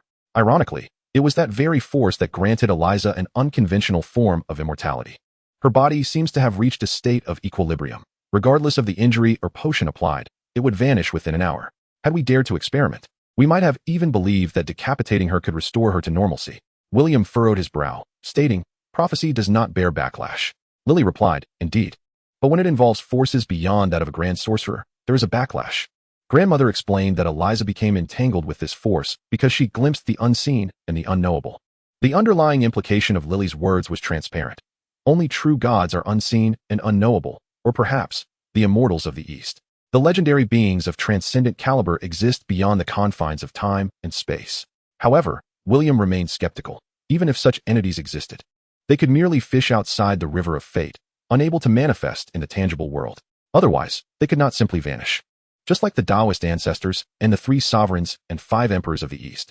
He shook his head, asserting, humans and gods inhabit 2 disparate realms. If Eliza were truly a deity, she would have long since met her demise. I respect the divine, yet I do not worship it. However, I firmly believe she has encountered some formidable power and faced its repercussions. The death messengers of the Lestrange family are all devotees of the god of death. Lily was not fond of this topic. Curiously, she began to caress William's abdominal muscles, exclaiming, "So beautiful." Rita nodded, pressing a few times with her fingers. William smiled. "Once I am recovered, you shall see that it is not only beautiful, but also powerful." Lily teased, indeed, with 2 stunning beauties at once. One even more captivating than grandmother. It appeared that her temper had not yet subsided. William, driven by a fervent desire to survive, forced a smile and explained, "Apollon is the mother of Fleur, and Helen was rescued by me while she was trying to protect Apollon. Back then, I wasn't sure if she'd make it. As for Fleur, wouldn't you be disappointed in me if I chose not to save her?"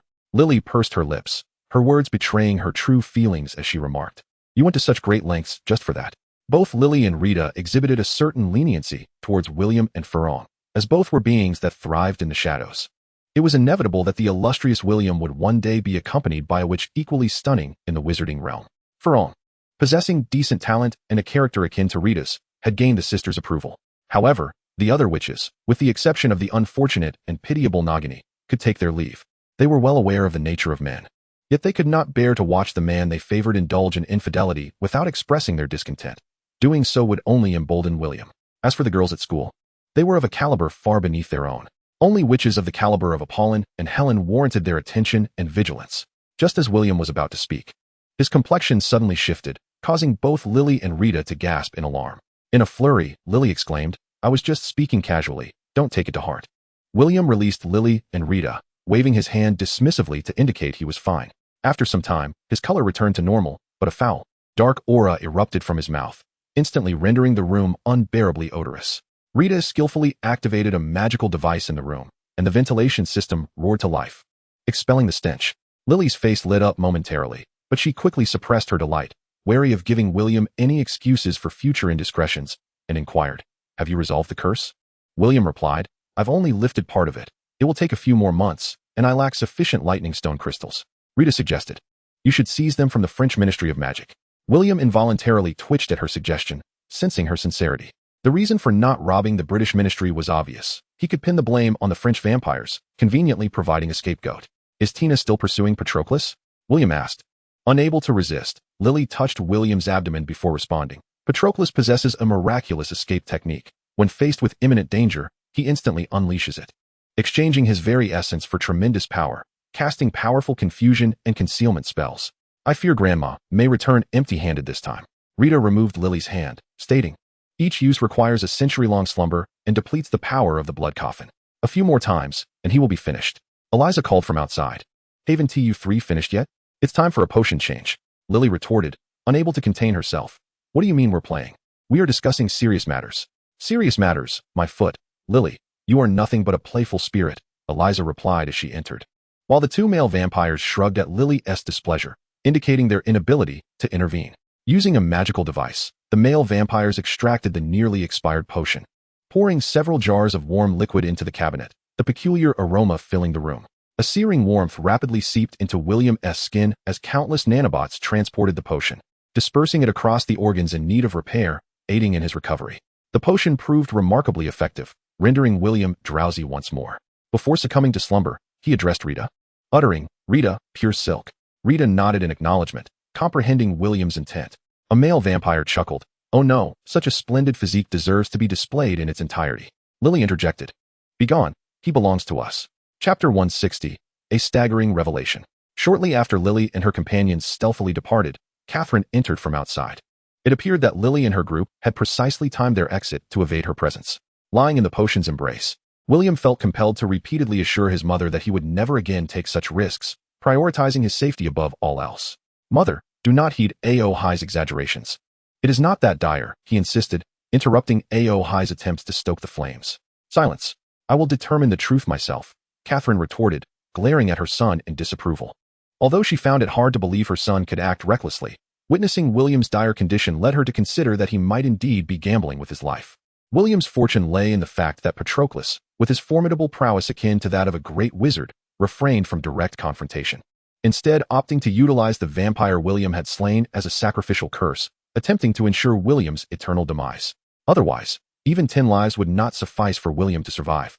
A.O. High candidly stated, William, promise me, do not gamble your life for another woman's sake, Catherine implored wearily, her tone imbued with a touch of desperation and fatigue. William met her gaze, compelled to acquiesce. 2 years. In 2 years, no wizard in Europe shall pose a threat to my life, I assure you. Outside the door, Apollon and Furong leaned against the wall like condemned prisoners awaiting their fate, utterly devoid of energy. Having undergone potion treatment, Helen finally emerged from her weakened state. Faced with Catherine's fury, she dared not speak much. Only Eliza, as William's savior, received Catherine's profound gratitude. Do not worry, Furong. Catherine will forgive us, Apollon consoled her daughter. Mother, Furong could no longer contain herself and wept bitterly in her mother's embrace. She felt wronged, wishing fervently that it was she who lay in the potion instead of William. On the morning of March 3rd, outside the hall of the French Ministry of Magic, a throng of reporters crowded the square, craning their necks in anticipation. French Minister of Magic Fernando Harrison, Deputy Minister Vincent Moore, and a series of high-ranking officials were present at the entrance, sharing tales of William's bravery, as though they had witnessed his moment of glory firsthand. Charles Wilder, supported by his grandson Tony, stood at the doorway, the sorrow of a white-haired man bidding farewell to a black-haired one etched upon his face. A poignant reminder of his loss. Eliza Galen stood behind the minister, a smile gracing her lips while her heart seethed with indignation. For it was she who had accompanied William in search of Guillaume, yet the minister had usurped her role in the interview. Rita Skid of the UK had interviewed several aurors and French chess players, her patience wearing thin. Ever since the news of William's victory spread, the wizarding community in Britain had erupted in fervor. The British wizarding community, even those who are not enthusiasts of wizard chess, has begun to ponder the prospect of acquiring a set to partake in the game, as articulated by Fudge in the Daily Prophet. Our 12-year-old wizards from the British Isles stand a chance to claim victory. Surely, others are not without hope. When reporters arrived in Paris, accompanying aurors to the Dracul Manor, they were met with the aftermath of battle, a scene littered with bloodied corpses, shattered doors, and secret passages obscured by earth.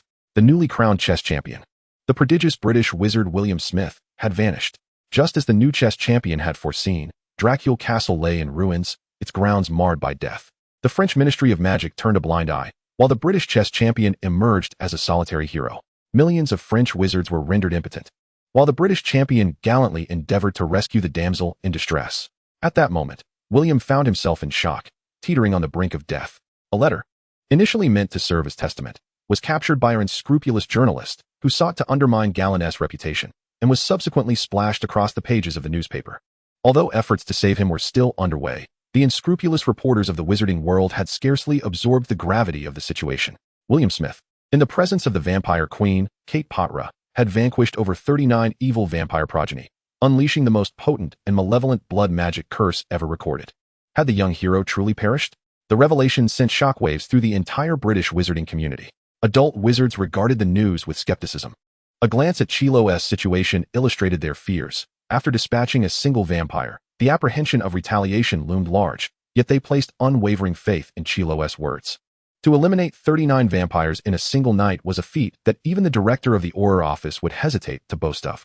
The number of vampires in Britain is limited, and while France harbors more, it could scarcely withstand such a massacre. Unlike werewolves, who can create one with mere bites, resulting in either madness or transformation into a werewolf, vampires require a nefarious initiation ritual to sacrifice the original vampire's essence and lifespan to create a new progeny. Nonetheless, the upper echelons of the French Ministry of Magic remained adamant, claiming their information stemmed from captured vampires and werewolves, purportedly uttered in the wrath of the vampire queen. Cape Patra. The European wizarding community mocked the ineptitude of the French ministry, even as they lamented the downfall of William Smith, the British magical prodigy. Many students from Hogwarts were swayed by the news, preparing to pay their respects. The Weasley brothers even contemplated hosting a memorial in the Gryffindor common room, commissioning a monochrome oil painting reminiscent of William. Fred provided the paper, George the ink, while Lee Jordan showcased his traditional graffiti artistry. This painting was displayed in Harry's dormitory, provoking an uproar. An irate Zhang Qiu, Penelope, Hermione, Harry, and Ron pursued them relentlessly, with Lee barely avoiding a tumble down the stairs. Saved only by Percy's timely intervention, had he not arrived, it is conceivable that the Weasley brothers might have met their end before William. Upon reading the news of William's disappearance in the Daily Prophet, Catherine, who hastily arrived from London, fainted on the spot after discovering a letter left behind by Apollon, who had stormed off in anger.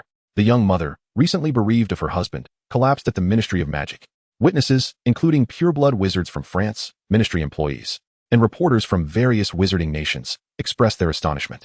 Catherine was admitted to the hospital, where doctors advised against any disturbances.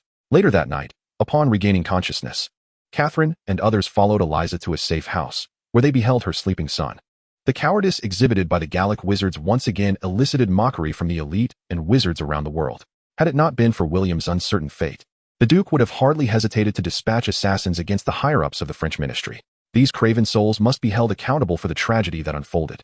Just as all presumed William Smith had perished, news emerged from the French ministry indicating that he was indeed alive, having managed to suppress the malevolent curse and partially restore his health. The insufferable journalists, those foolish birds, were mercilessly condemned by the wizarding community for their incessant fabrication and frivolity. William, recovering at the Lestrange safe house, left his confines after having largely dispelled the curse's power. Though he remained numb below the waist, the presence of true fire, nanobots, and the triple suppression of lightning magic prevented him from suffering excessive blood loss. The market price for Thunderstone crystals had surged eightfold, yet they were hard to come by, as French potion hunters were compelled, under the demands of pure-blood wizards, to sell them at exorbitant prices to the Dracula family. The indomitable Lord Wilde, having survived calamity, declared that henceforth, William Smith would not require an invitation to enter the Wilde family castle. Though Lord Wilde had lost a son and numerous servants, several other pure-blood wizarding families were not as fortunate, facing severe casualties from attacks.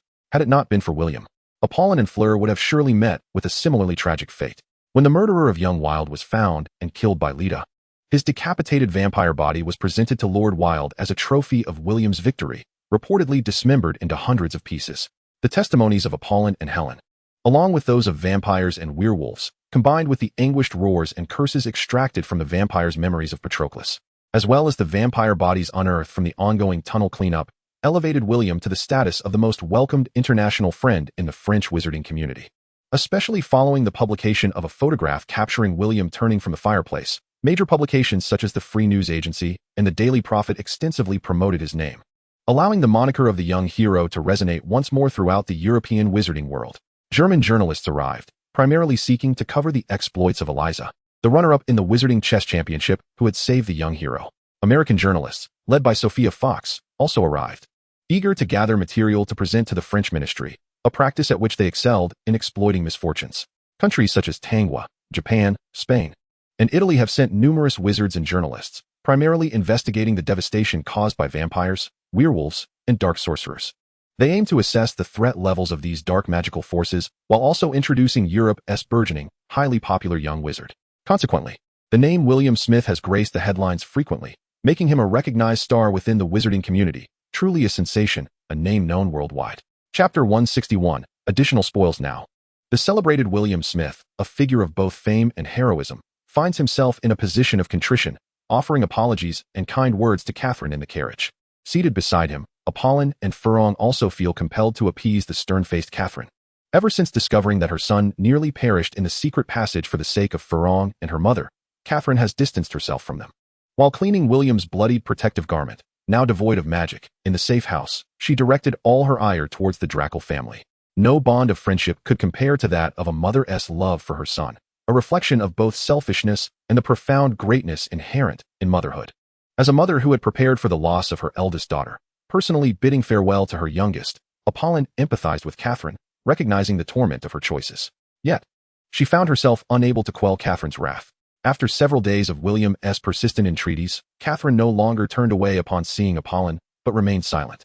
Her demeanor towards Fleur had also shifted, lacking the warmth it once possessed. As a student, one should focus on their studies, not indulge in romantic pursuits. Even William's usual bravado turned crimson under his mother's words.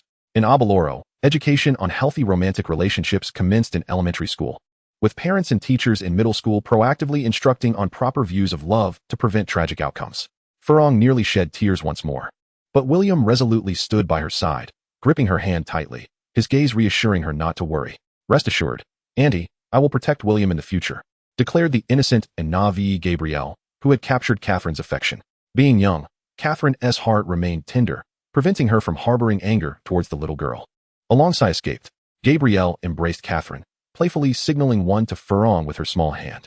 Fortunately, they were soon to arrive at the French Ministry of Magic, allowing Catherine to grant William a semblance of dignity. Francis personally drove them, while Martin Drackle produced a wheelchair, ensuring that the Drackle family honored William appropriately. Catherine held William as they settled into the wheelchair, her eyes welling with tears once more. Apollon handed her a tissue, feeling a pang of guilt. The compliant Gabrielle supported the right side of the wheelchair, while Fleur assisted on the left, with Catherine pushing from behind. "Mom, it's all right, truly.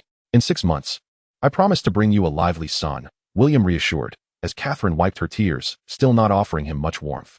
The wheelchair, crafted by Professor Busbatten, was a remarkable piece of engineering, surpassing William's own designs in sophistication and functionality.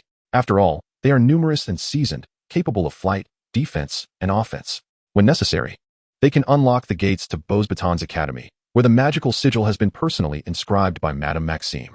When Fleur sought help at the school, bearing the curse revealed by William, the professors, upon learning of it, expressed their helplessness.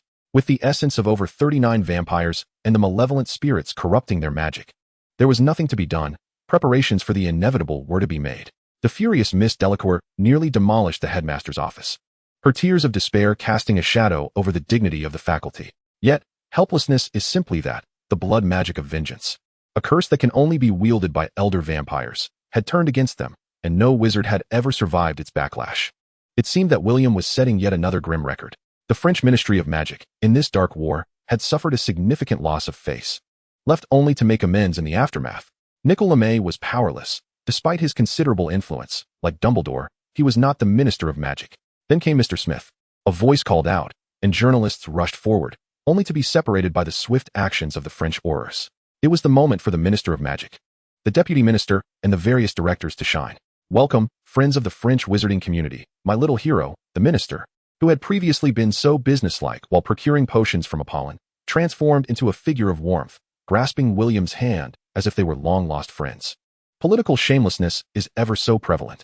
In the realm of Western democracy, such high-level hypocrisy is easily borne, decades later, to confront two formidable Eastern powers. The proud spirit of contractual obligation that the West once upheld was torn asunder and cast into the North Atlantic. National credit became but an empty phrase. Who possesses integrity? Shameless scoundrels. What does it matter to withdraw from agreements? Signing on one foot and tearing them up with the other had become the norm. William, unusually restrained compared to his previous criticisms of the French wizarding community, smiled and remarked, "In comparison to my esteemed elders in the Ministry of Magic, my contributions are trivial. I merely strive to uphold the teachings of Headmaster Dumbledore and the guidance of Professor McGonagall, doing what I can." He did not forget to shed light on his own school, its headmaster, and his teachers. One must not forget their roots. Without the covert and overt protection of old Dumbledore and McGonagall, Snape and Filch would have long since turned William's transgressions into ironclad cases. His politically correct rhetoric satisfied the French ministry, while also delighting the wizards who had journeyed from Britain, such as the collaborative Bardic Louch. After all, Hogwarts' School of Witchcraft and Wizardry had educated them well, and this group of diplomats from Hogwarts could likewise take pride, asserting that they surpassed the French. Two individuals, one elderly and one youthful, walked side by side onto the stage, resembling old friends, much to the astonishment of the journalists. Was it not said that Mr. Smith's relationship with the French wizarding community had deteriorated to the point of potential duel? On that day of competition, the French wizards had been quite disrespectful, hurling insults at Mr. Smith. The French Ministry of Magic is not indifferent to the plight of others. Rather, it prioritizes the safety of Paris. Journalists are baffled by the amicable exchange between the two individuals before them. Sophia observes Harrison, who smoothly collaborates with William, and inwardly scoffs at the duo, thinking, one a foolish pig, the other a cunning fox. However, upon reflection, she deems the metaphor inappropriate. Despite their brief acquaintance, William's intellect, bravery, and prowess are enough to command her admiration. What advantage has the sly fellow gained from the French to overlook such ignoble matters? Certainly. William harbors disdain for the French ministry's cowardice, yet the ministry resents William's meddling just as much. The more heroic William appears, the more the French ministry's incompetence and decay are underscored. Nevertheless, William has already achieved significant feats that overshadow the ministry, leaving them with no choice but to begrudgingly acknowledge his accomplishments. What alternative do they have? Externally, they cannot control the wizarding community in Britain, and internally, the pureblood families are seething with resentment. If this fury remains unvented, they risk being consumed by the pureblood wizards. In Chapter 162, Wealth and Fame Acquired. Esteemed guests and friends, William sits calmly in his wheelchair, observing the individuals below the steps while listening to Harrison's incessant chatter, beginning to embellish his speech. Do not assume that only certain groups from the East enjoy reading from scripts. At times, the West is no different. In his past life, William had diligently watched speeches by renowned figures to learn English. However, their speeches tend to be more succinct, devoid of any superfluous sentiments of democratic goodwill. Once this politician has exhausted his words, the legal advisor begins to speak, detailing the casualties and material losses incurred by the French orators. While the injuries are considerable, few have perished. A sprained ankle can also be considered an injury, right? Subsequently, Crouch intended to make a few remarks to showcase the greatness of British wizards. But the French remained dismissive. The awkward elder Crouch, having stepped forward, found himself embarrassed, standing aside in silence. Were it not for his profound demeanor and inherently expressionless face, others like Fudge might have already stormed off in indignation. Catherine received the honorary certificate, standing behind William as photographers clamored for their shots. The audience generously applauded. It is quite straightforward. The French have no desire to make a grand spectacle. With their dignity trampled into the mud by William, they have little face left to promote their achievements. In summary, I wholeheartedly recognize the immense efforts the French ministry and orators have made to maintain the safety of Paris. This was a choice made under duress. Nearby, Barty Crouch nods in agreement. William's stance is beneficial for diplomatic relations between the two ministries. This elder wizard possesses a keen sense of the larger picture. Otherwise, he would not have sent his only son to Azkaban, albeit with heavy personal motives, and subsequently retrieved him. As we understand, the French ministry, during this conflict, opted for a defensive posture and did not promptly send personnel to fight alongside your excellency. In truth, you were alone in your resistance against the vampires. Casting a glance at Rita Skeeter, William remains impassive. This assertion is erroneous. I am particularly grateful to Director Guillaume, had he not advocated for the battle, assisting me in locating the castle of Drackle and restraining numerous vampires in Paris. I would have faced far greater adversaries. Furthermore, in the aftermath, to aid in my recovery, the director generously provided an abundance of precious potions. Perhaps I would still be grappling with death itself. Lord Smith, as far as we know, the Ministry of Magic has merely attracted dozens of werewolves and vampires in person, offering little assistance to your rescue efforts. Please do not cower before authority. Courageously speak the truth. Sophia's words rendered the upper echelons of the French Ministry of Magic visibly distraught, yet they were compelled to maintain their composure. Foreign journalists, such as Rita Skeeter and Kudo Akio, were enraptured, exclaiming her eloquence. Indeed, she is worthy of being the daughter of the Fox family. And they urged her to speak even more vehemently, even to strip the French Ministry of Magic bare. William, with a facade of falsehood, declared, "The truth is that the French orators fear not sacrifice, bravely combating vampires, werewolves, and dark wizards. I extend my utmost respect for their valor." Sophia, somewhat incensed, retorted, "Are you not outraged, not incensed, by Minister Harrison's refusal of Lady Drackle's request for potions?" William replied with a smile, "We must comprehend the difficulties faced by Minister Harrison. In this dark assault, was anyone else injured besides myself? Is my life as a mere pawn of lesser value than that of an orator or a wizard?" Shaking his head, William solemnly stated, "Life is priceless and equal. Minister Harrison's insistence that Ant follow the proper procedures to ensure fairness is a model we ought to emulate." Harrison, listening nearby, was visibly animated. Indeed, was his own plight any easier? Recently, he had been enduring considerable hardship, with a multitude conspiring to oust him. A minister of magic who cannot safeguard the wizarding world is deemed unfit. What?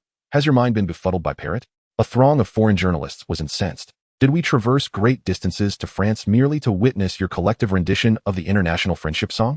Who was the scoundrel that, in the grand French Ministry of Magic, audaciously insulted the French wizarding community, raising a finger to declare they would seize the title of French chess champion?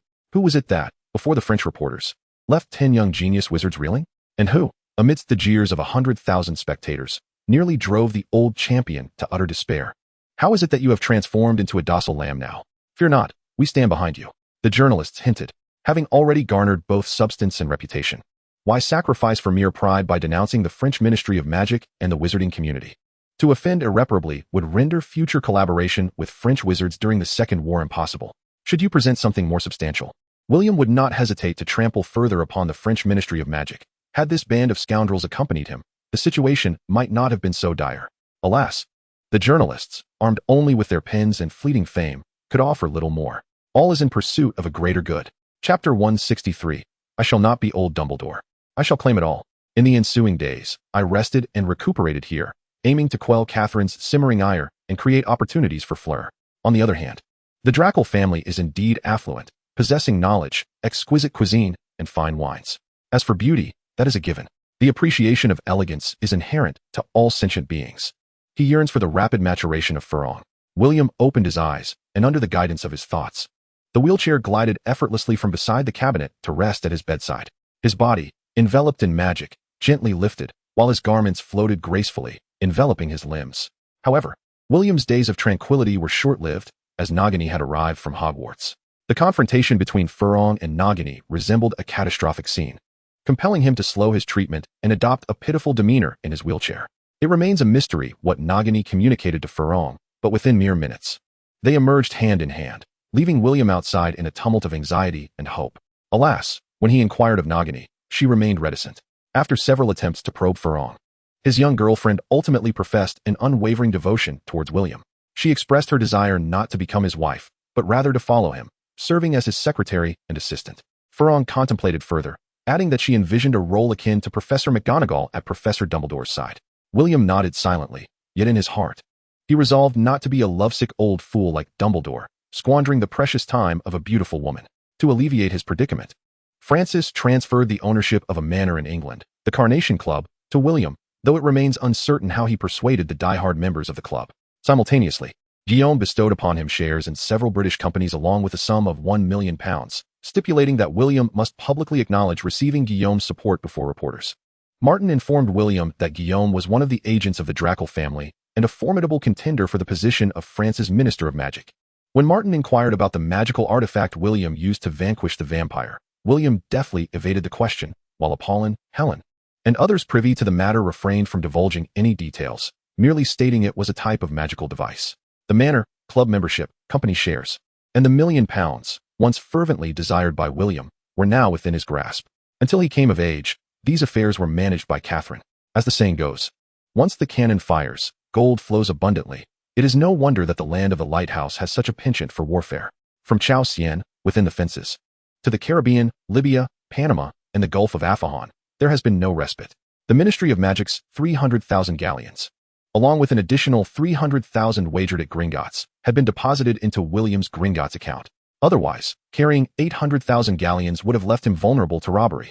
Upon hearing of William's intention to entrust the Carnation to Catherine for management, Francis's expression became one of utter dismay. William, that is out of the question. A man must have his own little domain, wouldn't you agree? Francis admonished earnestly, fearing that Catherine might cast a disapproving glance at his own wife.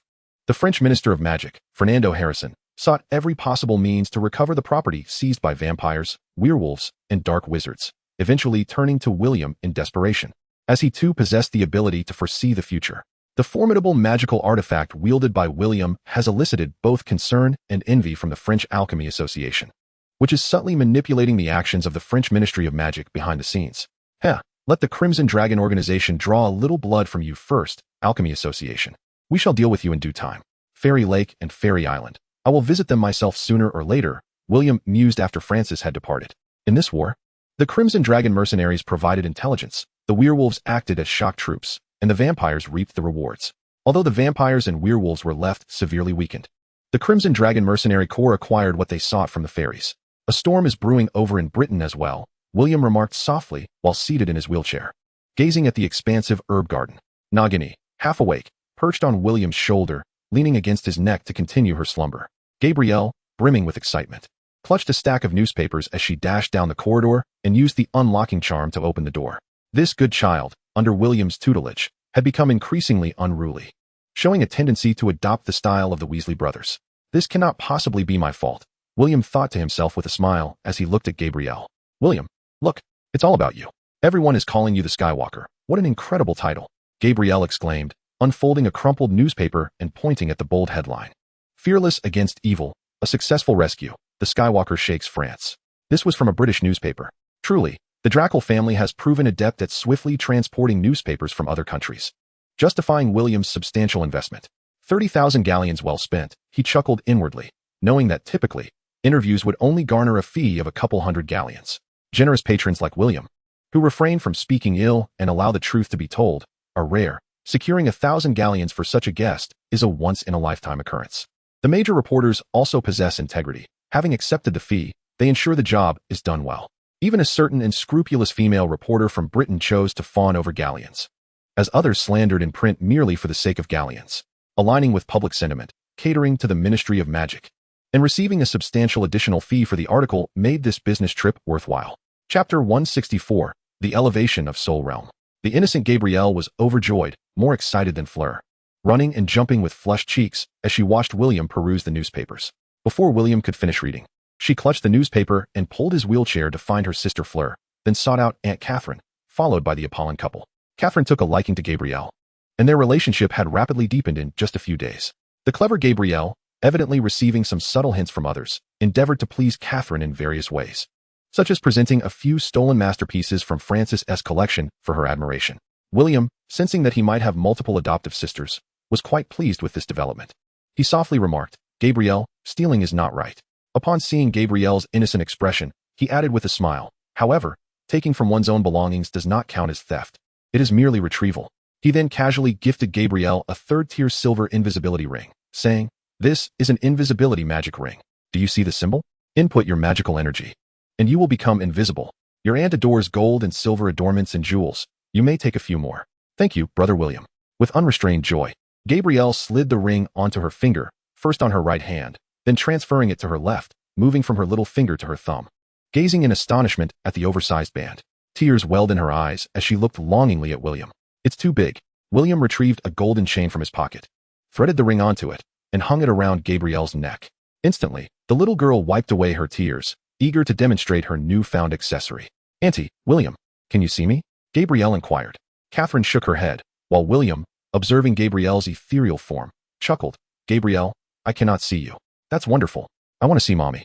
Gabrielle exclaimed joyfully. "No, Gabrielle, you might frighten your mother," Catherine quickly interjected, casting a reproachful glance at William. "Gabrielle, do not use the ring carelessly. It will worry your father and mother if they cannot find you." "All right," Gabrielle replied, showing her understanding as she ceased her invisibility. Catherine, aiming to redirect the mischief of her little sister's wayward brother, took Gabrielle to the balcony of the living room to teach her the appreciation of fine art. As William descended, he chanced upon Helen serving a nourishing dish made from magical beast meat. "Helen, my magical essence is already saturated, overflowing. I cannot indulge further," he said with a hint of exasperation. Before Helen could respond, Apollon, seated on the sofa and concluding a phone call, remarked, "But your curse remains unresolved. You continue to lose vitality daily." William darted to the coffee table in the center of the sofa, swiftly consuming the restorative dish once Helen set it down. William mused. Dumbledore might possess a means to break the curse.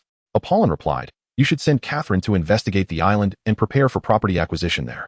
William stated plainly, "In the coming years, the British magical community will face war, potentially affecting all of Europe. I must prepare accordingly." Apollon, intrigued yet hesitant to pry further, shifted the subject. "Is it safe over there?" William nodded. "In terms of economic development and public safety, the East is the beacon of the next century." Apollon placed great faith in William's words. Without his foresight, she would not have survived the onslaught of 7 vampires. "Will there be larger-scale wars in the future?" William affirmed. "The mysterious figure is not dead, and the scale of conflict will only escalate. Even if it does not, they will magnify it. Otherwise, how could they justify their identity? If they do not bring tears to the top pure-blood wizarding families and the affluent fairy elite, how will they procure the necessary resources for Fu Yun's gestation elixirs?" Apollon suggested. "Then I shall accompany Catherine. It provides mutual support and serves as reconnaissance, preparing you and Fu Yun for future endeavors there." William nodded, reflecting that this could be his contribution to his homeland, as the Drackle family held significant secular influence. Their leadership in investing in the East could inspire many others. At this time, the primary investors in the East were patriotic overseas Chinese, with few foreigners due to concerns over potential asset confiscation. The influx of foreign capital into the East began in 1994, following a significant currency adjustment that allowed the region to fully exploit its abundant labor resources. At this moment, the exchange rate stands at 55149, significantly surpassing that of the year 2022. In truth, it is the white individuals who shamelessly engage in the despicable act of seizing the official and private assets of other nations. Oh, what has become of the 70 billion from Afghanistan? The substantial wealth painstakingly accumulated by the Russians, amounting to hundreds of billions of dollars, was simply consumed at will. Observing a certain transparent little figure brandishing its claws before him, William chuckled. "Auntie, why don't you make a phone call to Uncle first? He is the head of the household." Apollon nodded, handing William a rectangular metal piece, saying, "This is a message from Nicolaine to be delivered to you. She said you could open it once you master the true art of alchemy." With that, she rose to make a call in the bedroom. Wishing to avoid hearing Francis's pleading words again, and the little transparent figure eagerly followed her, William examined the alchemical object. Measuring merely 10 centimeters in length and 3 centimeters in width, scrutinizing its intricate patterns but unable to locate a seam for opening. To access it, he would have to cut through the gilded exterior, yet pure gold is the hardest of magical substances. Was the prophecy of that day merely a test? And does this box represent another trial? Perhaps he might consult Dumbledore. After all, Nicolaine never stated that seeking assistance was forbidden. He certainly did not share Harry's penchant for solitary endeavors. Since William miraculously survived and gradually refined the curse within his consciousness using true fire, the once decimated realm of his mind expanded significantly. Coupled with the nourishment gained from purging the curse, his subconscious, corrupted by the malevolent forces, was further refined by thunder and true fire. This inadvertently strengthened William's spiritual essence, achieving an effect akin to Pangu's creation of chaos. In Taoist terms, Pangu is a metaphor for the spiritual essence's return from the acquired to the innate. Chaos represents the vast subconscious within the sea of consciousness, while Pangu symbolizes the unity of the three souls. The act of creating heaven and earth signifies the absorption of chaos from the sea of consciousness, refining the subconscious, leading to the metamorphosis of the spiritual essence from the acquired to the innate. This parallels the descriptions of the golden crow, the moon rabbit, the heart monkey, the dragon and tiger, the golden mother, and the wood lord, which illustrate the concepts of yang energy, yin energy, scattered thoughts, and vital essence. As a result, his spiritual perception expanded remarkably, not only in range but also in precision, seemingly just a step away from the realm of meticulousness as described by Eastern alchemists. Although his magical power did not significantly increase, the benefits of the enhancement to his spiritual essence were evident. Foremost among them was a substantial improvement in his control over magical energy. If William so desired, he could visualize the entire estate as a three-dimensional image within his consciousness. Except for the treasury, which was heavily guarded by intricate magical runes, he could instantly grasp the status of all other areas merely by a thought. He named this upgraded innate spiritual perception skill Divine Insight, signifying an ability akin to that of a divine being, closely resembling the Eastern concept of the heavenly eye. Furthermore, refining his subconscious and the blood curse bears similarities to soul cultivation, granting him profound insights into the nature of the soul, personality, and cognition. The sole inconvenience lies in the persistent curse afflicting his physical body. The thunder controlled by his intellect occasionally operates autonomously while he sleeps, refining the cursed power. The Lei Fa is truly the foremost divine ability of the Taoist sect's Qi refiners. Even at the minor attainment level, it can bring about transformative changes for practitioners. However, complete mastery necessitates an exceptionally high level of cultivation. William still has a long journey ahead of him.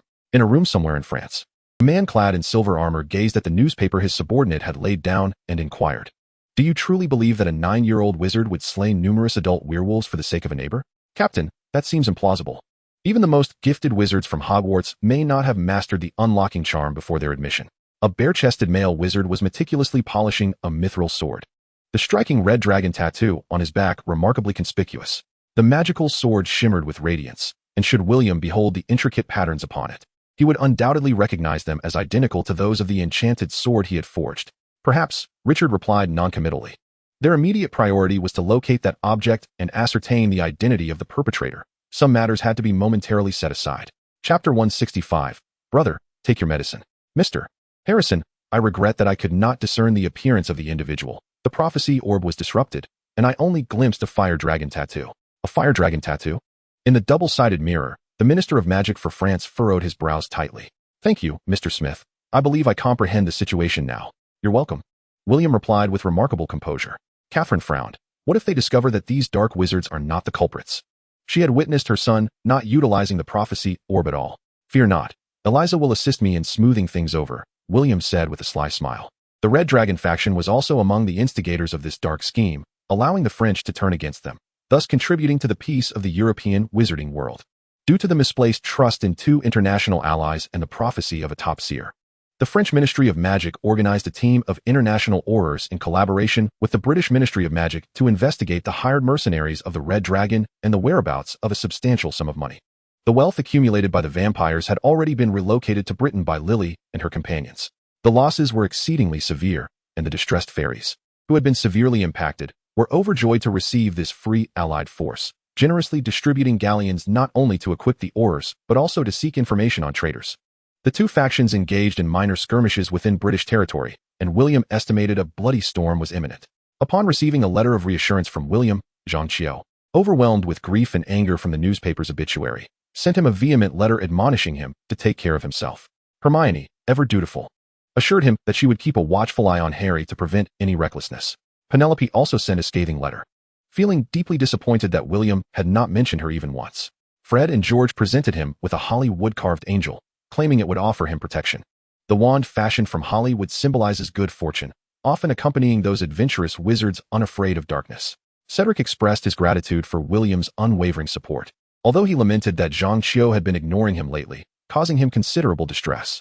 And what does it mean to abstain from participating in the Triwizard tournament that has not been held for centuries? Is the competition about to commence once more? In addition to the letters from Navy, Hage, Thomas, and others, William replied one by one and subsequently had Apollin's wizard bodyguard escort them away. At 10 o'clock in the evening, a piercing scream echoed from the master bedroom on the third floor. The little transparent figure, with its small legs flailing, dashed into William's room seeking help, where he was joyfully engrossed in his book.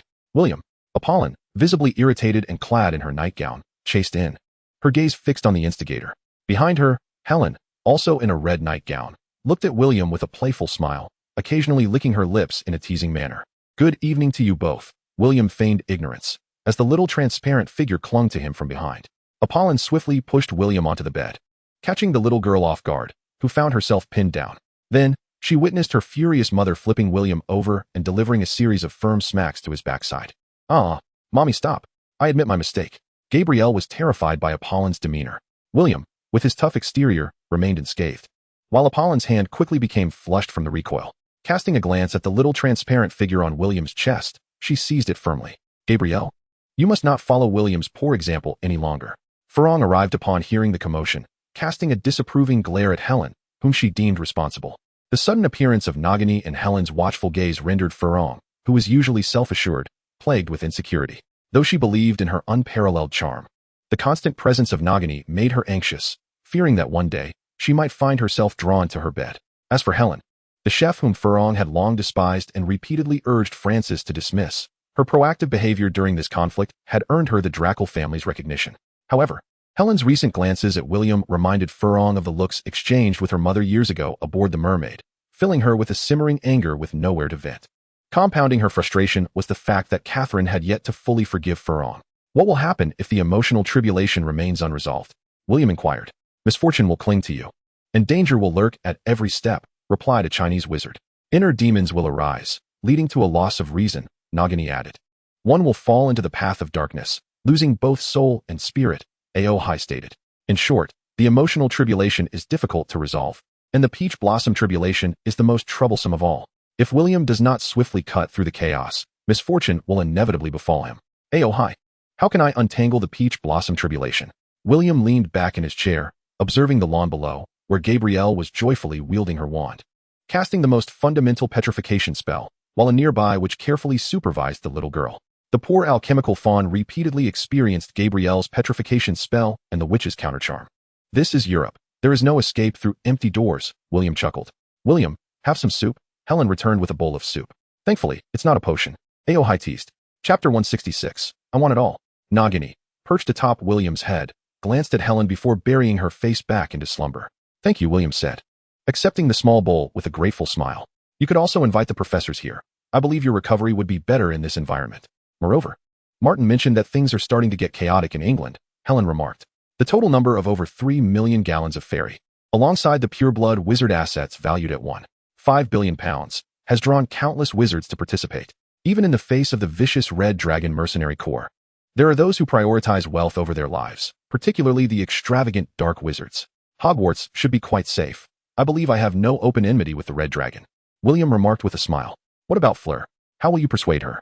Helen raised a crucial point. Really? Helen frowned. I am uncertain as well.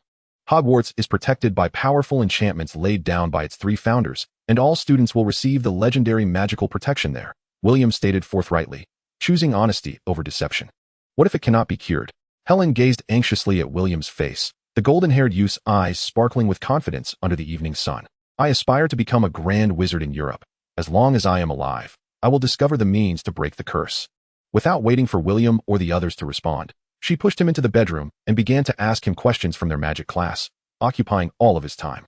Helen watched with a grin as Fleur led William to the bedroom, then leaned against the door, saying, Good things must be shared, Fleur. No one will agree to your monopolizing. William is not an object, Fleur retorted, vexed. What I mean is, William is a person and cannot be shared. Fleur shot a glare at Helen, nearly throwing her homework at William's face. Helen, seemingly oblivious to William's frantic gestures, opened her lips provocatively and said, I wager that William has many infatuated younger and older schoolmates at Hogwarts. Perhaps Ms. Nagini knows something. Hearing this, Nagini lifted her head but disregarded Helen's provocation, focusing solely on William, content as long as he was safe. Before William could formulate a defense, Helen continued, William is British, a genius at Hogwarts. And surely many girls must admire him. He doesn't need to deceive. His charm alone is enough to attract them. With such a good character, willing to sacrifice for love, what girl wouldn't he be enamored? After all, who doesn't he enjoy being admired? Can a man's fleeting thoughts truly be concealed from anyone? Is this really the same Helen, the underachiever? William looked at her in surprise, then sighed. All right, I admit, I am indeed somewhat sentimental. I tend to reach out to those unique witches and wizards I encounter. However, I must clarify that my heart is destined for Fleur. Unless there comes a day when she no longer loves me. He looked earnestly at Fleur and said, Not every relationship between a man and a woman evolves into romance. Helen, take Eliza, for instance. Many fear to look upon her face, yet who knows her soul is the purest I have ever encountered. Had I not known her, I would have perished in the secret passage. I would willingly embark on a perilous path for Fleur because that is my heartfelt choice. But, do not say any more, William. Fleur interjected, embracing him and sealing her lips to his. The kissing skills of the 2 individuals were rather lacking. Helen, observing from the side, couldn't help but curl her lip in disdain, though her gaze was laden with envy as she pondered how to further propagate certain noble ideals within Fleur. Nobility, after all, excels in sharing both blessings and benefits. When Apollon arrived and beheld the 2 young men, a flicker of satisfaction graced her eyes. Mom, I'm so hungry. Is my sister still chatting with William? Gabrielle exclaimed as she entered the room, her words spilling forth even before she reached the threshold. The couple, lost in a fervent kiss, became aware of their surroundings and, upon parting, their faces flushed a deep crimson. Apollon embraced Fleur and smiled. Are you no longer worried? Fleur, blushing, replied, I am the most exceptional. Only I can be William's wife. Gabrielle peered curiously from behind Apollon, asking, Sister, William, what have you done? Why are your faces so red? The little girl's inquiry made Fleur feel a tad embarrassed. Apollon took Gabrielle's small hand and said, All right. It's time for us to go downstairs and eat. I believe Fleur and William should dine together privately. Helen remarked with deliberate intent. Great, I want to join. Gabrielle chimed in cheerfully. Ah, the trials of love are indeed profound. Even the most resolute hearts may find themselves ensnared, rendered devoid of reason and comprehension. The red threads binding you are tied in a complex knot, the voice of Auhai incessantly chanted within William's mind. A trial of peach blossoms, perhaps? William mused, his gaze contemplative as his intellect raced to devise a solution. I expected William to speak sweetly to you. I did not anticipate such a response. He seems unafraid of your ire, Helen whispered to Fleur, her eyes twinkling mischievously. Fleur, looking at William who was being pushed in a wheelchair by Gabrielle, stated, He does not wish to deceive me. Even if I were to believe his lies, he would rather not mislead me. Would you prefer to be deceived, or to accept his truth? Helen queried, puzzled. And you, when shall you cease to entangle yourself with my mother and William? Fleur turned to Helen, a hint of annoyance in her voice. Only children make choices. I desire both, Helen declared, striding ahead with confidence, her brilliance shining forth. You scoundrel. Chapter 167. Crisis breeds progress. William Smith, whose aspirations revolved around the mastery of time management, the science of life propagation, psychological guidance, and the art of personality integration, embarked on a new academic journey at Drackle. His school life had been a whirlwind of activity since the first grade, never once bidding farewell to a busy existence. To all the lions, he was synonymous with industriousness, To all the students, he embodied ambition. To all the professors, he was a genius. Rising promptly at 6 a.m. each day, he either immersed himself in books or engaged in work at the relocation office or his pocket room. Breakfast commenced at 7:30, followed by a visit to the library. By 8:50, he was in the classroom, preparing for lessons, which also involved reading. Lunchtime after school was spent eating. Then he would return to the library for a restful interlude. The afternoon continued with classes and reading. After dinner, he would venture to the relocation office to conduct experiments. While Harry and Ron engaged in playful antics, he was engrossed in study. When Neville, Seamus, and George toasted bread, he was immersed in experimentation. And when Fred, George, and Lee ventured out for a nocturnal escapade, he remained absorbed in his reading. Many fail to comprehend why William Smith, who has already mastered the 5th grade curriculum, exerts himself so fervently. However, William cannot divulge to these charming children that in 6 years, a mysterious figure will lead a cadre of dark wizards to invade Hogwarts. Were he willing to forsake everything and vanish, he would not need to toil so diligently. Yet, he is not an ungrateful soul, otherwise he would not have dared to confront the underworld at the tender age of 10, risking his life against werewolves and dueling with serpentine foes. He would not have braved peril to rescue others, steadfastly enduring the scrutinizing gaze of Parrot in the depths of the earth. But he cannot speak of these matters. He can only advise Harry and Ron to spend less time gaming and more time learning. He must impart combat skills and swordsmanship to Neville, encouraging the young lad to pursue vengeance with valor. He can only establish a demolition committee to indirectly bolster everyone's strength while meticulously advancing the next phase of recruitment and training programs. What remains unknown to many is that with the assistance of an intelligent brain, William has activated a superlative learning mode. Most young wizards dedicate their study hours from approximately 9 a.m. to 12 p.m., and from 2 p.m. to 4 p.m., sometimes extending to 6 p.m., with weekly astronomy classes at midnight. Typically, students engage in around 6 hours of study daily, whereas William's regimen spans from 6 a.m. to 2 a.m., amassing an astounding 18 hours of learning.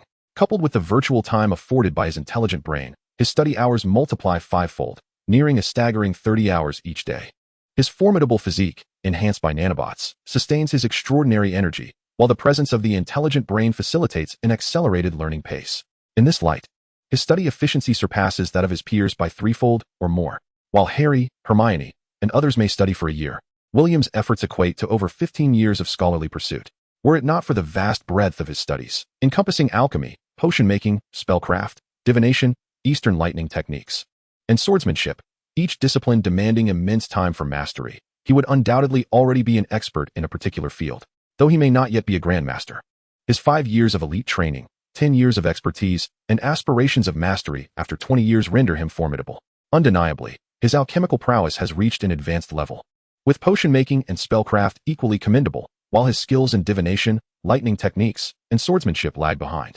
The Eastern meditative practices not only enhance William's spiritual fortitude, but also alleviate his fatigue from excessive study in the shortest time possible. Were it not for the depletion of magical energy, necessitating occasional potion use for recovery, and the fatigue of his spirit requiring meditation for restoration, his fervor would be even more unbridled. With only 5 years at his disposal, William plans to compensate for his deficiencies through relentless diligence. Such innate talent, coupled with steadfast effort, has afforded him a magical prowess that slightly eclipses that of Hogwarts professors. Sometimes, avarice, lust, and fear can indeed serve as virtues. The true vice lies in harboring lofty ambitions while merely engaging in idle chatter, remaining a dwarf in action. His extraordinary investment of time, alongside the support of his intelligent brain, has yielded profound gains in this crisis. Had it not been for his formidable strength, William might have perished. Had he not crafted a multitude of counter-curse rings and magical armor, 3 layers, he too would have met his demise. If not for the various potions he had learned to concoct, which Apollon administered to him as casually as one would drink water, he would have perished. The words of the ancients ring true: one reaps what one sows. William invested 90 parts of effort, and thus reaped 90 parts of reward. Therefore, as soon as his bodily injuries began to heal, William resumed his studies, not for any other reason than to survive future battles and to ensure that his friends and classmates would live as well.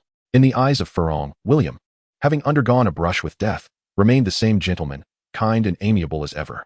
Little did she know that the all-encompassing William had vowed never to let himself or his loved ones fall into such perilous situations again. To be at the mercy of others, he harbored a profound fear of death. Anyone who has brushed close to mortality learns to cherish life all the more after overcoming such trials. Having been granted a second chance at life, one filled with such brilliance, how could he ever consider succumbing? Yet, he simply could not bring himself to abandon his girlfriend to survive. Aside from the heartless and mysterious figures, everyone bears their own cherished burdens as they navigate through life. Even the solitary Severus Snape, often perceived as cold and ruthless, carried within him a profound love for Lily Evans, living and fighting for her son. Despite the fact that Lily may never have realized how deeply her childhood companion loved her, and perhaps had never loved Snape in return, the great serpent loved this deceased witch with unwavering devotion for a decade. Love is both a heavy burden and a magnificent force. William cherished his family in this life as fervently as he had in his previous existence. He was merely an ordinary man blessed with fortune.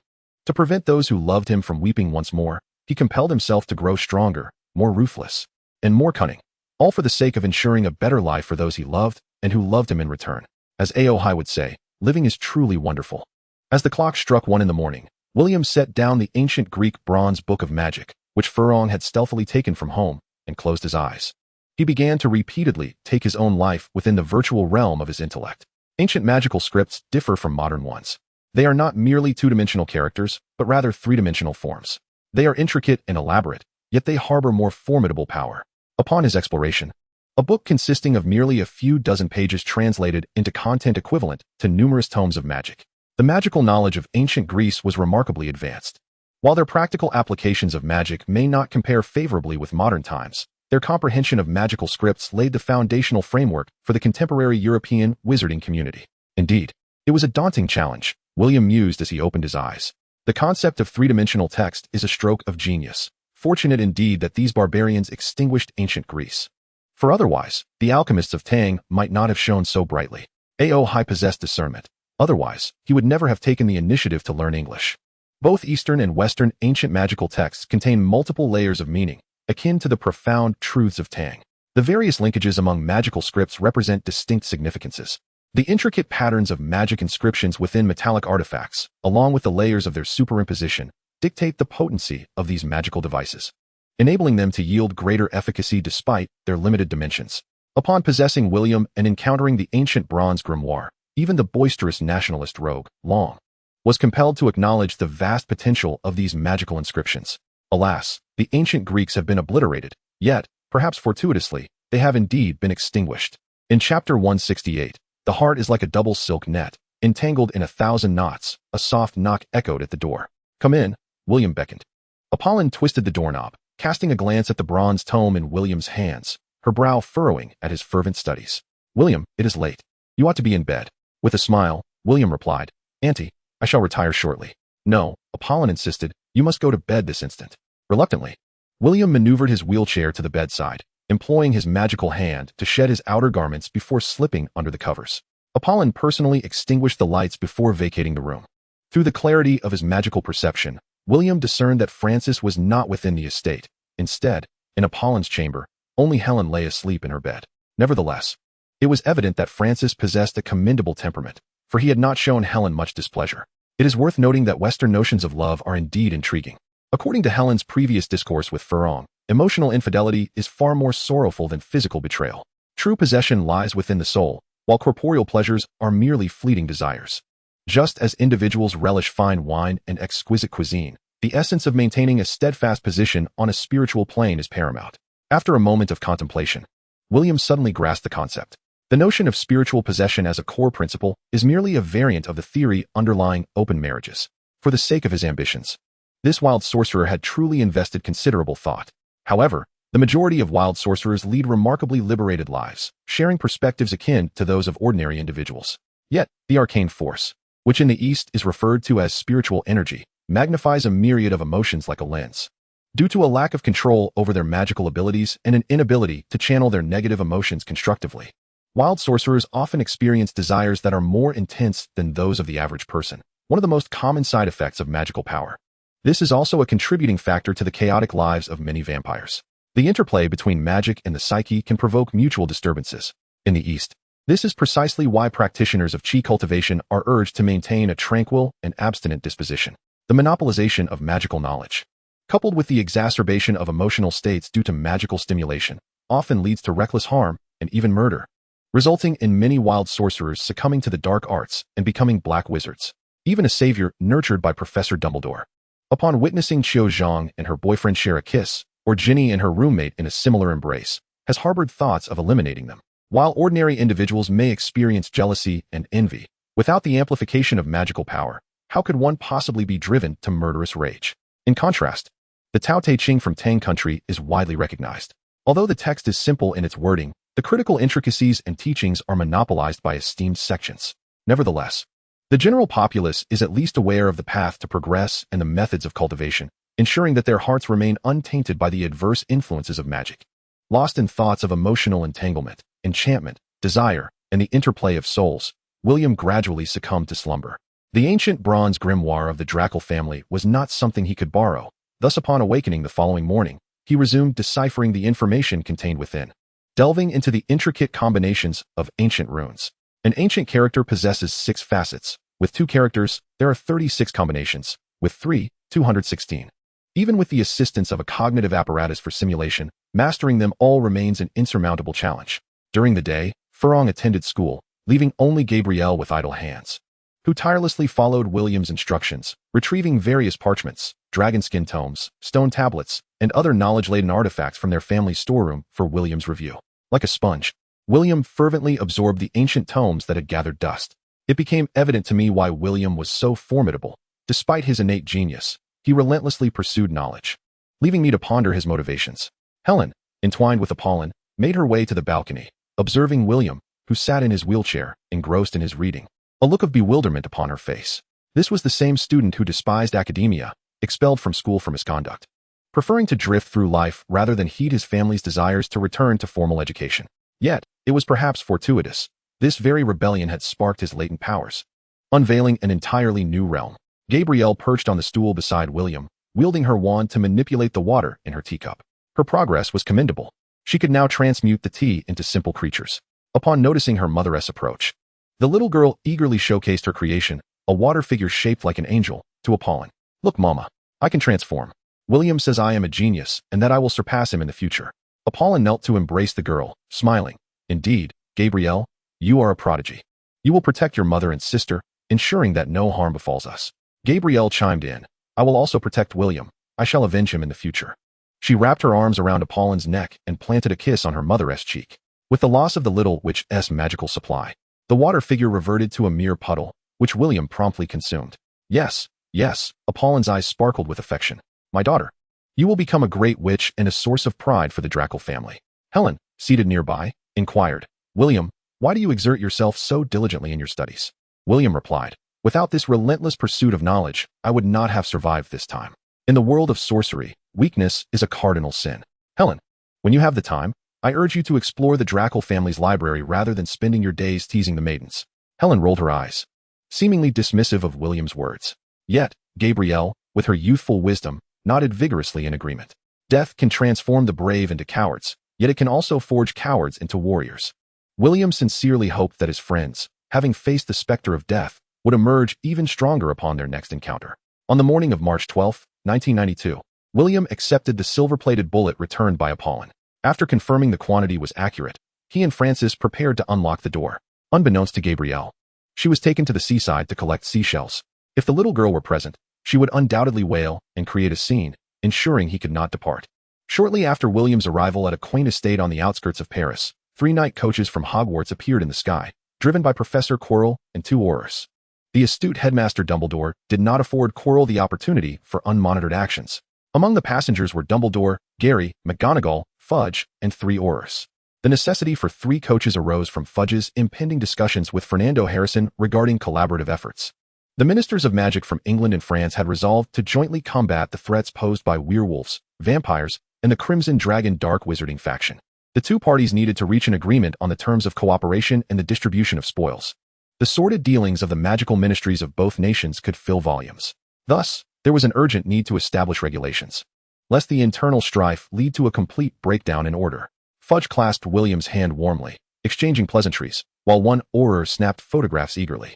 Inside the coach, McGonagall observed William's right foot, which Dumbledore had lifted, and inquired, "Professor Dumbledore, how is it?" Outside, Quirrell strained to hear the conversation, but was met only with the sound of the wind. Dumbledore furrowed his brow, stating, "It is a malevolent magic, steeped in the most vile hatred of the soul. However, it is being suppressed and purified by the lightning power within William. Complete healing will likely take about 6 months." Professor McGonagall glanced at the smiling William, expressing her guilt. You must hasten to strengthen your abilities, William. Dumbledore then asked, what are your thoughts on Patroclus? William replied, powerful, insidious, arrogant, and venomous. It is difficult to encapsulate her fully. When I attempted to enter the castle, she clearly noticed me but chose not to act. After I had dispatched dozens of vampires and werewolves, instilling fear in them so that they dared not enter the secret passage, she nearly took my life with a curse of her own. It is challenging to describe her with a single term, given that she is a creature that has survived for centuries. William chuckled. She is a dark, formidable force, yet not a competent leader. Her vampires lack organizational discipline and a stable management structure.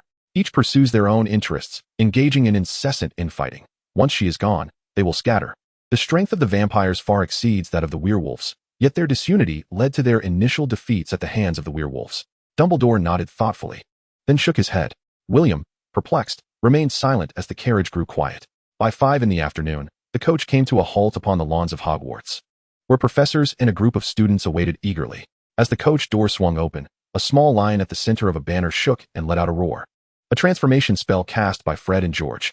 Harry and Hermione, more subdued, gazed at William with excitement. William! The crowd erupted in cheers. William looked upon these delightful, innocent children with warmth in his heart. He could deceive fairies, vampires, werewolves, and mercenaries, but before these pure-hearted classmates, he could only offer his most genuine friendship to aid them. This encapsulates his philosophy of life. If you respect me a foot, I shall respect you a mile. Kindness begets kindness, and enmity begets enmity. Students from the 4 houses had gathered, yet the little lions, little eagles, and little badgers were primarily filled with congratulations and envy, while the little snakes wore expressions far more intricate. Zhang Qiu, Penelope, Olivia, Thomas, and Jack mingled with the little eagles, feeling both joy and concern upon seeing William in a wheelchair. The diligent Olivia, clutching a copy of the Daily Prophet in her left hand, had intended to inquire about several matters concerning vampires and werewolves, but was deeply pained by William's condition. Unbeknownst to them, the admiration that the which students of Hogwarts held for William had quietly evolved into a nebulous form of infatuation and reverence, beginning to brew following this tumultuous event. Just as Harry had his own fan club, so too did William, and his was even more substantial.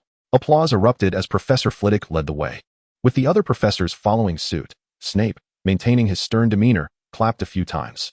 The students cheered, with the little lions exhibiting the greatest enthusiasm, basking in a sense of shared glory. The Weasley twins, accompanied by a few unruly little lions, erupted into exuberant cheers. Neville was the most delighted, laughing heartily. Silence, Jordan! Hermione exclaimed, glaring at him while brandishing her wand. William had set a mischievous precedent, as students now enjoyed threatening one another with their wands, a practice that had previously only involved verbal sparring. As the group entered the Great Hall, Dumbledore stood at the center of the faculty table, and an immediate hush fell over the crowd. Another round of applause ensued.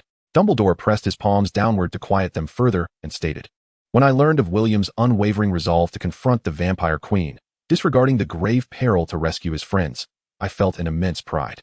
Honor is indeed precious, but the courage to pursue justice is invaluable. Mr. William Smith has earned Gryffindor 100 points. Cheers of long live resonated from the little lions. Hermione, seated to William's left, inquired, William, did you truly slay 39 vampires? Setting down the rib, William responded under the scrutiny of his classmates. It was not solely through magic. Rather, I exploited the narrow confines of the secret passages and utilized alchemical creations for counterattacks. In a direct duel wielding wands, I could manage no more than 3 opponents. This, my friends, is the greatest wealth of a wizard. He pointed to his head, earnestly imparting wisdom to the little lions. Hermione, Neville, and others nodded in understanding, visibly enlightened. To his right, Ron expressed his envy. I wish I could be that formidable. George reached around Harry and playfully pinched Ron's cheek, saying, Hey Ron, still not awake? Percy promptly intervened, pulling George's hand away with a serious expression. George, you ought not to speak to Ron that way. Look at what William says. One should have both a grand goal and a modest one. Learning from William is indeed a fine aspiration. Ron, starting tomorrow, you ought to refrain from playing chess, grilling, and watching movies. Let us study magic together at the Demolition office. What did I just say? Why did I mention studying at the Demolition office? What meaning does life at Hogwarts hold if one cannot indulge in roasted meats, sip on beer, engage in a game of wizard's chess, or enjoy a fine film? William encouraged Ron with a gentle pat on the shoulder, only to realize his hands were greasy and quickly wiped them clean with a napkin. Suddenly, Wayne Rooney, a 5th-year student from Slytherin, approached with an air of mystery, inquiring, William, is your family connected to the Weasleys? William, taken aback, regarded the earnest Wayne and cautiously replied, Do you really think so? Indeed, Wayne whispered, as if unveiling a monumental secret. Only the enigmatic and sagacious Weasley family could nurture a genius like you. You are a master of alchemy, as is the Weasley line. Your magical prowess in your first year could vanquish countless vampires, and your golden hair and handsome visage attest to your extraordinary lineage. William raised an eyebrow and chuckled. Ha ha, Wayne, your imagination knows no bounds. You win. Really? I guessed correctly, didn't I? Wayne exclaimed with delight. William waved his hand dismissively, as if shooing away flies, and resumed his meal. Hermione and the others watched Wayne leave in a flurry of excitement, whispering among themselves, unable to refrain from commenting, William, they are all fools. Wayne is the biggest fool of all, for not grasping your words and taking them seriously. Yes, they are all fools, Ron and Harry chimed in unison. William remarked, There's no reasoning with fools, let them believe what they wish. After their meal, a group followed William to the demolition office. During his absence, Percy, leveraging connections with Penelope and Cedric, managed to gain entry. Percy was not motivated by galleons. Rather, he sought to ensure the safety of the demolition office, preventing his 3 foolish brothers from causing the smelting furnace to run amok and potentially incinerate the school. Whether William believed it or not, Percy was convinced. Seated around the conference table, they first urged William to recount the entire process, subsequently expressing dissatisfaction that he had left the trophies, medals, and chessboard at the Delacour estate. Zhang Qiu gazed at William with disappointment, enviously stating, You are quite kind to that Delacour lady. With a starry-eyed expression, Penelope added, If someone were willing to die for me, I would surely marry him. Olivia remained silent, her demeanor lacking the overt disappointment of Zhang Qiu and the pure envy of Penelope. Her clear eyes quietly reflected William's figure. Parvati and several other girls nodded in agreement with Penelope's words. Fools, Ron and Jack muttered under their breath. With so many boys here, why do they only have eyes for William? We are not lacking either. Just look at Professor Snape, Professor Quirrell, or Filch. Fred chuckled. Those 3 are quite distinctive. Zombie face, garlic head, demon man. Enough, the girls retorted in unison. Fred, overwhelmed, quickly retreated to the cauldron area. Cedric seized the opportunity, turning to Zhang Qiu. Qiu, I would gladly die for you. I would too. I can swear on the honor of the Potter family, Harry quickly added, his competitive spirit against Cedric evidently boosting his courage and audacity. William found great satisfaction in this. After all, one can be invincible when they embrace their basest nature. Keep it up, young man. The heartfelt confessions of the 2 boys thoroughly satisfied Zhang Qiu's vanity, yet left the other girls feeling as if they had been doused in hydrochloric acid, their teeth aching with envy. Blinded by their folly, they failed to recognize that this young lady was a natural beauty. Instead, they pursued Zhang Qiu together. The unsettling gazes of several witches lingered in the air. Hermione and Ron exchanged a glance, discreetly distancing themselves from Harry. After recounting their journey to Paris, William, seated in his wheelchair, resumed his tinkering with the alchemical furnace. Harry pondered for a moment before saying, William, Hagrid asked me to tell you that Featherland and Haley are looking for you. William tossed 3 pieces of fine gold into the furnace, replying, Thank you, Harry.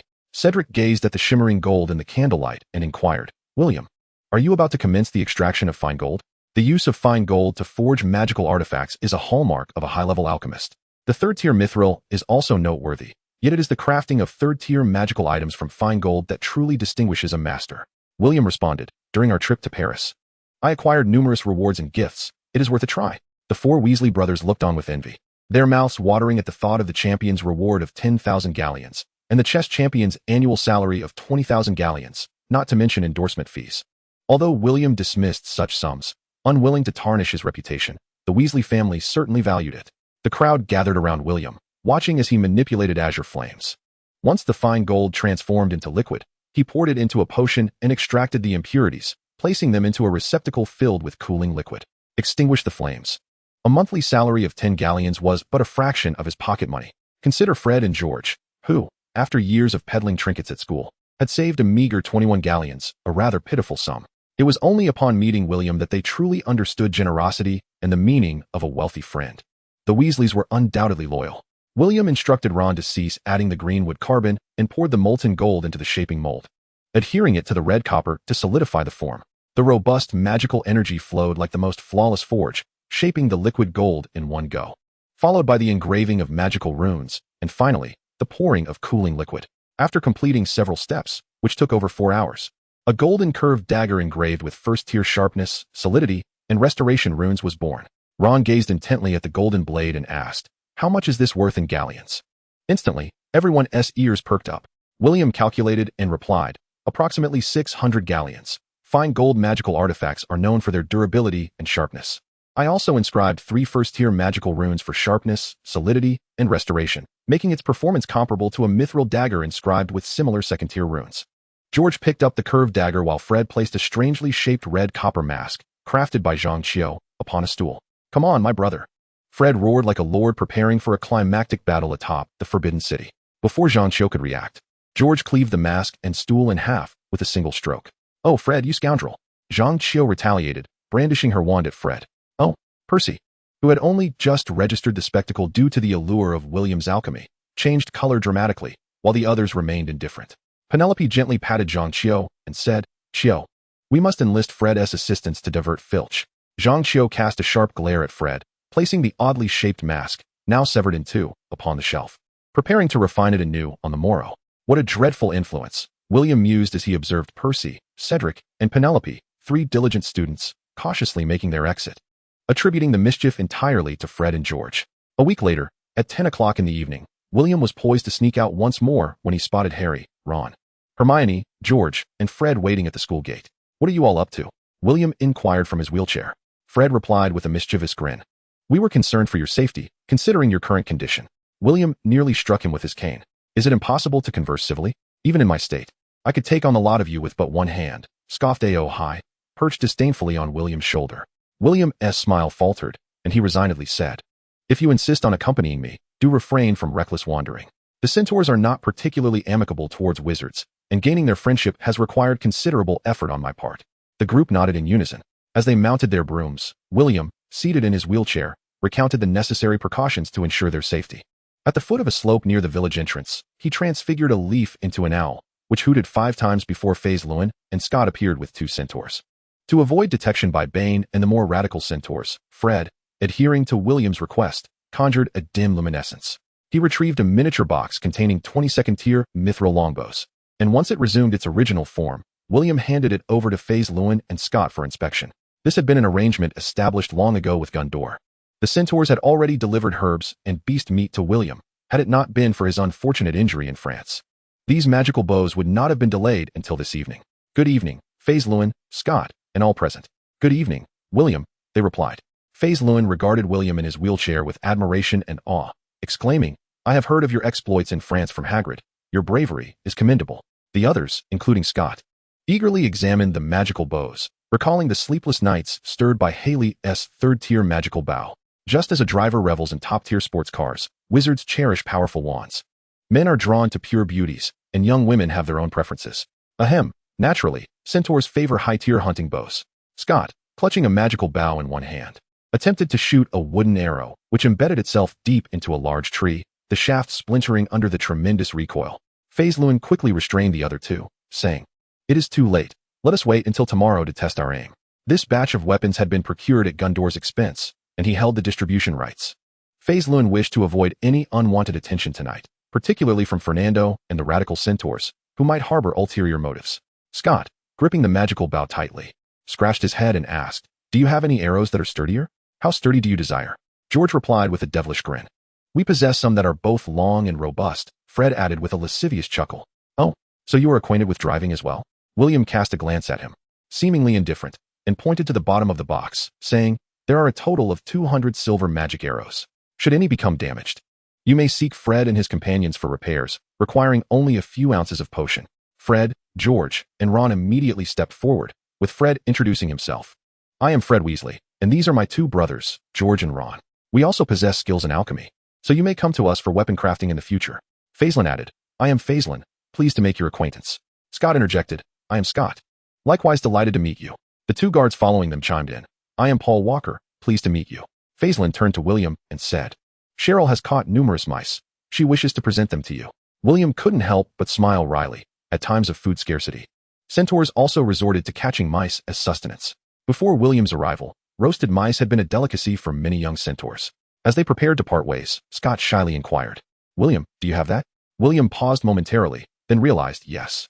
He produced 1/3 of the beer acquired from the shops surrounding the French wizard chess tournament. Precisely 6 wooden crates. Scott, Paul, and Walker were instantly elated, with Scott approaching William, exclaiming, "William, you will always be my good friend." "Huh. 6 crates of beer are enough to win you over." Fred and the others wore expressions of skepticism, as if to say, "Don't try to fool me with your limited knowledge." Faislin revealed a glowing stone, stating, "This stone comes from a cave behind the village." The traveling merchants previously deemed it worthless, claiming it held no significance. Yet every generation of elders has insisted that this stone possesses mysterious powers. The elder recently recalled it and asked me to show it to you. William took the stone, examining it closely. Aside from a faint aura of earthy magic, he did not perceive anything extraordinary. Consulting his knowledge base, his intellect could find no corresponding information. However, since the esteemed elders of the Centaur lineage believed it to be of value, it must possess some extraordinary quality. The magical world often resonates with intuition more than reason. Ron, somewhat reluctant, recalled William's previous mention that herbs from the Forbidden Forest fetched a high price in the market, asking, "What if we need to trade?" Professor Hokey had indeed discussed relevant flying techniques and erroneous postures in flying class, warning that it was easy to incur a broom mishap, colloquially known as a broom disaster. Ron's broom was an old model replaced by Percy. Unlike Cedric and Zhang Qiu, who aimed high, he often dealt with alchemical scraps, while the Weasley brothers generally exhibited commendable talent. Well, except for Ron, Bill, Charlie, and Percy were all academic overachievers, with Bill and Percy graduating with perfect scores across 12 subjects, while the three younger brothers were less academically inclined, lacking diplomas. Relying on the large quantities of high-quality white iron materials, intermediate cooling fluids, and primary silver purification potions he had previously crafted, William conducted transactions at market prices, with each brother receiving 591 galleons, rounding it to a neat sum, a total of 600 galleons. Fred and George, planning to open a shop after graduation, naturally saved this money, the two sharing a rather dubious flying broom, swaying precariously. Hermione watched in astonishment, fearful that the twins might encounter an aerial mishap.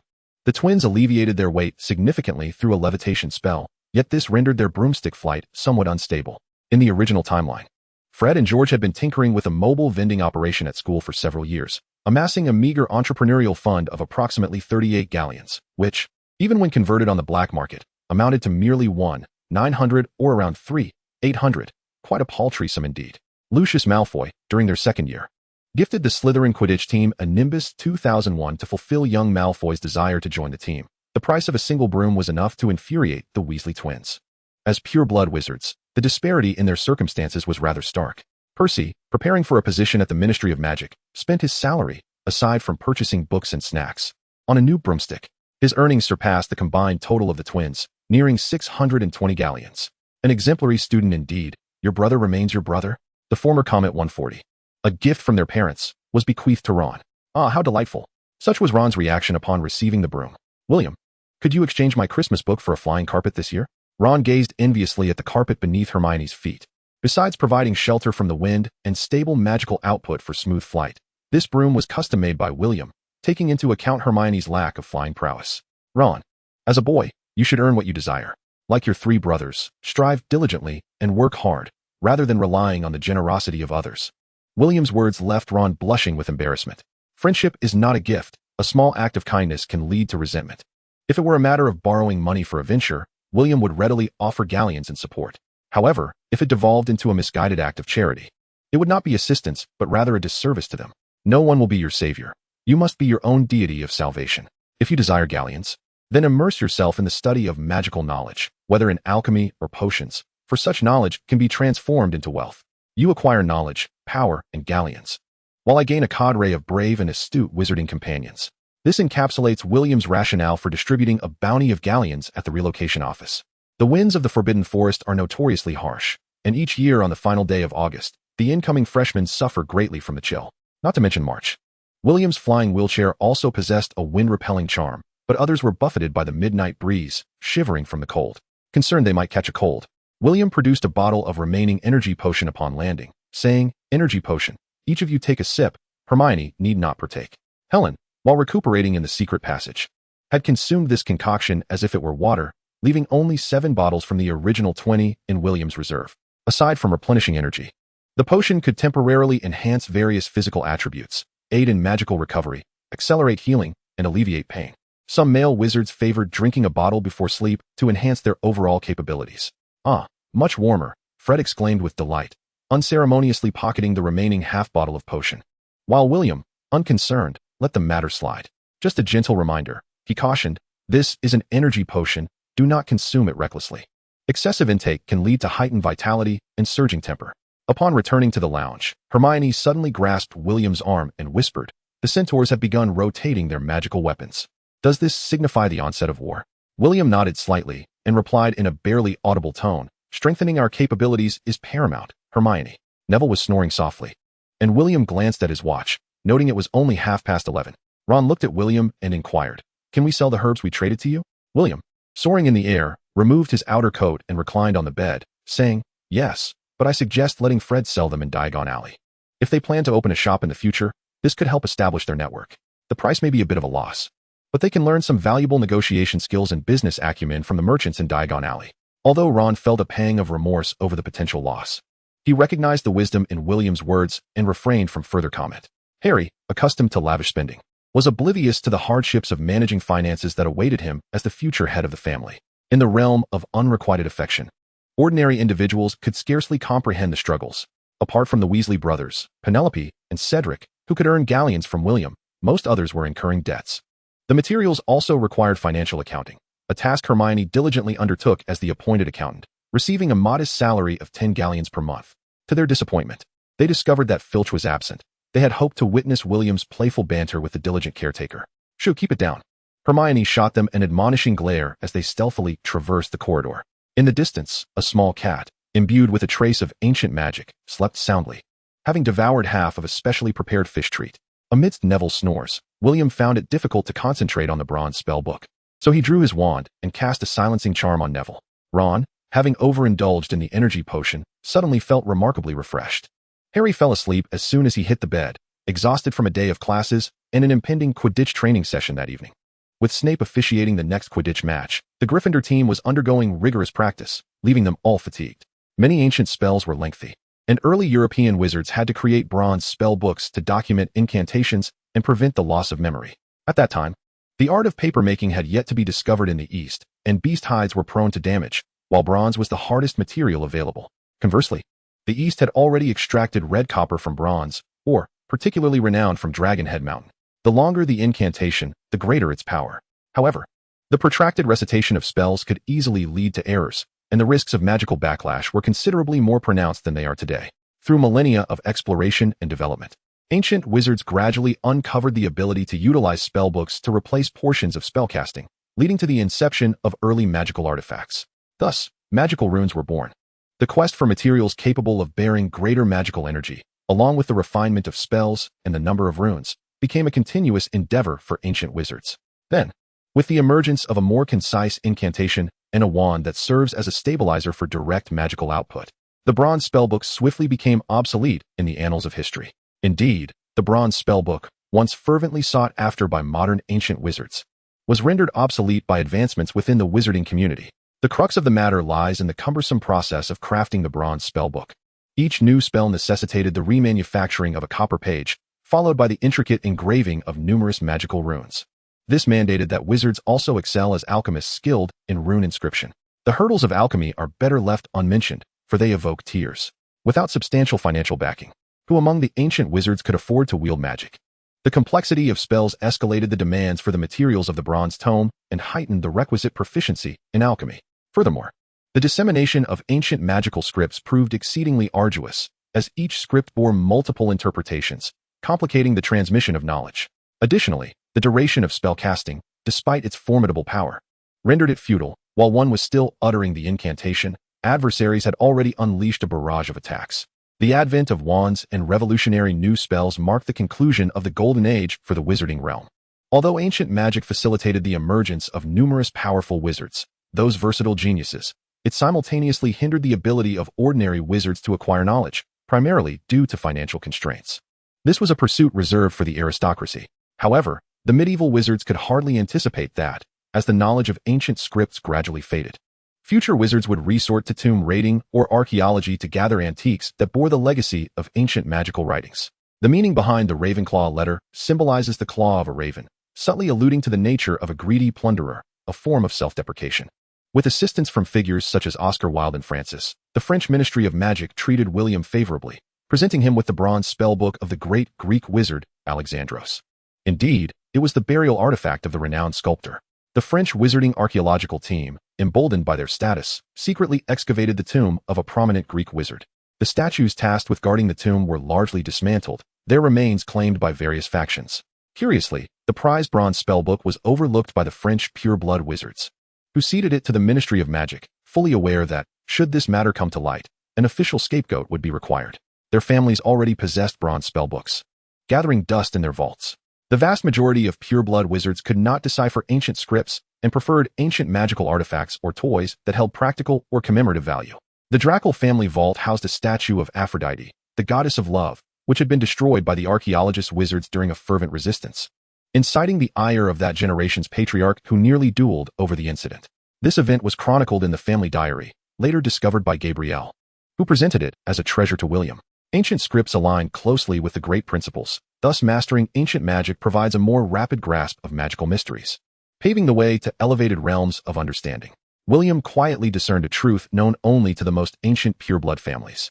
On London's South Oxford Street, Lily resided next to Catherine, armed with her wand and short sword, calmly observing the carnage unfolding below. 4 special operatives dispatched by the Cavendish family, equipped with advanced technology, executed the invading trio of young vampires with lethal precision in the courtyard. In the town of Woking, Rita observed her 2 uncles dragging 3 nearly lifeless vampires and inquired, "Uncle, do you have any news of Patroclus?" "No," one uncle replied, "just a few old specters sent to please Patroclus. Today, we shall conclude their fate." The god of love, fighting valiantly in the name of love, had his arms shattered by the archaeological team. Conversely, the renowned goddess of the hunt, Artemis, remained unscathed. Intriguingly, the goddess of the hunt and the god of love were inherently opposed, their temperaments clashing. The intriguing Alexanders, who endowed sculptures with intelligence and magic. Indeed, love proves mightier than war. In the dark arts defense class, William sat at the back, perusing the life of Alexanders, borrowed from the library, finding the great sorcerer rather fascinating. The divine family, he mused, observing Alexanders engaging in various contests of magic with the royalty of city-states, eliciting a quiet scoff from within. Ancient Greece was a civilization governed by a pantheon of ancient deities, where sorcerers often mingled with philosophers, mathematicians, and sculptors among the common folk, each possessing a myriad of followers or apprentices. Many sorcerers spent their entire lives unable to surpass the threshold of apprenticeship, hindered by various reasons: insufficient funds for magical materials, a lack of talent for ancient incantations, or humble beginnings. Numerous pure-blooded sorcerer families claimed descent from divine beings, the progeny of those earliest sorcerers who fragmented their souls. The Lestrange family, heirs of the Grim Reaper, embodiments of the Raven. The Grim Reaper has vanished, and the so-called deities are merely a collection of false gods. The Grand Sorcerers sculpted both powerful and lesser deities with such character traits as a profound mockery. The end of divine rule is inextricably linked to the efforts of ancient Grand Sorcerers, yet this monumental secret remains obscured in history. The old House of Wold had no sorcerer capable of taming a golem. According to Tina's hypothesis, only a Grand Sorcerer could earn the loyalty of such a magical creation. It was as if the old Wold family were saying, "William, persevere, I have great faith in you." Snape, reluctantly concluding the class, still wished to torment Harry further. The mind-reading technique, employed against a small boy, seemed an exercise in futility. Finally, class was dismissed. Harry exhaled a long sigh. "Yes, we have survived once more." Ron appeared as if he had narrowly escaped disaster. Hermione shot a glance and remarked, "Dark arts defense." The little lions erupted in cheers.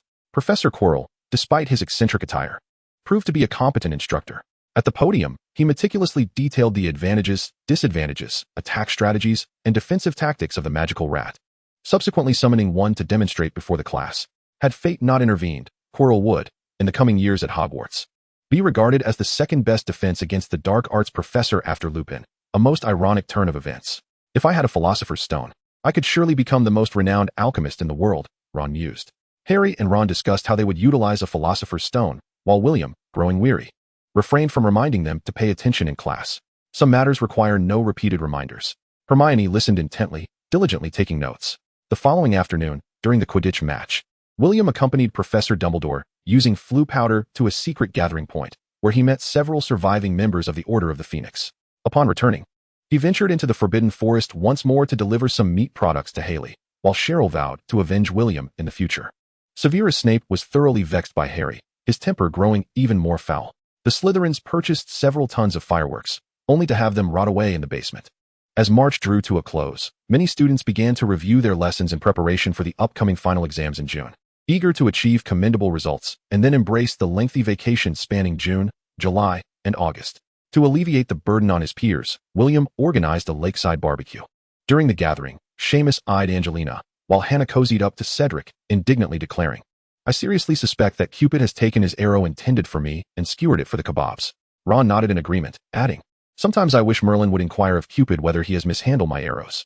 Fred consoled Seamus, saying, "The greatest fortune in Ron's life is having met you." Seamus contemplated modestly for a moment. Though he was dark-skinned, he was quite handsome.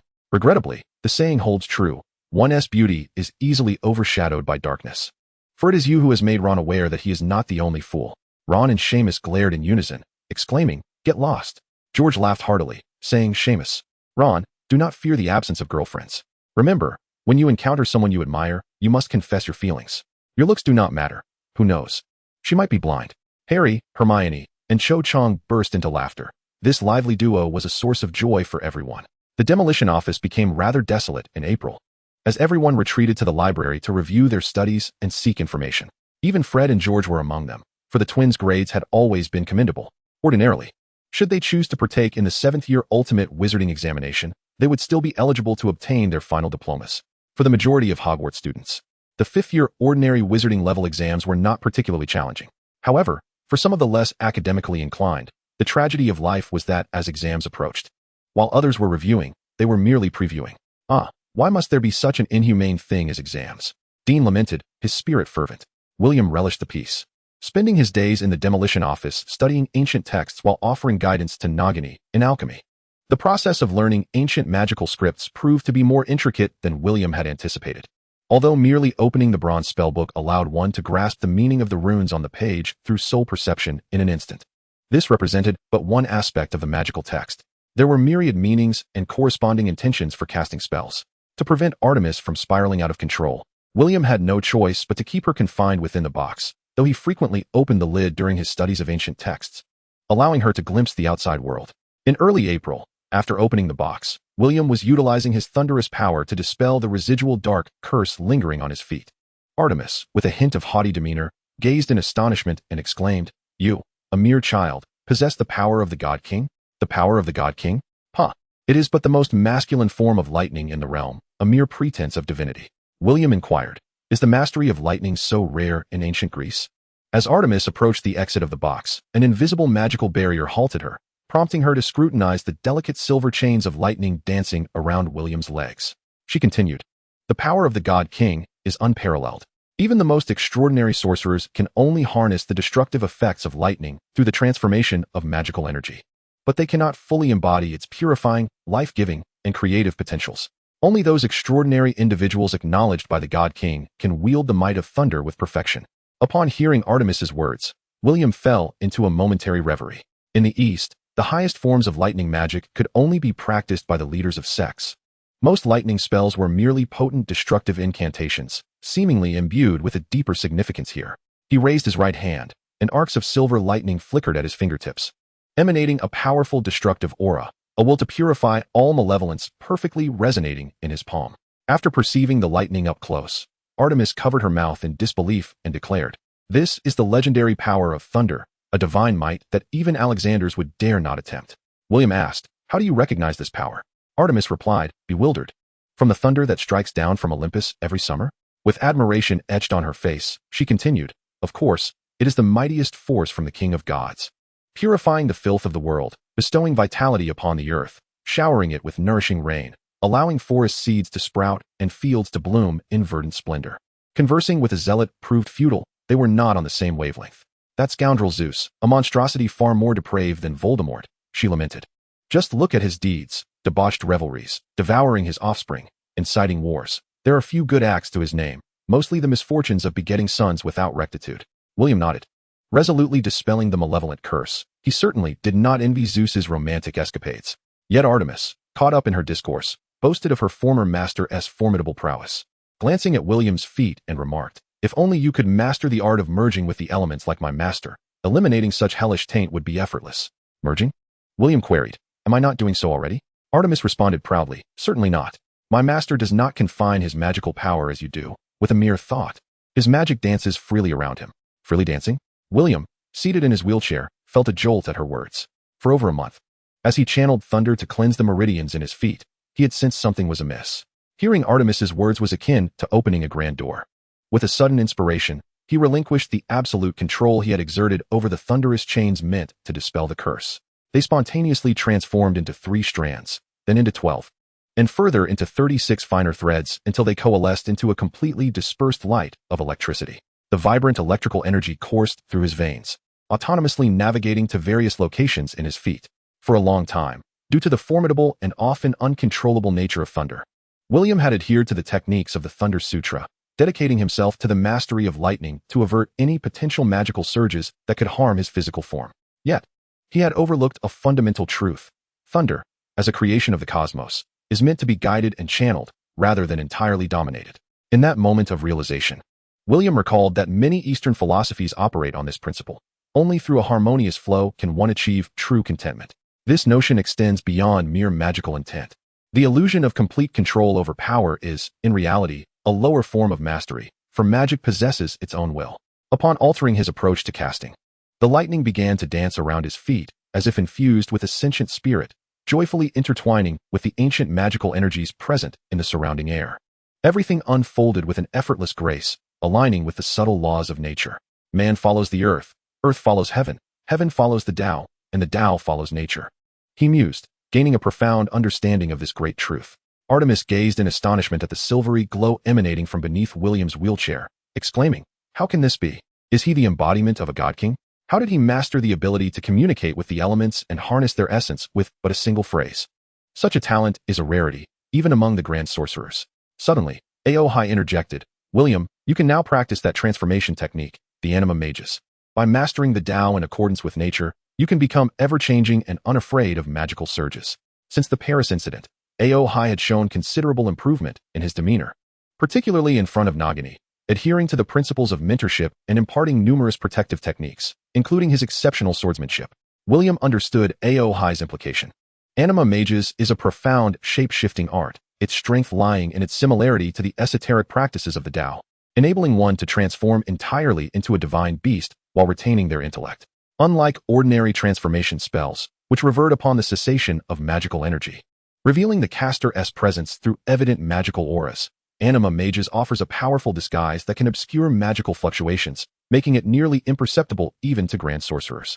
Moreover, once transformed, the caster can genuinely live as the animal, possessing its remarkable traits unless they choose to revert. Previously, William had hesitated to practice Anima magus due to the nature of his guardian spirit, the most enigmatic of Eastern dragons. Should he transform, the incongruity between the flow of magic and the dragon's essence could lead to perilous consequences, with the risk of losing control over his magic and succumbing to madness. Additionally, the instinctive traits of the divine beast could further complicate matters. This was also the reason why Dumbledore did not practice Anima magus. His guardian spirit, the Phoenix, would render him nearly immortal if he could transform. The Phoenix could even consume Voldemort's Avada Kedavra and subsequently be reborn. However, Dumbledore was uncertain whether he could maintain his will after such a transformation. Yet, upon entering a state of harmonious alignment with the Tao, as Artemis described in elemental embodiment, the previous threats dissipated, and with a conscious mind intact, the primal dangers diminished greatly, leaving William to face his greatest challenge, which had now vanished into thin air. Artemis stared in astonishment as William deftly utilized his newfound understanding of magic at the Demolition office, conjuring an array of spells. Meanwhile, Nagini, who was nearby concocting potions, seized the opportunity to set aside a nearly ruined elixir, extinguishing the flames, her gaze fixed intently upon William. The majority of spells could be cast silently, with the speed of soul chanting far surpassing vocal expression, nearly instantaneous in execution. William even felt confident enough to lay down his wand, believing he could summon magic solely with his fingers. Thus, he secured the wand at his waist and began casting spells, disarming charms, levitation incantations, summoning spells, and vanishing charms, all with remarkable ease. Artemis, her heart racing from the sheer brilliance of William's display, clutched her chest in utter disbelief. How could this be? He had only just mastered elemental embodiment. How could he so effortlessly transform and wield all these spells? Unbeknownst to her, William had devoted countless hours practicing incantations in the virtual realm. Her thoughts were but a mere grain of sand in the monumental effort William had expended. Moreover, after millennia of development, contemporary spells were considerably simpler than their ancient counterparts. Had he been dealing with archaic magic, the prolonged incantations would have left him in a daze for hours. Meanwhile, within the headmaster's office, a mirror reflected Dumbledore observing Chilo wandering the campus. With a mere wave of his hand, the mirror showcased William casting spells at will. The heads, initially smiling at the mirror, gasped in astonishment, exclaiming that he far surpassed Dumbledore's genius. It was a pity that Dumbledore harbored so many unyielding obsessions. Otherwise, he would not have been surpassed by such a young talent. The rapid mastery of elemental embodiment was nothing short of extraordinary. Truly, he was a remarkable young man. I wager he will reach the level of a grand wizard before graduation, and I bet it will happen within 10 days of the holiday. To safeguard the students of Hogwarts, the headmaster's magical images were also tasked with surveillance. Dumbledore, unfazed by the comments of the former headmasters, nodded gently, acknowledging, "This is for the best. It ensures greater security in the future." With another wave of his hand, the scene shifted again, revealing Chilo stealthily searching for something in the Forbidden Forest. Artemis hesitated, unsure of what to say. Before she could gather her thoughts, William swiftly closed the lid of the box, looking around until the feeling of being watched dissipated. "Is it the headmaster?" he muttered to himself. "These old fellows. Why do they all enjoy eavesdropping? Don't they realize it can be quite addictive? Even my divine sight is of no use." Regrettably, the school lacked any captivating beauties worth watching. William sighed, lamenting the squandered potential of his extraordinary abilities. Artemis, confined within the box, had anticipated that William, grateful for her assistance, would soon open it and willingly forge a pact with her, granting her freedom and sparing her from the monotony of confinement. However, to her surprise, William became completely engrossed in applying his newfound insights to alchemy over the next 2 weeks, momentarily forgetting the magical being deliberating over her allegiance. Considering that Dumbledore was present at the school, confident that the headmaster would intervene in case of trouble, he boldly lifted the lid and recited in ancient Latin. The seal is broken. Emerging from her prior sulk, Artemis swiftly transformed from a mere few centimeters to a full-grown figure. Her body, resembling white jade, was adorned in a classic, cinched short dress of ancient Greece, complemented by intricately carved hunting boots, and she wielded a magical bow crafted from white jade, with a quiver of 10 long arrows slung across her back. In the classroom, she spun around with pride, savoring the essence of freedom. Millennia of solitude seemed to dissipate in that fleeting moment.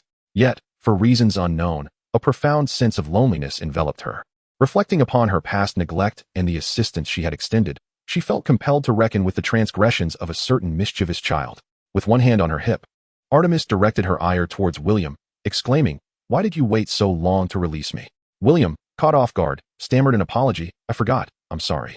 The audacity of forgetting her, the illustrious creation of the grand sorcerer Alexander's, left her momentarily speechless, her joy at being freed evaporating in an instant. William reassured her, "Once my injuries have healed, I shall take you hunting in the Forbidden Forest." Artemis's pale eyes sparkled with magic, yet her expression hardened as she retorted, "Humph. Do not presume that this will earn your allegiance." William, feeling vexed, replied, "I have no desire for your loyalty." His fascination lay far more with the enchanting runes adorning her form than with her potential service. As for her combat prowess, he dismissed it altogether. Artemis, incensed, contemplated whether to unleash an arrow from her stone bow in response to his belittling words. "You dare to look down upon me? I am a formidable, wise, and valiant warrior. I have vanquished nefarious sea monsters, slain greedy porcupines, and tamed ferocious bears. How dare you underestimate me?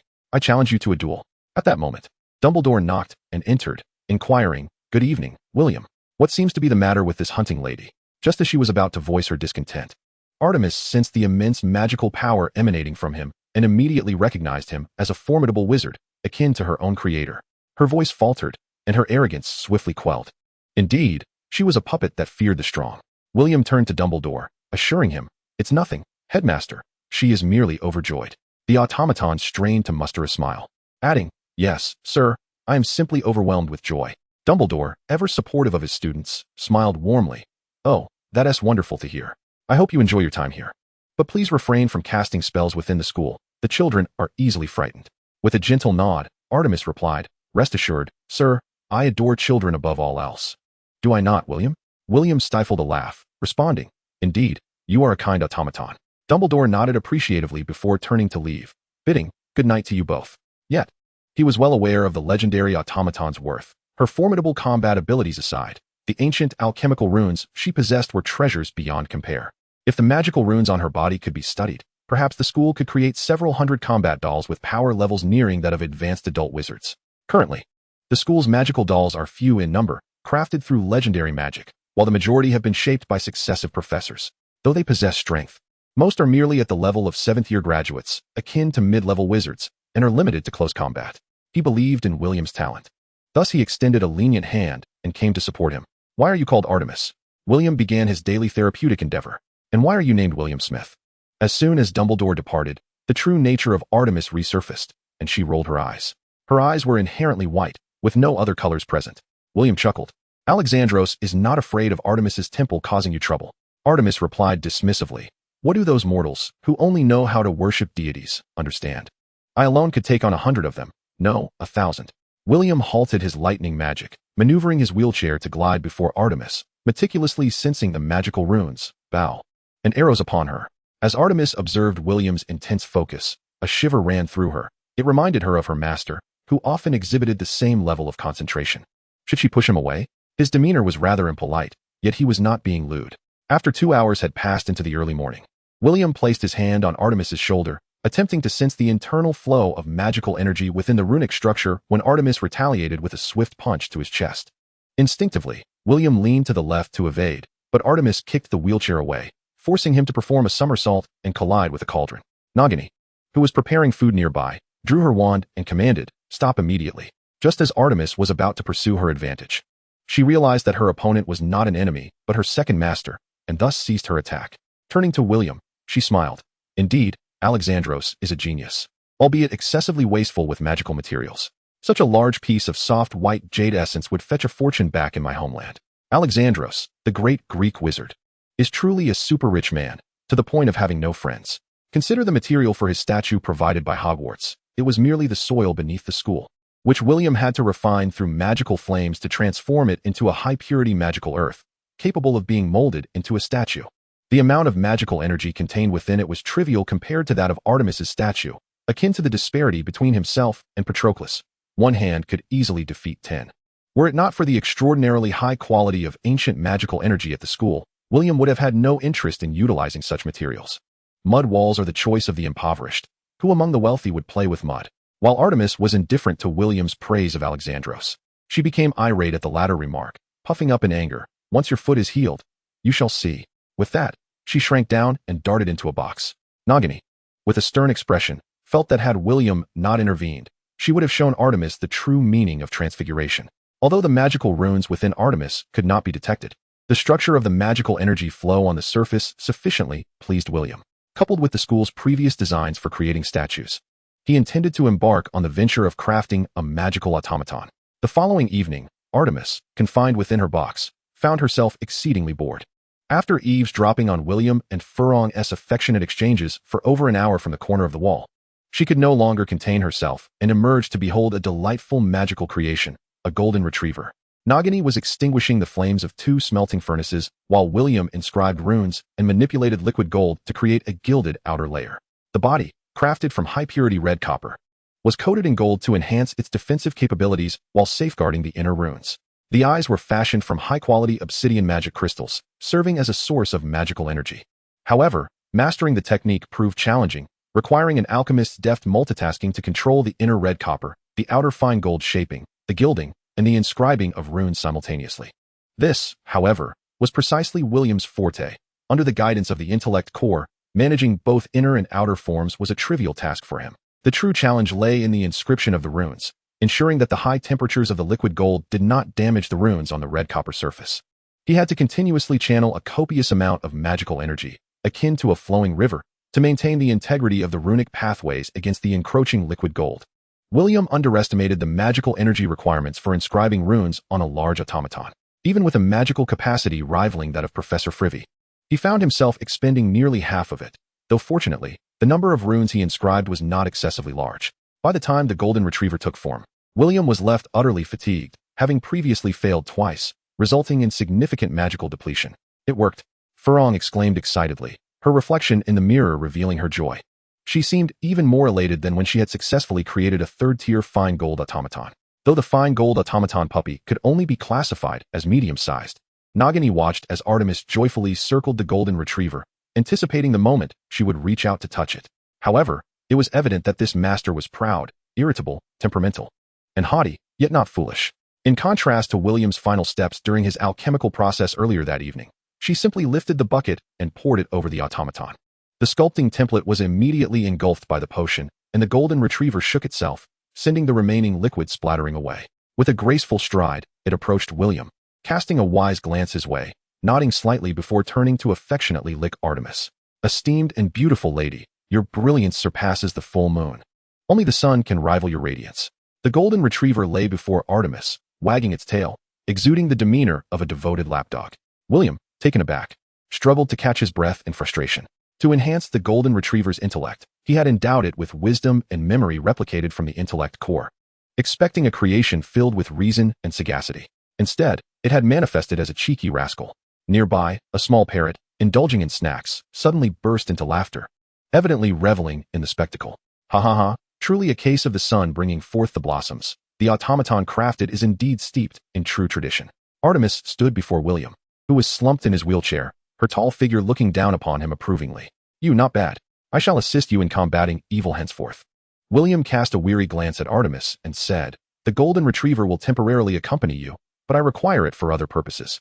The golden retriever possessed an array of magical offensive and defensive techniques, physical melee skills, modern magical arrays, explosive swift magic formations, and short-distance keyhole magic arrays, all bestowed upon it by William.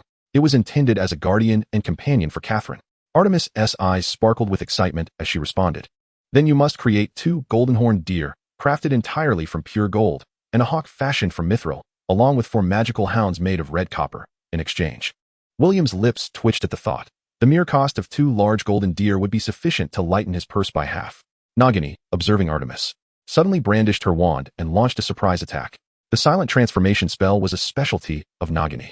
Artemis lifted her right foot and directed the magical light toward Zhang Qiu's masked box, conjuring a charmingly Navi cherub in the classroom.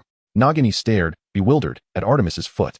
Having inadvertently sent the spell flying, Artemis shot a disdainful glance at Nagini, as if to say, with your skills, I could kick 5 of those. Impressive, Nagini exclaimed in astonishment.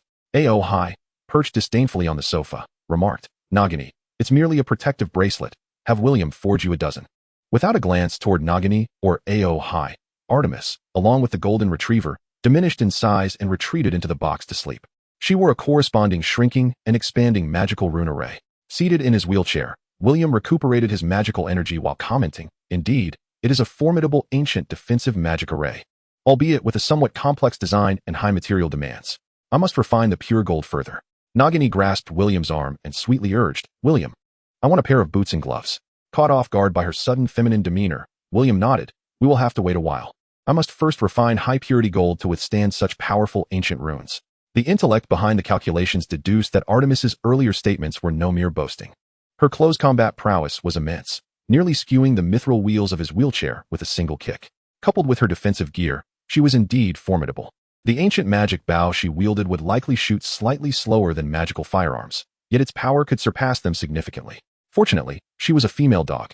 Though that did not seem entirely safe, William pondered quietly, wondering how it had come to this. Surely, it was not his fault. Yet, reflecting on that peculiar character from the Hat Division, it seemed somewhat explicable. After all, this was magic, and the logic of science simply did not apply. Fleur, gazing into the 2-sided mirror, harbored a desire to give Nagini a good beating. At the end of April, coinciding perfectly with the full moon, William stealthily obtained a mandrake leaf from the Hogwarts herbology greenhouse, placing it in his mouth to commence a month of silence. The following day, after class, when Ron inquired whether a bite from a Norwegian ridgeback would be poisonous, William controlled his magical energy to manifest letters in response. Yes. The magic dissipated like smoke a second after its appearance. But Ron's eyes widened, his mouth agape, resembling a ghost hung in despair or a startled silver carp. His puffy little hand, once bitten by a young dragon, trembled incessantly. Beads of sweat, akin to beans, streamed down his forehead. I hope I won't be poisoned, he quivered. Hermione. Harry was at a loss for words. That shouldn't be the case, came another line of 3-dimensional silver magical text. Unable to contain her curiosity, Hermione inquired, William, what is the matter with you? Harry glanced at Ron's hand and then at William's mouth, sensing an illogical connection. The small lions exchanged glances, and Harry suggested, should we visit the hospital wing? Madame Pomfrey is quite skilled. William shook his head, signaling that he was fine. I am merely practicing a spell. He used his magic to write before Ron. Hurry and find Madame Pomfrey. The venom of the spineback dragon requires a special potion for treatment. If treatment is delayed, it might rot. Rot. A shrill scream drew the attention of students at nearby tables. Hermione quickly interjected, It's just that meat will rot if not consumed. Is there really a need to be so frightened? Crazy. The Badgers thought another member of the Weasley family had lost their wits. With a grimace, Ron whispered, "William, can you concoct a dose?" William shook his head and wrote, "Without special herbs, it's too late to procure them. The school has a supply." Ron grew agitated, grumbling. Noble creatures shouldn't be kept at school. Hermione firmly grabbed Ron, whispering, "Ron, do not speak of this here." Ron replied impatiently, "I understand." During potions class, Snape glanced at William communicating with Neville and others using magical letters, frowning. "Some spells are not for you to toy with, young one." William signaled, "I am well aware." "Professor Snape." Snape retorted angrily, "William Smith, your disrespect to the professor incurs a deduction of 1 point from Gryffindor." "Damn it, Snape." This was still while Snape was focused on dealing with Harry. That evening at the relocation office, William sipped his specially brewed potion, unwilling to ingest leaves. He opted to concoct high-energy herbs as sustenance. Practitioners of the chi refinement stage above the Eastern Transcendence realm commonly adopted this method for fasting. Preparing to enter the Golden Core stage. Cultivating as an animagus is undoubtedly extreme. European wizards lack the extraordinary physique of Eastern chi refiners, who can abstain from food and water for days and nights on end. Even Dumbledore, with his grand wizard constitution, is only comparable to a 5th-grade elephant realm. Keeping leaves in one's mouth for at least a month severely hampers a wizard's ability to eat, speak, and drink. And one must also guard against swallowing them involuntarily while sleeping. It is truly torturous. The 8-9 mystical arts of the Taoist sect are not so neurotic. William couldn't help but mutter a curse within. "William, you can improve this spell. It's utterly mundane, foolish beyond measure," Auhai proclaimed from atop the table. "That sounds quite good. It prevents the overabundance of animagi in the European wizarding world." William replied with magical words. "Well, that is true." Auhai nodded, abandoning the idea of persuasion. A weakened Western extraordinary world aligns with the interests of the East. The following day, after Transfiguration class, Professor McGonagall led William to her office, saying, "Mr. Smith, are you practicing to become an animagus?" William nodded. Professor McGonagall furrowed her brow, expressing her discontent. "This magic is far too perilous for you." William responded in writing, "I have mastered the essential principles of transfiguration and feel prepared to attempt it. Even in failure, the risks are minimal, of that I am certain." While Professor McGonagall held high hopes for William's future, she was acutely aware of the dangers associated with becoming an animagus and advised, "You may consider trying in a few years." William inscribed, "Now is ideal. This pertains to my access to Ravenclaw's secret library." Professor McGonagall, well aware that this student was the very cause of a near catastrophe in the library, felt a flicker of curiosity regarding his intended animagus form. William wrote, "On the day of my first transformation, the professor may observe." After a moment of contemplation, Professor McGonagall chose to place her trust in this remarkable student, stating, "Very well. But should any danger arise, you must cease immediately and come to me." William nodded in agreement. On Saturday afternoon at the relocation office, Harry, accompanied by Hermione and Ron, rushed in search of William. Noticing that the others were absent, they found William diligently crafting a new barrel from gold. He wrote, "Tonight, at the highest tower of the castle, we shall send off Hagrid's dragon." The trio nodded in unison. "I shall escort you this evening," he inscribed. The three were well aware of William's capabilities, and with his assistance, they felt reassured against the risk of being caught by Filch. However, Harry believed that the Weasley twins were quite capable themselves and felt it unnecessary to trouble William. The issue lay in Ron and Hermione's resolute belief that the twins were far too unreliable. There was a genuine concern that the escort might devolve into yet another skirmish between the Weasley twins and Filch, a matter not to be taken lightly. Since their enrollment, Fred and George had unleashed over 100 dung bombs upon Filch. Particularly after conducting business with William, their finances no longer posed a constraint on their mischief. As night fell, William accompanied the trio to the hut, where Hagrid had already secured his dragon in a large wooden crate. Western magical creatures starkly contrasted with wizards. The latter cultivated their physical prowess while neglecting their spiritual essence.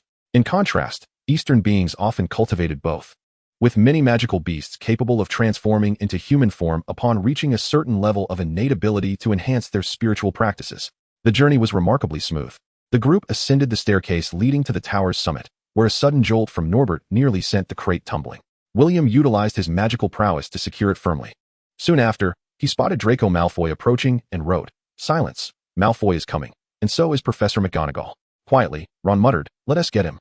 That little brat deserves a beating." Several wizards covered their faces to stifle their laughter.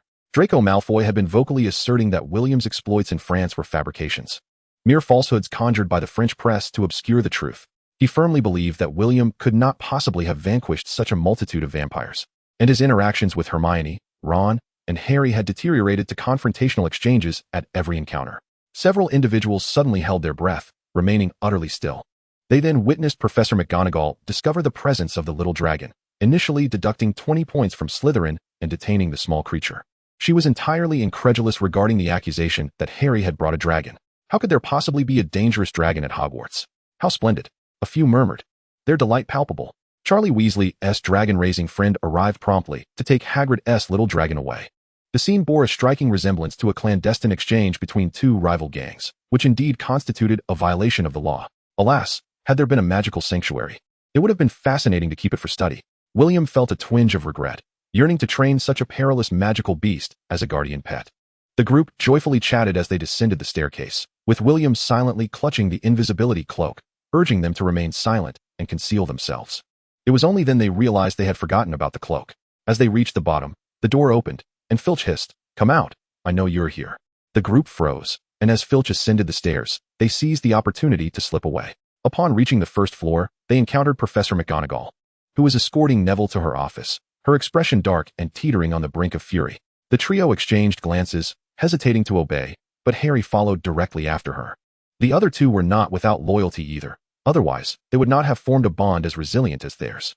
Outside McGonagall's office, Filch stood at the door with a lantern, informing the professor, "I'm sorry, Professor, I couldn't find the other four." Professor McGonagall erupted like a volcano on the verge of eruption, scolding Neville, "You fool. Why would you think Mr. Potter would possess a dragon? Deceiving Draco Malfoy, what a ludicrous prank." 50 points, gasped the relatively timid Ron, unable to contain himself. William regarded this fool with exasperation. "Ron Weasley, step forward." McGonagall's wrath was unleashed. Hermione glared at Ron, trembling with indignation. She felt utterly betrayed by his folly. The three stood frozen in fear as Filch rushed past, oblivious to their presence. McGonagall approached, attempting to grasp at shadows, before finally yanking away the invisibility cloak. It was over. The trio's faces were awash with tears. Ron felt as though regret were piercing his heart. "3 more. Let me see what this is," she exclaimed, revealing the invisibility cloak. Professor McGonagall's fury flared. "Do you have any explanations? I am utterly disappointed. For students sneaking out of bed in the middle of the night, I have never encountered such a situation before. Miss Granger, I expected better discipline from you." The invisibility cloak was confiscated by Professor McGonagall, and Harry and his friends felt as if they were on a roller coaster, soaring high one moment while witnessing Draco Malfoy's misfortune, only to plummet into despair the next. Such is the nature of joy turning to sorrow. Upon returning to the dormitory, the three lay in their beds as if soulless. Neville wept softly, Ron tossed and turned, and Harry found himself unable to sleep. William pondered for a moment, feeling that any words would be inappropriate. He gently patted the three individuals and said, "It's all right, let us retire for the night. There will be other opportunities." When William first claimed the International Wizards Chess Championship, upon seeing the news, Dumbledore awarded the school 50 points. After saving the French witch and repelling the vampires, Dumbledore generously added another 100 points to Gryffindor. The substantial advantage of 150 points left the Slytherins utterly despondent. No matter how diligently Professor Snape deducted points, it could not compare to the hundreds added by Dumbledore. Was this not a form of bullying? When dawn broke, Gryffindor had been penalized 200 points overnight, and this incident was swiftly disseminated by Filch. Laughter erupted among the students, particularly from the Slytherins, who reveled in their newfound lead. "You four fools. The coveted house cup has slipped from your grasp," Percy exclaimed, trembling as he pointed at them. It was already May, and barring any unforeseen circumstances, the house cup would once again be claimed by Slytherin. As a proud prefect, Percy seethed at the thought of the championship slipping away from him. William, with his superiority, was hardly impressed. Angelina remarked enviously, "You might as well have given it to your French girlfriend." Hermione and Neville wished they could bury their heads beneath the table, while Ron and Harry exhibited signs of resignation. "Do we still have a chance this year?" Lee Jordan inquired. "Unless William performs another miraculous feat, wins an international award, and saves a few unfortunate souls," George replied languidly. She was Ron's infatuated admirer. The red-haired Ron was actually quite handsome. The Weasley bloodline boasted commendable genetics. He certainly appeared more appealing than the child actors William recalled from the films. Otherwise, the originally fated Fleur, with her striking beauty, would not have been enamored with Bill. Nor would the serious and unamusing Percy have captivated the beautiful Penelope. As for Ginny, whose natural beauty was undeniable, the actress who portrayed her in the later films appeared rather unattractive in William's eyes. Enough. Is our camaraderie worth less than a house cup? Besides, there is still over a month left. What is the rush? Hermione argued, reminding them that she had contributed more than 100 points to the house. Neville was genuinely concerned for them, showing kindness. Under William's piercing gaze and amidst the bustling conversations at the table, the noisy crowd fell silent. The power of the new chess champion was indeed formidable. Sighing in boredom, Ahai recalled a line from a novel he had recently read. After finishing breakfast, everyone headed to their respective classes. Olivia, why are you attending History of Magic class? Ron asked, noticing her seated at a desk near William. What do you wish to inquire about? William replied, placing his copy of the Evolution of Ancient Runic Scripts aside, his fingers subtly moving as silver magic flowed forth, forming a line of text on the desk. I wish to know if ordinary people could kill or repel vampires or werewolves with mundane firearms, Olivia asked. It is quite difficult, William responded, aware of Olivia's unique background. Even fledgling vampires possess speed and reflexes that allow them to evade bullets aimed at vital points from a distance of 50 meters. As long as the heart and head remain intact, they can swiftly recuperate and launch a counterattack. Is there truly no other way? Olivia persisted. There is, she replied. While a one-on-one confrontation may be futile, in a brawl involving more than 4 individuals, the continuous fire from the current automatic machine guns can create sufficient firepower coverage to repel and injure them. William inquired, why do you ask this? Olivia gazed at William, her words betraying her thoughts. Out of curiosity, Professor Binns floated into the classroom, commencing yet another day of the History of Magic course. This ghostly professor was undoubtedly a model worker, devoting decades to educating children without remuneration, a true inhabitant of the school in life and a specter in death. Today, we shall discuss the origin of the wand, this epic-making magical instrument that delineates the boundary between the ancient Golden Age and the primordial Silver Age. It is precisely because of the wand that casting spells has transformed from a daunting endeavor to a remarkably simple task.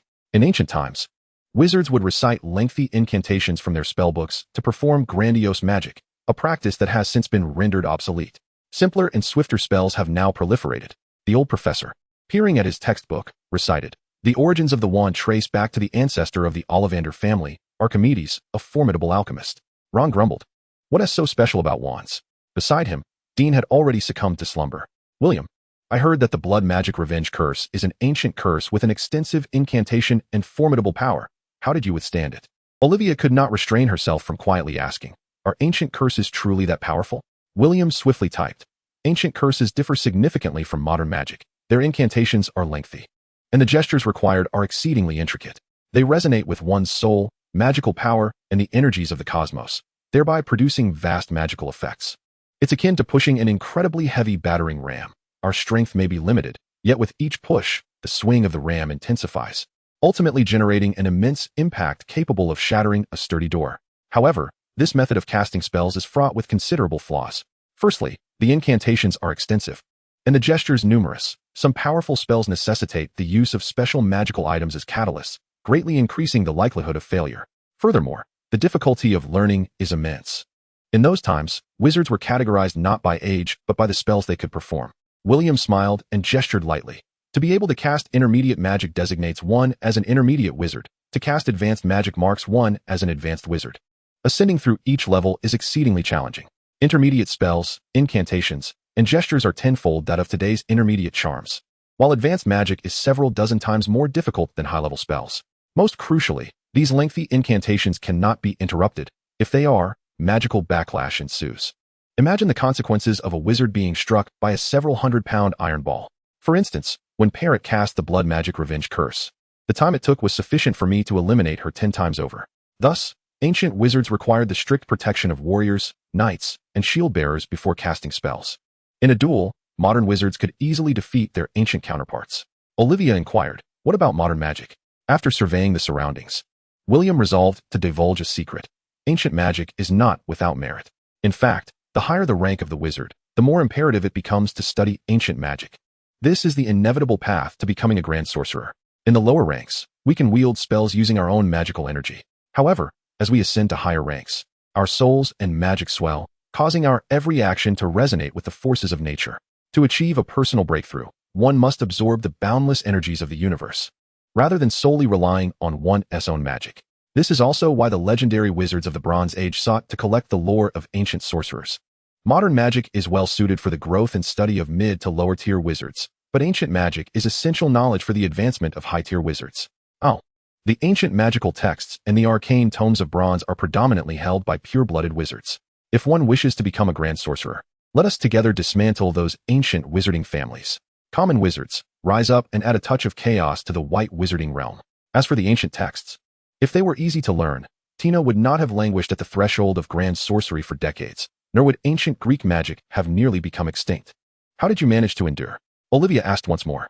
Luck, I suppose, William replied, recalling the lightning spells he had mastered, the true fire, and the letters shifting in the air. I was fortunate to acquire certain artifacts. Otherwise, I would have been utterly doomed. Luck, that was my doing. You ought to be grateful to me. Without my guidance in locating the true monarch's diagram, you would have been finished. You should also thank Nagini. Had she not helped you kindle the fire within, you could not have possibly refined the 3 kinds of true fire so swiftly. A voice echoed in William's mind. You are so kind to others. When will you retrieve my golden form from the museum? William responded in thought, just wait a bit longer. Once I master the ancient duplication spell and can replicate your golden form 1-to-1, you shall be freed from that museum. Is it truly necessary to go through such trouble? The voice protested in dissatisfaction. As June approached, bringing the impending final examinations, the weight of academic pressure consumed most of everyone's attention, compelling them to frequent the library daily. Harry and the others sought William several times during this period, inquiring about the Philosopher's Stone, but upon sensing his reluctance to engage, they ultimately withdrew. Meanwhile, Hermione fervently answered questions, actively earning points for their house.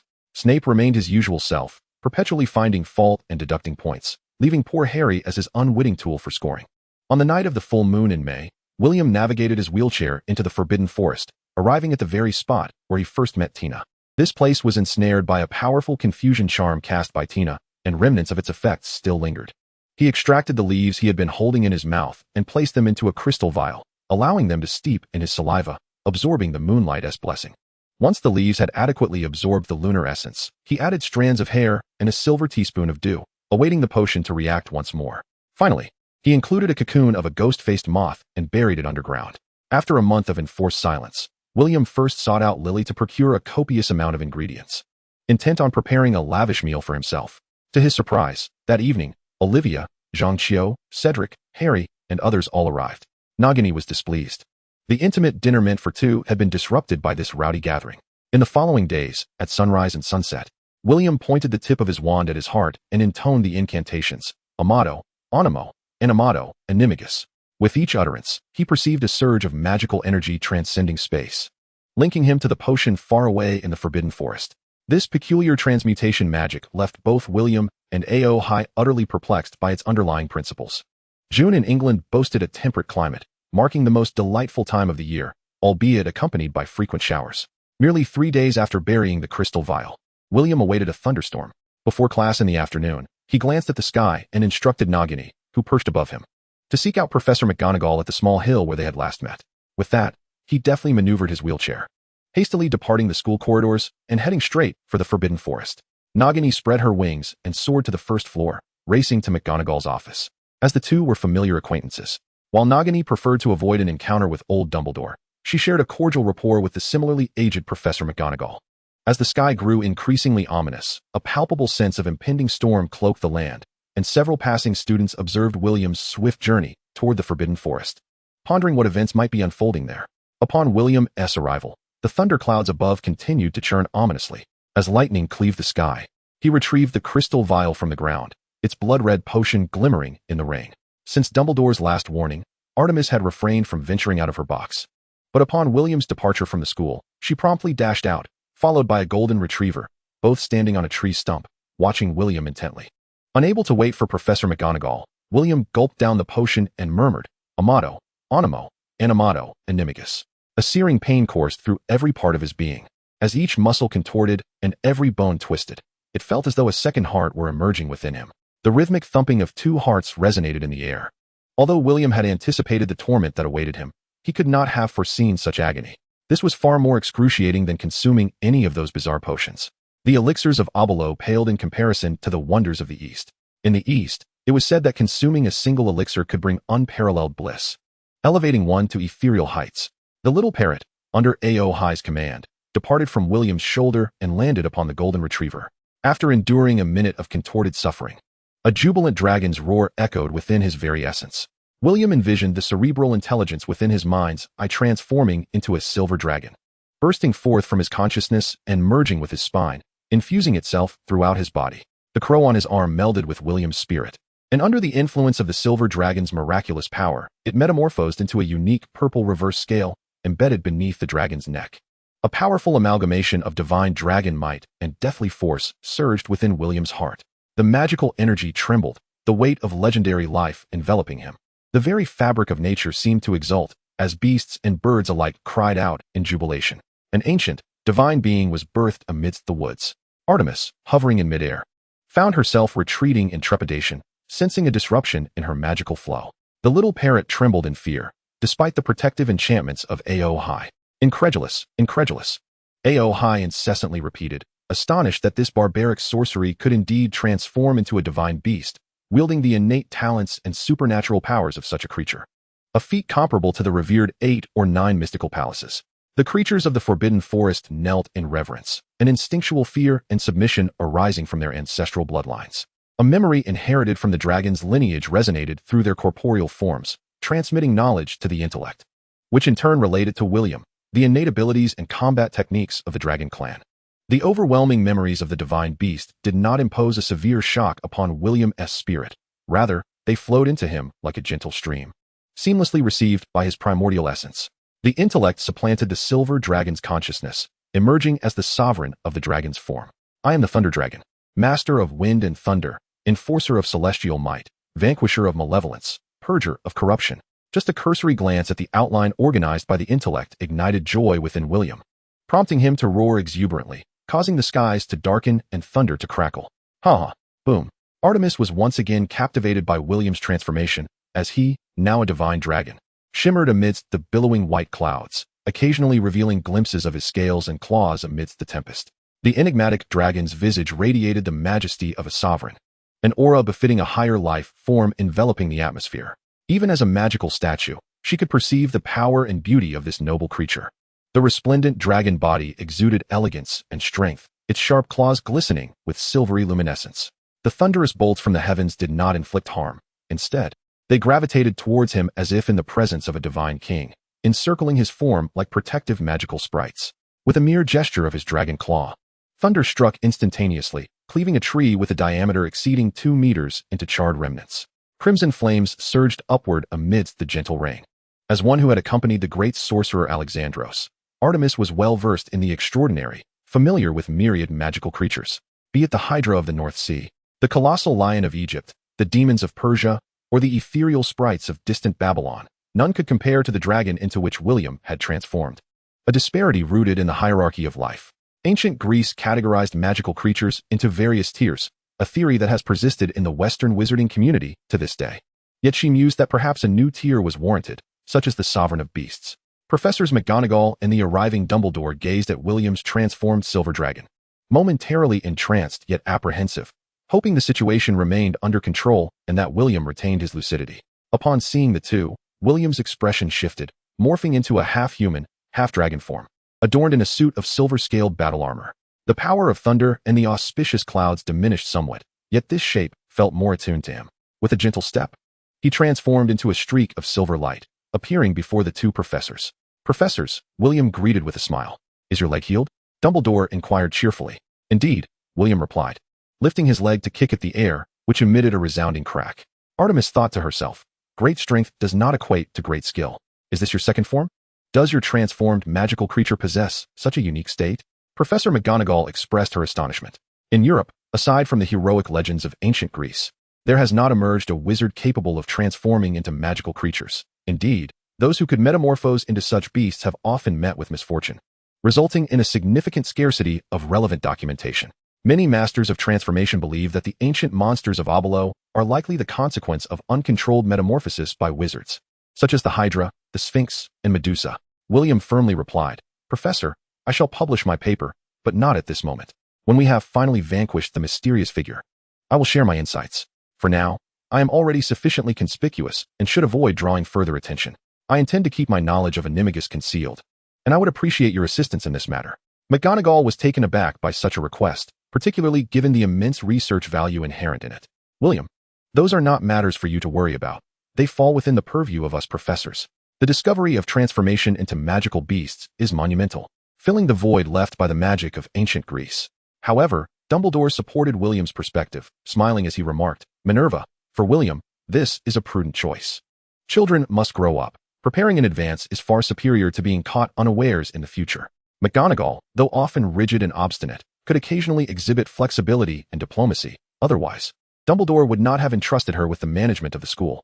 She cast a glance at Auhai, Nagini, and Artemis, cautioning, "Do not let them appear before everyone." William nodded in agreement. A few days after the storm, during the first week of June, final examinations commenced. Before participating in the tests, students utilized the anti-cheating quills distributed by the school to complete the written theoretical portion. William, accustomed to using a fountain pen, struggled somewhat with the feather quill, resulting in inconsistent handwriting throughout the exam. Following this was the practical component, where students entered the classroom one by one to perform the required spells as instructed by the professors. In the Transfiguration class, students transformed mice into exquisite snuff boxes, with beauty and height being paramount. William illustrated 10 little lions frolicking beneath the paw of a lion king on his creation, rendering a scene so vivid it resembled a photograph. McGonagall awarded him full marks immediately, when Professor Binns, the history instructor, instructed the students to put down their pens. A few of the little lions erupted in cheers. After several exams concluded, the pressure-laden students finally had a moment to breathe, regardless of the results. It was all behind them. The exam results would be announced in the final week of the semester, which would bring both joy and despair. "Are you flaunting your scores? Are you mocking us?" exclaimed the irate Granger. The other little lions rolled their eyes, feeling as though they had just been struck in the heart by Hermione's critical blow. Most of their scores were on par with Ron's, and they were disinclined to converse with Hermione, hastily departing instead.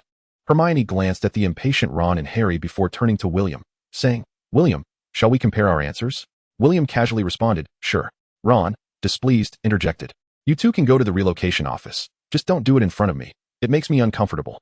William chuckled and led Hermione to the relocation office. Just as they had transformed several pieces of gold into a pool of golden liquid, Harry and Ron burst through the door, exclaiming, "William, I've figured it out." A group of students engrossed in a game of wizard's chess turned their gazes towards Harry, making him feel quite uncomfortable. William approached, extinguishing the flames conjured by Ravenclaw's Thomas, and then led Harry and Ron out of the classroom, with Hermione following closely behind. Zhang Qiu and Cedric were once again engaged in a contest with the copper.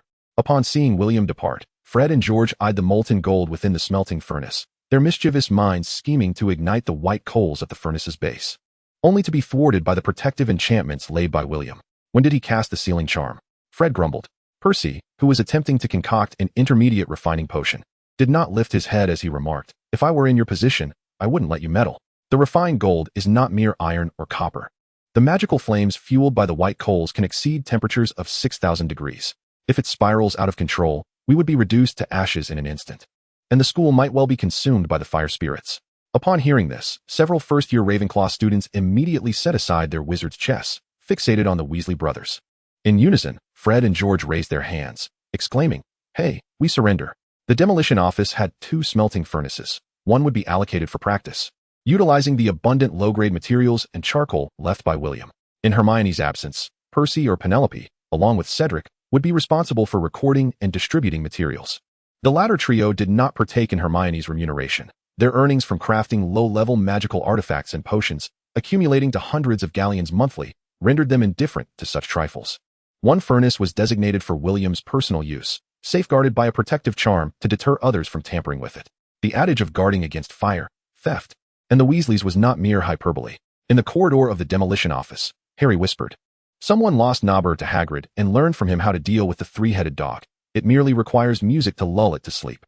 This individual is either Snape or Voldemort. We must consult Professor Dumbledore to thwart them." William, observing Harry's youthful visage, replied, "I have no objections. If the headmaster is unavailable, we may seek Professor McGonagall."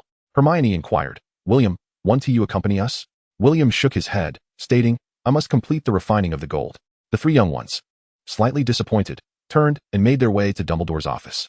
Though ancient spells are intricate and ill-suited for combat, ancient magical runes wield tremendous power when inscribed on magical artifacts, yielding superior effects. Casting a glance at the perspiring Zhang Qiu and Cedric, William offered a few guiding words. He reignited the coals and communicated with the fire spirits, allowing the silvery flames to blaze fervently at the furnace's base, with azure glimmers pulsating within the deepest core.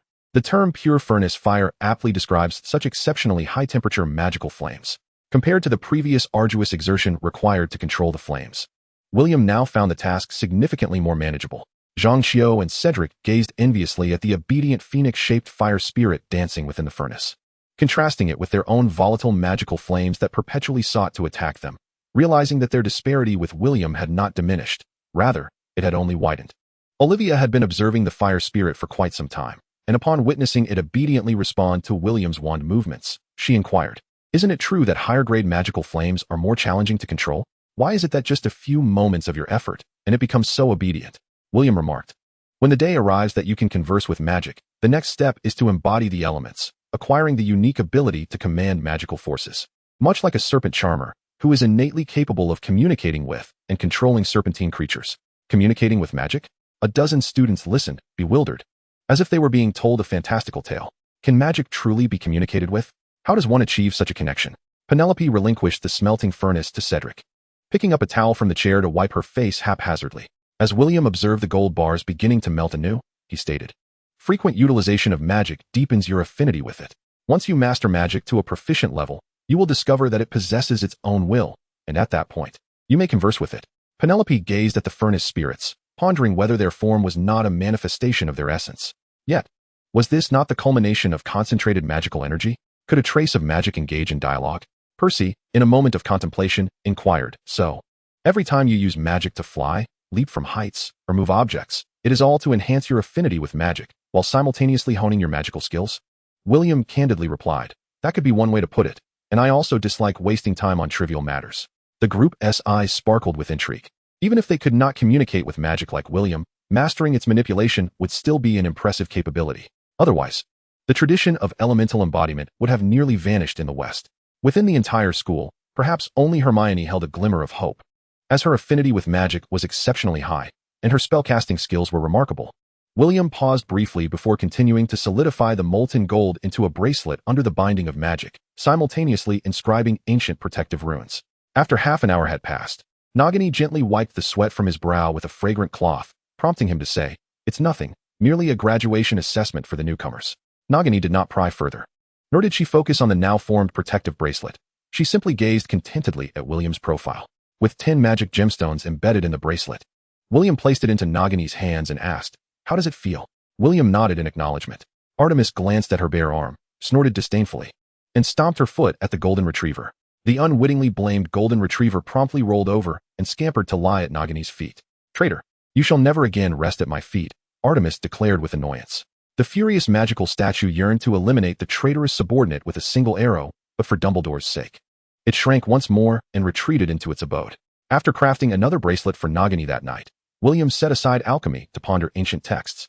Artemis, feeling utterly disenchanted, stole glances at William as he scribbled on the parchment, then at Nagini, who was engrossed in alchemical pursuits, reflecting, "How can you both be so dull? I long for the days spent frolicking with my sisters." When she observed Harry and his companions petrifying Neville, William rose and addressed the peeping magical statue. "Something quite amusing is about to unfold. Would you care to join and witness it? However, it was established beforehand that without my command, no one was to take action. Otherwise, I would have Professor Dumbledore confine you in a box for eternity." Artemis immediately sprang forth, nodding vigorously and enthusiastically agreeing. "Wherever you direct me to strike, I shall strike." Nagini transformed into a crimson-winged parrot, perching atop William's head. Observing this, Artemis imitated the act, transforming into a small figure that nestled at the intersection of William's collar. High possessed William's body, intent on ensuring the little parrot's safety. The golden retriever approached William, nudging his trouser leg with its head. William first cast a shrinking spell on the retriever, placing it on his shoulder, then employed a disillusionment charm, causing his entire form to vanish from the classroom. After closing the door, William swiftly made his way to the 3rd floor, where he observed Harry utilizing the invisibility cloak sent by Dumbledore, evading the small feline known as Mrs. Norris. Disguising himself as the bloodied Barrow, he frightened Peeves away and approached himself. Thus, a boy, a dragon, a dog, a parrot, and a statue followed in succession, witnessing their descent into the devil's snare, vanquishing the statue, retrieving the key, and solving various puzzles along the way. Harry, embodying a spirit of self-sacrifice, bravely consumed the potion, subsequently encountering Quirrell. Initially mocking the trio, Artemis ceased his derision after the wizard's chess match, and upon witnessing Harry drink the potion, he remarked, "I begin to comprehend why you hold such esteem for the 3 of them. Magical prowess can be acquired, yet a noble soul is a divine endowment." William remained non-committal to this notion, believing that character, preferences, and habits could indeed be cultivated. A timid individual, after undergoing certain experiences, could emerge fearless, exemplified by Neville, who continued to diligently practice swordsmanship in solitude. Through diligence, William believed this little lion would undoubtedly surpass his original fate. Casting a powerful fire-making spell upon himself, William effortlessly crossed the threshold. The flames, albeit mere illusions, emanated genuine heat, deceiving even William. It appeared that Snape, in his pride, had invested considerable effort into designing this final challenge. Quirrell, in his reckless enthusiasm, recounted his grand achievements to the bound Harry, including sabotaging competitions, Snape's heroics, unleashing a troll, and pledging allegiance to the Dark Lord. I should not have doubted William and Penelope's judgment, Harry lamented. Under the Dark Lord's directive, Harry stood before the mirror and obtained the Philosopher's Stone. After a brief struggle, Quirrell, injured by the ancient protective spell on Harry, forcefully cast Harry aside. Despite the ancient magical protection, Harry collided with the wall and inevitably lost consciousness. The long-awaited Dumbledore finally intervened, casting a powerful stunning spell that opened the gates of Azkaban for Quirrell. The unfortunate Quirrell lost his host, his life force instantly drained, leading to his demise. The shadowing technique. This fellow is indeed formidable, a master of ghostly arts, Aohai remarked. When did he arrive? Aohai exclaimed in astonishment. He has been here for quite some time, William replied nonchalantly. At this moment, how could Dumbledore truly allow Harry to confront Quirrell and Voldemort alone? The ancient protective charm cast by Lily Evans can safeguard Harry, but is incapable of taking lives. This is a manifestation of white magic, devoid of any malevolent curse. Solely relying on a protective charm will not suffice to vanquish Quirrell and the remnants of Voldemort. With the discreet support of the headmaster, Harry and his companions undertook the guardianship of Hogwarts treasures, swiftly uncovering the machinations of the dark wizard Quirrell. The bravery displayed by the trio left all students, excluding Slytherin, in awe. Due to Harry's considerable injuries, primarily a concussion from striking his head against the wall, Madame Pomfrey, the school nurse, resolutely forbade his participation in the final Quidditch match. Fred, George, Alia, and Betty collectively endorsed William, recognizing his daily practice in flying. Professor McGonagall acquiesced to the request from Oliver Wood, the Quidditch captain. Upon locating William through the relocation office, Wood invited him to partake in a trial, which William declined. I have no interest in the match. If I were to participate, you would find it exceedingly dull. Trust me, finding another substitute would be far more entertaining. Oliver, nearly in tears, implored, we haven't won the Quidditch Cup in 7 years. I have waited 4 years. I cannot bear to wait any longer. Even if the match is tiresome, securing the trophy would render it perfect. William, how many more years can I afford to wait? Despite William's indifference to such trivial matters, he felt a twinge of sympathy at Wood's earnestness. Indeed, William, if you do not join us, we shall not leave today, Angelina declared. William countered. I will bring Filch over tonight. The Weasley twins threatened in unison. Hermione interjected. William, that is worth 50 points. Percy nodded in agreement. The little lions from the relocation office, appealing to emotions, insisted that if he did not participate, he could forget about quietly reading there. They rationally invited Filch to visit the relocation office that evening. Faced with the heartfelt enthusiasm of the little lions, William reluctantly acquiesced.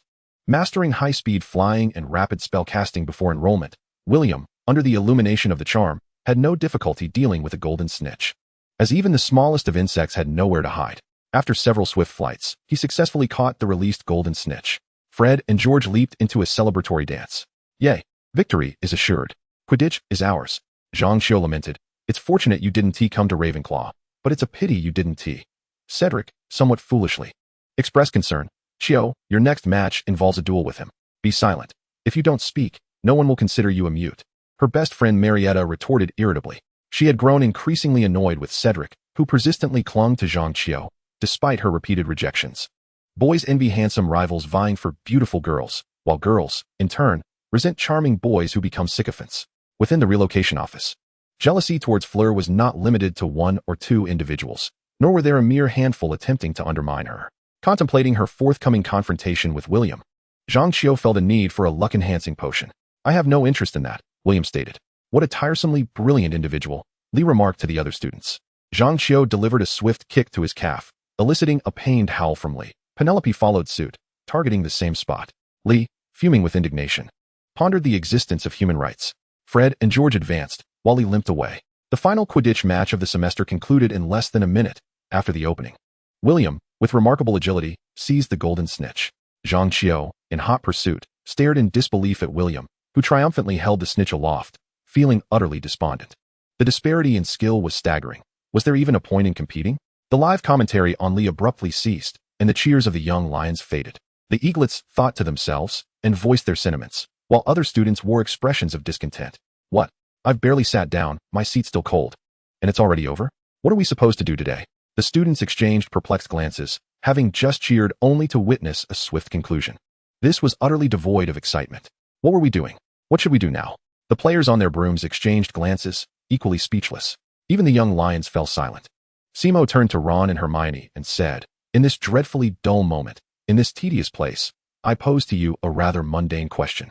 Ron and Hermione regarded their classmate with disinterest. "Are you bored?" "Bored." Ron and Hermione replied curtly. William, clutching the still struggling golden snitch, soared in front of Professor Hawk, reminding him, "Professor, it's time to blow the whistle." Hawk, gazing at the utterly disheartened William, reluctantly blew the whistle, marking the end of the semester's final Quidditch match in utter tedium. William, satisfied, greeted the oddly grim-faced Wood before departing the field. Snape regarded the other professors, particularly Flitwick, with a stern expression, stating, "A player like William Smith, who undermines the balance, fairness, and transparency of Quidditch, should face suspension." "Are you jesting? Your Slytherin students have shamelessly cheated. Why should our exemplary player be punished?" McGonagall retorted coldly. "May I inquire which rule of Quidditch you base this on, Mr. Snape?" Snape shamelessly replied, "This is for the students. See how outraged they are." McGonagall's expression remained serious as she countered, "They are merely astonished." Although the head of Gryffindor was known for her strictness, she was shrewd enough not to adhere blindly to a single course, especially since William had committed no foul. Observing the escalating argument between the two heads, which contradicted the stability and unity of Hogwarts culture, the esteemed Dumbledore intervened decisively. "Harry is the seeker for Gryffindor. William would not willingly train every day." Snape's expression soured, and Flitwick and Sprout shared his discontent. With William present, the prospect of defeat was non-existent. Gryffindor was poised to dominate the Quidditch Cup for the remaining 6 years.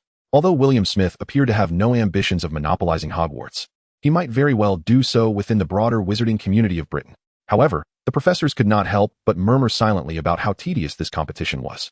Professor McGonagall, on the other hand, felt a surge of joy, for this year they had finally secured the Quidditch Cup, sparing her the sight of Snape's smug face. Coupled with the valiant performances of Harry and his companions, the House Cup was practically within their grasp, a double delight. Fred addressed Wood and the others with enthusiasm, proclaiming, "Hey, we won. Let us celebrate." Lee Jordan left the podium and earnestly informed everyone in the common room, "Next year, we absolutely must not allow William to take the stage, or we shall all find ourselves unemployed. I believe Harry is more than capable of leading us to victory." The players nodded in agreement, even Fred and George. Indeed, Harry was exceptional. Meanwhile, the Slytherin snakes wore expressions of discontent, having dominated the Quidditch Cup and the House Cup for 7 consecutive years. They had reigned supreme at Hogwarts. When they finally encountered the Seeker Harry Potter, they had hoped for an 8th consecutive victory, only to face the formidable William Smith. How infuriating. Their perfect gift was trampled upon. William Smith seemed almost inhuman. A wave of resentment wafted over the Slytherin table. Wayne Rooney, with a look of consternation, lamented to the other snakes, "If we must place blame, let us curse that wretched sorting hat. William Smith ought to have been sorted into Slytherin." This rumor, which initially held no credence, gained traction through Wayne's words, William's accomplishments, and anecdotes from several Slytherin girls regarding his pre-admission tales, convincing many students of its truth.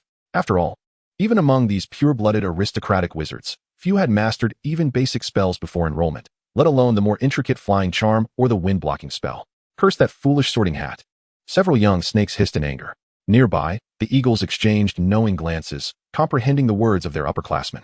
On the first day, the Ravenclaw seniors had declared, "All serpentine creatures are foolish, and Slytherin is particularly so." Indeed, how true. That wretched sorting hat should have placed William Smith in Ravenclaw. The eagles continued to share glances. This year was exceptional. Beyond Harry Potter's enrollment, William Smith had set records in Wizard's chess, topped the Vampire Hunter leaderboard, and achieved the shortest Quidditch match time. Furthermore, Gryffindor and Slytherin were tied for first place in house points. This feat was thanks to Snape, Hermione, and William, one deducting points while a multitude added them. Lower year students debated how the House Cup would be divided, but the older Gryffindor students wore expressions of divine confidence. Being tied for first was mere folly. The trio guarding the Philosopher's Stone, Harry Potter and his friends, had yet to receive their points. Indeed, once Dumbledore entered, he began to award Gryffindor with points in abundance. Even Neville gained 10 points.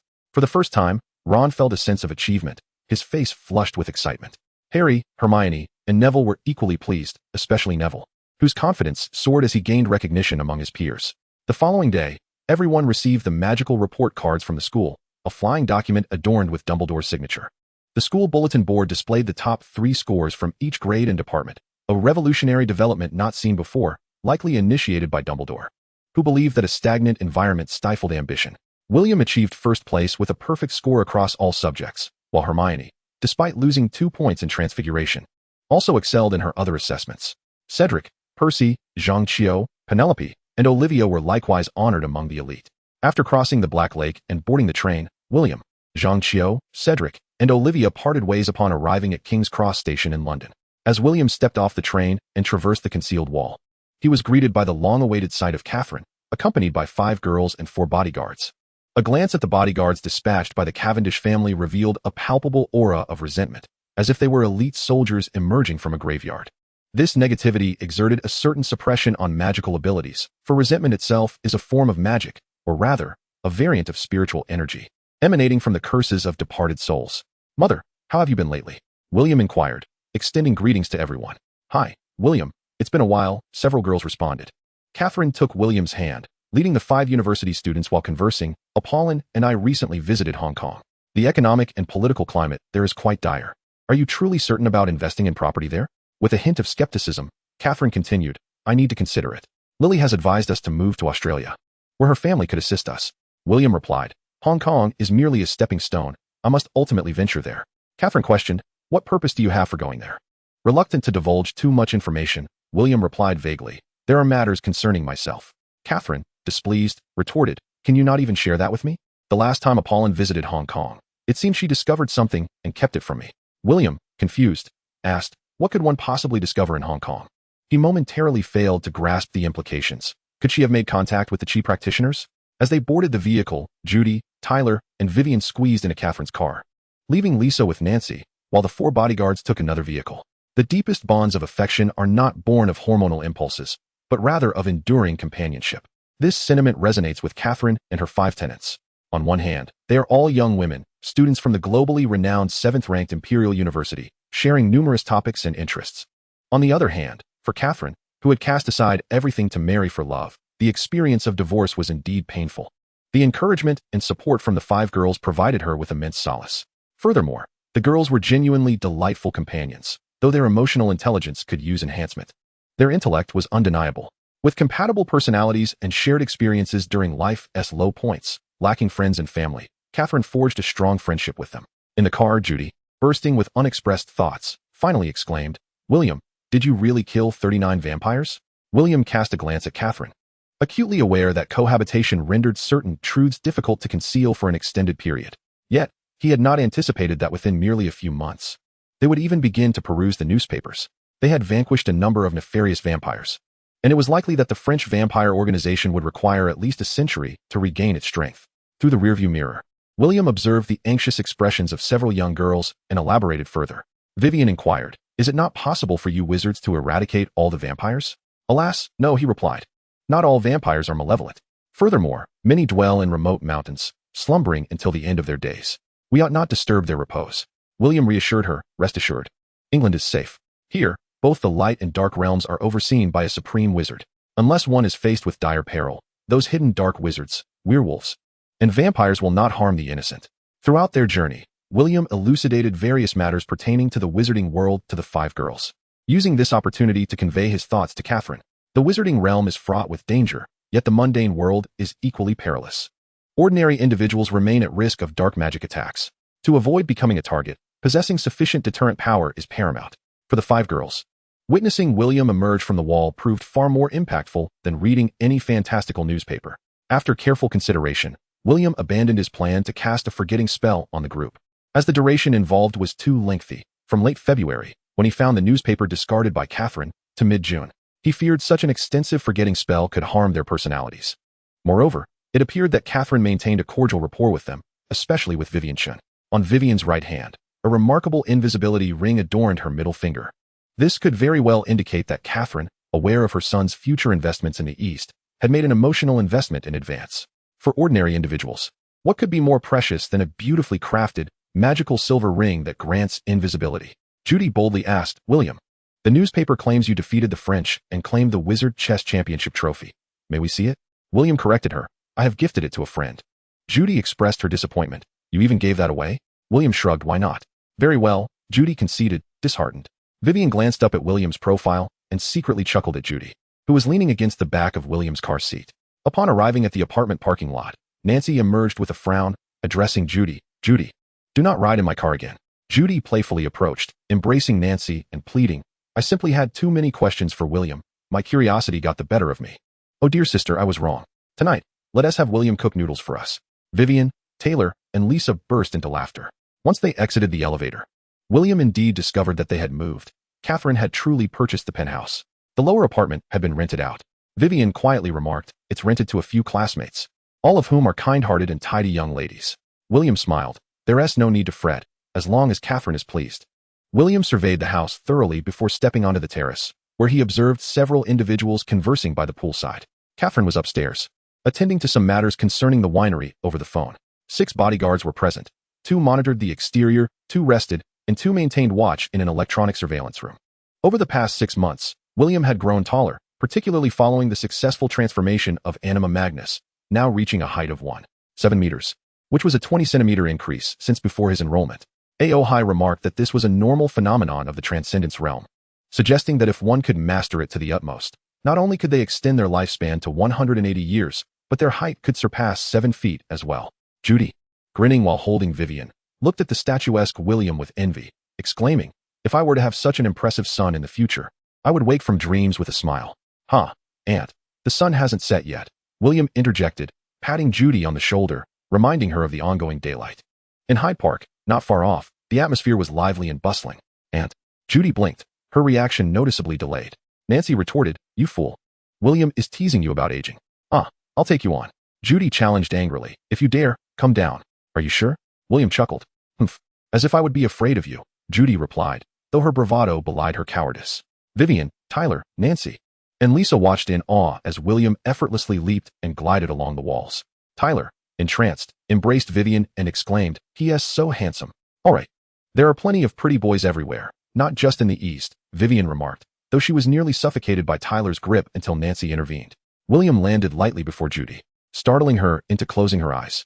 He playfully tossed a coin towards her, saying, study diligently, young lady. Lisa inquired, are you suggesting that if we study well, we could live in a mansion like yours in the future? No, William replied calmly. I merely wish to remind you to seek wisdom through your studies and to dream a little less. Shoo, Judy scoffed, sensing William raising his hand and quickly scurrying away. Vivian asked, Aunt Catherine mentioned we would vacation together at a winery in France this summer, reportedly a gift from an ancient family to you. Will you go? Judy, deliberately positioning herself between Vivian and Tyler, chimed in, Vivian, William must go. After all, he is the owner of the winery. Standing on the terrace railing, William gazed into the distance and declared, I intend to seek the fountain of youth with my friends. You would do well to wish me luck in finding it. Should there be an abundance, I might share a few drops with you, though only a single drop for Judy. Legends of the fountain of youth abound across the globe. Western tales speak of it being in the East, while Eastern lore claims it resides in the West. During the Great Age of colonization, European pirates scoured the world in pursuit of this elusive treasure, such as Blackbeard and Redbeard. Suddenly, the girls erupted into delighted screams, embracing one another in excitement. Judy dashed over, boldly hugging William and planting a kiss on his cheek, pouting, Dearest William, I would gladly be your girlfriend if only you would grant me a cup of your fountain of youth. How charming you are, William retorted with an eye roll. The fusion of black and white heritage can indeed be striking, yet Judy does not embody this allure. While he has never tasted the pangs of divorce, he is all too familiar with the agony of a breakup. Should he possess an abundance of spring water, he would not hesitate to share it with them. Suddenly, a platter of freshly washed fruit tumbled to the ground, scattering the fruit in all directions. Catherine stood at the threshold of the yard, her eyes wide as she observed Judy and William. Without hesitation, William shoved the dark-skinned girl aside, exhibiting a remarkable lack of compassion. Judy, you must be more cautious. After Catherine departed, Nancy reproached Judy, expressing her discontent. Although both Aunt and William were amiable, such rudeness was unbecoming. What do you mean by rudeness? Nancy's remark irked Judy. William interjected, it's quite all right, Nancy, merely a jest among friends. However, it was evident that both girls were somewhat displeased, though William remained unconcerned, believing occasional quarrels to be inconsequential. Given the mansion's vastness and the multitude of residents, Catherine enlisted the help of 2 maids through a friend. William exchanged a few words with them. One was of Indian descent, the other South African. They had previously worked at a nursing home, which had faced financial difficulties, leading to their dismissal. Through an acquaintance of Catherine's, they found their way here. Both women hailed from modest backgrounds, with husbands working in the heart of London, living without property or vehicles, and their children attending school, all of which placed considerable financial strain on them. Catherine offered them a respectable salary, and they valued this employment, as their duties merely involved maintaining cleanliness and preparing meals, presenting no significant challenges. The expenses of 2 maids and 6 bodyguards were considerable, yet Catherine could afford them. With her career taking off again, her former classmates and friends frequently visited, making the presence of 2 maids a boon rather than a burden. The small French vineyard, though diminutive in scale, had established sales and procurement channels, and with Apollon occasionally assisting, the monthly income was substantial. The maid with a pale complexion had evidently received guidance from Catherine, knowing of William's fondness for Chinese cuisine, which she executed quite well. Judy inquired, "What about us?" William replied, "That depends on what delightful offerings you present." Catherine's friends had a knack for recommending suitable individuals for domestic work. After their meal, Judy indulged in television, bursting into laughter, while Vivian perused a book in the yard. Taylor and Nancy enjoyed a swim together, and Lisa was occupied, diligently searching for something on her cumbersome computer. The 2 bodyguards steadfastly maintained their posts, as Catherine had previously mentioned in her letter the threat of vampire retaliation, and Rita had alluded to matters concerning Woking Town. William reminded himself of the necessity to cultivate his own manpower, adding the establishment of a wizarding cohort to his mental to-do list. In the second-floor living room, William released the golden retriever, which he had meticulously crafted into a magical creature, resembling a genuine dog. Addressing Catherine, he said, "Mother, this is Goldie, my magical creation. It is exceedingly intelligent and vigilant, possessing combat skills and the ability to teleport. From now on, wherever you go, Mother, take it with you." The golden retriever obediently leaped up and nestled in Catherine's embrace. Catherine curiously touched the soft abdomen of the golden-haired creature, finding it almost indistinguishable from that of a genuine canine. "William, are you truly intent on seeking the Fountain of Youth? So many wizards have failed to find it. I believe it is more a legend than reality. Why not join me for a vacation in France, and invite your classmates along?" William, patting the swaying Artemis on his chest, replied, "The beauty elixir I crafted is still undergoing clinical trials.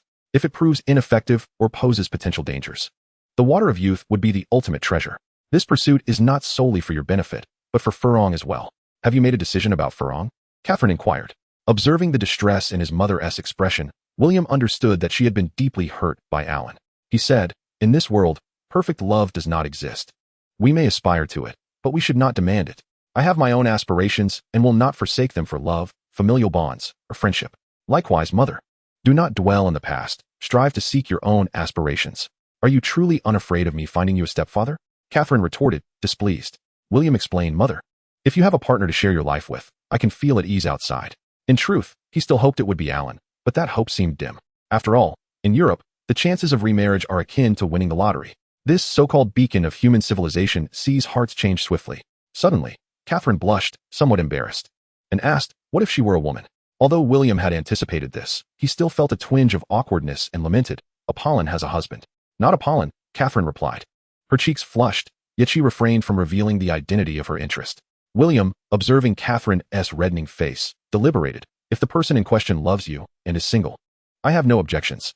However, I would prefer to meet them. I am practicing mind reading, which might be of assistance to you." Catherine hesitated for a moment before responding. "I will give it a try." William then asked, "Have you not confessed your feelings yet?" "Humph," Catherine huffed, rising to leave. "Your great-grandfather has passed away. The funeral is the day after tomorrow. Whether you attend is your choice." In contrast to the apartment below, William's new room was a spacious suite, encompassing a study, master bedroom, and bathroom. Upon entering, Artemis, unable to contain herself, rapidly expanded in size and began surveying William's bedroom, exclaiming, "Is this your house? What a transformation! Humans truly are the most intelligent beings." William sat at his desk, retrieving a bronze spell book to continue his studies. "Hey, are you going to speak?" Artemis kicked William's chair playfully. Nagini transformed into human form and took Artemis by the hand, suggesting, "Shall we watch a movie together?" Artemis instantly shifted her focus, beaming. "That sounds delightful." Ever since she stealthily followed Fred and others from the Demolition office one night to watch the film One Flew Over the Cuckoo's Nest, Artemis had become a devoted cinephile, even more so than Fred and the others. Perhaps the 1,000 years of solitude had made her cherish the serene world of cinema even more. Given that it was a luxurious mansion, private home cinema equipment was merely standard. At 8 o'clock in the evening, Samantha knocked on the door, carrying a plate of grapes. After Nagini and Artemis each cast their illusion spells, William called out, "Come in. Young master, Madam has asked me to bring this plate of grapes for you to taste." Samantha said, standing before the desk, her gaze utterly uninterested in the film projected in the small parlor. William replied, "Aunt Samantha, Just place them here, thank you. You are too courteous, young master, Samantha responded politely, turning to leave the room. Artemis remarked, she is an elegant woman. William paid no heed to Artemis's exclamation. In his previous life, he was a man who valued simplicity and eschewed excessive formalities. The following morning, while exercising in the yard, William heard a knock at the door. Before he could approach to open it, he saw Nancy swing the door open and joyfully embrace a handsome gentleman with chestnut hair. The man was clad in high-end brand apparel, and the ring he wore was a 3-carat diamond, estimated by intelligent algorithms to be worth no less than 300,000. May I come in? The handsome stranger inquired. Of course, Nancy hesitated briefly before yielding. As William walked into the house, Nancy was the first to speak. Well, this is my boyfriend I mentioned, Orlando Vanning. She winked at William, concealing Orlando from view. William sighed inwardly but maintained a smile as he said, Hello, Orlando. It is a pleasure to meet you. Hello, Will. Nancy mentioned she has a handsome brother. I must say, you exceed my expectations, Orlando replied, extending his hand to shake William's. You are quite dashing yourself. Not many can earn Nancy's approval, William remarked with a smile. That implies there are more. So I must strive to improve, Orlando jested. Meanwhile, Nancy interjected, Darling, I'm rather hungry but don't want to disturb Aunt Samantha's morning. Could you take me downstairs for breakfast? Samantha, busy in the open kitchen, couldn't help but glance at William, who smiled and signaled her to keep silent. Of course, Orlando said, I just arrived from Spain by boat and came straight here. It's perfect that we can have breakfast together. Well, why don't you join us? No. I would prefer not to be hunted down by someone, William replied with a chuckle. Haha, see you later then, Orlando said. All right. Watching the two depart, William composed his expression and called out towards the corridor, You can come out now. They've left. Vivian whispered in astonishment. I didn't expect Nancy to actually bring her Prince Charming here. Taylor pulled Vivian aside, saying, Don't say that. Nancy has her own thoughts and struggles. But this is a deception, Vivian retorted, her eyes widening in disbelief. She disapproved of Nancy's approach, recognizing that the other girls were still innocent, whereas Nancy, being more mature, played with emotions. It was always better to be hurt by the truth than deceived by lies. Losing something that was falsely beautiful was far more painful than never having it at all. William sighed, warning the naive young women. He did not support Nancy's behavior. A noble hiding their identity to pursue love is a fairy tale, often found in novels. A pauper masquerading as a wealthy individual in romance is a scam, typically seen in reality. The former ends beautifully, while the latter culminates in tragedy. Anticipating the generosity of others for prosperity pales in comparison to the merit of one's own endeavors. Thus, William preferred to toil and pay for his own protection rather than accept the unsolicited assistance from the Cavendish family. The more a gift is free, the more exorbitant its hidden cost. William, do you not hold them in high regard? Vivian inquired. The carp leaping over the dragon gate is merely a legend in the East, let alone in the more rigidly stratified society of England, William replied indirectly. Taylor then asked, Will you one day marry a girl of matching status? William responded, Perhaps, but my yearning for the pleasures of life outweighs my desire for love. You may not know, but many wizards remain single, dedicating themselves entirely to the pursuit of magic. Taylor glanced towards the second-floor corridor and said, Are you aware that your father, Mr. Smith, visited last month? He had tea with Andy, and they chatted for quite a while. William paused, taken aback. When was this? Taylor whispered, Just last month. They laughed and conversed for hours. Vivian interjected, Uncle Alan is quite affable, but I sense he carries a deep sorrow. After a moment of silence, William replied, Thank you. I understand. He too felt a tinge of melancholy. Nancy's love is but an illusion, yet his childhood home was hardly any less illusory. The disparities in their origins, statuses, and the world itself would ultimately be as fragile as paper, easily torn asunder. William's feelings towards Alan were complex. He was both frustrated by his lack of ambition and saddened by his acceptance of failure. While Catherine had always shown more affection towards William, Alan seemed to escape reality through alcohol after enduring hardship at home. Nevertheless, as long as they shared a father-son bond in this life, William wished to offer assistance within his means. If he could help Alan rise from the ashes and rekindle his life's ambitions, it would be the most splendid outcome. Since Eliza and Furlong needed to attend to personal matters at home before heading to London on June 27th, there were still a few days left for exploration and adventure. Casually retrieving some fruit from the refrigerator, William rendered himself invisible on the balcony and took flight on his magic carpet, leaving the apartment. Meanwhile, the two early rising girls, Taylor and Vivian, were exercising in the yard and exchanged glances as they noticed William departing without breakfast. Panting, Taylor asked while jogging, Vivian, did we say something wrong? Vivian firmly denied. I believe we did nothing amiss by informing William. I trust he can manage it well. He possesses greater wisdom than we do. Do you fancy him? Taylor halted her run and approached the bench by the pool, gazing at Vivian with admiration. Oh, I do not, Vivian shyly responded. But who wouldn't be enamored by a handsome and brave knight like him?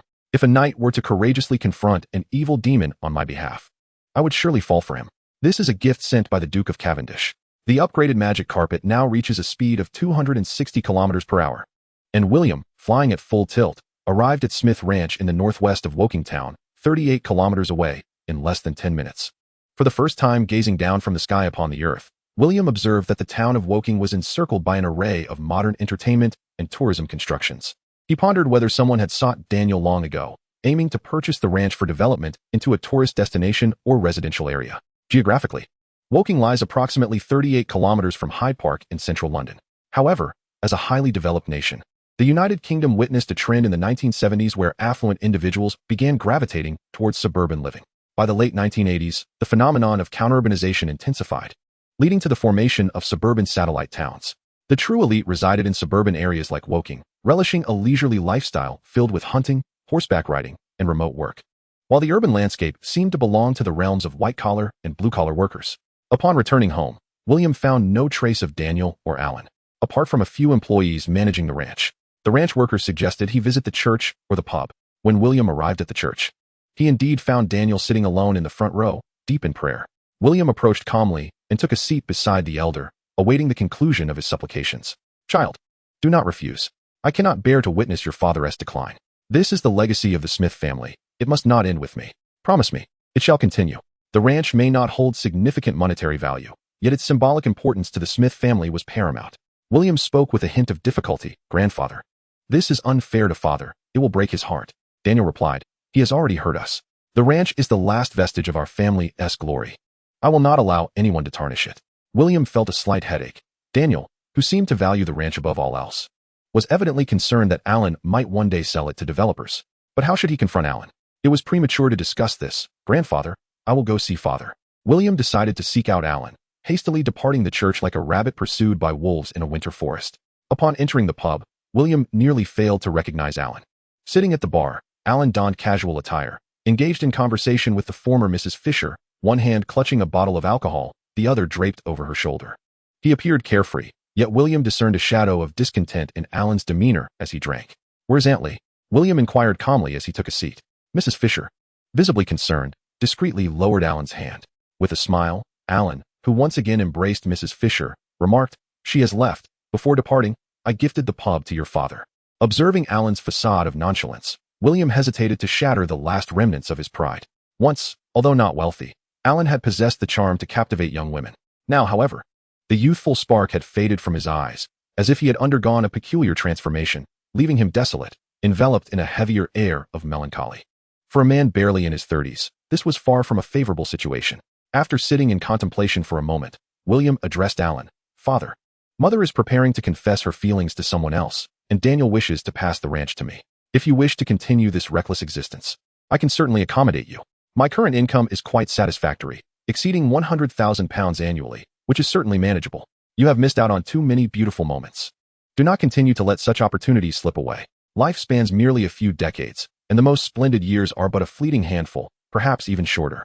Alan, seated on a bar stool, gazed at his son, whose face bore a serious demeanor, and suddenly erupted into laughter, tears streaming down his cheeks. William felt a pang of sympathy for him, yet he could not resist provoking further. Mrs. Fisher, having separated from her husband, quietly stepped into Alan's life. This matter had been discreetly communicated to William multiple times by Rita, who had been observing Woking Town for 3 months. The aunt had never truly relinquished her feelings. Otherwise, she would not have nearly become William's godmother, assuming the responsibility of caring for him in Catherine's absence. With a sigh, William expressed his respect for this gentle and kind-hearted aunt. "Father, learn to cherish what you have. You have already missed too much beauty. I must take my leave." William produced a checkbook, inscribing a sum of £100,000, which he handed to Mrs. Fisher. "Aunt, this is for Father's living expenses. Please accept it." William waited through the night at the ranch, yet he received no response from Alan. Mrs. Fisher drove to the ranch that evening and engaged William in conversation while he awaited her in the hall. Their discussion primarily revolved around Alan and the emotional entanglements of previous generations, a topic William preferred to avoid. Thus, he refrained from commenting on his aunt's explanations. Yet he supported her desire to establish a more permanent role in Alan's life. As for forgiving Alan's decline, Alan was his father in this lifetime. The concept of forgiveness seemed irrelevant. Before departing, Mrs. Fisher inquired, "William, are you truly a wizard?" She produced an old newspaper and a copy of the Daily Prophet from her bag, both discussing the Wild Wolf Gang. A few days ago, while accompanying Alan to a grave site, he mentioned that when the Wild Wolf Gang was attacked by a mysterious wizard, you had just left your aunt's house at midnight. He was quite worried about you getting embroiled in that situation. It became evident that his father was not entirely indifferent. Rather, William simply did not require his concern. Alan seemed to possess an excessive confidence in his son's abilities. Thank you, Aunt, I understand, William replied. Mrs. Fisher paused, carefully folding the newspaper and placing it back into her bag before rising to leave. William stood and escorted the aunt, who had frequently looked after him in his childhood, to the gate until she departed in her vehicle. Upon re-entering the living room, he noticed that Daniel was no longer on the second floor. William glanced at Catherine's beloved Sherry, offering it a bit of fodder. The tranquility of the ranch deepened in the night, while old Daniel felt increasingly isolated. William found himself at a loss for solutions. He needed to be there for the outwardly strong, yet inwardly fragile Catherine. Perhaps I should create a shepherd dog for grandfather, he mused, standing on the balcony in the night breeze, gazing at the darkened pasture. The following morning, William stealthily visited the naval base at Portsmouth, collecting numerous items along the way. Although the sun had set, transforming into a slanted glow, he had managed to acquire substantial goods while mingling with his former subordinates, now serving as representatives of the continent of Obara. He then turned and headed towards Chinatown, needing to procure a stock of food for storage. After strolling through most of the street, he encountered the Zhang Qiu family, who were also there to shop. After a brief exchange of pleasantries, William politely declined their invitation to dine at the Zhangs, primarily due to the fervent gaze of Zhang's parents, which he found somewhat unsettling. Since rising to fame, many sorcerers had sought his company for meals, with ulterior motives, of course, seeking personal gain. Just as William was leaving Chinatown, in a nearby house, a middle-aged Chinese man was respectfully offering incense at the ancestral tablets of his parents. To my beloved parents, I have met that young man, and he possesses a charming character. It is evident he is an exceptional and devoted soul. I have privately inquired, and he is willing to have his second son adopt the Zhang surname in the future. Should Nana and I be unable to bear children, then our grandson would inherit the Zhang family lineage, honoring my late parents' spirits. The man inserted 3 sticks of incense into the burner, kneeling on the floor with utmost reverence, performing the traditional 3 kneelings and 9 prostrations. A woman clad in a simple black magical robe followed her husband in salute. Though devoid of any jewelry or adornments, her youthful elegance was still discernible, bearing a resemblance to Zhang Qiu. Zhang Qiu sat by the narrow bed in their modest bedroom, supporting her chin with her hands, gazing out at the bustling streets of Chinatown below. The room, scarcely over a dozen square meters, left little space after accommodating the bed. More than 2 years ago, just downstairs, a golden-haired young man had single-handedly taken down 3 white thugs and easily subdued a disciple of the magical sect in Chinatown, helping the uncle downstairs resolve his troubles with protection fees. The young witch watched her uncle continue to set up his stall below, lamenting, "Why didn't you stay in Chinatown to protect us? How foolish of me. I should have gone down to meet you then. Perhaps you hadn't even met Fleur yet." The young witch pondered that the lessons imparted by her parents about modesty and subtlety might not be well suited for Europe. Observing her peers in the neighborhood and school, she noticed how the girls pursued the boys they liked with boldness, especially in matters of love. At the Carnation Club's summer auction, William tore open the invitation, revealing a gilded entry card with the address, time, and permission to bring 2 companions inscribed on the reverse. This certainly exuded a nouveau riche aura. Europe had long been a land of newly affluent individuals, their rise occurring in less than 3 centuries. It was laughable how some contemporary Eastern sycophants considered this place the cradle of nobility, overlooking the fact that Western aristocracy was merely a remnant of feudal history, monopolizing society's wealth while leeching off the populace. In his years in England, William had witnessed the corruption rampant among the nobility. Wealth often corrupts, and when coupled with power, it becomes even more pernicious. Is nobility truly admirable? Do those female intellectuals yearn for the right of first night? Or do they aspire to be among the queens executed by the English king? Over 2,000 years ago, the East had already established a sophisticated system of etiquette. How many years has it been for the British? Judy exclaimed. "Ah, an invitation made of gold. William, take me with you." Vivian, startled by Judy's outburst, looked at her with a hint of amusement. In the kitchen, Taylor, who was learning culinary skills from Samantha, entered the living room. Her curiosity piqued as she gazed at Jinka. William, intrigued by the club, recalled Francis's amusing expression from earlier, yet he had no intention of taking Judy along. Such a vibrant, ostentatious place could easily ensnare a vanity-prone girl. Nancy would be far more suited for it. As he glanced at the lilies adorning the dining table during their meal, William inquired with a smile, "Where did these come from?" Judy, who was savoring her steak, promptly replied, "They're from Vivian's friend, who also hails from the Tang country." "Oh, then he must require a great deal of patience. William remarked, picking up a rib with his chopsticks. Vivian shook her head and said, I couldn't dissuade him. I couldn't just throw them away, so they ended up here. William continued, it's a rare break. We should take the opportunity to stroll around the streets. Judy asked cheerfully, will you accompany us shopping? William declined, stating, I have matters to attend to. After conversing with Furong in the evening, and then with the increasingly mischievous Gabrielle, the mirror was taken away by Apollon, who claimed it was to prevent William from corrupting her two daughters. The summer auction at the Carnation Club held numerous treasures, and Apollon suggested he ought to prepare a substantial sum of money. She placed the mirror on the vanity while applying a special beauty cream. William, trusting Apollon's information network, inquired, how much might that be? Starting at 10 million pounds. The more, the better, Apollon replied, brushing away a pesky hand. William felt a flicker of distress. He certainly did not possess such liquid assets at present, and it was clear Apollon awaited him to take the initiative. Understood, he said. Helen, leaning in to embrace Apollon, chimed in playfully, William, you could borrow some from Apollon and repay her later. Apollon eyed William mischievously, curious to see his response. That won't be necessary. I have some funds available, William replied, noticing Helen's hands subtly creeping upwards, prompting him to switch off the double mirror. Was he to sell the formula? William contemplated his improved beauty elixir, recalling Tina's willingness to invest 100 million pounds for outright purchase.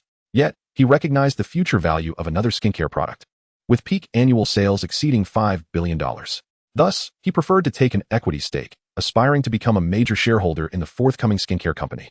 Although the original formula was purchased and provided by Tina, its cost was exorbitant, requiring rare materials such as century-old ginseng, jade, and floral essence, rendering mass production impractical. Suddenly, William conceived another product, the Calming Pearl, a unique Eastern magical device reminiscent of the beauty elixir. Through a distinctive sealing magic array, it would gradually absorb magical energy via touch, ensuring the skin's vitality. He promptly penned a letter, instructing the purslane to send it to the sunken ship bar, while he continued to ponder ancient texts. Approximately an hour later, a raven delivered news from Tina, one pearl priced at 20,000 pounds. With an initial reservation of 1,000 pearls and future acquisitions contingent on market response, with funds to be deposited into William's private bank account by 10 o'clock that evening. The high-end skincare magical device, at 400 gallons, was reasonably priced, comparable to many flying brooms, aligning closely with the monthly salary of most wizarding workers. Imagine a future where individuals spend several months' worth of wages to purchase a mobile phone, while William perceives the price to have considerable room for increase. The upcoming semester promises to be overwhelmingly busy. With a sigh, William reflects on the Dianyanzu, a sophisticated alchemical creation from the East, which intricately combines pharmacology and alchemy, albeit with a cumbersome production process. You could create 2 large magical constructs to assist in potion brewing, suggested A.O. High. The white iron constructs can endure for an extended period, approximately 24 months, whereas the red copper constructs have a lifespan of about 1 to 3 years. As for mithril and fine gold, the costs are prohibitively high, and the difficulty of crafting such items is astounding. At least William has yet to attain a level above grade 3, rendering such considerations moot. William harbors a tinge of envy for the little sprites of the Drackle family, who, with unwavering loyalty, cultivate herbs, refine potions, and even learn alchemy, all as unpaid labor. He must devise a way to rent a few sprites. Orlando Veining has recently been deeply enamored with Nancy, and the two have explored London extensively. Lisa mentioned that Nancy plans to vacation in Norway. Yet, on the evening of the 26th, Nancy knocked on the door with tears streaming down her face. When Judy opened the door, she found Nancy utterly despondent. Regardless of the inquiries from those present, Nancy merely clung to Vivian, sobbing. By midday on the 27th, William rode his flying carpet to the airport to bring Elisa and Furong back home, in an effort to avoid startling the 5 girls. Elisa deliberately covered most of her face with a white towel. Upon entering, they found Nancy lost in thought on the living room sofa. Hello, Furong greeted cheerfully. Hello. Nancy replied with a fleeting glance at the stunning Furong, then froze, suddenly recalling the latter's identity, jealousy briefly flickering in her eyes. Furong, Elisa, this is Nancy. She has been feeling rather low lately, William stated calmly. There are countless girls envious of Furong's beauty. One more is hardly significant. It's just a heartbreak. Nancy retorted with dissatisfaction. It seems you're recovering well, William remarked, producing a magical tea set to brew a special potion he had acquired from the Centaur. Must I weep for 3 days and nights for your satisfaction? Nancy erupted like a lit firecracker. William remained silent, but Elisa was far from patient. Although William had introduced the 5 tenants as companions for Catherine, Elisa was not pleased. Why are you directing your anger at William? She said, her tone sharp as she sat on another sofa. Furong, seated beside Elisa, tugged at her arm, signaling her not to argue. Ah, another fool enamored with William. and one who shies away from the spotlight, Nancy scoffed. Taylor, who had been lounging in the pool, heard the commotion and entered with Judy. Momentarily taken aback by Furong's beauty before foolishly exclaiming, "So beautiful." Nancy shot her roommate an exasperated glance, her tone dripping with sarcasm, one of William's prospective girlfriends. Naturally, she is beautiful. Suddenly, Elisa turned to Nancy and asked, "Why did your ex-boyfriend dump you?" Furious, Nancy stood and rushed towards Elisa, attempting to slap her. But Elisa firmly grasped her wrist. Taylor and Vivian quickly intervened to restrain the enraged Nancy, while Furong held back Elisa. Thus, the group parted ways in discord. William shook his head. He found himself in a precarious position, reluctant to offend either side, yet he undoubtedly leaned towards Elisa. Whether it be a life-saving grace or the benefits she can provide, William responded. Judy's mind was filled with questions. Should William not agree to offer some comfort? Eliza interjected, "You are all adults over the age of 16. Why should 12-year-old William be the one to console?" With a scoff, Eliza remarked, as a tenant. "Such rudeness would have led me to evict them long ago." William interrupted. "Nancy has merely experienced heartbreak, and there is no need for a quarrel." He cast a glance at Eliza and Judy, gently pressing them back onto the sofa. Eliza, taken aback, commented, "What an impressive display of mental dominance, William. After the last incident, has your spirit grown so much stronger?" William nodded, frowning as he glanced towards the bedroom. As Armani transformed, the raven was simultaneously distilled by dragon power into a reverse scale, becoming a peculiar mystical talisman. This talisman bore resemblance to the incantations of enigmatic beings. Whenever someone conjured William's name with intense emotion in their mind, he would be able to sense it. Should the sentiment be particularly potent, such as an all-consuming hatred, he could utilize this mystical ability to infiltrate the fissures of their thoughts, invading their minds and peering into their innermost selves. Moreover, leveraging the raven's essence, he could distort the very will of their personalities. The raven's essence is intertwined with death and souls, capable of silently altering human nature, which William found unsurprising. The world of sorcery boasts similar methods, such as love potions deemed as enchantments or soul-snatching spells. However, the amalgamation of the raven's essence and the dragon's power rendered this reverse-scale technique more formidable and fearsome, possessing both Eastern and Western strengths. This grand mystical art, birthed from the intertwining forces of the raven and the divine dragon, bears a striking resemblance to the well-known Eastern spell known as the Formless Heart Demon. Yet, unlike the Eastern Heart Demon's capacity to devour souls and control thoughts, William's ability is more inclined towards observation, subtly influencing the subconscious of the bewitched, thereby indirectly affecting their choices. This aligns with the benevolence of the divine dragon and echoes the gentle admonishments of elders, encouraging children to study diligently and strive for improvement. Compared to the more overt methods of thought extraction, this approach is far more clandestine and elusive, being gentler and more amiable than soul-snatching spells, and more flexible than love potions, as it does not compromise the other's rationality. William named this ability the divine seal of restraint, aspiring to eventually elevate this skill to a level akin to the Formless Heart Demon, capable of controlling souls. The challenge lies in the fact that he currently lacks mastery over it. Both the Raven and the Divine Dragon are legendary entities of the 4th tier and above, and their fused power is extraordinarily advanced, harmonizing with the laws of nature. According to A.O. High's conjecture, only upon reaching the 3rd tier might William gain full control over this grand mystical art. Eliza inquired, "What of Nagini? Is she still unwilling to emerge?" William replied, "Do not be deceived by her gentle demeanor. She possesses a remarkably stubborn nature, and I am at a loss with her." Due to preparations for the auction, their outings were delayed by several days. Eliza, accompanied by Furong, and William strolled through London. As a seer, Eliza had been invited by the British aristocracy numerous times and had connections with many English families, making her well acquainted with the intricacies of London. As a reclusive young man, William has gained a profound understanding of London during this excursion. Catherine is thriving at the Yalita law firm, with William's grandfather discreetly supporting her efforts.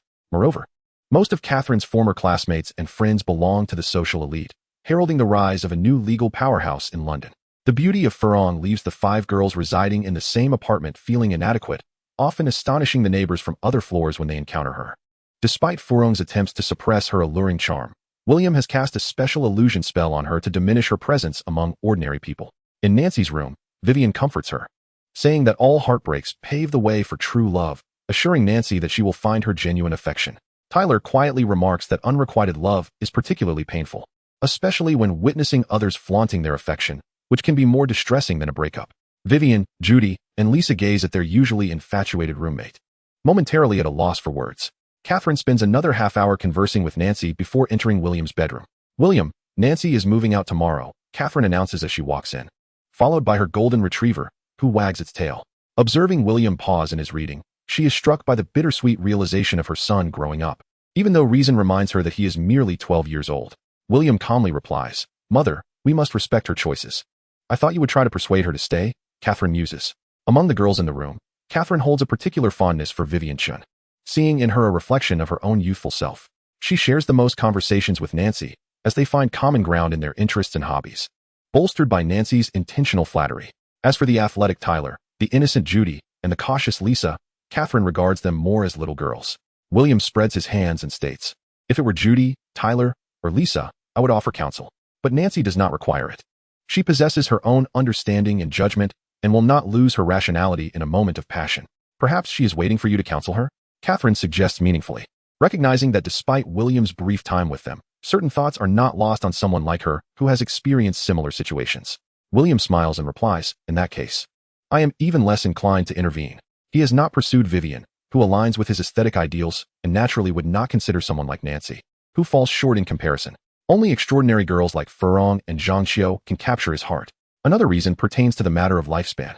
The lifespans of ordinary people are too brief, with the most beautiful moments even shorter. The shelf life of an average Western woman is less than a decade. This is also why William has agreed to seek the fountain of youth, to preserve the beauty of those he loves. Catherine nods in satisfaction, turning to leave the room and exchanging a brief greeting with Furong at the door before heading downstairs. William inquires, "All right, what are you reading?" Furong, curious, flips through the 7 books on William's desk, all concerning the histories and legends of the Dead Sea, the Caspian Sea, and Alexander's Eastern expeditions. "Do you have any clues?" Furong casually opened a book and, seated on a stool, inquired. Gabrielle, dissatisfied with her sister and William's solitary escapades, made an array of peculiar requests for gifts, such as stones from the Caspian Sea, water from the Dead Sea, helmets of ancient Greek warriors, and the short spears of Spartans. William acquiesced to each of her demands, much to Apollone's satisfaction. The unfortunate Francis finally earned his wife's forgiveness and expelled Helen from their bedroom. However, he regarded William with a malevolent glare, as if anticipating the sight of a pig trampling his prized cabbage, and it seemed that the smaller one was not safe either. Furong, blushing yet composed, declared, "William is merely 12. Eliza, with a mischievous grin, retorted, "You have seen William's physique. It is quite remarkable, especially below. To claim he is 18 would be beyond reproach. If you doubt it, you may inquire of Apollon and Helen, who are well versed in such matters." Furong candidly asserted, "Do not speak nonsense. My mother has only my father as a man, and he is just 12. With a lack of decorum, Eliza raised an eyebrow and ominously cautioned, "Do not blame me for meddling. If you do not establish your claim soon, a horde of enticing suitors will encircle him. Look at this house. 5 girls downstairs are preoccupied with thoughts of William." Furong confidently replied, "These individuals cannot compete with me. William is not a nouveau riche who will settle for any trash." This was the true Furong, proud yet willing to yield for love. Had it not been for William's appearance, she would have endured much vexation from Ginny and her mother in the Weasley household, with Ginny mocking and ridiculing her from behind. The envy of women can be as terrifying as the greed of men. You are foolish. Men do not merely crave beauty. They also desire compliance. Eliza shook her head, noting that even the portly Francis often strayed, let alone the handsome and renowned William. Men are drawn to beautiful princesses, just as women are captivated by dashing princes. In this open land of Europe, there are no tales of chivalrous devotion. Instead, the reality is often filled with cads and playboys. The enchanted portraits are widely utilized in the wizarding world. These personified spirits possess knowledge of reference subjects and exhibit considerable wisdom. Much like the portraits of past headmasters at Hogwarts, they provide various counsel to the current headmaster, from mundane administrative tasks to arcane practices. Moreover, they can traverse between portraits, offering comprehensive oversight of the school. William intended to consult the enchanted portraits to create a few for Auhai, facilitating communication between Catherine and himself, thus avoiding the predicament of being pulled in 2 directions. He felt a slight annoyance at the visitor who interrupted his contemplation, but rose politely to answer the door. After inviting Nancy inside, William cast a spell, causing the magical teapot to animate, and inquired, "Would you care for a cup of black tea?" Nancy shook her head, gazing at the map, and asked, "Are you attending the auction at the Dead Sea?"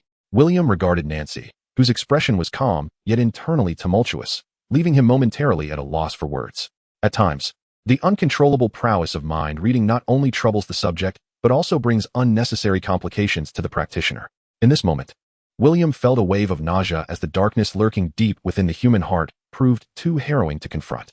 Only a perverse individual like Snape would revel in prying into the thoughts of Harry, even though the latter was merely an innocent boy. Why the silence? Are you afraid of upsetting me? Nancy inquired. Sighing heavily, William pondered why Eliza had so few friends. Her innate talent for extracting thoughts was indeed quite detestable.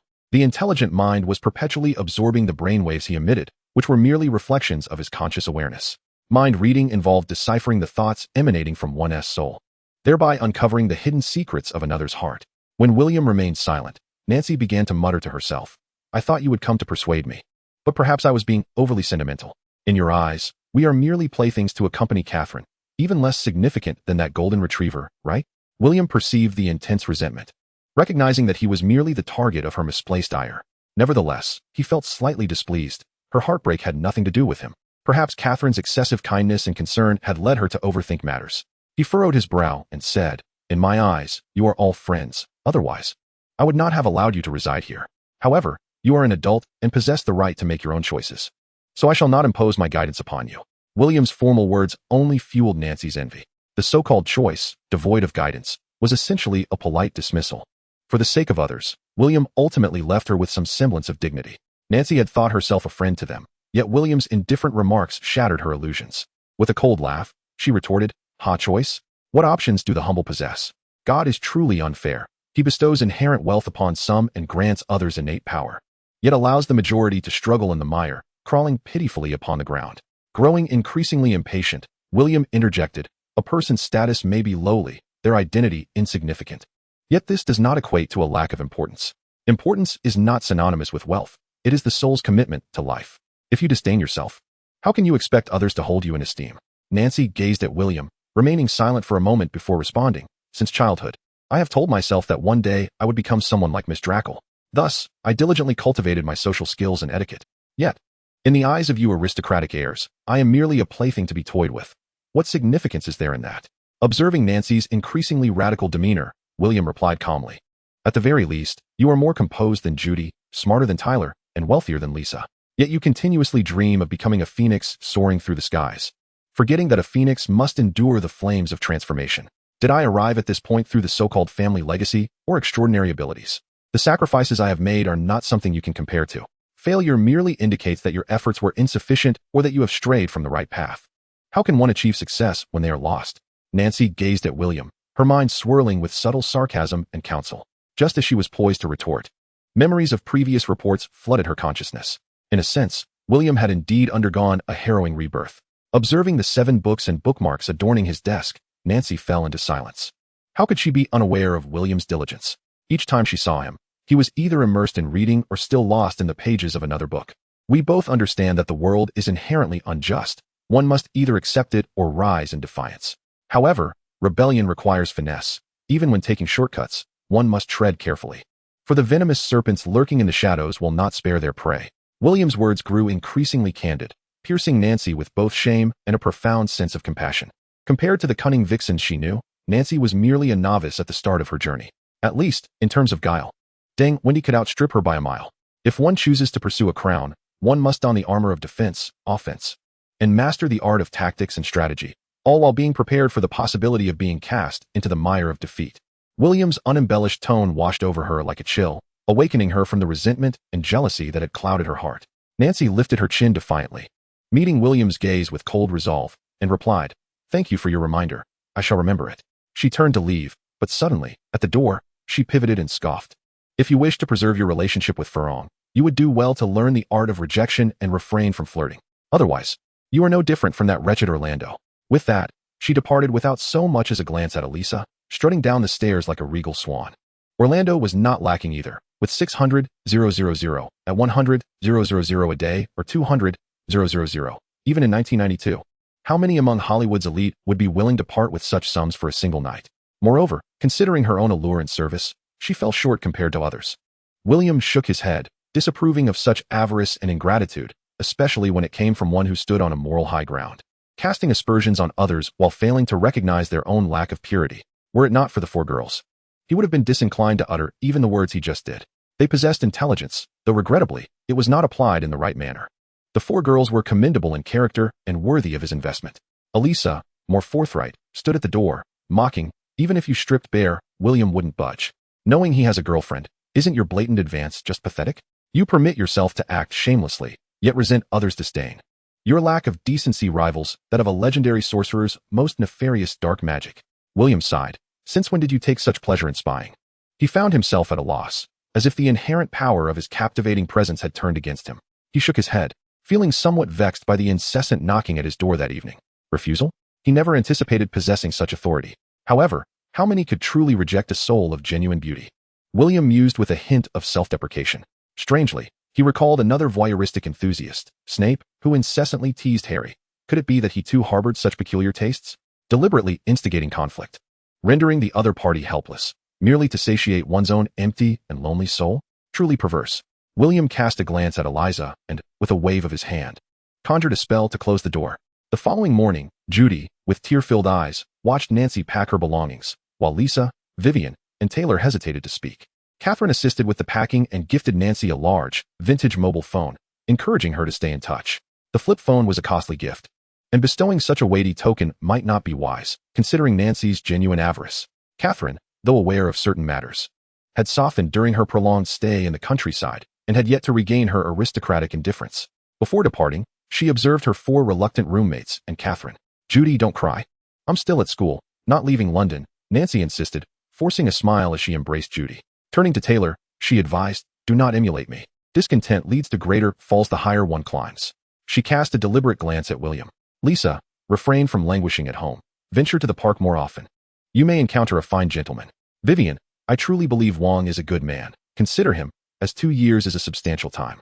And solely focusing on studies may lead to depression. Aunt Catherine, I am immensely grateful for your care over the past 6 months. Let us keep in touch. Lastly, gazing deeply at Fleur, Nancy remarked, if I were you, I would keep a close watch on William. A man like him is bound to attract many admirers. Furong's expression turned cold as she retorted, no matter how many admirers there are, they cannot uproot the flower. Her tone dripped with disdain. Regarding Nancy as if she were a mere stranger on the street, Eliza had already disclosed the previous night's conversation to her. Had she been present then, she would have certainly reprimanded this woman. Comparing William to Orlando was itself an affront. How many of Europe's elites would fight fiercely for their beloved? In their eyes, a woman's beauty is merely a decorative embellishment of life, which explains Francis's tolerance towards Helen. Several individuals assisted Nancy with her luggage as William and Furong were rebuffed, while Eliza stood at the door, feeling somewhat disheartened. Furong contemplated, wishing William were less radiant. Eliza regarded William with a bemused smile. When William arrived at the club building on his flying carpet, it was already 9:45, with the auction set to commence at 10 o'clock. Armed with his card and the auction invitation, he entered the venue, a small conference room accommodating 200 people, nearly filled to capacity. The spacious seating arrangement featured long leather sofas, with a 1-meter gap between the second row, and a long wooden table laden with cakes, snacks, and fruits in front of the sofas. It resembled less a formal auction house and more a casual discussion forum, with dining and conversation intertwined. William, flanked by Furong and the veiled Eliza, settled into the 7th seat of the front row. Upon his entrance, several attending wizards felt a jolt of recognition. A wizard who had vanquished 39 vampires, regardless of the truth behind such feats, would earn respect among adult wizards, even if he had only truly slain 3. Lucius Malfoy exchanged a glance with his wife, both furrowing their brows, yet remaining silent. The couple had heard their son lament numerous times about William Smith, citing instances of school misconduct and bullying of classmates. However, their greater curiosity lay in William's claim of having won the chess championship and whether he truly had vanquished so many vampires. Draco Malfoy vehemently asserted that William lacked such prowess, merely a fortunate soul basking in undeserved glory. In this regard, the Malfoys shared a consensus with many pure-blood families in England. It seemed utterly extraordinary for a mere 12-year-old wizard to achieve such feats. They believed that his successes were attributed to the formidable magical artifacts bestowed upon him by old Dumbledore. After all, the headmaster of Hogwarts was bound to possess some remarkable treasures. A female elder wizard seated in the back observed William, contemplating rising, but was hushed into silence by a few whispered words from the middle-aged wizard beside her. The young witch to her left regarded William with keen curiosity. Seated next to William in seat number 6 was a stout and diminutive witch, Dolores Umbridge, the deputy minister of magic. William had encountered her words in the newspaper, recognizing her as the ever-hypocritical sycophant, the most devoted lapdog of Fudge. Yet, Dolores Umbridge remained blissfully unaware of her own nature. Turning towards him, she exclaimed in a shrill voice, "Skywalker William Smith, how delightful to encounter you here. You are far more handsome than your photographs in the papers suggest." And this lovely lady beside you is none other than Miss Delacour, I presume? You two make quite the pair. William forced a disingenuous smile, reminiscent of a bashful youth. While internally scheming on how to rid himself of this insufferable woman, Umbridge continued her flattery. I have had the pleasure of meeting Mr. Delacour on several occasions. He has numerous investments in Britain, and we share common ground on various matters. If you both have time in the future, do visit my home. My delightful pastries are quite favored among wizards. Fleur and Miley exchanged glances of exasperation. The deputy minister's incessant compliments upon their first meeting were unwelcome, as none of the trio enjoyed engaging with the Ministry of Magic. The other attendees were either wizards or closely associated with them, all familiar with William, particularly following the recent war in Paris and the ongoing pursuit of the Crimson Dragon mercenary group by the Auror squads formed by the British and French ministries. William proactively switched places with Fleur, engaging in light conversation with Umbridge until the auctioneer took the stage. Ladies and gentlemen, welcome. William languidly reclined on the sofa, listening to the auctioneer's exposition while allowing his mind to wander. Many wizards in attendance covertly observed William in the front row. His relaxed demeanor starkly contrasted with the arrogant persona they had anticipated, leading them to conclude that the articles in the newspapers could only be partially trusted. To his surprise, William spotted Leloncine in the last row, seated closely beside a Chinese witch. The witch's physical condition appeared severely deteriorated, bearing multiple signs of life-extending potions. Prognostications indicated that, without rare and extraordinary resources, she could only expect to live for a maximum of 3 years. Leloncine bears numerous external injuries, as assessed by the intellect, resulting from long-term accumulation. Old wounds remain unhealed, while new injuries continuously exacerbate her condition. If this persists, the wounds, which nearly encompass her neck and below, may fester, leading to potentially dire consequences. William harbors concerns for Leloncine. After all, this woman is not only his acquaintance but also the mother of his half-sister, whom he has yet to meet. Moreover, after her departure, she generously bestowed the bar upon Alan and gifted him nearly £100,000. Although it is likely that this money originated from the Cavendish family, Leloncine's decision not to sell it reveals a modicum of conscience. Deep down, William is not a villain. He is merely an ordinary man, hailing from a rural background in Tang country. Although at times selfish and indifferent, he ultimately possesses a sense of loyalty and values familial and friendly bonds. The witch, however, is not virtuous. She is entwined with a myriad of subtle yet tenacious grievances, which have fused with her magical powers. This signifies her descent into darkness, her character twisted and malevolent, rendering her a true dark sorceress, akin to the most nefarious of demons. A.O. High glanced towards the last row. Could she be a member of the demon sect? As A.O. High extends her perception, the witch becomes aware, her brow furrowing slightly. The bone sect practices the most sinister path of killing. What does this imply? The deeper the emotions, the stronger the aftermath of slaughter. Each of the 3 major demon sects possesses its distinct characteristics. The Overlord sect siphons dragon energy, inciting discord and aspiring for dominance. The Bone sect seeks enlightenment through murder, eradicating humanity through death. The Intrigue sect, with its phantoms, toys with desire, reveling in the depravity of lust. Though all traverse the path of darkness, their ultimate aim, akin to the Confucian, Buddhist, and Taoist traditions, is to ascend to the realm of celestial righteousness, obliterating human desires. However, the practices of the demonic sects disregard the welfare of the world and societal ethics, prioritizing self-interest and causing immense harm to all living beings. For instance, the methods of the Bone sect involve senseless slaughter of innocent individuals, including ordinary people and cultivators, to cultivate their murderous intent and swordsmanship. If left unchecked, the Bone sect's expansion could yield a death toll comparable to that of the Potras. Like locusts ravaging the land, they devour all vitality. Once their bloodlust is partially satiated, they may turn against friends and family, plunging into utter depravity. Throughout history, the Overlord sect has instigated rebellions and turmoil, seizing opportunities to assert dominance. While the Bone sect exploits these moments to hone their skills in killing, and the Intrigue sect profits from siphoning life force. In summary, none of them are benevolent entities. Hence, the righteous path of the East has, for millennia, spared no effort to eradicate the legacy of the demon sects, ultimately resulting in a scattering of remnants fleeing to the West. Lord Voldemort's experiences mirror this. The arrogant, self-satisfied half-blood wizard, upon discovering his bloodline's origins, transformed love into hatred, exterminating his entire paternal lineage. Even his uncle fell victim to his machinations, wrongfully imprisoned in Azkaban. Consequently, the British Isles lost a prodigy but gained a twisted dark wizard, who swiftly ascended to become a formidable sorcerer within a few years. The path of darkness distorts humanity and facilitates rapid ascension, as has always been the case. In contrast, The righteous path necessitates gradual adjustments to one's character and the purification of the spirit to align with the greater truth, a process that is exceedingly protracted. William was unaware that Lelanchine was even more astonished by his presence, for she possessed a deeper understanding of the uniqueness of the front row seats. Those seats were occupied either by prominent figures from the mundane world or esteemed individuals from the realm of magic. Despite her commendable acting skills, the elderly witch noticed Lelanchine's subtle movements and inquired, "What is the matter? Do you know that Skywalker?" Lelanchine feigned surprise, questioning, "Isn't he merely 12 years old? How can he sit in the front row?" The witch relaxed her expression and whispered, "Do not let his age deceive you. In terms of strength and wisdom, he undoubtedly ranks among the elite in this gathering. I am acquainted with Bill Jones and have dealt with him on numerous occasions. He is certainly not a man of mere reputation." The old sorceress gazed enviously at William, who sat beside Fleur, and continued, "As for the vampire Queen Patra, her renown has been forged over centuries, having battled the former leader of the holy sect on multiple occasions, standing on equal footing. To have survived the malevolent curse she personally cast, regardless of the means, signifies that this boy is indeed extraordinary." Turning her attention back to the auction stage, the old witch failed to notice the flicker of regret in Lelanchine's eyes. Had she known of Alan's son's unique nature, she would not have made the choices she did. Ever since she learned of the cultivation method she had chosen, she had been engulfed in fear. While they conversed, the auction had already commenced.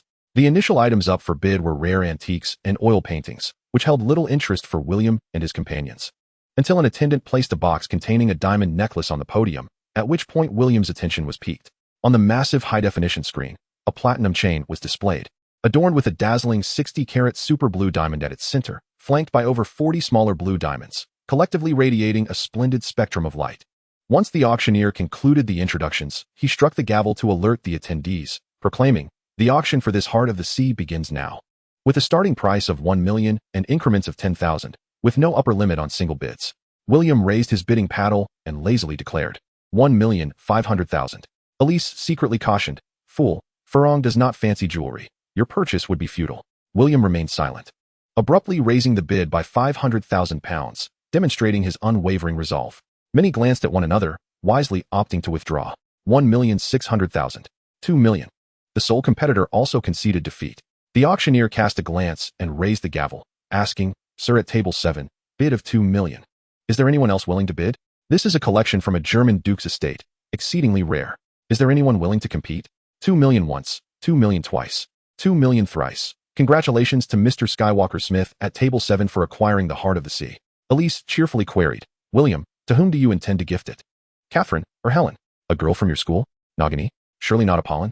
William remained silent. He could not disclose that a sculpture had been vigorously kicking his chest moments ago, and had only just ceased. They skipped several auctions until magical items took the stage, marking the true commencement of today's spectacle. The previously squinting wizard began the bidding at several tens of thousands of galleons, with various potions and alchemical materials being sold at high prices. William, Fleur, and Eliza all made their acquisitions. The starting bid was set at 500,000 galleons, with increments of 50,000 galleons and no upper limit on single bids. The atmosphere in the room was somewhat awkward, as most wizards showed little interest in spending 500,000 galleons on a potion that could preserve one's appearance, primarily due to the exorbitant price. If only it were in pounds, William lamented. To wizards, mundane currency held little value. Only galleons were truly cherished. Eliza glanced around the venue but refrained from spending 500,000 galleons, pondering the possibility of discovering the fountain of youth, which would render such an expense unjustifiable. Ultimately, this highly anticipated elixir was claimed by a wizard in the back row. The auctioneer continued with the introduction of a piece of golden jewelry, said to have been obtained from an indigenous person in the Gulf of Mexico by the famed Spanish wizard Christopher Columbus 500 years ago. Observing the mysterious magical patterns upon it, the auctioneer claimed that if deciphered, one could locate the fabled city of gold. The starting bid was set at 500,000 pounds, with increments of 10,000 pounds. 500,000, someone called out. 600,000, William raised his paddle once more. 610,000, a middle-aged collector continued to bid. 700,000. The middle-aged man, glancing at the disinterested William, bid again. 710,000. 1,000,000, William declared, sitting up straight, like a bull provoked. The middle-aged man shook his head and relinquished the bidding. For centuries, many wizards in the European and American magical communities had passed through this piece of jewelry without uncovering any leads. Eventually, Belief in the existence of the city of gold faded. After securing the golden ornament, the auction proceeded with a few Tier 3 exquisite magical artifacts. It was not until 11 o'clock that the auction house finally presented the true treasure. This item was rumored to be a branch from the world tree, brimming with immense life-giving magical energy. Regardless of the injury, as long as one held it, swift recovery was assured. Please direct your attention to the large screen. The auctioneer announced. A video began to play, depicting an ordinary human whose arm was pierced by a knife, yet within 30 seconds, his wound completely healed. The footage showed a Soviet experimenter stabbing a guard's right arm with a military knife, and upon gripping the 30-centimeter long core of the tree, the guard's injury visibly healed at an astonishing rate. Of course, this divine artifact had diminished in power after decades of use. Yet our wizards have verified that it could still save from fatal physical injuries at least 10 times, the auctioneer proclaimed. 10 times, an extraordinary life-saving artifact accessible to ordinary people, starting at £10 million, with minimum increments of no less than £1 million. I now invite everyone to commence formal bidding. 11 million, an elderly man declared. In reality, miraculous potions that could restore health to ordinary individuals were exceedingly rare. Each such rare treasure could command astronomical prices. 12 million, shouted a middle-aged man with an apparent amputated hand. In stark contrast to the previous tepid bids, this unknown tree core ignited fervent competition in the auction room, with the bidding quickly escalating from 12 million to 30 million, until it was ultimately claimed by a witch for £36 million. Congratulations to Ms. Linda Shafik at Table 11 for acquiring this unparalleled artifact. The auctioneer beamed with delight. Linda Shafik, an elderly witch, was accompanied by a young witch and a middle-aged wizard. The elder witch rose and addressed Mr. William in the front row, saying, "Mr. William Smith, may I present to you this core from the ancient tree as a gift?" Upon hearing his name, William turned, just like Eliza and Fleur. And upon receiving the offer, he replied solemnly, 36 million. Such a generous gift, madam, is too burdensome. A hush fell over the crowd, silently observing the exchange. The auctioneer exchanged glances with a male elder wizard seated in row 2 and received a signal to observe the unfolding situation. The elder witch continued, "Your actions led to the demise of Simon, son of Patra, within the secret passages of the Drackle family castle, staining his hands with the blood of our Shafik family. We, the Shafik family, believe in repaying both grievances and kindness. I apologize for our delayed reunion. After 3 months of petitions, my son Dale has finally received permission from the French Ministry of Magic to inspect Simon's corpse and confirm your involvement. I have come to this auction to acquire this tree core as a token of gratitude from the Shafik family. Please accept it." The audience in the front row commenced applause, which soon resonated throughout the hall. The auctioneer exchanged a few words with the usher, who then presented the specially crafted glass case containing the tree core to William. Accepting the box, William bowed to the elder lady, expressing his gratitude. "Madam, I am deeply appreciative of your family's generous gift. I cherish it greatly." Subsequent auction items fetched high prices, culminating in a portable miniature castle equipped with flight, invisibility, and defensive capabilities, which sold for 400,000 galleons.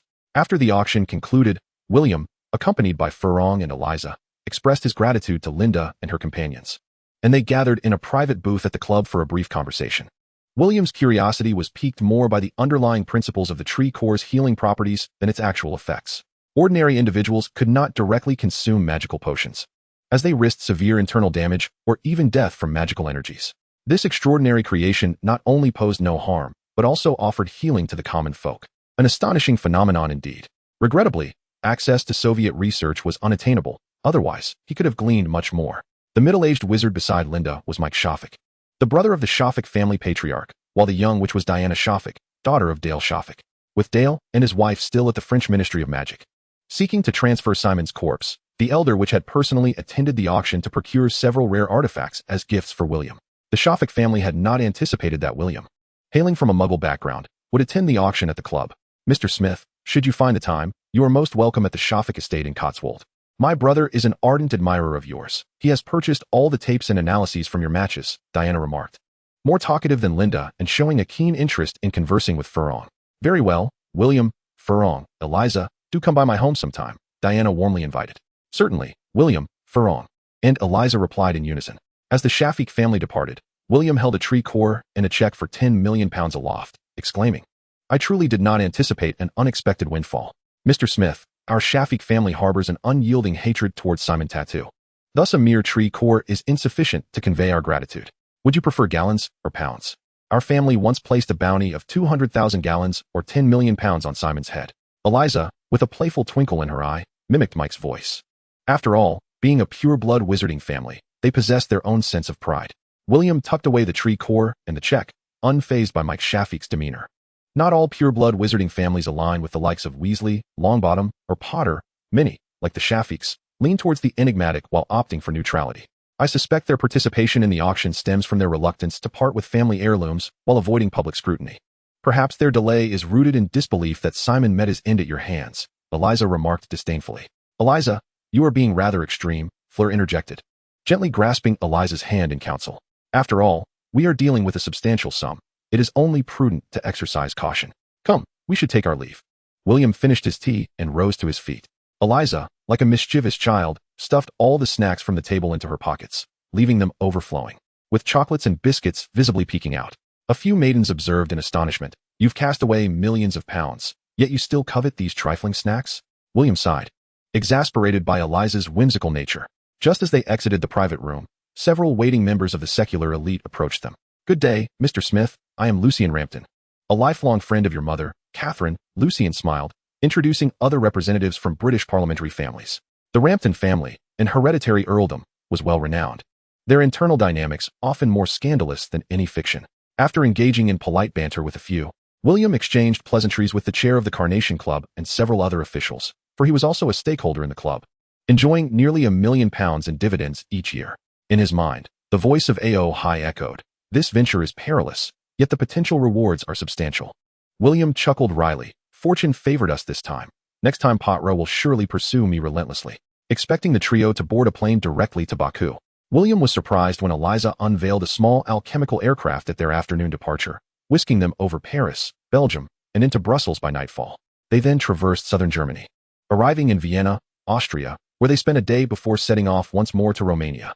In Romania, they visited a fairy dragon breeding ground for a day, and on the third day, they flew to the ancient city of Nesebar in Bulgaria. The three adventurers followed the route of Alexander the Great's eastern campaign, soaring from Bulgaria across Turkey, detouring through Palestine, and finally arriving in Egypt, before turning towards the land between the two rivers. Their journey resembled a leisurely holiday more than an expedition. Fuyong and Eliza engaged in a game of wizard chess, while William adeptly piloted the aircraft, skillfully avoiding avian collisions and other mishaps. By the end of July, they reached the final destination of Alexander's life, the ancient city of Babylon in Iraq. With Fuyong's innate talent and William's dragon-like vision, the trio discovered a valley that stood in stark contrast to its surroundings. A millennium had passed, and the once pervasive deathly aura had been dissipated by the elements and the passage of time. Yet, William could still sense a chilling presence emanating from the depths of the earth, a residue of restless spirits. They circled the valley on their flying carpet until the sun dipped below the horizon, at which point they chose a mountaintop with a panoramic view to set up their tent. Where shall we explore tomorrow? Eliza inquired, reclining in the common area as she resumed her game of wizard chess with Fuyong. In the kitchen, William opened his magical culinary tools to prepare Fuyong's favorite seafood pasta, while another skillet sizzled with 8 perfectly cooked eggs. The table was already adorned with 2 plates of stir-fried vegetables. He reserved one portion, shrinking it down to fit into his pocket. Tomorrow, they would first traverse the vicinity of Babylon, searching for any clues, particularly those left by Daniel, before venturing into the northwestern wilderness of Kibakunlan to see if they could uncover any leads. With a flourish of his hands, William made the eggs flip themselves, while the flames danced as if imbued with a spirit of their own, shifting in size. Daniel was one of the few great wizards and prophets of Babylon, and if anyone here had the knowledge of the location of the Fountain of Youth, it would undoubtedly be him. Fuyong remarked, this prophet of Christ, Daniel, ultimately met his demise in Samarkand under the Persian Empire. It is unlikely that he left behind any legacy here.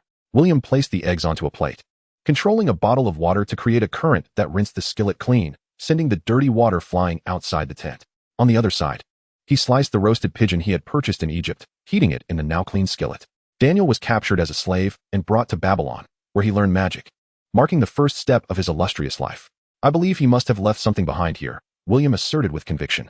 As one of the few great wizards acknowledged by Christianity, a prominent prophet, Daniel's revelations not only accurately foretold several significant historical events, but also seamlessly linked the Old and New Testaments, becoming an integral part of the Bible. But what of the location? If there were indeed a legacy, it should be found in the Hanging Gardens or the Tower of Babel. Yet both lie buried beneath the earth, unable to be excavated. Meanwhile, Eliza, seizing the opportunity while Fuyong and William conversed, attempted to disrupt the chessboard, only to be thwarted by Fuyong's pieces. King Nebuchadnezzar had commanded the extermination of all Babylonian sages, yet Daniel had entered to plead for mercy, promising to interpret the king's dream. You dreamt of a colossal statue, exceedingly radiant and towering, with a head of fine gold, a chest and arms of silver, a belly and thighs of bronze, legs of iron, and feet that were partly iron and partly clay, Daniel revealed, as William meticulously plated the freshly prepared seafood noodles, warm roast pigeon, and poached eggs into separate bowls. He recited verses from the book of Daniel. Upon seeing William place the bowls on the dining table, Eliza promptly exclaimed, "Farong, it's time to eat. This round ends in a tie." Farong, lost in contemplation of William's words, sat momentarily in a daze on the sofa, until Eliza guided her to the dining table. "Let us eat first. I'm famished. We can discuss the treasure hunt tomorrow," Eliza remarked, wielding her utensils.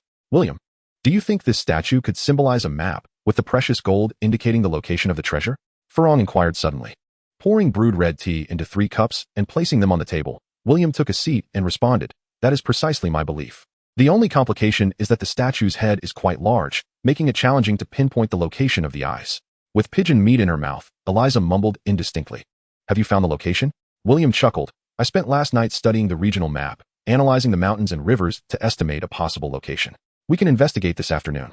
Eliza swallowed the pigeon meat, took a sip of red tea, and after seeing William refill her cup, asked, "Could you elaborate?" William explained, "Firstly, Daniel describes it as exceedingly radiant, which implies the east, as the sun rises from that direction. Secondly, it must be an unobstructed wilderness to avoid shadows cast by mountains.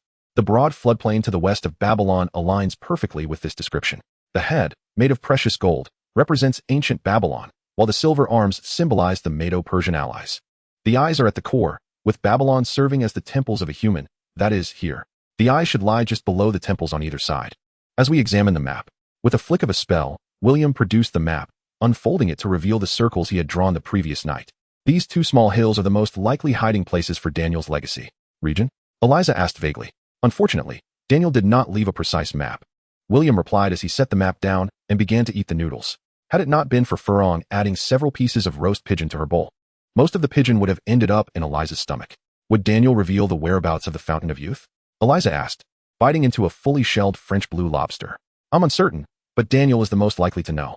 After Babylon fell to Persia, he became a ruler and was the wisest sorcerer of his time," William speculated. According to historical records, Daniel lived approximately 200 years before Alexander encountered the Fountain of Youth. I even suspect that Daniel might have still been alive then, perhaps under a different identity, such as the philosopher Anaxarchus who accompanied Alexander. Their temperaments and styles are quite similar, with the latter never having utilized prophetic abilities. Having finished her meal first, Eliza pushed her bowl towards William, signaling for another serving, and said, "Are you suggesting that through the Fountain of Youth, Daniel extended his lifespan while remaining concealed among the populace? Did he later become a philosopher beside Alexander? But how could he avoid being suppressed by worldly powers?" With a wave of his hand, William controlled the magical energy to assist Eliza. He remarked, "The power of ancient sorcerers, who mastered arcane scripts, differs significantly from that of modern practitioners. In those times, their strength was partially derived from ordinary people, such as through divine worship." Listening intently, the long silent Farong interjected, "Ancient magic was demarcated by the use of wands. Previously, sorcerers drew half their power from magic and the other half from the faith of city-states that were part of royal families. There were powerful potions and materials that allowed them to harmonize 2 distinct sources of power. However, with the emergence of the 3 sages of Greece, the cultivation of sorcerers became increasingly systematic. The knowledge of magic was unearthed and continuously passed down, and the prolonged wars between Athens and Sparta compelled sorcerers to flee to Egypt, predominantly composed of Greek sorcerers. The Library of Alexandria became a gathering place for ancient sorcerers from Europe, Asia, and Africa, laying the groundwork for the modern transmission of magic. The final segment of magical knowledge was completed there, and contemporary sorcerers primarily derive their understanding from the philosophers of the ancient Egyptian Library of Alexandria. What does this have to do with Daniel? And what about the Fountain of Youth? Eliza inquired, puzzled. William elucidated. Daniel, born into poverty, transformed his fate through knowledge, fervently pursuing various forms of wisdom, even after becoming a grand sorcerer. Had he foreseen the establishment of the Library of Alexandria, he would have sought a way to survive until that time to partake in its creation and acquire magical knowledge. However, the divine artifacts capable of extending life are exceedingly scarce. The world tree has already fractured and vanished, leaving only the Fountain of Youth as a remnant. These are mere speculations. We lack substantial evidence," Farong remarked. After their meal, the persistently challenged Eliza engaged in yet another fierce contest with Farong. and they did not retire until after 10 o'clock. Post 10, William glanced at Nagini in his pocket, watching a film with Artemis, and discreetly slipped in a roasted pigeon. Artemis, adorned with a diamond necklace valued at £1.5 million, rolled her eyes at William. The statue could not partake in meals, which led her to envy the normalcy of those who could. William retrieved the wondrous paper and magical paint procured at great expense and began experimenting with the creation of a magical portrait. Alhai was poised to embody William, ready to infuse the portrait with his spirit at any moment. The following morning, William prepared breakfast and roused Eliza. After their meal, the trio circled Babylon for 3 hours without success before heading directly to one of their targeted locations, the Left Eye region. As the epitome of the Tigris-Euphrates region, the alluvial plains, formed over countless years, were once exceedingly fertile. However, due to the excessive exploitation of water resources upstream, particularly the vast irrigation demands of the Baldur's agricultural practices, the downstream area of Iraq faced a severe water shortage. The people of Iraq could only survive through immense oil revenues, yet many farmers found their agricultural income alarmingly low, barely scraping by while relying heavily on government welfare for free healthcare, education, pensions, and housing. Though somewhat incredulous, it is true that the current strongman leader of Iraq has enabled the populace to enjoy extraordinary welfare benefits. With the aid of William's divine illumination, Alhai swiftly pinpointed the target location. When William arrived at the hill, it was adorned with drought-resistant corn crops. Alhai utilized his old skills to investigate several locations. But after William tested them with Eliza's earth-moving magical artifact, none proved fruitful. Following their midday meal, the two girls took refuge in a small aircraft to rest, while William continued to excavate numerous small holes. The vast expanse of the divine realm allowed him to conduct his search relatively swiftly, covering tens of thousands of square kilometers. He completed the search in merely 2 hours. By 2 p.m., the trio reconvened at a site that appeared to be a highly probable target. Eliza gazed at William as he held up a disc and inquired, "Are you certain it is here? Shall we dig directly?" William affirmed, "Yes, but remain vigilant. I shall perform the incantation."